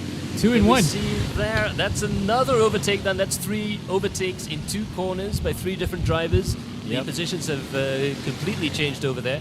Not in terms of laps though. Just track position. But I think safe to say that these guys are having quite a bit of fun there. There's there's enough space, I was going to say. I was going to say a lot of space, but considering it's an endurance event, there was enough space given to all the parties to try and shuffle their way through. Meanwhile, we'll have a look at the positions gained there, and I think that's going to be the biggest story for EKR Racing. 22 positions gained, and the Max Light team, SDD, Bausha, Max Light 16 positions gained as well, 2 laps behind our positions right now. EKR Racing followed by SDT, Downforce in 3rd with Team AVR in 4th, Dark Seller Unite in 5th, Zenith Zen in 6th, and UKR in 7th. And here's the Huanan car that was stuck earlier at the start of the race, about 4 or 5 laps on turn number 4's curb. I think that might have been the car that actually was sent into the barriers just now, because that was immediately coming into the pits. So luckily to get away with not much visible damage, but definitely for the driver who was in that car just now, probably it's just a bit of, well, not to say pride, but confidence shaking. Yes, absolutely. A little bit of a bruise to the ego, but well, it's okay. He's still in the race. They're still out there. I think that was more of a precautionary check more than anything else. You know, after you have a spin like that, especially any contact with the barrier, what you can find sometimes is, again, that placebo effect. Oh, is the chain rattling? Is there something up? You know, you hear a clang.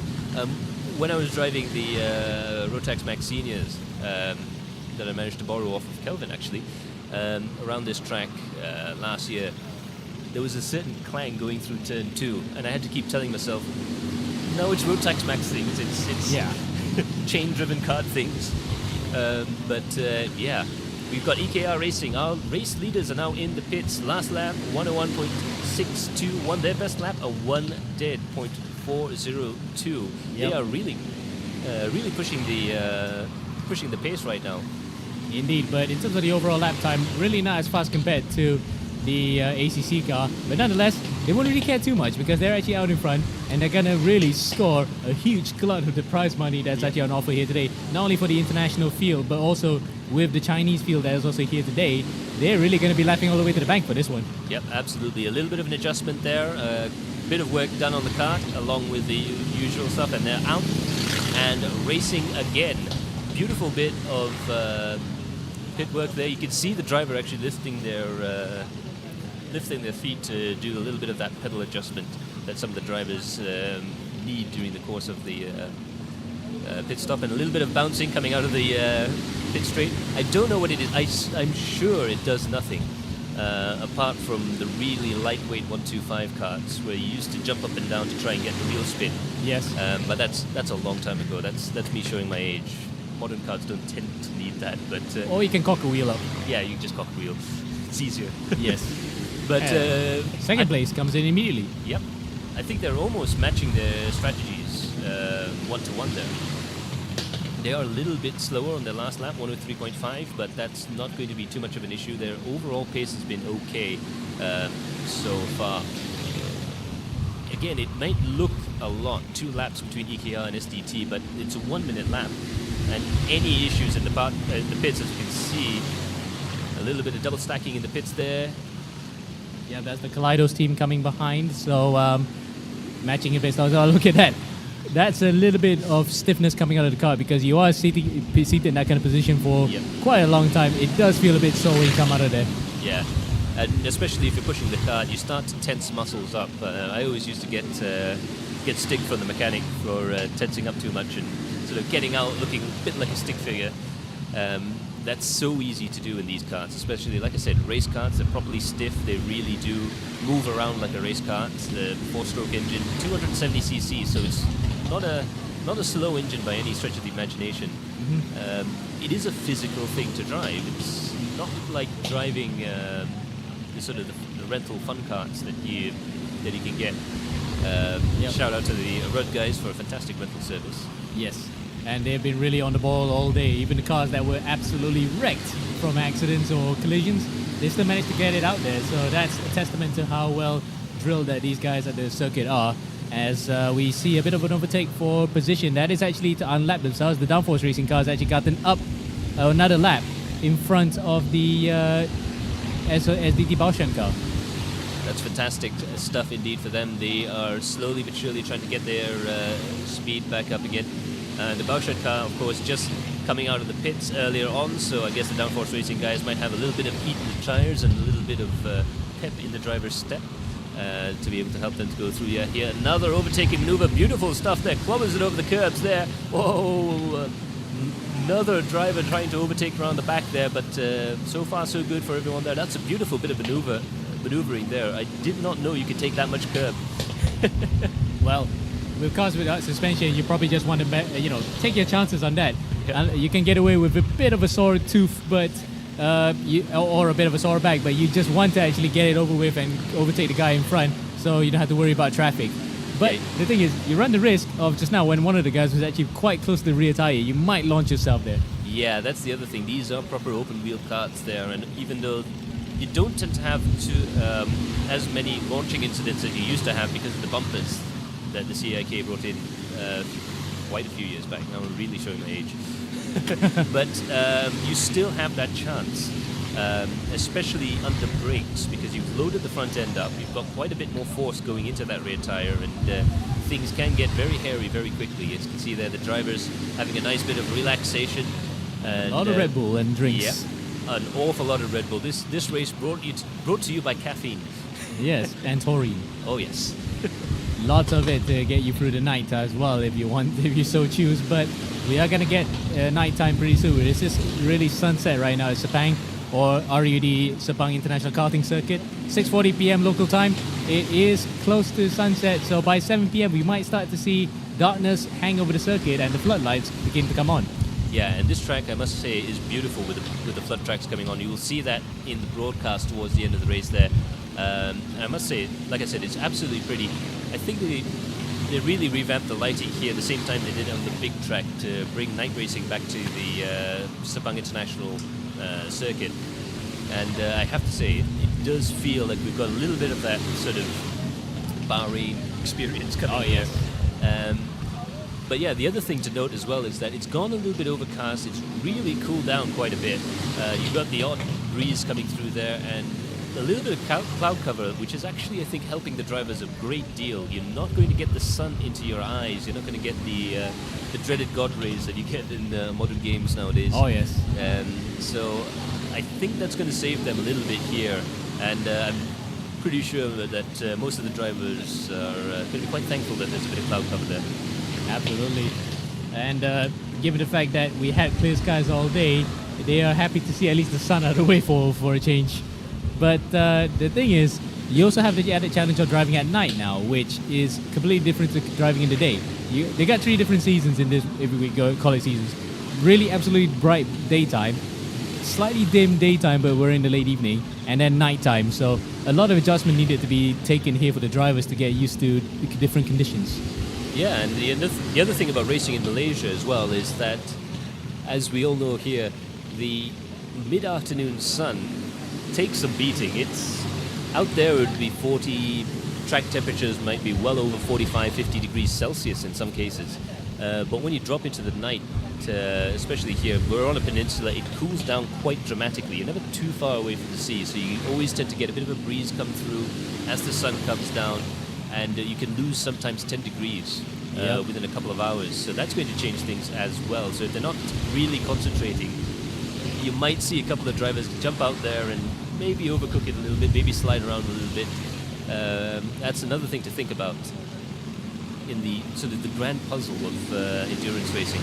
Indeed, and it's kind of like triality. You say duality sometimes, but this is triality. You got 3 different conditions in one go. That's kind of like the beat of a 12-hour race, isn't it? Yep. You got the morning sun, the mid-afternoon sun. Okay, quadality now. Evening dusk, kind of dim weather, and then at nighttime where we're going to see the proper floodlights come in after this with full race coming through. Man, the more we think about it, the more seasons we can add to this. Actually, it's yeah. it's a constantly changing thing. You've got to be a little bit on your toes. You've got to be ready for the track to change. Oh! Beautiful bit of racing there. He's got it right on the curb, but unfortunately not able to take the position there. But they're going to go side by side coming through there. That's 175, I do believe.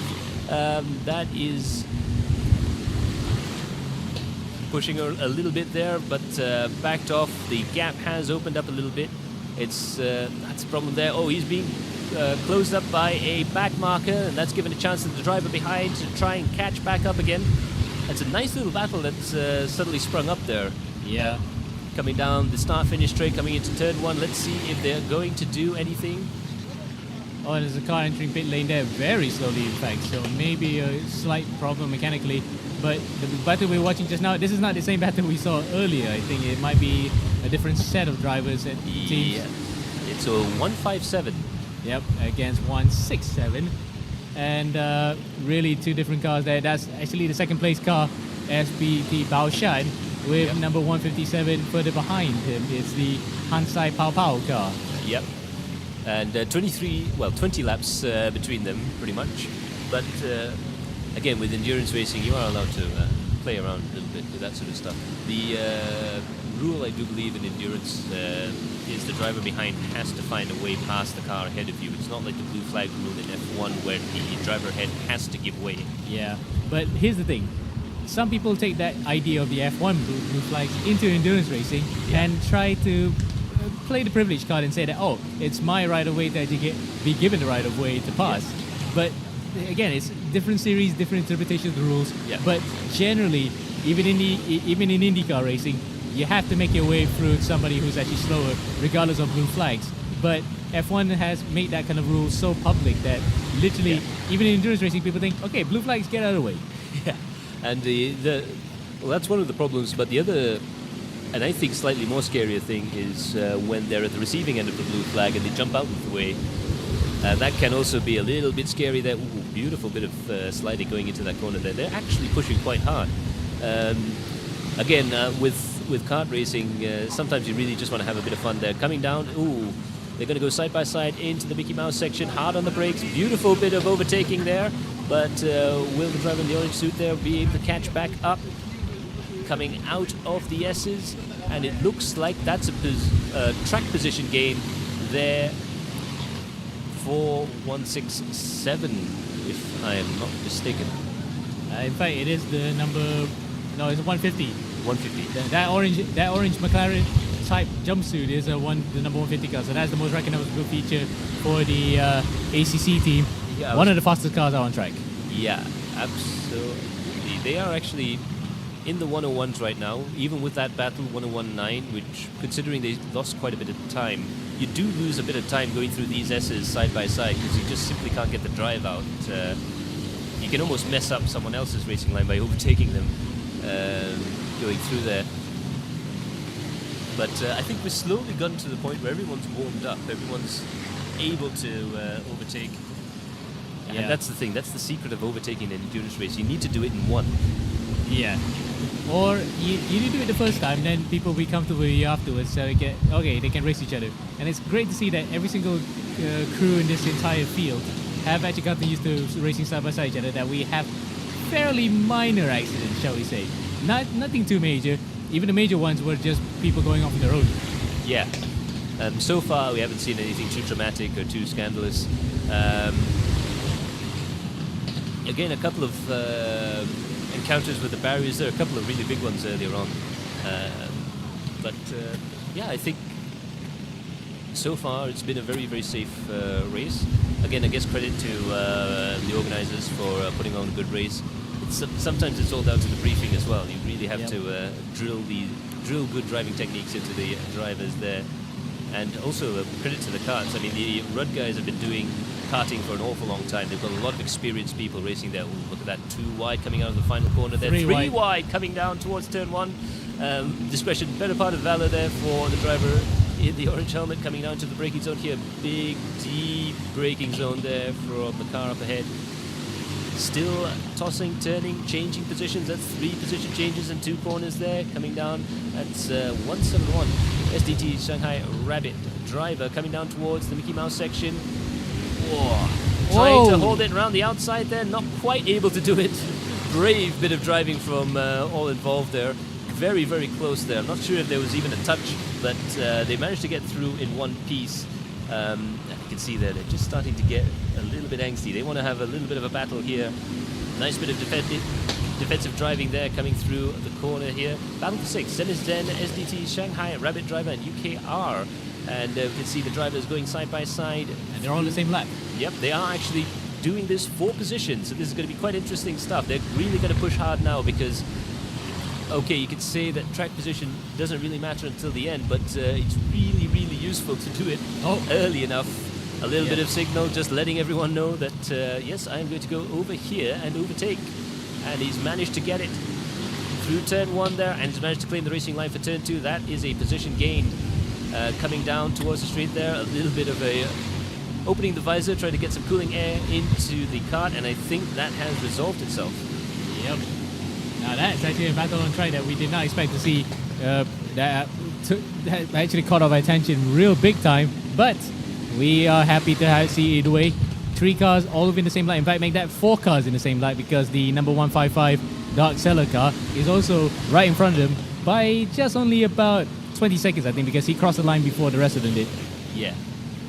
So, I mean, there's 2 options for these guys right now battling. Either they've got to sort themselves out into a running order and then try and work together to chase up against the kart 20 seconds ahead of them, or they're going to start battling each other and, well, let's face it, which one's more fun? Yeah, but choosing the latter is always not a good idea, especially when it will cost you plenty of time, as now we have the floodlights actually on. You saw just now a little bit of a white flash of light coming through. Well, it will become more apparent once we hit 8 p.m. local time. Yeah, you can see the lighting is very, very bright indeed. In fact, it's washing out the cameras just ever so slightly on the start-finish straight. Quite a lot of lumens. This is track-specific lighting. Very, very deliberately designed. Whoa, look at that. Very, very dicey stuff indeed here. I think it's going to kick off going into the Mickey Mouse section, coming down towards the straight here. Can all 3 drivers get a good drive out there? We can see them at the top of our screens coming down towards the end. Are they going to go 3 wide? Are they actually going to go 3 wide?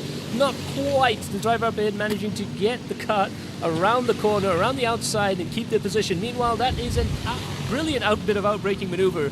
I think they've really reacted to the lights turning on here. They're really kicking off. Well, you might think that they're a bunch of vampires who were drawn by light. No, it's actually more or less like a moth to a flame. Yeah. They literally perked up seeing that one.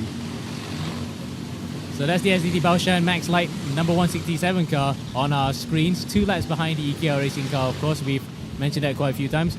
We're only 1 lap away now to 500 laps here around the circuit. So 499, that's the number of the Le Mans winning car from last year. WEC, the 499P. As there's the Baoshan car across the line, letting other cars coming through, so he's not really on the pace right now. Yep, that's 174 getting past, so that's a driver quite far behind there. Perhaps pushing just a little bit harder there, or perhaps maybe even a mistake coming out of the previous corners.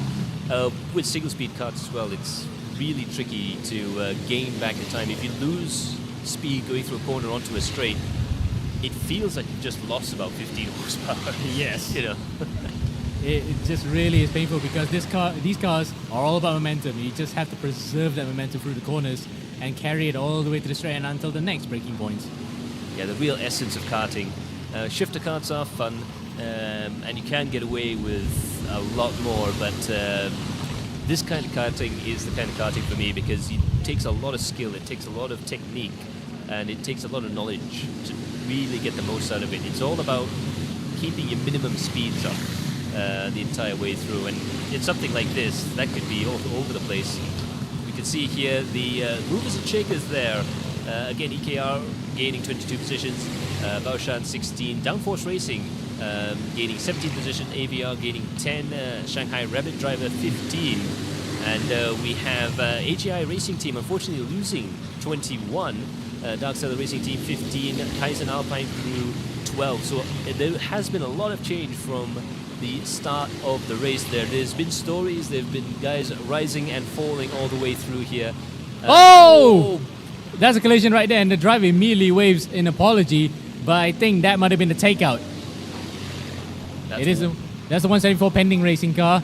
Where is that driver in question? Because I saw it was an orange jumpsuit coming by. There he is. So he has actually let him by as it's a bit of a token apology. Let's see what happened here, Banks. Yep, coming down towards the braking zone here. Let's see, they're quite far apart there. Braking into the... Oh, there was a car actually behind them, and again, just messing up on the braking line there. Perhaps the car in front braking a touch earlier than what the car behind thought they should have. Again, very difficult when you're going nose to tail into those situations. I prefer to try and jump in onto the inside, even if I'm not trying to take the position, just to give myself some breathing room. But occasionally, you know, if you are going to go nose to tail, you have to be aware of the braking. Yep. And given the fact that when you're given an early notice by the guy in front, you should be doing the same thing as well. Just so to avoid... Both of you coming a cropper! Oh, that is actually quite close as well, coming through the Mickey Mouse section for two of those cars. Very, very close to contacting wheels. Yep, there we go. I believe that's 162 there. They're going nose to tail coming into that corner again. Again, the car behind choosing discretion, a little bit earlier braking and trying to get through. That's 153. That's the 9-Up Racing Team car. Desperately trying to get another position out on track. I do believe that is the... Yeah, that's the OK team and the 9-Up team coming together. But again, this is not for position, it's just for track position. Yeah, it can get a little bit hairy with track position as well. Oh, there you go. Another signal. Yep. To let them pass. It's almost like an unwritten rule. It's like when truckers tell you that you want to pass them, you signal left or right. Yeah, and it's useful actually to do that. You need to have very good spatial awareness out on track, especially for long periods of time. And sometimes you have to, I wouldn't say admit defeat, but you do sort of have to accept your limitations and say, okay, the guy behind me is really going fast. He's several laps ahead. Let's go. Oh, there's a really slow moving cart out there. Coming out of the Mickey Mouse section there. Meanwhile, they're going to have a position change. Whoa, very, very close, very tight bit of racing, but nice and clean, managing to get that track position back. I have to say that that gap was barely wider than the kart, but it looked like he was absolutely confident. Yep. And again, that's the key word, is confidence. If you can put your nose in there and really be sure that you can just make the move stick, go for it. But if it's half-hearted and just really the door is already starting to close, then you're just asking for an accident. Yeah, you got to sort of throw the car on the inside and let the other driver know that you're there. That's the 90% of it, isn't it? Yeah, it's assertion. Yes. You really got to be firm in trying to come in there and not muck it up. As you can see there further back, again, the concertina effect. We had lulls and things coming together again. The beauty about this track, again, it's a very short track in terms of time. It's not actually a short track in terms of distance.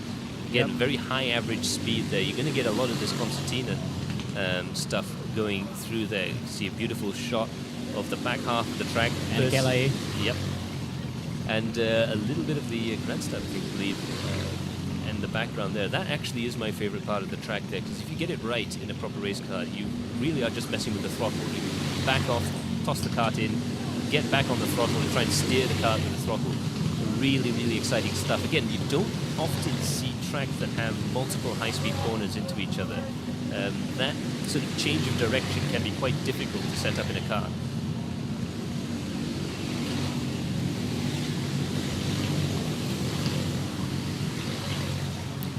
And in the meantime there, we're coming up close to 3 hours to go here at the 12-hour race. 9 hours past 3 hours to go, and EKR Racing is still our race leader. They're still 2 laps ahead of SDT Baoshan Max Light. Downforce Racing is in third, followed by Team AVR, Dark Seller Unite Racing Team, Zenith Zen, SDT Shanghai Rabbit Driver, and UKR in 8th, with 9-Up Racing in 9th, and Yidong Yezi CRT Racing in 10th.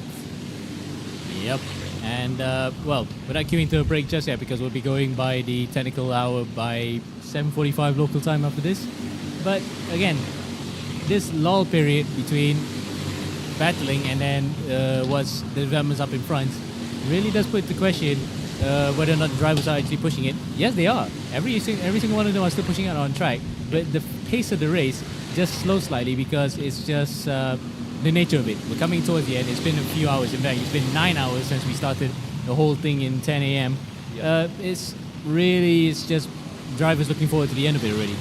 Yeah, we could see in the lap times they've really dropped down quite a bit there. Team ABR was the last one out on track with who's doing 101s in the last couple of laps there. They've just done a 101.9. Everyone else is doing anywhere between 102 and 104. EKR Racing has really backed off a little bit. 104.447 could of course be a mistake, but to be honest with you, looking at the rest of the lap times there, I think a lot of the drivers have taken it a little bit slowly, or perhaps there might not be that grip, that bite out of the track.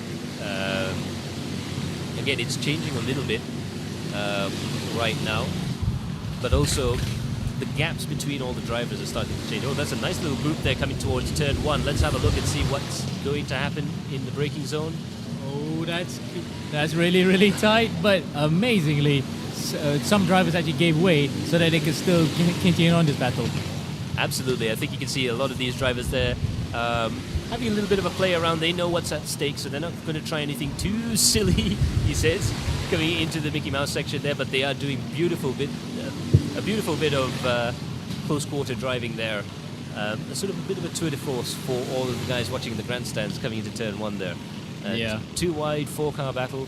They've broken it up just a little bit there. I think it's just perhaps it was just a timing thing. They managed to catch everyone up at the same time.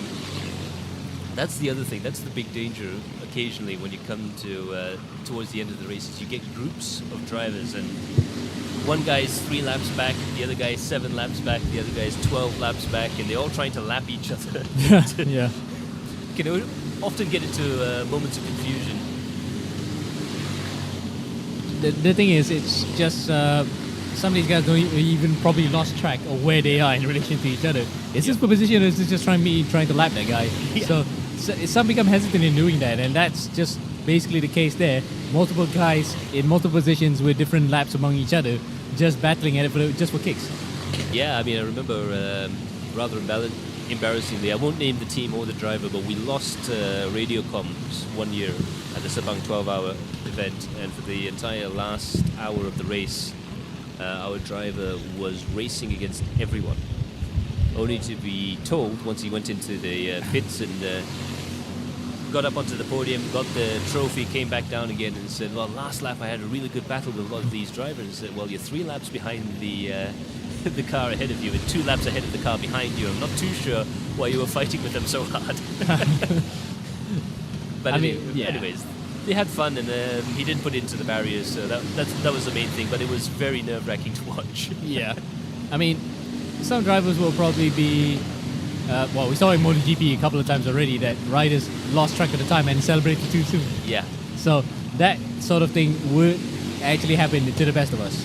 Yeah, especially as karting, like in bike racing, you don't tend to have pit-to-car communications or kart-to-pit communications, simply because it's a lot of added weight. To have a radio that will actually work properly, those things weigh quite a few kilos, and you don't want to have any excess weight on the kart. Not only for performance reasons, but also if it does break loose, it can be a bit of a safety hazard here. I'm not sure if anybody has decided to sneak a Cardo bike-to-bike communicator into their helmet, but in reality, it's a lot more driver-focused. Just like the endurance race we used to have, the EWC that we had last year, here at Sepang, the bike endurance races, they have to have a bit more initiative. They can't really expect the engineers to work out a plan for them. They've got the bare bones of a plan as they get onto the bike or into the cart. They've got a target lap time that they will try and take, but apart from that, they've just got to race everyone around them smartly. And 153 and 156 there. Again, quite a big gap, I think, between those two carts. What did you say? Inducia and 153. Where is 153 right now? It's 9th, so it's the 9-up car. Yeah. No, brilliant. 9-up in 9th. Well, that's almost on brand for them. You reckon they're trying to hold position? That would be race fixing. But race fixing not to win, which is a bit odd. Yeah, I don't think they'll get into trouble with that, but also I don't think they'll actually want to live up to their name there. I think they'd prefer first place. 173 is in the pits there. I believe that's another driver change. Yep, it is. 173, RUD Karting. Again, really good progress they've made from right at the back to P15, right in the mid-pack. Yeah, that's a lot of this. A lot of this endurance racing stuff is just being there. You know, as silly as it sounds, you just got to keep doing the laps, keep drilling the laps in, and not have that much trouble, and you'll find yourself slowly crawling up the grid. Then you add the next part of the equation, which is to try and make sure that you get consistent lap times. You can drive to a plan. And thirdly, trying to race cleanly with everyone out there, and you'll be surprised how high up you are. A lot of drivers, we used to say, aren't sprint drivers, they're endurance drivers, they're thinking drivers. Ooh! Very close. Oh, and then it's a spin! Oh, I was just about to say there, 2 into 1 didn't quite go onto the curbs there. I think he tried to take too much curb in order to try and avoid the car on the outside. Yeah. But, geez, that was pretty hair-raising stuff in there. I was just saying that, you have to drive quite cleanly, quite smartly, and quite intelligently, and I think I might have jinxed that one. Yeah, and just you were saying about not many drivers are sprint drivers. Well, some of them, some sprint drivers do like endurance racing as well. Yeah, it takes two to tango, doesn't it? Oh, yeah. But again, sometimes it's just that situation where we are deep into the race there. 2 hours and 55 minutes left on the clock there. Not a lot left to go. I think a lot of drivers are getting a second wind. Again, the weather's cooling down. They know the end is near. They can see the finish line in effect. So they think, okay, yeah, we've gotten this far. Let's try and push it. Let's see if we can catch up to the car ahead. And oftentimes that could work out well. Yep. As a lot of drivers tend to back off in the last couple of hours, but sometimes taking those risks towards the end of the race can be a little bit, can leave you feeling a little bit red-faced and pointing the wrong direction in the case of that gentleman there. Yes, we're going to bring out a few comments from the chat. Yep, we've got quite a few from Downforce Racing. They've got quite a bit of a following amongst our YouTube guys there, and we've got Count 169 has also got a shout out there. Yep. Oh, there we go. Car 170 and after 169. Yep. Waving to the camera with the Lewis Hamilton type helmet. Yeah, absolutely. 170 there, and of course Alpine Crew's got their supporters as well. Actually, it's been quite mixed in the comments there as well. Alpine Crew on top there from Poopbot. Well, we can say that. I was going to say I almost self-censored there. That would be quite silly. Yes. But turn the P's into B's, yeah, we'll turn it into something else. Yep. it's the commentator's lot in life. We have to sort of, be a little bit careful there. And you can see that's the battle for first there. EKR Racing in first place. SDT managing to gain back 1 lap, so only 1 lap between EKR and SDT. In terms of the way the race is going, that's fairly close actually, I think. Yeah, that was hooking front bumper to rear axle there. Yep. I don't think too much came of it, but that could have been really... Yeah, we can see you coming through our commentary box there, how close they were.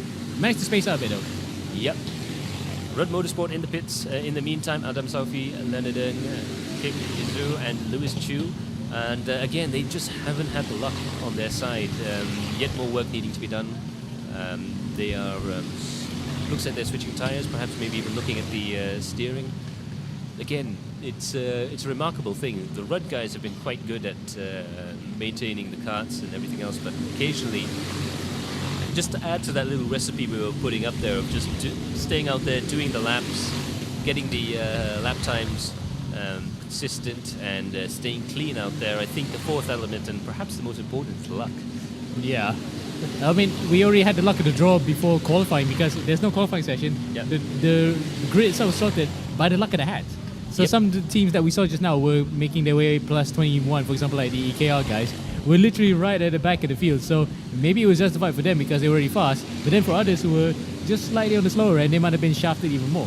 Yeah, it is It is an interesting sort of thing. Obviously, to try and get everything, all the running done in one day, I would imagine it would be quite difficult. So you do tend to see this sort of stuff. And arguably, in an endurance race, you could get away with that sort of qualifying format.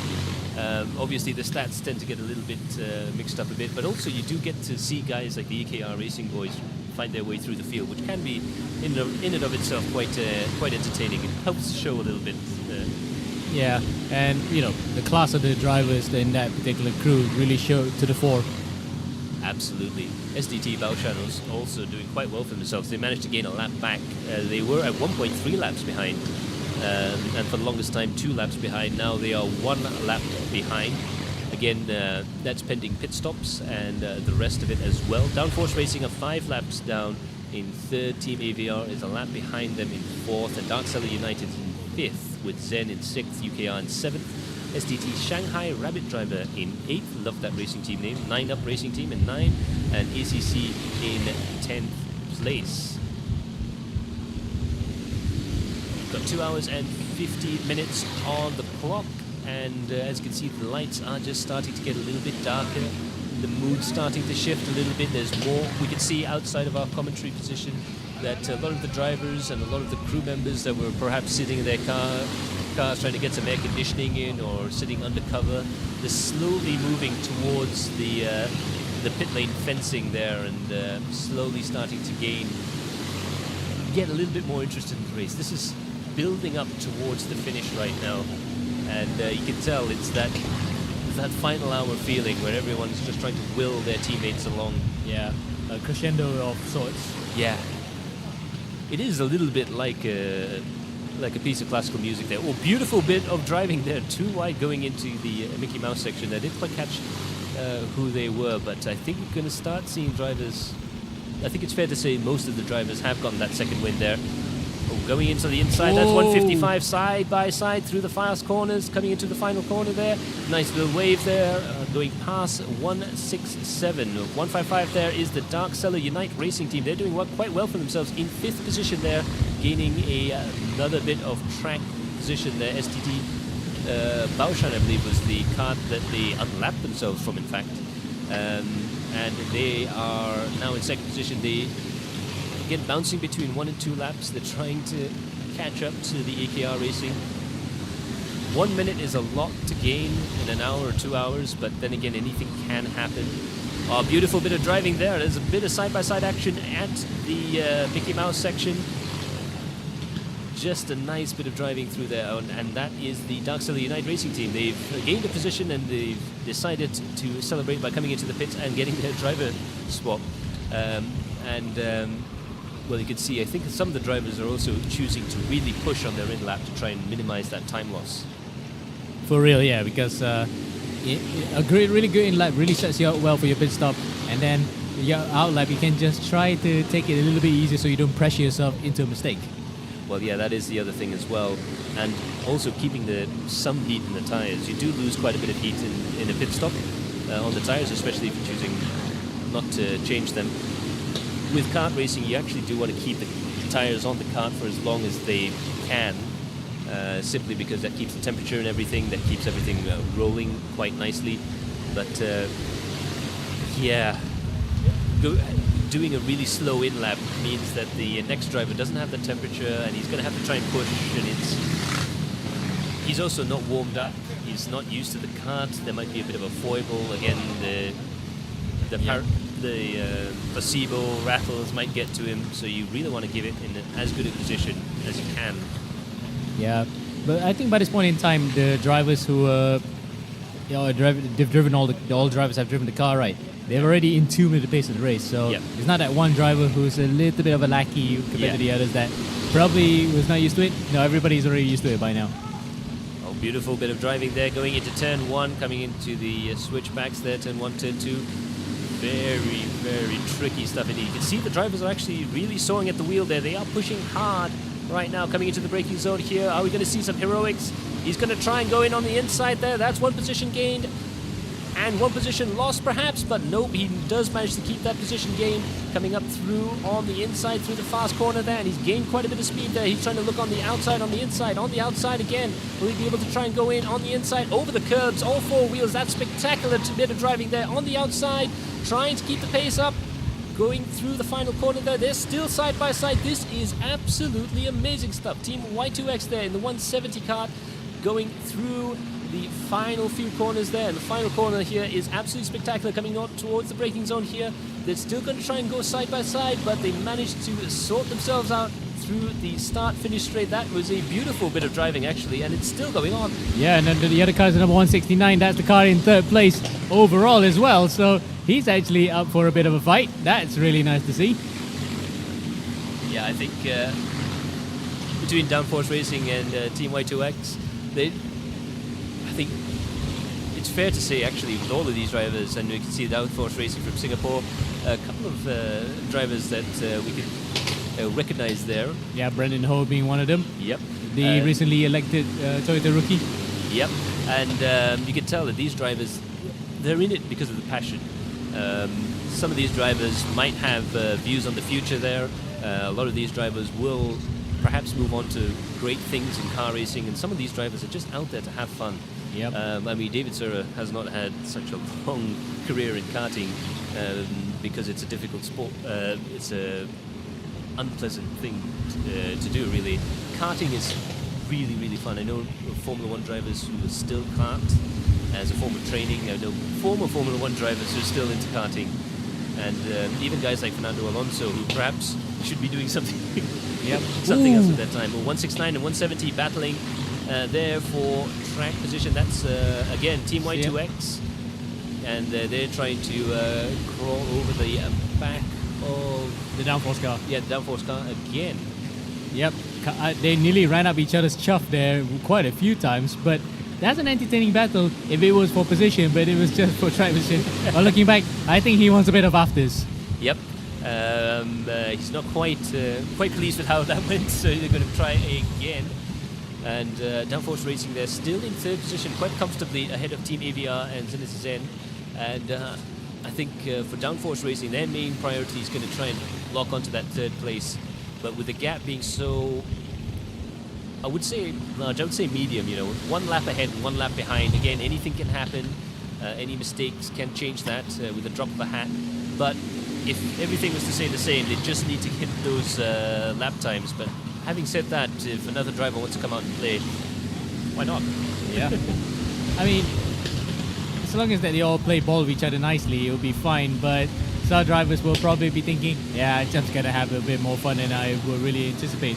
As you can see that the number 169 Downforce car is actually going up to the inside and takes another track position away from the driver behind, while the number 170 car is coming through now and just takes it away as well. Yep, and that's the 172. Oh, that's the race leader. Yep. So I was just going to say, he's unlapping himself there. I don't think he'd be too worried about that. There's 5 laps to go. He's going to have to lap him 5 times, which is going to be very difficult for the EKR racing guys. Have been really quick. 104s, which is not too far away from the top of the pace right now. So far, the Zen guys are the fastest karts out on track, along with Dark Stellar Racing and Shanghai Rabbit Driver. UKR also going quite quickly, and Downforce as well, all in the 102s, and further back Kleidos and Huanan Karting also in the 102s there. So I think some of these drivers are actually sort of preferring the cooler conditions. Yep, coming alive as well. And speaking of coming alive, look at the SDT Baoshan car, taking seconds out of the EKR car. They're doing 105s to 104s. Now that is actually pace that we did not expect from the racers to be doing, but again, they might be taking the proverbial foot off the gas a bit to just coax the car into the final couple of hours. Yeah, absolutely, and they do have a little bit of breathing space there. They can afford to try and keep something in reserve, and that would be a smart thing to do, you know. Perhaps they could save on a set of tires.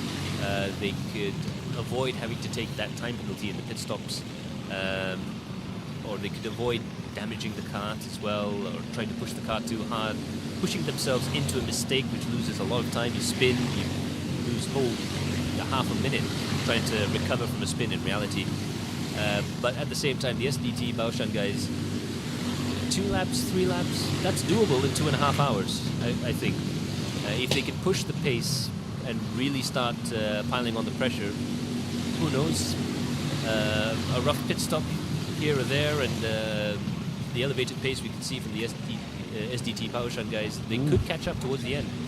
And speaking of catching up, we've got quite a few drivers again. They're just getting up towards the drivers ahead of them in the track positioning. Yeah, ballsy. Oh yeah, we're starting to see the risks being taken now. Yes. Well, as you said, the second win, everybody's coming alive, and we are picking up a lot of win right now, actually. So maybe it does help that it is a bit of a headwind, so it helps with the car's aero just slightly. Well, you can tell yourself that when you're driving down the straight. So that's good. Oh yes, just to give a bit of a placebo effect. Yeah.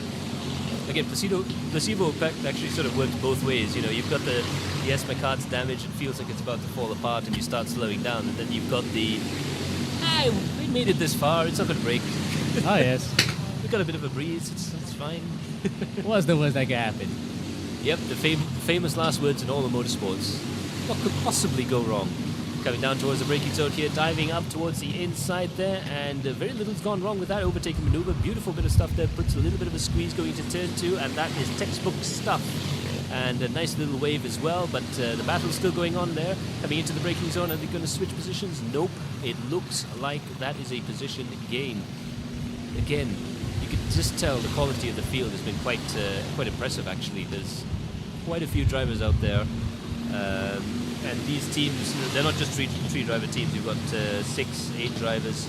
I think 3 driver teams are more the exception to the rule. So there's an awful lot of drivers out there that are driving at what I have to say is quite a high level. A bit, but then again, there's no really big disparities, I would say, because everybody joined in with a team that they know of, and they chose drivers that are fast. They elected fast drivers to start the car to begin with. But the disparity comes when, okay, there's a bit of energy that's been drained out of the drivers, and then it comes like that, for example, when there's some apprehensions when overtaking comes. Yep, that always gets you. You have to commit. And even when you're defending, you have to try and put that car in a position that's going to really discourage the driver behind from going for a move. Coming up towards the start-finish straight there, there's another battle coming towards turn 1. Start to see these pairs. It's absolutely fascinating right now. We've got 1 pair, 2 pair, 3 pair coming down towards turn 1 here. Very tricky braking zone. You've got to flick it into a high-speed corner that tightens up quite dramatically there. And you can see the 167 kart getting real close to the kart ahead of him. And 16. Yeah, it's good. It's hard to make out the number plates from afar because sometimes the lighting can be a little bit deceiving here. Yep, I was just going to say there. I thought it was playing tricks on me. I think we do have perfect pictures for you guys at home. We will try and muddle our way through. But in any case, there, like I was saying, because you're starting to see pairs of drivers right now, which is absolutely fascinating. I think we've got 2, 3, 4 pairs of drivers battling right now. And 2 of them with Fernando Alonso helmets there, incidentally. Yeah, the battle of the Fernandos.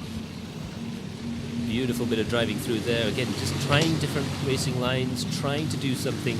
Because it's very easy to just copy the car ahead of you, but you're not going to get past by following the car ahead of you. You need to try something different. Maybe perhaps take a wider line, a shallower line, brake a little bit later, brake a little bit earlier, get on the throttle in a different time. You see here, diving up towards the inside, beautiful overtaking maneuver again. Is he going to go for the switchback? Nope, but the car behind tries it. And it's another little 3-kart battle for track position, not necessarily for race position there. You can see a little bit of space is being given there. He knows where he is in the pecking order in the leaderboard there, but you see them just managing to get himself bottled up nonetheless. This is when we start seeing drivers' frustrations slowly creep in as well. You're so close to the end there, you just want to sort of keep pushing, keep going, and now is the time to try and really bring the nerves down, get into a groove, and bring it home to the finish there. Again, for those of you watching at home, the movers and shakers in the field there, EKR Racing still at 20. Ooh, that was a close one. Actually, someone did spin around there for a second, but we probably caught just the end of that afterwards. But the case in point I was saying just now, for example, Kartayam, one of the teams that was proverbially one of those guys that are going to find it tough in going, especially with the faster guys.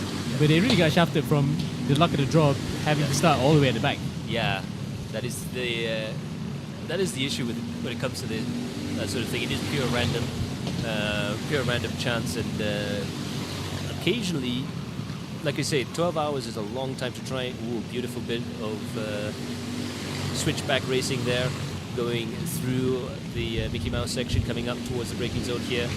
Let's see if they're going to try and battle for position there. Getting close, but not quite there just yet. Indeed. As quite a few other drivers are still circling around the track, probably thinking about pit stops coming towards the end of this particular stint.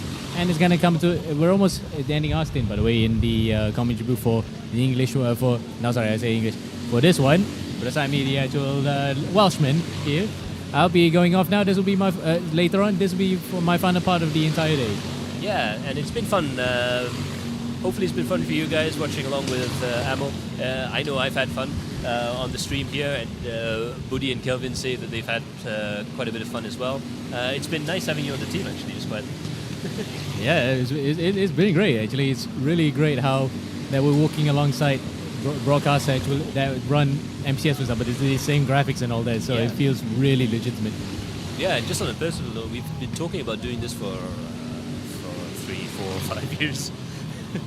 And now we're actually in the same commentary booth together. So pretty awesome stuff indeed. But do not fret, do not be afraid. We will be going all the way to the end, along with myself, Buddy and Kelvin, and we will bring you right the way to the end, including the podium ceremonies and the final results. So do stay tuned. We have a lot more action coming your way. Yep, and still going on here. We're waiting about 20 minutes left to go here in this particular segment before we go into the technical break. At this point in time, again, we saw a bit of action in between, but it really hasn't made any inroads with the race at the top. It's still pretty much the same order that we had when we started. Yeah, it is the... in some senses, it's the hurry up and wait part of racing, but in other senses, as the drivers in the karts, what they'll be feeling right now, especially when they're out on an empty track, all they're thinking about is just, okay, we're in X position, we need to keep going, we can't mess up. A couple of karts are starting to make a few, I wouldn't say silly mistakes, but they are pushing still. Yeah, they're still trying to drive to a lap time, and that can be quite difficult because you go from, oh, we can do that easy to, oh, we're really struggling to do it. Yeah, they're getting dopey, aren't they? Yeah. It's all they can do to try and hang on to the pace right now. Having said that though, like Bausha and Max Light, they are doing a 102 still, 102.214, very quick lap time compared to EKR Racing 105. And we also have ACC 102.448, Pending Racing 102.350, Huanan also doing 102s, White 2X doing 102s. Some of the drivers are still pushing quite hard there. EKR Racing is just on 104.305, so they're 2 seconds a lap slower than SDT Baoshan, but they're still keeping that all-important 3-lap gap. And if all things remain the same, they're actually in a really good position. They, I think, are holding back just a little bit. Yeah, the EKR car we did see just now being overtaken incidentally by quite a few drivers. There it is, the EKR car right bang on our screens. It was kind of weird, wasn't it, to see that the race leader was the one that was being overtaken as opposed to be the one doing the overtaking. But again, that does show you one thing. They are really comfortable, contented, more or less, up in front to just really hang back a bit and not overexert. Yeah, I mean, it takes confidence, that sort of stuff there. We've got a few more comments come in. T-Kart Ride, also rooting for Downforce Racing there. They're in third position, sitting pretty. Car number 169, 6 laps behind the leaders. Team AVR are on the same lap, but I believe there is a fair bit of a gap between them. So Downforce are having to push a fair bit to try and clinch that podium spot, but at least according to T-Kart Ride, they are sure that that will happen. And also we have Chan Wei Han. Hey yo, is that Max Palmer? Indeed it is, unfortunately. But Yes. Chan Wei Han is also another one of these the commentators that have blessed our airwaves here on in Malaysia. Yes. A good friend from Singapore. Quite a few Singaporeans actually watching the racing right now. Yep. And also, to make a point, you're not the English Palmer in F1. Be wary on street courses. Yes. Yep. I'll try and keep it out of the barriers next time. I swear. Promise. Saiful Zulkifli says. Okay, let's go Team ABR. Yep. And actually, the support between the two teams is justified because they are battling for the podium here right now. So that's a very clean overtake. But once again, it's the EKR car being overtaken. Yep. Again, they shouldn't need to worry about it. They're not going to push because even if they're trying to defend from a cart coming behind them, they themselves could lose quite a bit of time. You could lose 3, 4, 5 seconds a lap if you really end up in one of those horrible things where you're trying to block on every corner and do all that sort of stuff. It's great for us to watch, but for them, they're just losing too much time. So they, I think, are being a bit clever. They know that they have the pace. They're looking at Baoshan, they're looking at Downforce, and they're going to pick their battles quite wisely there. And we've got Adam Ashraf, Rambo Motorsport. Let's go. Yeah, where Rambo are right now in 18th, and they will probably be calling on John to do something for the rest of the 17 cars in front to at least clear the pathway, but unfortunately Rambo's decommissioned. That John Rambo, of course. Yeah. 103.203 their last lap. They're doing okay in terms of pace, but again, it's a very tight field there. Not very many karts over the 104 right now. One of them actually is EKR Racing, 105.316, but again, they're in control of the race, really, at the moment. But yeah, keep those comments coming in, and we'll try and catch them as they come up. Certainly. And we've had a couple of instances where the drivers on track right now are coming way too close to comfort. We had a marriage of two cars, of course. But unfortunately, we couldn't censor it because it's live. Yeah, we do apologize there on behalf of all of our broadcast team. But, well, beautiful bit of driving there. That's exit speed coming out of that corner. And a lot of drivers don't feel like, oh, that takes some. That's guts. That's guts right there. And amazingly, made the move stick. Yeah, he came from downtown for that one. Yes. But he had the confidence. He also got the cart cocked over sideways a little bit there, so he knew full well that he needed to have all the braking all the time. Yep. Points for style as well. Oh yeah, so absolutely. we'll give it that. Yeah. So that's the EKR team doing some overtaking for once, or does it? Well, I think the boredom's starting to get to them. They're having a bit of a dice with the cart behind them, coming out of the final corner there onto the main straight. We did see the EKR driver there looking behind them, coming towards the braking zone. And looks like that position has sort of stabilized just a little bit, but you never know. Again, you can be as disciplined as you like, you can be as relaxed as you like, but when a nice little battle like this one here, beautiful little overtaking maneuver going around the inside there, will he be able to hold it around the outside? He's got to try and keep the speed going up there, but not quite able to do so. And he's got himself in a little bit of bother with the cart behind there, having a fantastic drive, coming down towards the braking zone, sends it on the inside and makes it stick. So that's a nice little bit of, like I was saying, it's too tempting sometimes. You just have to have a go. Yep, and then after that, raise your hand and say thank you for that one. Oh yeah. So it's just to get that self-fulfillment, isn't it? Yeah. I mean, that's the thing.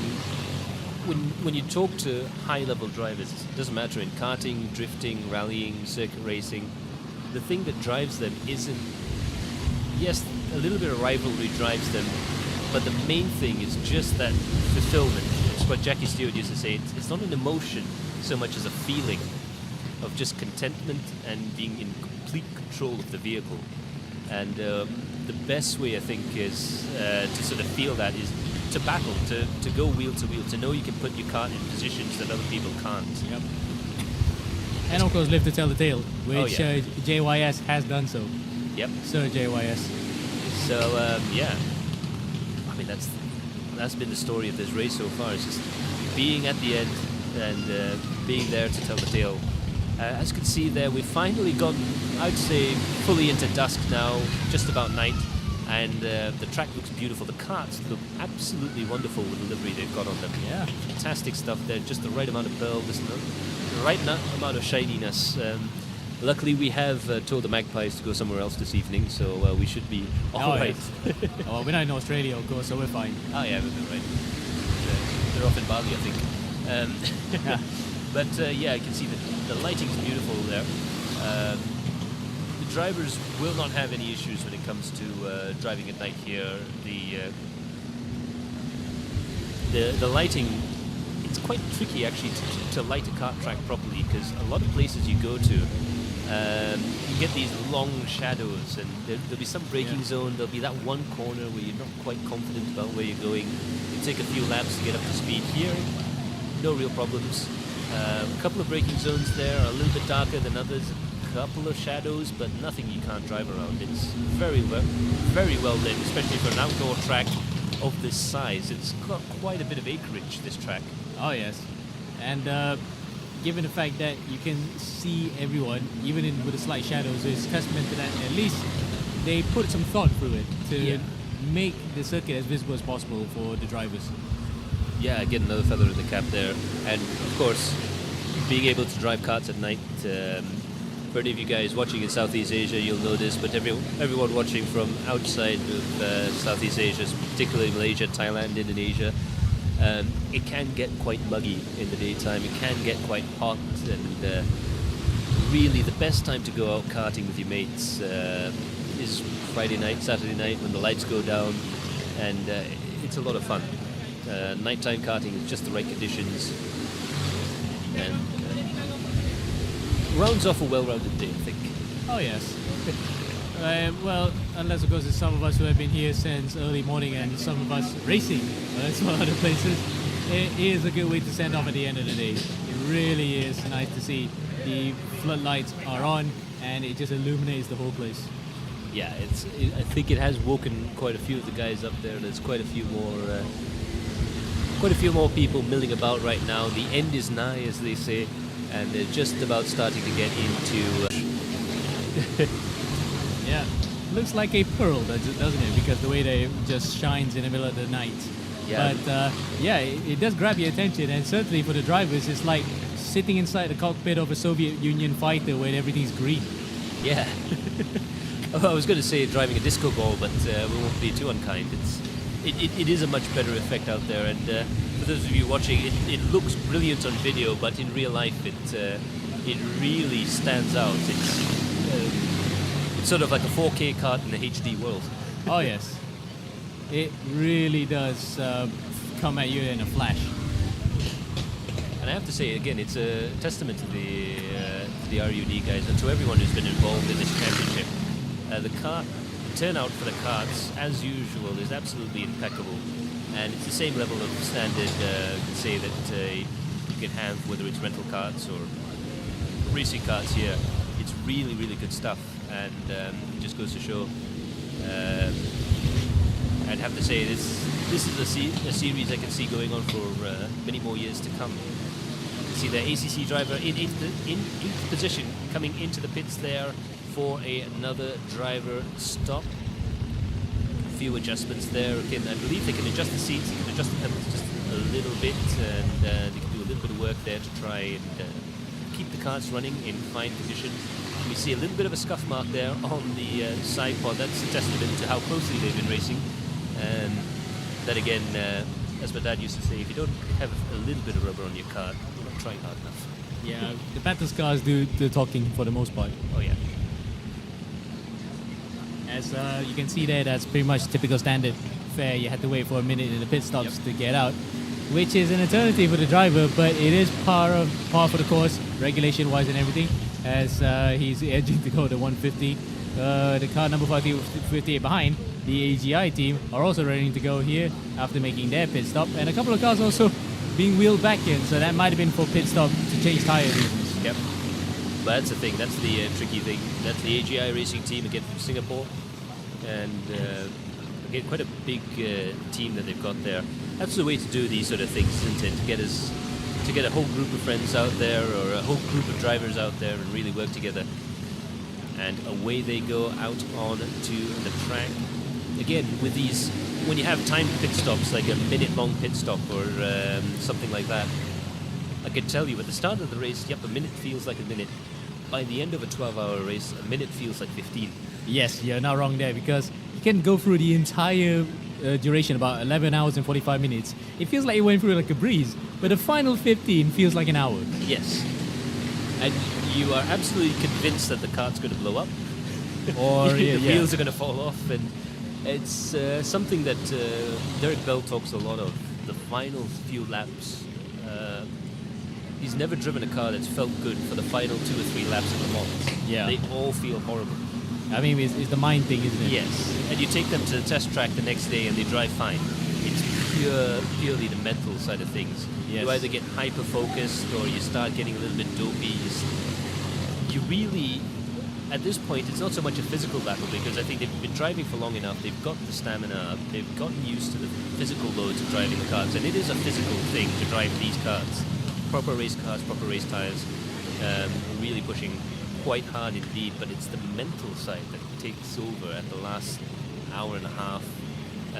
Just keeping the focus, keeping in mind the fact that they're so close to the end of the race, and they've just got to keep their heads down and keep on trucking, as they say. Yeah.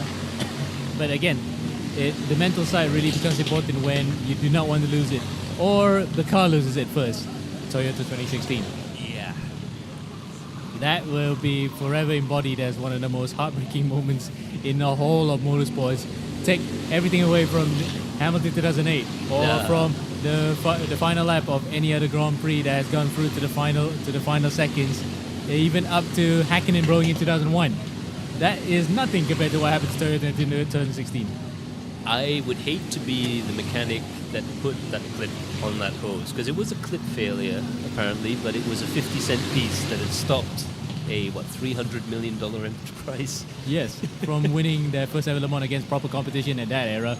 Plus, there was some talks of fuel not being enough and everything like that. That would be more embarrassing. But again, we do not want to name any names of those people who are involved. They've been through hell on that one, and they've actually come through the other side smelling like roses, if anything, because they've won 4 Le Mans since. Yeah, and I mean, like, there was a lot of talk that they, Oh!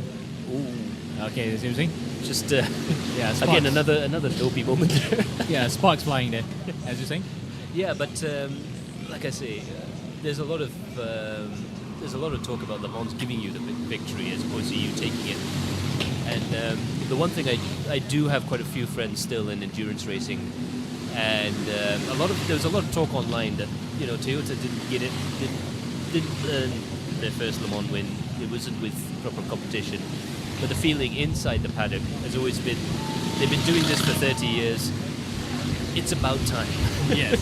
They've earned it. They've spent billions at this point. It's unbelievable the support that Toyota has had in motorsports and in endurance racing in particular. Yeah, rallying as well and all that. But it came good for the rallying and WEC part, endurance. Yeah. Just not the F1 part, because it goes to show that, well, no matter how much you throw at it, you just need to have a proper cohesion. And Toyota didn't just have it. Yeah, and again, it was the whole systems and everything behind it. The Gazoo racing thing that Toyota-san brought in really helped Toyota motor racing quite a lot. I mean, it took a small team and became a factory team to really help them out and see the error of their ways, wasn't it? And it's funny, it reminds me a lot about the way Mitsubishi used to do things. It sort of build up these families, build up like now we have Gazoo racing here in Malaysia, we've got it in Thailand, we've got it all over the world. And there's a little bit of that Rally Art family tree sort of feeling to it. And Subaru did the similar sort of things with STI. It seems to be the way to go in motor racing. I've been up at the TCR garages. We're actually sharing the bill here with the Malaysian Championship Series, with Lamborghini Super Trofeo, TCR. It's a really happening weekend actually here in Sepang, and TCR was a perfect sort of encapsulation of Hyundai Motorsports successes. I think apart from a Civic and Audi, the rest of the field were all Elantras. Yes. Oh, and one i30. Yeah, I mean, it's outdated now, but Yeah. it's still kicking. Still works. Yeah, it's still kicking. I mean, having a look at the way the cars are built is so smart. Ooh, this might not be so smart. They're going 3 wide into the final corner. That's brave. That's very brave this late in the race there. But you can tell the drivers are getting very close to each other. Out of the light and into the braking point for turn 1. Is he going to be able to make up that track position? Not well, just about there. Trying to carry on with speed there. Going into that second straight there. They're going to go 3 wide again. And the driver in the middle there backs out of it, coming into the Mickey Mouse section. Really, really heavy braking there going through the corner, and another driver has joined the battle there. It's looking like a 4-kart battle for position. Most of the drivers I don't think are actually on the same lap as each other. In fact, I do not see 4 karts on the same lap. Nope. This is just for shots and goals. Absolutely.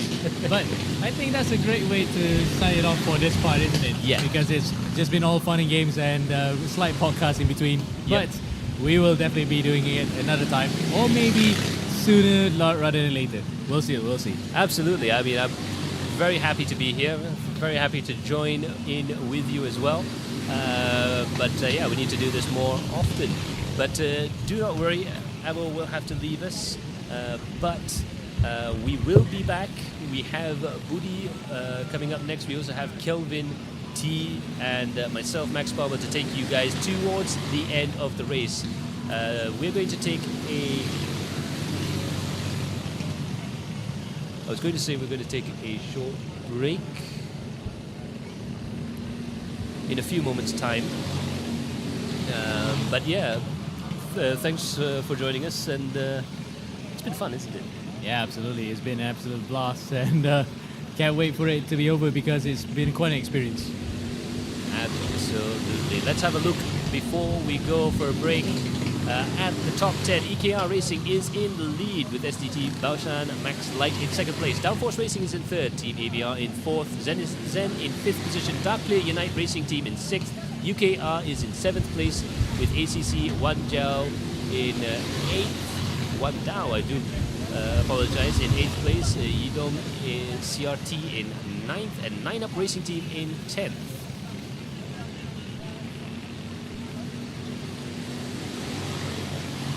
Lap 5:49 there, and there's a big spin there. Oh, we've got a climber, and he just about manages to get out of the way of the karts coming towards him. And that was a really scary moment there. You really hate to see when the karts climb up on each other. Very, very dangerous stuff indeed. But I'm sort of glad that we're stretching this stint out a little bit more. That was a really tricky situation there. Again, I think it's just misjudged under braking, but the rejoin. The dismount was quite spectacular with all those karts coming towards you. I wonder what he was feeling at that point. So we're going to take a break. We will see you guys very, very shortly. But do not go away. Do stay tuned. We'll be right back.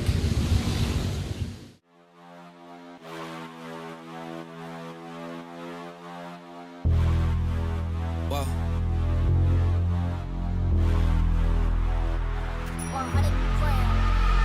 Straight to the top, never going down, don't wait for the drop. Never stand still, that's the motto. Yeah, brand new bands for the auto. Oh, foot to the ground, full throttle. Big energy for the night like lotto. Damn, y'all talk lots, never this quiet. Life like a Seinfeld plot. Vault full of songs, all of them bombs. Something like a minefield guy. Boom.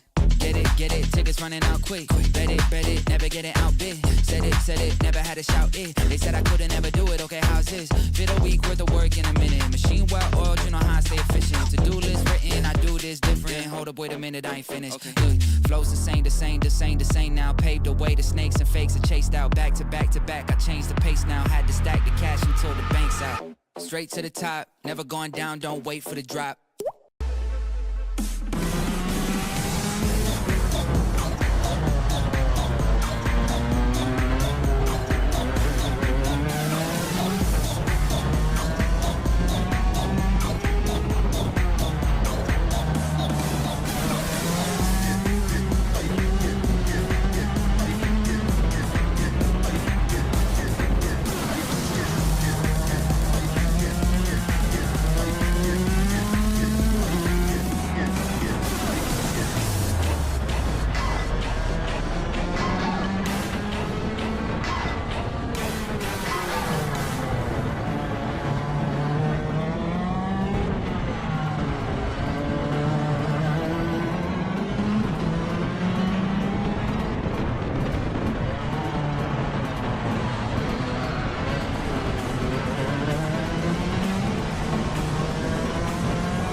like clock, you major. I just set a new set of foes on a new Mercedes car. Bitches tryna have my baby. I can't go out like that, baby. No way. Big watch, big clock, flavor, flavor. Got all the bitches feeling my first way. All the bitches feeling my first way. I'm just that they're tryna put me on the runway. And I still remember those days. I can't wait to go to school just to show off my new J's. Young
Yeah.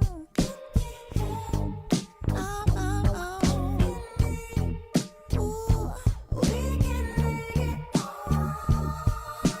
if you want it. You can have it, but say you won't. Niggas creeping, they gon' find you, gon' catch you sleeping. Ooh, now stay woke. Niggas creeping, don't you close your eyes. Too late. You wanna make it right, but no, it's When them boys in the party, everybody put up their hands. I get a half a meal for my piece, you get a couple.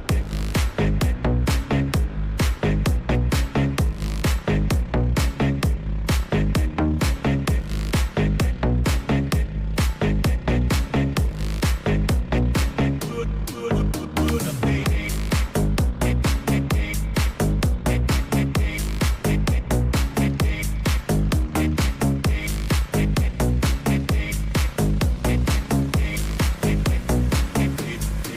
Put up their hands. see us in the club, we like to feel nice. See us on the floor, we'll be watching all night. We're here to put the body. Wanna see you work the body.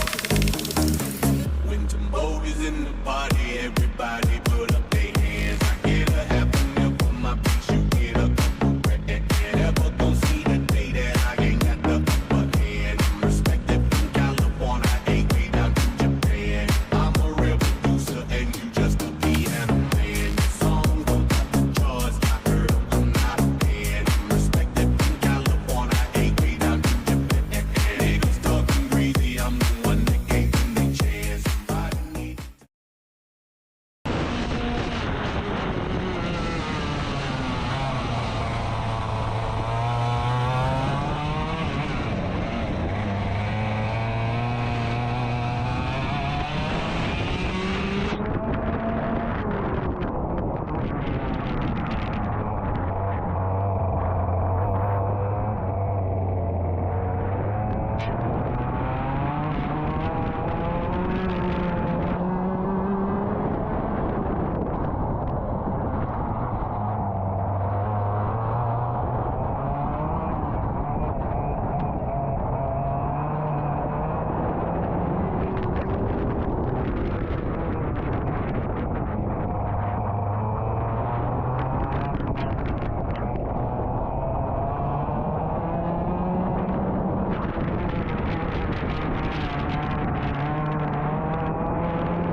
Whoa. 100 grand. Straight to the top, never going down, don't wait for the drop. Never stand still, that's the motto. Yeah, brand new bands for the auto. Whoa, foot to the ground, full throttle. Big energy for the night like lotto. Damn, y'all talk lots, never this quiet. Life like a Seinfeld plot. Vault full of songs, all of them bombs. Something like a minefield guy. Boom.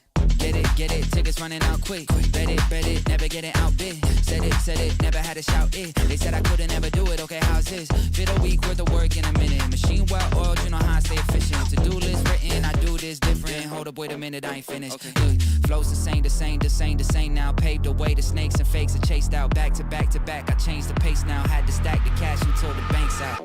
Straight to the top, never going down, don't wait for the drop.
like clock, you major. I just set a new set of foes on a new Mercedes car. Bitches tryna have my baby. I can't go out like that, baby. No way, big watch, big clock, flavor, flavor. Got all the bitches feeling my full straight.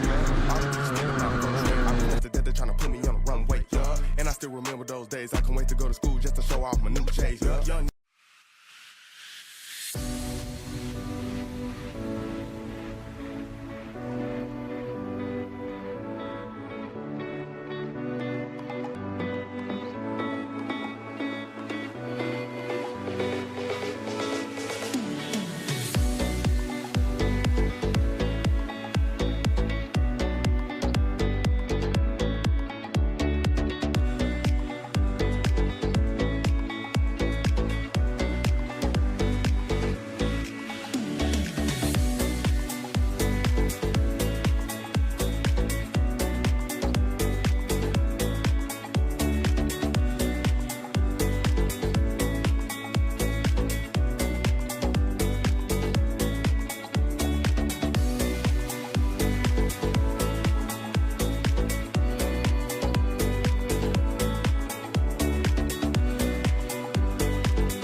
party, everybody put up their hands. I get a half a meal for my piece, you get a couple.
Straight to the top, never going down, don't wait for the drop.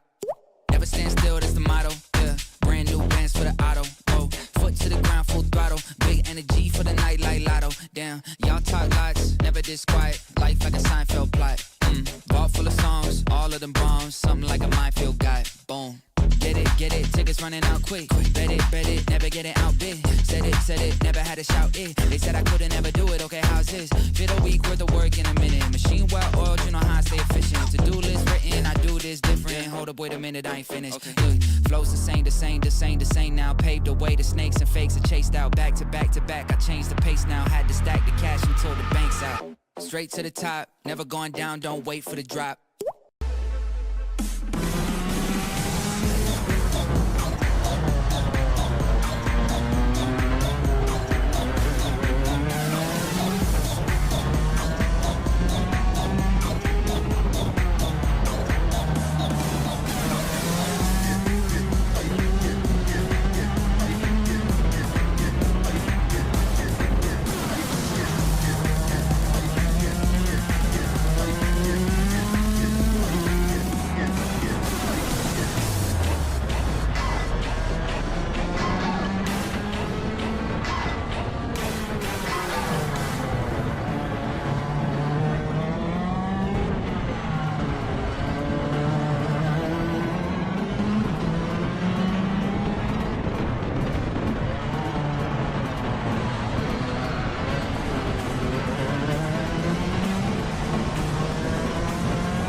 like clock, you major. I just set a new set of foes on a new Mercedes car. Bitches tryna have my baby. I can't go out like that, baby. No way, big watch, big clock, flavor, flavor. Got all the bitches feeling my full strength. All the bitches feeling my full strength. I'm just that they're tryna put me on the runway, yeah. And I still remember those days. I can't wait to go to school just to show off my new J's, yeah. Young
All right, ladies and gentlemen, once again, welcome to Sepang International Karting Circuit for the 12 hours RUD Rental Kart Championship. We are here at the International Karting Circuit.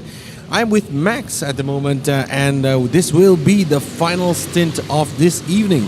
So just want to use this opportunity to thank all around in all that is involved in this event here, the 12 RRKC, including our gracious host and organizer, RUD Sepang International Kart Circuit, and also the Adrenaline Impact team for a fantastic broadcast for the 12 hours of racing.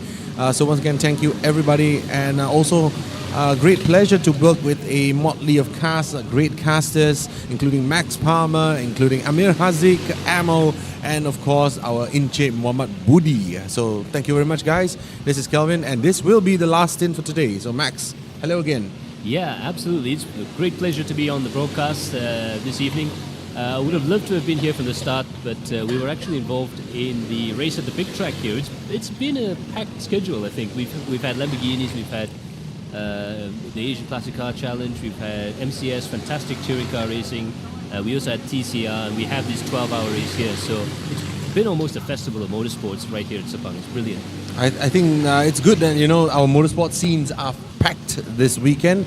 But I think the main action at the big Sepang has ended. Am I right, Max? Yes. All right. We managed to escape. I managed to escape just in time to join all of you lovely and wonderful folks out there. We've got a lot of team fans that are watching us on YouTube, so thank you so much for your support. Trust me, the drivers and the teams do know they're watching the stream as well, so keep those comments coming in, and we'll try and let them all know about the love you're sending to your favorite team. Yes, sir. So we do have a bit of a change in the leaderboard since we last joined us. SDT, Baushan, Max Light have taken the lead from EKR Racing. That is by way of pit stops. They had a 1-lap gap after the pit stops, but it's now increased to a 3-lap gap. So it's pretty much a position change. 167 now leads 172 by roughly the same gap. It's hovering between 2 to 3 laps, so it's about half a lap in it. And I have to say, it's going to be a tactical race now, because do SDT have a pit stop in hand, or do they need to go and stop again? Yeah, that's a $1 million question, isn't it, Max? Yes. Yeah, I think that's important. But I think just wanted to point out as well, perhaps after 11 hours of racing, 10 hours and 20 minutes, perhaps fatigue is creeping in. EKR Racing just made a mistake, and I think the last lap around lost 10 seconds. Oh, that's a lot. On the last lap, yeah, to the leaders, SDT Baushan, Max Light. And like what you said just now, effectively surrendering the lead even after the pit stops to SDT Baushan. So definitely EKR there, something to pick up on, and definitely I think the fatigue kicking in and hitting these drivers, as they have been driving for more than 10 hours already, grueling 580 laps by our leaders. Yeah, and I was talking to Amo earlier about the endurance racing. It is a very tricky thing. It looked like EKR had control of the race. They were in fact sort of slowing down a little bit.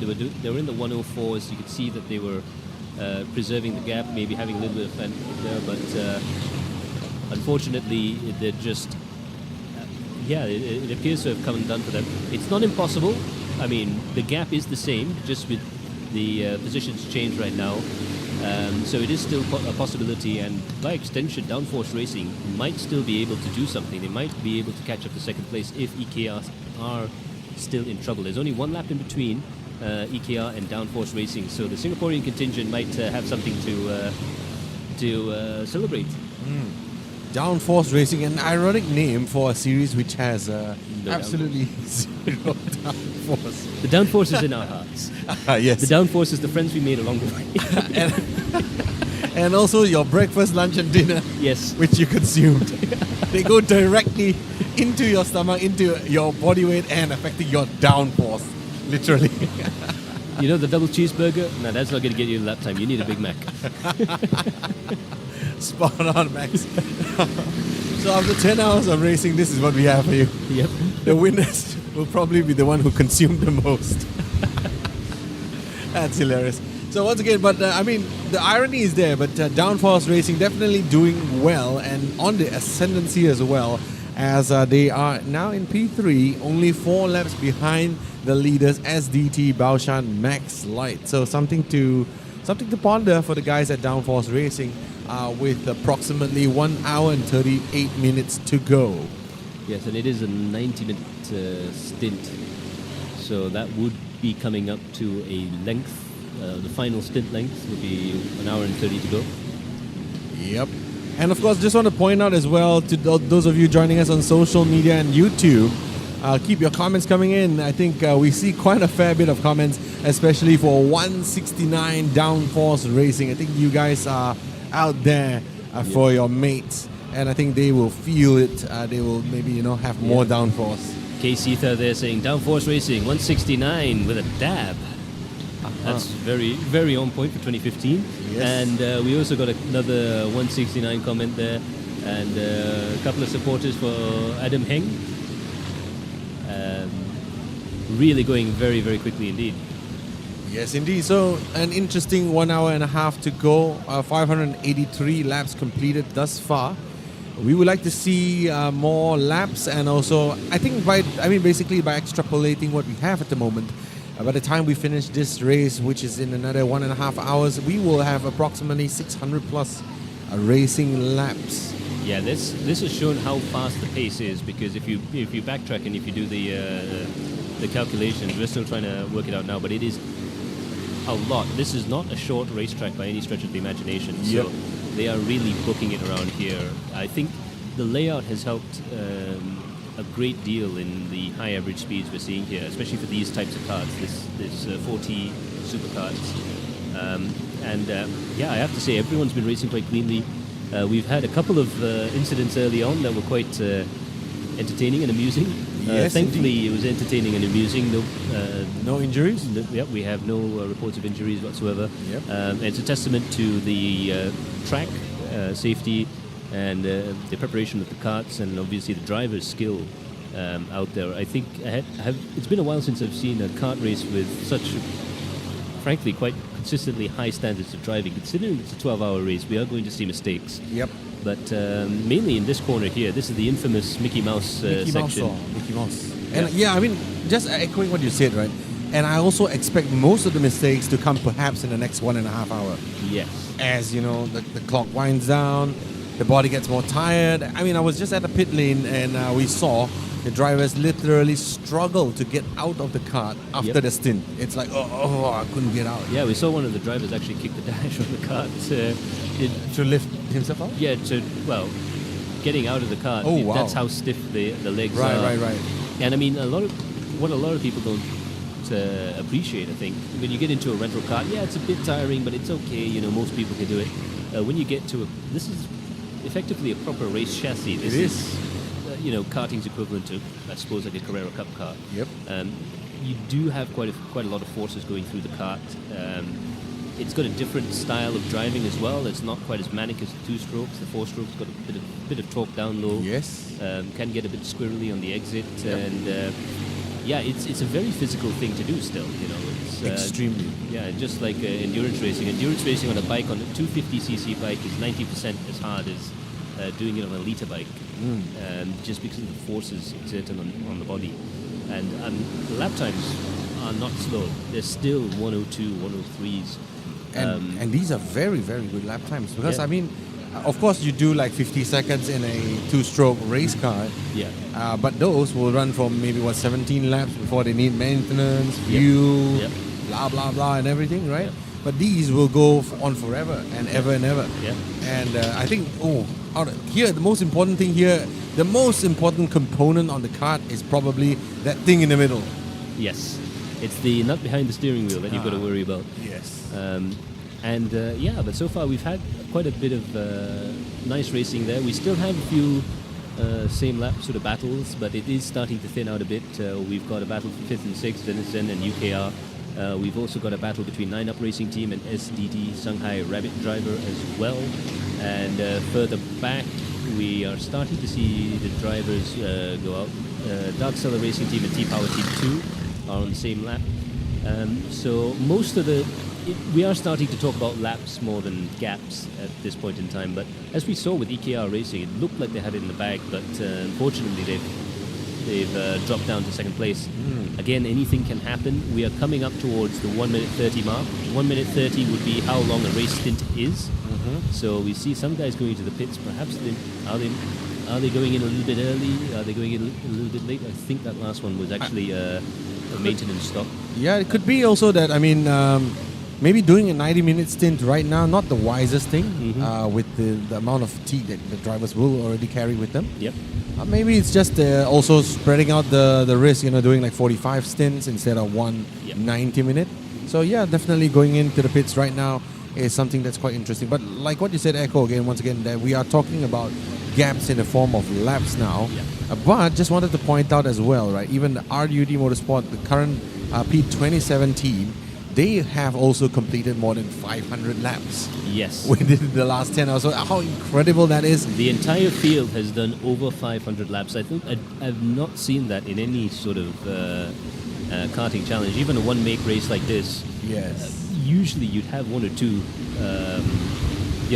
finish well back. You'd have a 100-lap gap between the start and the finish. Just because of, bad mistakes or punctures, things like that. And in the case of RUD Motorsport, engine trouble. Yeah. In the early part of the race, they had like technical issues, and as a result, was not able to put down the laps. But still, they have still more than 500 laps completed already. Yeah. So if you times that, right, Max, like 27 times 500, the minimum, you already have a grid that has done more than 13,500 kilometers. Yeah. Around this. Sorry, laps. Sorry, Max, laps. And per lap is 1.2. Yeah. So times that by 1.2, you have about 15,000 kilometers. That's why I let him do the math. There we But go. 15,000 kilometers, that's almost a Formula One season. Season, right? Yep. That's testing incredible. And all. Testing and all. So 12 hours of racing, and this is all what it boils down to. But look at that. Into turn one on the inside. The battle is still on even after 11 hours of racing. They're not giving it up. I think as much as they would like to, I think if they had like pit the car communication, the engineer would probably be screaming like, yo, you know what? Endurance race, brother. But yeah, I mean, like I was talking about this with Emil. Really, we say, yes, we're going to be disciplined. We're going to behave. And I think a lot of people who know me quite closely will know that when I say, yep, I'm going to have to behave, and that usually is a sign that I'm about to do something really silly. But I mean, as much as it's an endurance race, it is a race after all, and these guys are showing fantastic wheel-to-wheel battle. Look at that. He's gone around had a look around the outside, ducked back in, gone into the inside, took that position beautifully there, and he's lost another place there, the guy with the black helmet. Black helmet, yeah. Fantastic stuff indeed. We've seen 3 wide going through the final corner, which is never... Even in a sprint race, I wouldn't really think about that, but they've held on to it. And I think there's been very little in terms of bumping and grinding. The early part of the race, there was a little bit of that, but I think also there's a bit of camaraderie around the drivers. Sure. So there's a lot of communication, there's a lot of, okay, let's try not to do that again sort of thing. I think after 12 hours of racing next to each other, I think you tend to do that. There's a spin there, just disappearing behind the timing line there. So we'll have a look at that in replay. And as you'll see, coming up to the braking zone here, really hard into the corner, hard on the brakes, and just too carried quick. too much speed. I mean, it's just a simple mistake in the form of too high entry speeds, and off you go. You pivot around the rear pendulum, and that's it. And the crazy thing with karting is that you see a lot of spins at the exit of the corners, and the mistakes made in on the entry, there's nothing you can do about it. It's just the way the karts are, with they're effectively almost rear engine. There's not a lot of cars that do it. Perhaps a Lotus Elise might do it once in a while, but even then it's very rare. Sometimes you can get away with it, and that gives you the confidence to try and go in too quickly again, and then you do that. Yeah, that's when you have to spin. It's so tempting. Oh, look at that beautiful driving right now. There's an overtaking masterclass out there. A lot of these aren't for position, but there's quite a few that are. Meanwhile, we have a look at EKR Racing. They've actually dropped quite a bit of time. They're on the same lap as Downforce Racing. Give it up for Downforce Racing. They're going to try and go for a position right now. 169 is Downforce Racing. 172 is EKR. And it looks like they might actually do it. Downforce Racing might gain another time from there. Yeah. 30 seconds. I know it's... Well, it seems like there's only 1.5 hours to go, but that's an entire weekend of Rotax Max racing, isn't it? Yeah, yes, indeed. Practice and all. So there's a lot of time there. I think all of our viewers from Singapore are going to really go for it. You can see there's a couple of guys hyping up 169 in the comment sections. Keep it up. I think they're responding quite well there. Let's go. And now I think 169 is definitely one of the most popular teams out there, but just wanted to fish this one out there as well. Once again, support from 159 Team Kaizen Alpine. Yeah, sending good vibes all the way from California. Absolutely, we're sending good vibes back to you there.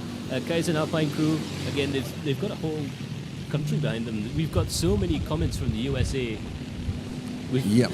So yeah, many supporters out there. I think what time is it? Oh my goodness me! It's a very late. Wow, wow! It's either very late or very early, depending on what you've been doing before, right? Well, yeah, I think my sense of time is slightly skewed by the last couple of days there. A lot of late nights and early mornings have been gone by the crew. Not only to bring all of this wonderful broadcast of the racing to you, but the racing itself and all of the racing that's happening here in Sepang this weekend. So shout out goes to all of the crew, all of the mechanics out there. Fantastic job. I think everyone's had a fantastic weekend here. Motorsports is coming back alive here, and this is one of the best events I've seen so far this weekend, and that's saying something. Yeah, I just wanted to point out, I think this is the last almost 1.5 hour that we have here, so just want to point out some comments as well, right? So Go Dennis from Jago Club Singapore. I think a lot of you out there are joining us on social media, so do send your comments over and we will basically pop them up for you when it comes in. So I think, again, 169 from Casual Karting, a lot of love for the team 169, and that is basically the Downforce Racing Dream Team. Dream Team. I don't know what that is. Downforce Racing Dream. So Downforce Racing, there, I think they've taken up the mantle as the unofficial Singapore racing team right now. Yes.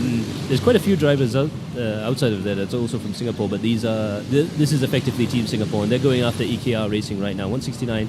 Meanwhile, SDT Baoshan Max Light has gone into the pits. This is where we're going to find out what's going to happen when it comes to their strategy. Yep. Technically, SDT Baoshan, if they wanted to, they could go all the way until the end. Yes, that's, I think, would be smart for their point of view. Yep. 1 hour and 25 minutes to go. If the driver can handle it. A big if. Yeah, it is a big if. But the secret is going to be just the time wasted in pit stops, the time loss. If they can avoid any time loss possible and try and have an iron grip on that first place, that'll be great. Regardless, doing a pit stop now would be smart because that gives you two options. The driver can go out there and try and finish the race from this point, or they can make the decision to come in, but there are options, there are decisions that can be made. So coming in at this time would be the strat. I think that's fair analysis on the part of the strategy. And I just wanted to point out once again, social media, keep pushing. Kaizen Alpine Australia is behind you. Definitely a lot of support there for these two teams, Kaizen Alpine as well as Downforce Racing. So interestingly, both of these teams end with the number 9. So the number 9s are very well supported. Next time, remember to choose your card if you can get a ballot for cards number 9. Yeah. Great support out there. And just going on with what Max is saying as well, I just wanted to point out as well, with my last tour to the pit lane, what I noticed is that because these carts, when they come in for maintenance, right, there's a few things that's being done to them. The chains are being cleaned every time, and lithium grease is being sprayed on them, so to give them a little bit more lubrication. But what has happened is, as a result of that, as a consequence of that, is that the floor is now absolutely flooded with lithium grease, and if they came into the box a little bit more, what's the word for it? Enthusiastically. enthusiastically, and just happens to run over those things, I think Oh no. that would be not quite fun for them. This is cart number 160 we're looking at. Zen is Zen in 7th place there. They have got the cart up on trolleys. They've got the seat up. Hopefully that won't be too difficult. Oh no, that's the engine out. That is a big maintenance happening right now. Having a big discussion. 3 mechanics all over the cart there. Again, RUD, they have really good kart mechanics here this weekend. So they're going to go quite well, but that's going to be gutting for Zen is Zen. Again, it's 11 laps between 8th, 9th, and 10th places. They're going to lose those positions. They're going to try and get it out before they drop out of the top 10. It's really difficult to get into the top 10 in this race, especially with the caliber of races we've got here. But oh no, you can see the driver is not looking too pleased. Yeah, I think also a bit disappointed with the conditions right now. And of course, granted, this is racing, anything can happen, and it usually does, right? Yes. So, I mean, it's unfortunate, but like I was saying earlier with Amo, you have the 4-part plan for winning endurance races. You need to log the laps, get the times as accurately as you can, as consistently as possible, avoid any mistakes, and get through the field properly. But last but most importantly, you need to have a bit of luck. yes, of course. I mean, we were talking about the Le Mans incident with Toyota. It was a 50-cent piece that failed and stopped the $300 million program. So anything can happen. And, Lady Luck has to be on your side there. For sure, 100%. Yeah. I think, I just wanted to point out as well, I mean, like teams like, for example, 150 ACC, 1 Dow Jingsu Racing, at one point our race leader, then until that incident happened where they had a barbecued engine that was spitting fire, they were looking quite comfortable in the lead, actually pulling out 2-3 lap gaps whenever they wanted to. And I think since then, I think they just ran into a little bit more issues as well. As you can see, the guys on track there right now. The problem is that when you do fall behind eventually after leading the race for so long, you have a sense of wanting to push even harder to get back up there, and that's where the mistakes start to creep in. Yeah, there is a saying in endurance racing that you can't make up for lost time, and that sort of is true. You should be driving as fast as possible at the start. So if you're having to drive even harder, that's probably putting you right into the danger zone, into the red line, so to speak. But yeah, that's going to be gutting for them. In the meantime, EKR Racing, Downforce Racing, still very, very closely matched in their gaps. I think still a half minute rather. Half a minute gap. If it was a half a second, we'd be screaming right now. Yep. Yes, I completely concur with what you're saying. So there you go, number 172, that is EKR Racing. These are your fastest guys on the track right now with a lap time of 1:01.762, about 1.5 seconds faster than the leaders, SDT, Baoshan, Max Light. They might have just made a mistake that last lap around, and we'll just take a look and see if they indeed are settling in for the pace. If indeed that's the case, they might want to look at driver swaps or some other ways to arrest that slow decline, I think. Yeah, I mean, the thing that EKR Racing is going to do now, unfortunately, is to push as hard as possible, because Downforce Racing is still going quite quickly for themselves there. As you can see, the latest lap times coming in, they're doing the... Not great for SDT. Yeah. SDT as well, 104.533. They've really got to manage that now. We saw what happened when EKR dropped too much time earlier on in the race, and this looks like it's going to be a carbon copy situation. Yeah, that's right. All right, just time for social media, I guess. So just want to call some comments there, especially here from Muhammad Noor Husna. Team RUD pun boleh menang. I think boleh, can. Team RUD still can win, but it would take a little bit of a miracle for that to happen. But mind you, they have gone up one position. When we last had a look at them, RUD Motorsport were in 27th. Kartayam, unfortunately, has dropped down a position. They are now 86 laps behind. Let's go. Meanwhile, we can see that EKR Racing has really pushed the pace right now. The last lap was a 1:01.762, which is very, very quick there for these karts here. Only a second off the qualifying pace. Right, just on the timing screens as well, I can see the Downforce Racing has come in for their regular pit stop with 1 hour and 18 minutes to go. So like what you said, this is indeed a good time for drivers to come in right now. Yep, it's where the flexibility comes in. There we go. All right, so just going to call out some other comments as well. Let's go, Kaizen. Let's go. Some interesting comment. And I think comment from LFO Huaka, Jiayo. I think this is referring to the team 173 Huanan Karting. That means Huanan Karting, go, go, go. The Nice. literal translation, yeah. And I think the next comment from there is Jingsen Spirit. Yes. I think they do need it. Yep. EKR, here we go. EKR in the pits for a regular stop and driver swap. I mean, if I was them, I'd be trying to put their fastest driver in the kart right now. Yeah, I think if they so. can, yeah. I think SDT Baoshan is still losing some pace Yeah. with the last lap of 103. That's not bode well for them at the moment, but we'll see how it goes down for the Baoshan team. Yeah, if they do not need to go into the pits after this, it would be difficult for EKR Racing, but of course there's the differences in the drivers. We have fast drivers and slow drivers in the same team, and they can get mixed up a little bit there.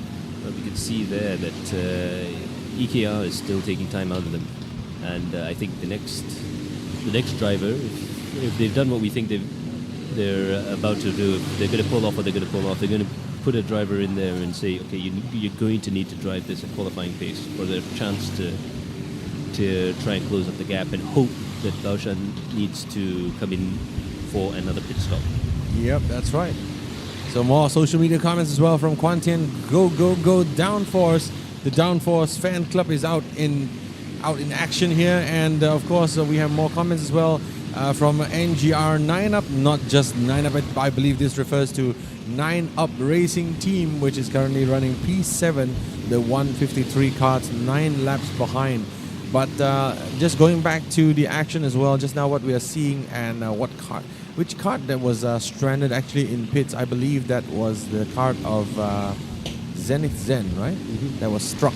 I think they're probably still not out there racing at the moment. If they are, in fact, the transponder has just moved, so they're back out there. Yep. So good that they have managed to get it fixed. I think, Max, like what you said, I think just want to call out the fantastic mechanics and crew on site today that has kept this entire battle really respectable. I think they have done engine swaps. Yeah. They've done tire changes. I mean, they've gone above and beyond, Yes. really. And the engine swaps have been quick. We were watching it, and I was thinking, okay, they've got the seat lifted. Perhaps there was a linkage issue, but immediately the engine was out, and I think it only took them a lap, maybe 2 laps, to get the engine out, and perhaps the same amount of time to put it back in. But like I say, I've seen the guys. I know the guys here. They are doing a fantastic job. We've got really good karting mechanics here, and they can really look after these guys. And again, the karts are immaculate. The whole presentation of the championship has been fantastic. The Fantastic. karts are as equal as you're really going to get. So yeah, it's fantastic stuff indeed. Downforce Racing are 32 seconds behind EKR at the moment, so there is still a chance. EKR have to put their foot down, not only to try and catch the karts up ahead, but also to run away from Downforce Racing behind. Downforce a little bit faster in that last lap. 102.076 plays 102.312 at the moment. Meanwhile, we have the 9UP Racing Team and Dark Cellar Racing Team also very close in terms of track position as well. But you can see there the stat that really blows my mind. 21 positions gained for EKR Racing, but Baoshan Max Light just got that one more, 17. Yeah, and I once again just want to say that besides the engine swaps and whatnot, we also have a crew that had to rebuild a bent and broken chassis, as earlier in the day you were about to say number 171, which is number 8, the SDT Shanghai Rabbit driver, which is the next team at the edge of your lips, right? So these guys have unfortunately crashed into the tire barriers, and still they drove back the track. I mean, basically got their karts lifted back the track, back into the pits, and got it fixed, and now they are still out there running P8. So Yeah, I mean, how incredible is that?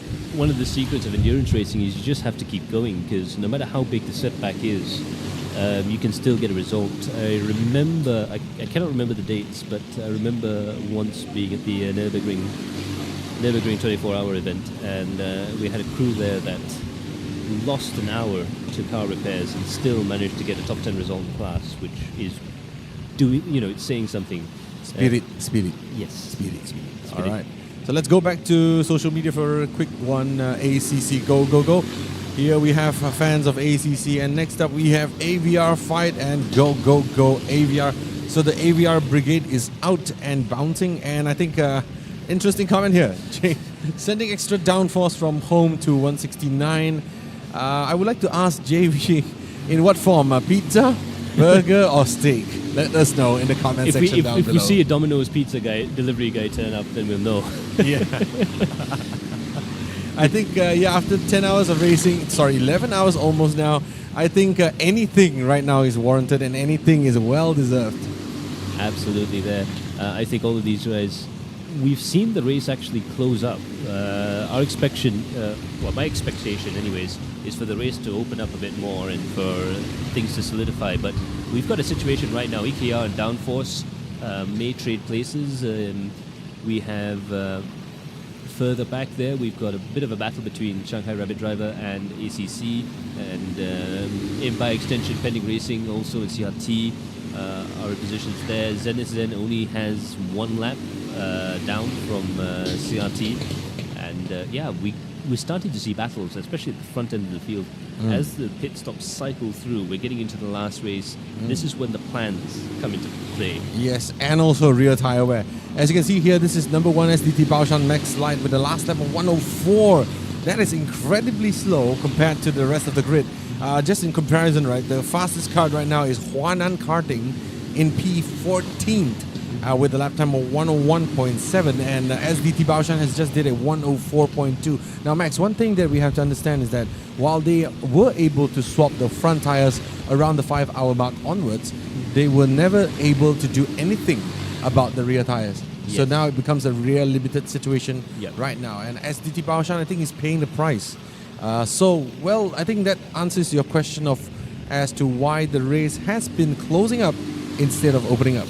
Yeah, this is the beauty of endurance racing. As you get into the last stint, you start to learn what the teams have known all along, or at least when it comes to their own strategies. A lot of the guys will be waiting for this moment. A lot of the guys would be dreading this moment. Yes, absolutely. So some of the drivers out there, if they've been focusing on keeping the karts safe, like right at the top of my first stint here, I was saying that tire wear is going to be critical. You need a bit of rotation. You need a little bit of slide in order to get a kart to work. But how much do you slide? How much throttle do you That's use? the million-dollar question. Yes, and that is the gamble that they're playing right now, and it makes a big difference. I think this is because it's so high speed and so flowy, and there's a lot of constant radius corners here. I think it's a rear limited track, anyways. Naturally, a kart will wear the front out a little bit more than the rears in these sort of situations because it's a smaller tire, less rubber. There's less to burn off, really. But yeah, being a rear limited track and a rear limited kart, it's going to be quite interesting to see how this goes off. And if you're wondering, it's the way kart axles work. It is going to be very difficult to do rear tires, and also I think they've got a good job with selecting the right rear tires as well. These will do 12 hours. Yes, But I think most importantly, yes, I think safely doing 12 hours, that's the most important thing. Yep, reminds me of the old Vega tires back in the, now I'm really showing my age. Vega tires, huh? Yeah, this back in my day. Back in my day. Yeah, they were infamous for cheapskates like me. They did a fantastic hard compound tire, and I think Dunlop did many years ago as well. And it is a fantastic, if everyone's got the same tire, obviously, it's a fantastic product to race on. And again, it saves quite a bit as well. Imagine having to do 6 sets of tires over the course of this. It would, I think, push this kind of motorsport past the point of affordability for all of these drivers.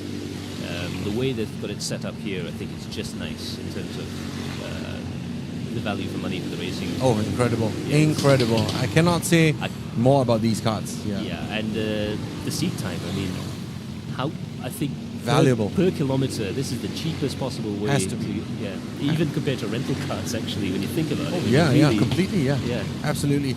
I think, just to put into perspective, right, 1 hour has 60 minutes. And if you were just to do rental karts for 60 minutes, that would cost you, a good, at least 480 ringgit. And that's one person. Yep.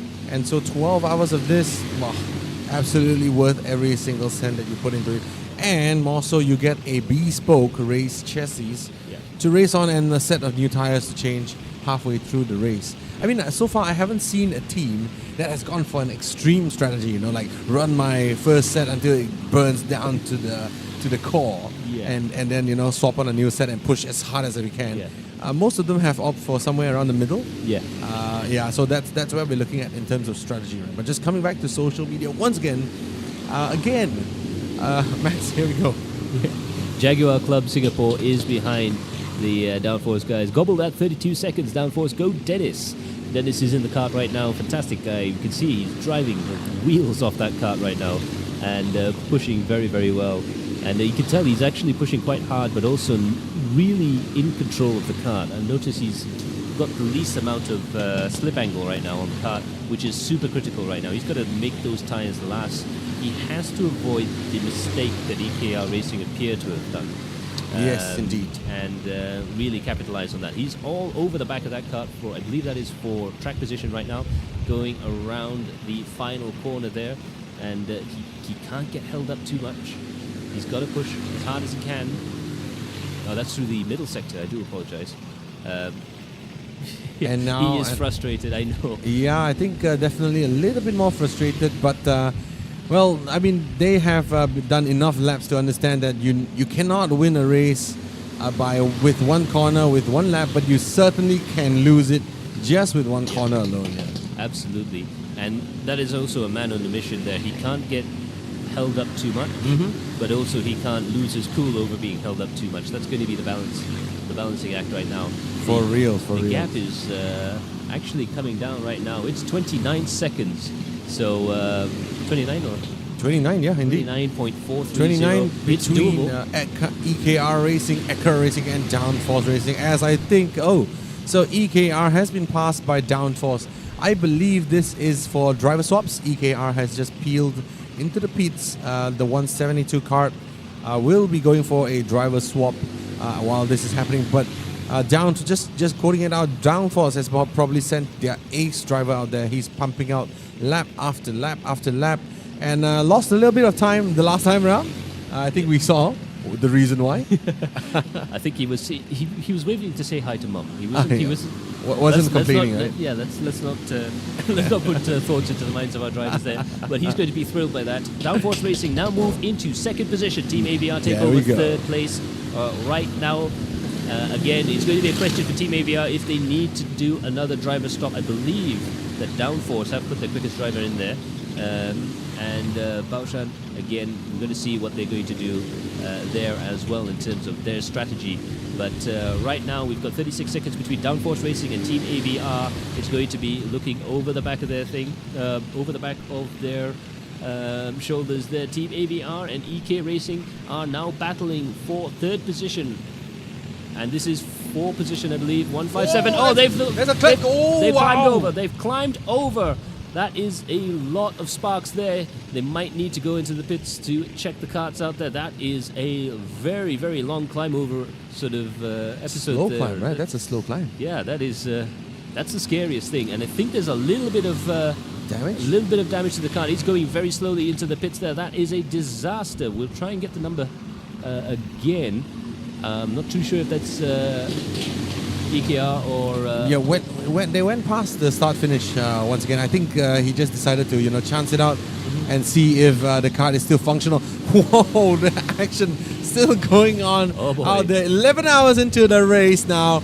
We are near the final stretch, and the drivers are starting to get a bit lacking in patience and also lacking in energy. So here we go. This is where the mistakes may just happen. We'll just take a quick look at the replay as we see what happened earlier just now. This is the contact between the two karts there. We can see them trying to attack, and that's 157 climbing up on top of the kart behind him now. Wow, what a slow climb. I mean, if this were two strokes, I believe this would just be up, over, into the barriers, and race over. Yeah, and perhaps a little bit of a lie down there, but that goes to show the safety equipment is actually working quite well on these karts there. But that's not good news there for 157. He is Hansai Pao Pao, so that's the kart that had the climb over incident. Again, that must have been scary for the driver there, because every time you see Sky in a kart, it's not a good, a good look. Yeah, I've seen it once. Don't want to see it again. Yeah, I mean, I've seen it a couple of times, and it's, trust me, the second time is no better than the first. yeah. Thanks, Max. Well, words of wisdom from Max here. I think yes, very important. Look at that, Team AVR out there, and the Malaysian team of Jamil Issa, Wang Yanwei, Hassan Al Hakim, and Andek Aminuddin has a best lap time of 1 minute and still has a last lap time of 1:02.078. Yep, Incredible. That is the battle right now. Team AVR, EKR Racing, and Downforce Racing are very close together in terms of timing there. Downforce Racing has dropped down to 4th place, unfortunately. That's not going to bode well for all of their fans. The Team AVR has managed to leapfrog it to 2nd place. EKR, of course, with that pit stop there. So EKR Racing and Downforce Racing are 4 laps behind the leader, and Team AVR are 3 laps behind the leader right now, although it's very close. In fact, EKR have gone 3 laps as well. So I think the question now is, do SDT need to stop again? Because as of the last lap, according to the timing screens, we have had SDT stop for a driver swap, 2 minutes last lap. That refers to a 1 minute racing lap and a 1 minute stop, and a driver swap as well. So then Team AVR has pushed on with a lap time of 1:01.9, but Downforce Racing 169 is the team on the move right now with a lap time of 1:01.5. Yeah, they are going to go flat out to try and reclaim those positions after that position drop there. We can see a lot of drivers now clumping up throughout the midsection, through the flowing S's there, and coming up towards the final sector. This long right-hand corner there that tightens up towards the end. Beautiful, fantastic part of the track there, especially if you can get the kart set up beautifully. Going through there, they are lined up coming into the braking zone here. Who's going to make a move coming into the braking zone for turn 1? Nobody just yet. SDT Baoshan Max Light there. They've done a lap time of 2:21, so that is their pit stop. And it looks like they might have come out with the lead there, so that is critical right now. Team AVR haven't been able to capitalize, EKR have not been able to capitalize, Downforce Racing unable to capitalize there. Going through the Mickey Mouse section there, it's all very close there. We've got a side-by-side run through here. Hand signals being given, coming into the braking zone there.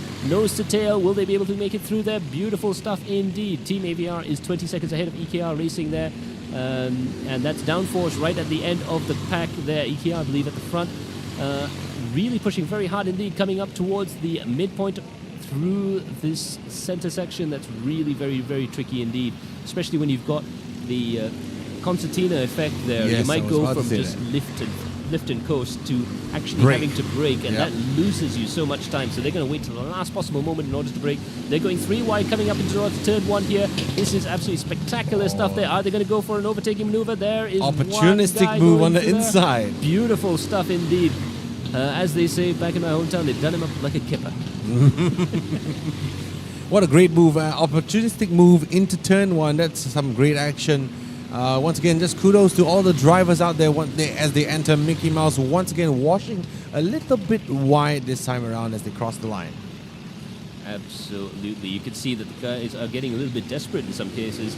They are pushing as hard as they can. They need to. They want to. They need to. They have to get a move on right now for positions.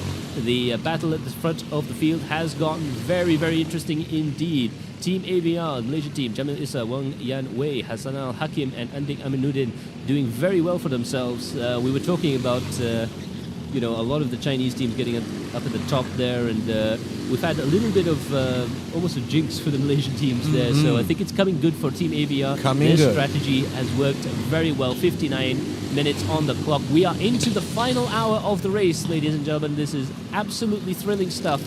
It's gone from boilerplate to an absolute thrill very quickly indeed. Yes, indeed. Just want to go back to social media while we have time.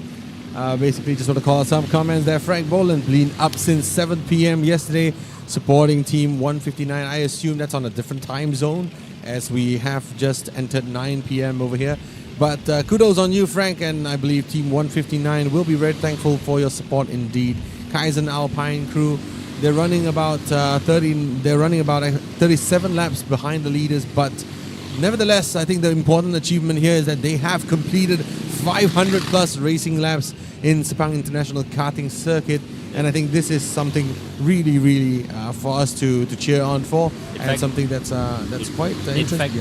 In fact, they've just crossed 600 laps, and that is all of them. In fact, a little bit of smoke there coming out. I think they were spraying something over in the pit lanes. Hopefully, that's nothing to be worried about. But yes, we have just gone over 600 laps for all the competitors there. Nevertheless, no matter where you stand in this grid, this has been a spectacular achievement from all the drivers. Incredible stuff. You rarely ever see this high lap counts in endurance karting. Beautiful stuff indeed as well. The drivers are absolutely on the limit right now going through these corners. They are not slowing down. Will we see 650? Yeah, I think definitely we will. Judging from the fact that they complete one lap in about 1 minute 2 seconds, I think we'll be looking at around 660 or 670 laps when the checker flag finally flies and brings this fantastic 12-hour RUD Rental Kart Championship 2 and the round 1 championship here, the ASEAN Series round 1 at Sepang International Karting Circuit. Yeah, the gap between EKR Racing and Downforce Racing right now is 17.722 seconds. And meanwhile, the gap between AVR and EKR Racing is 22 seconds. So it seems like a lot compared to the Formula 1 guys, but as we can see there, the positions can change quite a bit. And I think also due to traffic, you lose a lot of time in a kart in traffic. Like I said, throughout that center section, the S's, you're meant to be able to take, after this corner here on the broadcast, you're meant to be able to take the next couple of corners with throttle control alone, if you possibly can. And up to here, perhaps a brush of the brakes for some drivers, but perhaps just a big lift and a big flick for others. But throughout that section, if you come across anybody that's going slower than you, traveling slower than you for whatever reason, and you have to go onto the brakes to get the kart back up to speed again, is very, very difficult. I mean, karting is momentum over anything else. Yep. So if you lose the momentum, it's going to be very tricky to recover. 100%. So there you have it, Max. I mean, especially for, in a way, actually, for these Superkart 4T Superkarts, momentum is a little bit less important because they have just a bit more torque compared to the 2Ts. But nevertheless, I think with the amount of horsepower in these tuned 270cc engines, you still definitely want to keep your momentum as high as possible. As we can see, some of the drivers just slingshot past carts that are around them. And I think just take a look at the black cart behind this this leading pack that we are having on the cameras right now. The black cart has so much more momentum coming into the turn as the red one just slows down significantly to allow the cart in front of him to pass. So there you have it, Max. Lesson from Max. And oh, it looks like he's gonna actually take him on the inside. Onto the inside, going through that final corner. You can make that move if you are decisive. You cannot think about it. If you're thinking about it, you're best not to do it. And this is fantastic driving there, pushing it way out wide there. He is in his rights to do that. Gave him enough space, but that's given the option for the driver in the red car. Contact. Got contact right now. It's getting very heated right now going through there. That section there, they did very well to try and keep up. Beautiful bit of driving there. A bit of contact again. It's bumping and barging. It's shades of Gilles Villeneuve right now for that group. And they're having a whale of a time right now, I can tell you that much. Coming into the braking zone here, he's going to try and get it. He manages to do it, but will there be a switchback coming around the outside there? And barely able to cover him off, but he just about manages to do so, but he's had to slow down a little bit to do that. On the inside as well. Here we have it. All four carts sideways going through that section. Brilliant piece of driving there. It's a fantastic. We're talking about the racemanship, if you will. The actual sportsmanship between all the drivers there. They're doing a fantastic job there. Yes, there's been a little bit of contact, but it is karting. Sometimes that happens. Coming into the braking zone there. That's a switchback. Beautiful bit of battling there. Side by side. They touch. They're going to go through again. Is it going to be another switchback? He's going to try.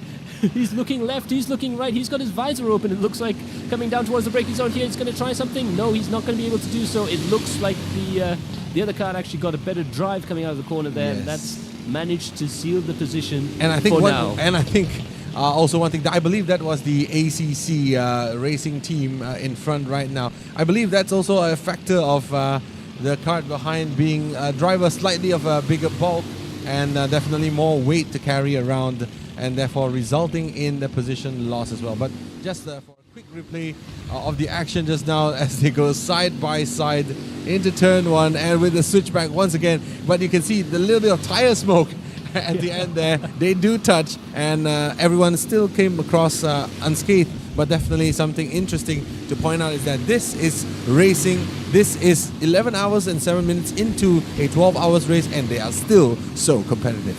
Absolutely. That just goes to show the quality we've got out there. Absolutely fantastic racing. Obviously, karting's been known throughout the years as being more of a sprint racing format, but really this is further proof that karting can work with any format, really.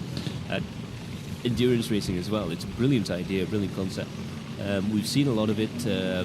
We have, like some of the earlier kart racing, there was a karting club called Club 100 in the UK that had similar karts to this, four-stroke karts that they were built for one-make racing. They had a sprint championship and also an endurance championship, and the endurance championship took off. And later on, a lot of other karting clubs and organisers got onto the bandwagon. The brilliant thing about it is not only is there a great sense of camaraderie, it's camaraderie. I'll try that again. I'll put my teeth in. Camaraderie. Camaraderie. And also, they really.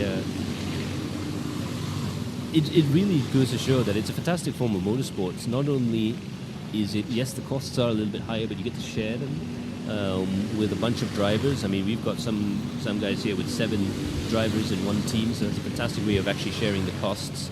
And also, it's a cheaper form of endurance racing, and it's also a way to share, share the budget amongst the drivers. You could get in for quite cheap in comparison to any other form of racing, because you are still racing a proper race car in a proper race. Proper race car, proper race, proper broadcast as well, if I can toot our own horns. Oh, toot, yes. toot. But I mean, these are the factors that make up a real motorsport race, right? So you can get all of that here at the 12 hours RUD Rental Kart Championship. And I think this is also, and I mean, in my own words, this is also probably an advertisement for the next round of the 12 RRKC. So if all of you out there are interested to join us next time, you like the action that you're seeing there, you do rental karting and you see that, this is fun, come here. I guarantee you it is more fun than what you think it is. Oh yeah, absolutely. I mean, just have a look at these guys there. You can tell the amount of enjoyment that these guys are having there. They are sliding the karts through the bends there. They're pushing quite hard still. Again, like you say, the rear tires are a limiting factor right now. But in one sense, it makes it a little bit more fun. But in another sense, it's surprising that they're pushing still this hard. Because, when you start to burn off those rear tires, you start to get very nervous on the back end of the car. It gets a bit twitchier. We've all been there. We've all run a set of slicks. Maybe one session too many. Yes. I mean, it holds air. Yeah, I mean, it's cheap to run. It's Like use race round. tires. Yeah. All these things, Yeah. they do happen, and it's nobody's fault. It's just down to circumstance. Yeah. And of course, I mean, if you don't have to change them, you shouldn't change them, right? Yeah. If they can go for one more session, they can go for one more session, lah. Yep. Until they cannot. Yeah, and you do tend to feel that roll over point. We do have a 30-second pit stop penalty for 157 for unsafe driving. 157, that is... Hansai Pao Pao. And I believe this was in relation to the incident where they climbed on top of each other. Yeah, there. that'll do it every time.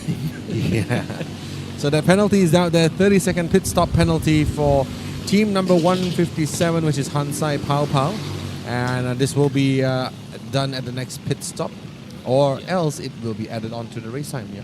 Yep. And I mean, to be fair, I think that's a fair enough penalty there. It's it wouldn't lose them too much in terms of positions. But yeah, it's one of them things. One of them things indeed. But I mean, as long as no one gets hurt, I don't mind a bit of rubbing. As long as no cart goes upside down, we don't mind a bit of kissing and touching. Yep. I was going to knock the table, but I don't think the Yeah, I table's mean- made out of wood. So it's not. okay. Knock on skull. But knock on, knock on stuff. Yeah, knock on stuff. Yeah, let's just hope that we don't apply a certain curse on this thing. Yeah. Oh, I assumed I already have. Oh man, too late. Craps. All right, back to the action here. I think this is indeed one of the best things that I've done in my commentary career. So this is, I mean, I started this race thinking that this will be tiring for the drivers, of course, and it's about to end, and I think that this is just almost inhuman. You know, Yeah. the strength, the mental equity required for you to do something like this Yeah. for 12 hours, and especially calling out those teams that have only 3 drivers. Guys, seriously. You all need to get yourself into an LMP2 car because that's impressive. Yeah. Yeah. Ooh, bit of slowing down here also for some teams out there. Yeah, I Could believe- have a problem maybe? I believe that is the pink helmet of Downforce Racing. They're trying to look for a way past a cart ahead. Yeah, looking every which way they can to Left. try and get that position again. Yes. It's all gone a little bit pear-shaped in the middle of that race there, but they've got the pace. Oh wait, this is passing back. This is EKR Racing unlapping SDT Baoshan Max Light. Yep. So that was EKR and SDT Baoshan. Yep. Do apologize. I forgot the pink helmet. I Could you think imagine? as they cross the line, you will see the lap counter actually reduce by 1. Currently it's 3. So as they cross the line, I feel that this will eventually go down.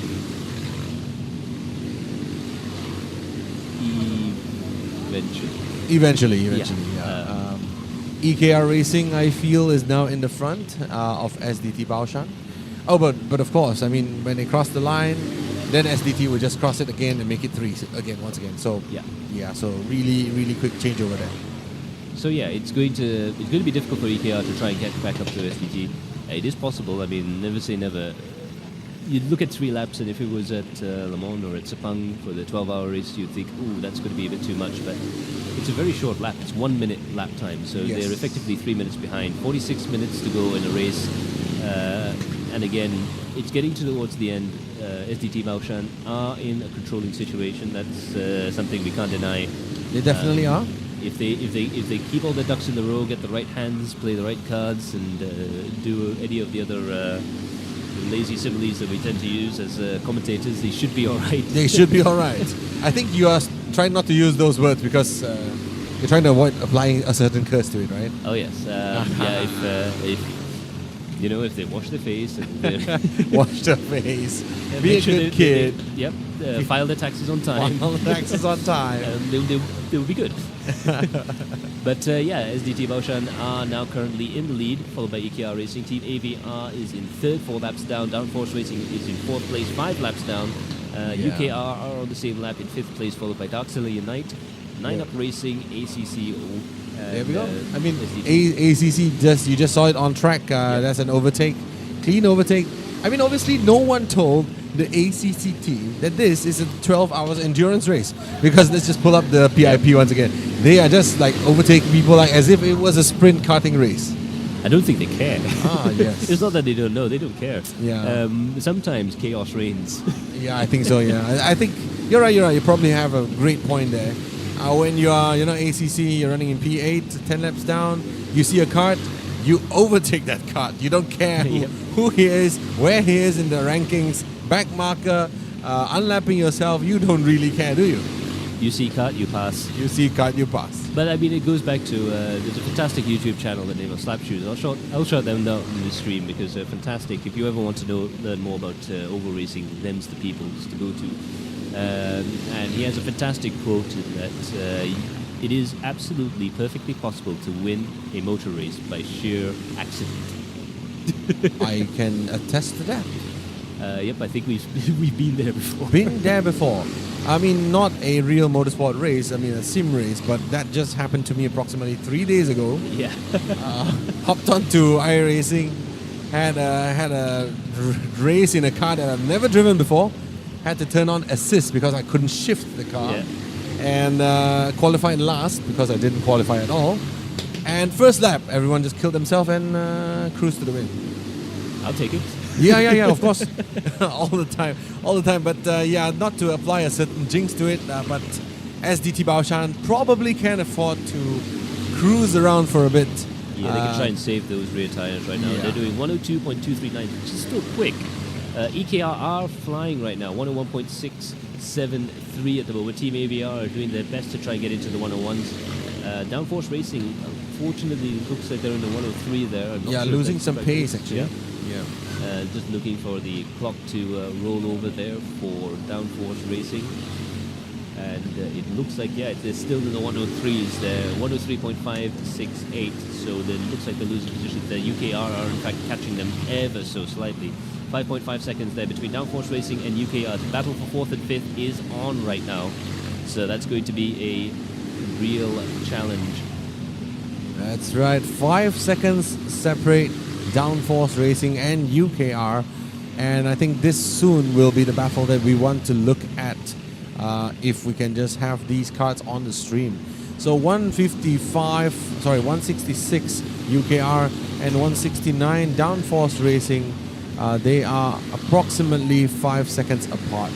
But the bad news for Downforce is that the UKR team has a better pace. In fact, 1.8 seconds faster the last lap.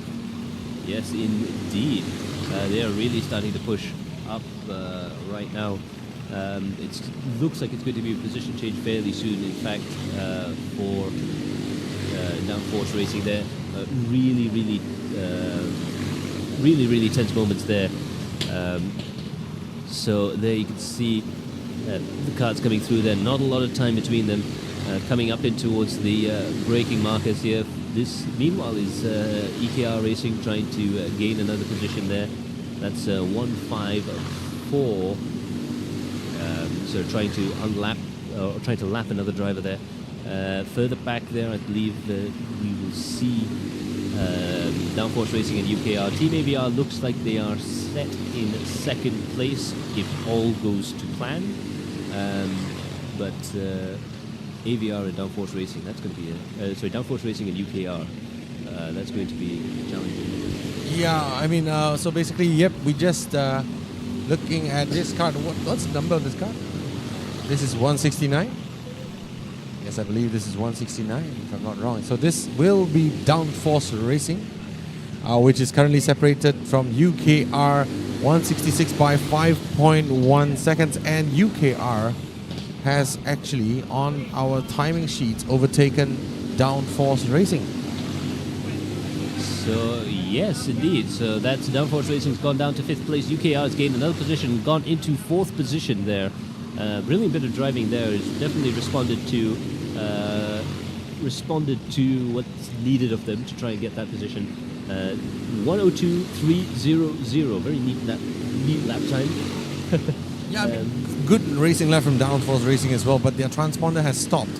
That probably means that they have in fact went into the pits. Yeah, that might be the trouble for them. What they've obviously decided to do is, I think, go into the pits. We'll try and keep an eye out for Downforce Racing there. I know a lot of you guys are rooting for them in the comment section there.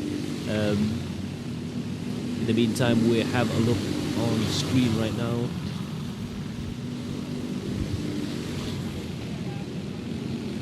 Yeah, I think, I mean, if you can get some action on, should be 150 and 153. That should be some movement between these teams. And I think they're just out on track right now. They just passed each other onto the main straight. Yep. And now coming in, probably into Mickey Mouse really soon.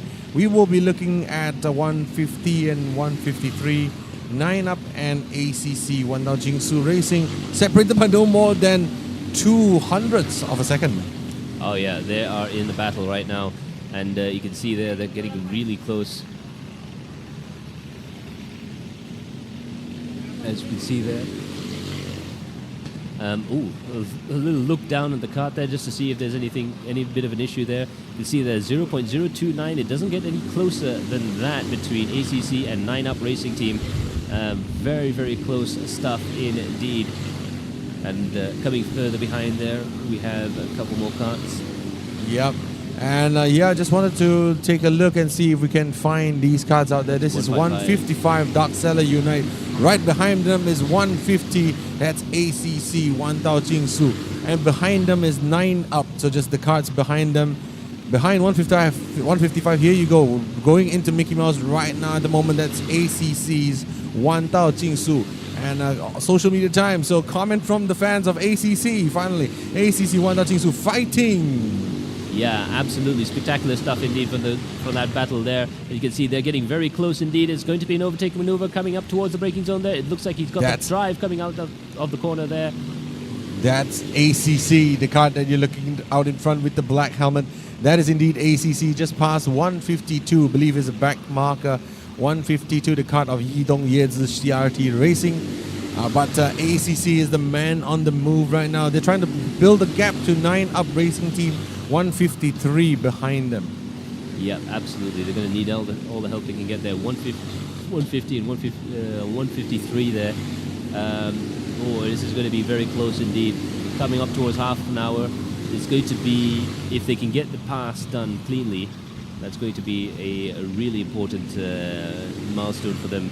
Another position gained at this late of an hour in the race is going to be pretty spectacular stuff indeed. Coming up towards the Mickey Mouse section there, we've got 2 cars very close together. I think those are our guys. Yeah, those are our guys indeed. I mean, the black helmet, that's ACC. So now we're coming up towards the next overtaking opportunity. Coming up towards a braking zone here. Not really a very heavy braking zone. Oh, there's a spin there. That's Downforce Racing. That's Downforce Racing. Downforce Racing loops it around and just about... Oh, that's Oka Touring Group 162. We do apologize. OKA Touring Group. The team from China, they're looping it around. Still very spectacular. Very spectacular. Just go for a quick replay. And we cut back to the spin. Here we go. Shoo! Yeah, that's how fast you can spin a car. Yes. Yes, it does indeed. Very, very spectacular stuff indeed. Meanwhile, we see that big slide there from the car behind there. That's 9 Up Racing Team really pushing very hard there. There is some traffic up ahead which will actually really play a part in this race right now. And it looks like they've dropped a little bit of time there, 3.7 seconds between ACC and 9 Up. So 9 Up has dropped down ever so slightly, now 3 seconds behind ACC Wan Tao Jing Su. So there you go. 3.7 seconds now is the gap. They were very close to each other, perhaps trying to battle, and it looks like they're going to try and catch themselves again. So social media time, go 176. Adam Soufi. Adam Soufi drives for RUD Motorsports, currently running in P26. So go Adam Soufi. The Adam Soufi fan club has arrived. Yeah, absolutely. This is spectacular stuff there, Adam Soufi. All the dabs. All right, and also for comments, go Leo, finish us strong. This is for Team 159. Support out there for Kaizen Alpine once again. Yep, absolutely. And like I said, it's for all the drivers there. It's going to be a spectacular effort just to finish this race. Brilliant stuff indeed. So coming up towards the half-hour mark there, we'll just have a quick look through the top 10. SDT Baoshan still in the lead. EKR Racing is in second place. Team AVR is in third, with UKR in fourth position. Downforce Racing is in fifth, followed by Dark Seller Unite Racing Team. ACC1 is in seventh place, with 9 Up Racing Team in eighth position. And VDT Shanghai Rabbit Driver in ninth, with Pending Racing in 10th. Yep, that's right. So shout out to our friends out there on stream, especially for one Mr. Chan Wei Han from Singapore as well. Wish you were here as well. But thank you for supporting. Thank you for joining the stream. Thank you for tuning in today at the 12 hours RUD Rental Kart Championship. Yeah, absolutely. I know you would given everything to have joined us here in the commentary studio. He's He's been a mainstay in Adrenaline Impact sort of sim racing coverage over the course of the years. Fantastic commentator and a lot of fun to be around there. That's another battle, I think 162 and 151. 151 T-Power Team 2. Yeah. T-Power Team 2 and Oka Touring Group. Yeah, and that's a nice little battle between those two drivers. They're very close quarters stuff indeed. You're still going to see this, I think, all the way to the end of the race. Meanwhile, there's an outbreaking effort there. Took all of the main straight to try and get that overtaking maneuver to work. They just about managed to make it stick, but they are going on their way. This Mickey Mouse section, I think, has been the most popular in terms of overtaking opportunities. I must say the camera angle is fantastic as well. Gave us like perfect view of what's happening down in Mickey Mouse. But look at that aggressive move down into Mickey Mouse. All right, now we have our attention on 150. This is ACC Wandao Jingsu Racing, and they are one lap behind Dark Cellar Racing Team. Yeah, absolutely. They've done a fantastic job. Like I say, they sort of let chaos reign, which I love. Sometimes you just need to get in the car and drive the wheels off the thing and see where that leads you. But they've had very good. They've had very.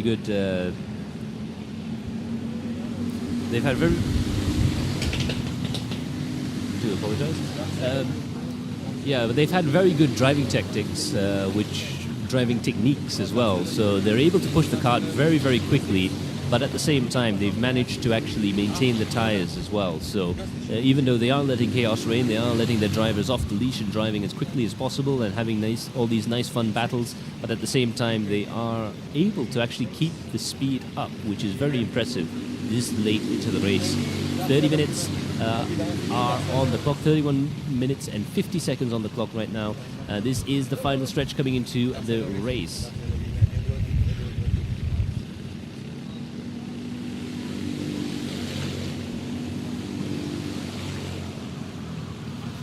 Meanwhile, we've got a beautiful overtaking maneuver there, sliding up the inside, and away they go. Fantastic stuff indeed. Brilliant bit of driving there. I believe that is 172. 172 is EKR Racing Max. Yes, and I think they've got their mojo back a little bit there. They're one lap behind SDT Baoshan. Again, we were saying earlier, never say never. They were 3 laps at one point behind. Now, only a minute effectively separates them. You know, when you said never say never, it almost broke into song, like never say I think I'd leave. Oh man. But yeah, please forgive us. This is 11 hours and 30 minutes into this, and as a result, we are a little bit goofy. Not in the skating sense of goofy, but just goofing around. Just a little bit loopy. A bit That's loopy, fine. yes. But nevertheless, it's been a pleasure sitting here in the commentary booth. This is really, really pleasurable commentating on this fantastic race down here at 12 RRKC. This is incredible action that we are seeing out on track. Even for almost 12 hours of racing, towards the end, we are still seeing cars passing each other left, right, center. So yeah, so fantastic. So there you go. So pit signals being given to this battle right now. Not too sure what the pit signals are, but I do believe that the pit signals are effectively go, go, go. That's 150 right now ahead of Get 153. going. I think that the signal is clear. So ACC has, I believe, unlapped themselves from Dark Cellar. That puts them one step closer to getting into 6th place. And like I say, ACC, those guys are just driving the wheels on off the the move. thing. Yeah, they're on the move, right? And I think one of the most interesting teams out there to watch right now as we wind down the night. Yep. Just trying to go back down to social media as well. Support from Singapore for Adam Southey. You go, Yeah. my son. There you go. Yeah, and a very long comment. Here we go. As we approach the last half an hour, just wanted to congratulate the RUD team on the fantastic production today. 12 hours of commentating is no small feat. Thanks to all involved, and go Kaizen. Woo! Thank you to Never Lift there. It's always nice to get those comments there. I think it's quite obvious, at least to me, that the whole production, everything from the race organization to the kartings to the mechanics to the broadcast crew has done a fantastic job so far. Meanwhile, we're having a look at that man in the black helmet and the carts that are following them coming down towards the braking zone here. This is, I believe, the 150, Yeah, 155, that is 153. ACC. That is definitely ACC with You can tell. 150. Yeah, I can tell. You could tell. The black helmet, the blue and orange suit, The car the cocked aggression. slightly sideways. Yeah, coming the into car corner. slightly sideways, aggression. Yeah, That's ACC. This is beautiful stuff indeed. Fantastic stuff going through indeed. All of the drivers, all of them, really amazing. 12 hours of racing. Wow. Words escape me. I mean, we just don't know what else to say. I think we used up our repertoire of words a few hours ago. Oh yeah, I ran out of them 2 years ago actually. Oh, But all jokes aside, this has been a fantastic event there. You can see the drivers are still quite up for it. I think they must be running on pure adrenaline at this point. And you know, like with marathon runners, they always say in the final mile they suddenly get a second win. Second That win. sort of feeling that it's right there, it's right in front of them. So they're going to start making moves as well. And of course, like we were saying earlier, all of the plans are now coming together. Yep. So Max, you know, I just want to interrupt you for 1 minute to ask you, a second win. Can you use the word adrenaline to give that same description, but just use the word adrenaline? You get it? Adrenaline. adrenaline rush. Nah, Max. No, So yeah, it's in front of you. impactful. It's impactful, It's isn't impactful. it? It's Yes. impactful. yes. Hint, hint, wink, wink, wink, wink, nudge, nudge. Let's go. Oh my God. Yes, yes. So yes, the adrenaline impact has in fact hit. Yes, sir. There we go. There we go. That was exactly what I was looking for all this time around. Wow, incredible. And yeah, let's go. A lot more support coming out through social media. Definitely some support for Kart I Am God Spirit plus 132 and still going on for sure.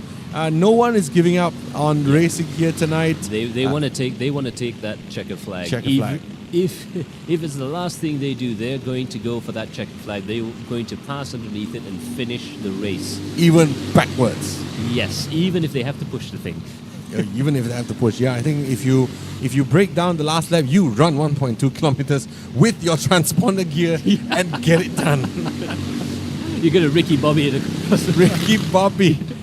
You're gonna call someone shake and bake. Yep. And then off you go. 1.2 kilometers. If you have to run it, you run the track, I tell you. Oh yeah, absolutely. So there you go, number 167 right now. That is our race leader, SDT Baoshan Max Light. 1 lap ahead of EKR Racing right now. And I must say, when it comes to their battling, they have done an absolutely fantastic stuff. It looked like EKR got the better of them, but they just had the better strategy. They got the right driver in the car at the right time with all the right work done to it. The strategy has worked out. The pace is going quite well there. They're doing 102s, which is par for the course right now. Team AVR are going very quickly still, 101.9s Yep. right now. So they are still trying to make something happen. There we go. But yeah, it is going to be fantastic stuff indeed. So there we go, Geetha. From Geetha, great race to Team Induced, which is currently running in P25, the 156 kart, 70 laps behind, but still in the race. Yeah, and I must say again, it's been amazing. The fact that we have 27 karts at the finish line, it's a testament to all the mechanics working their butts off in the pits there. Brilliant work indeed. I think we're going to have to get the drivers to go and thank them at the end of the race. It's been absolutely amazing. Meanwhile, we've got a nose-to-tail battle here right now. And you can see a lot of the drivers are still having some fun there. A little bit of ducking, a little bit of weaving. For sure. I mean, wow. I mean, just incredible, right, Max? Like 12. Ooh, touchy. Okay, just gonna quickly show that once again in PIP. This battle is still going on, but I just want to show what we saw and why we suddenly had a touchy comment there. There you have it. They're kissing each other. Oh yeah. Oh yeah. Yeah, there we go. So there you go. Just a little bit of a speed boost to get you to the end. Yes, indeed. And I think, I mean, after 11 hours and 30 minutes, they're still tucking their heads in. Not the easiest thing to do. Yeah, I find it hard after 10 laps. But yeah, it's been brilliant. Everyone's got really into the spirit of things as well. It's been fantastic to watch all the guys out there coming up towards the braking zone here. Ooh, nice little move being done into the corner. Nice and neat. Nice and neat. Meanwhile, this little battle tight. is going fantastic stuff here. Coming up to the braking zone here. Is there going to be a move? He's going to try and look around the outside. There's another kart there, a little bit slower up ahead, a little bit of a back marker. Could be a action here. factor in this race, could be a factor in this battle. Yep, coming up towards the final corner there. You see that's the last two karts there, the orange and the white helmet coming up onto the start-finish straight there. Another move, trying to tuck in.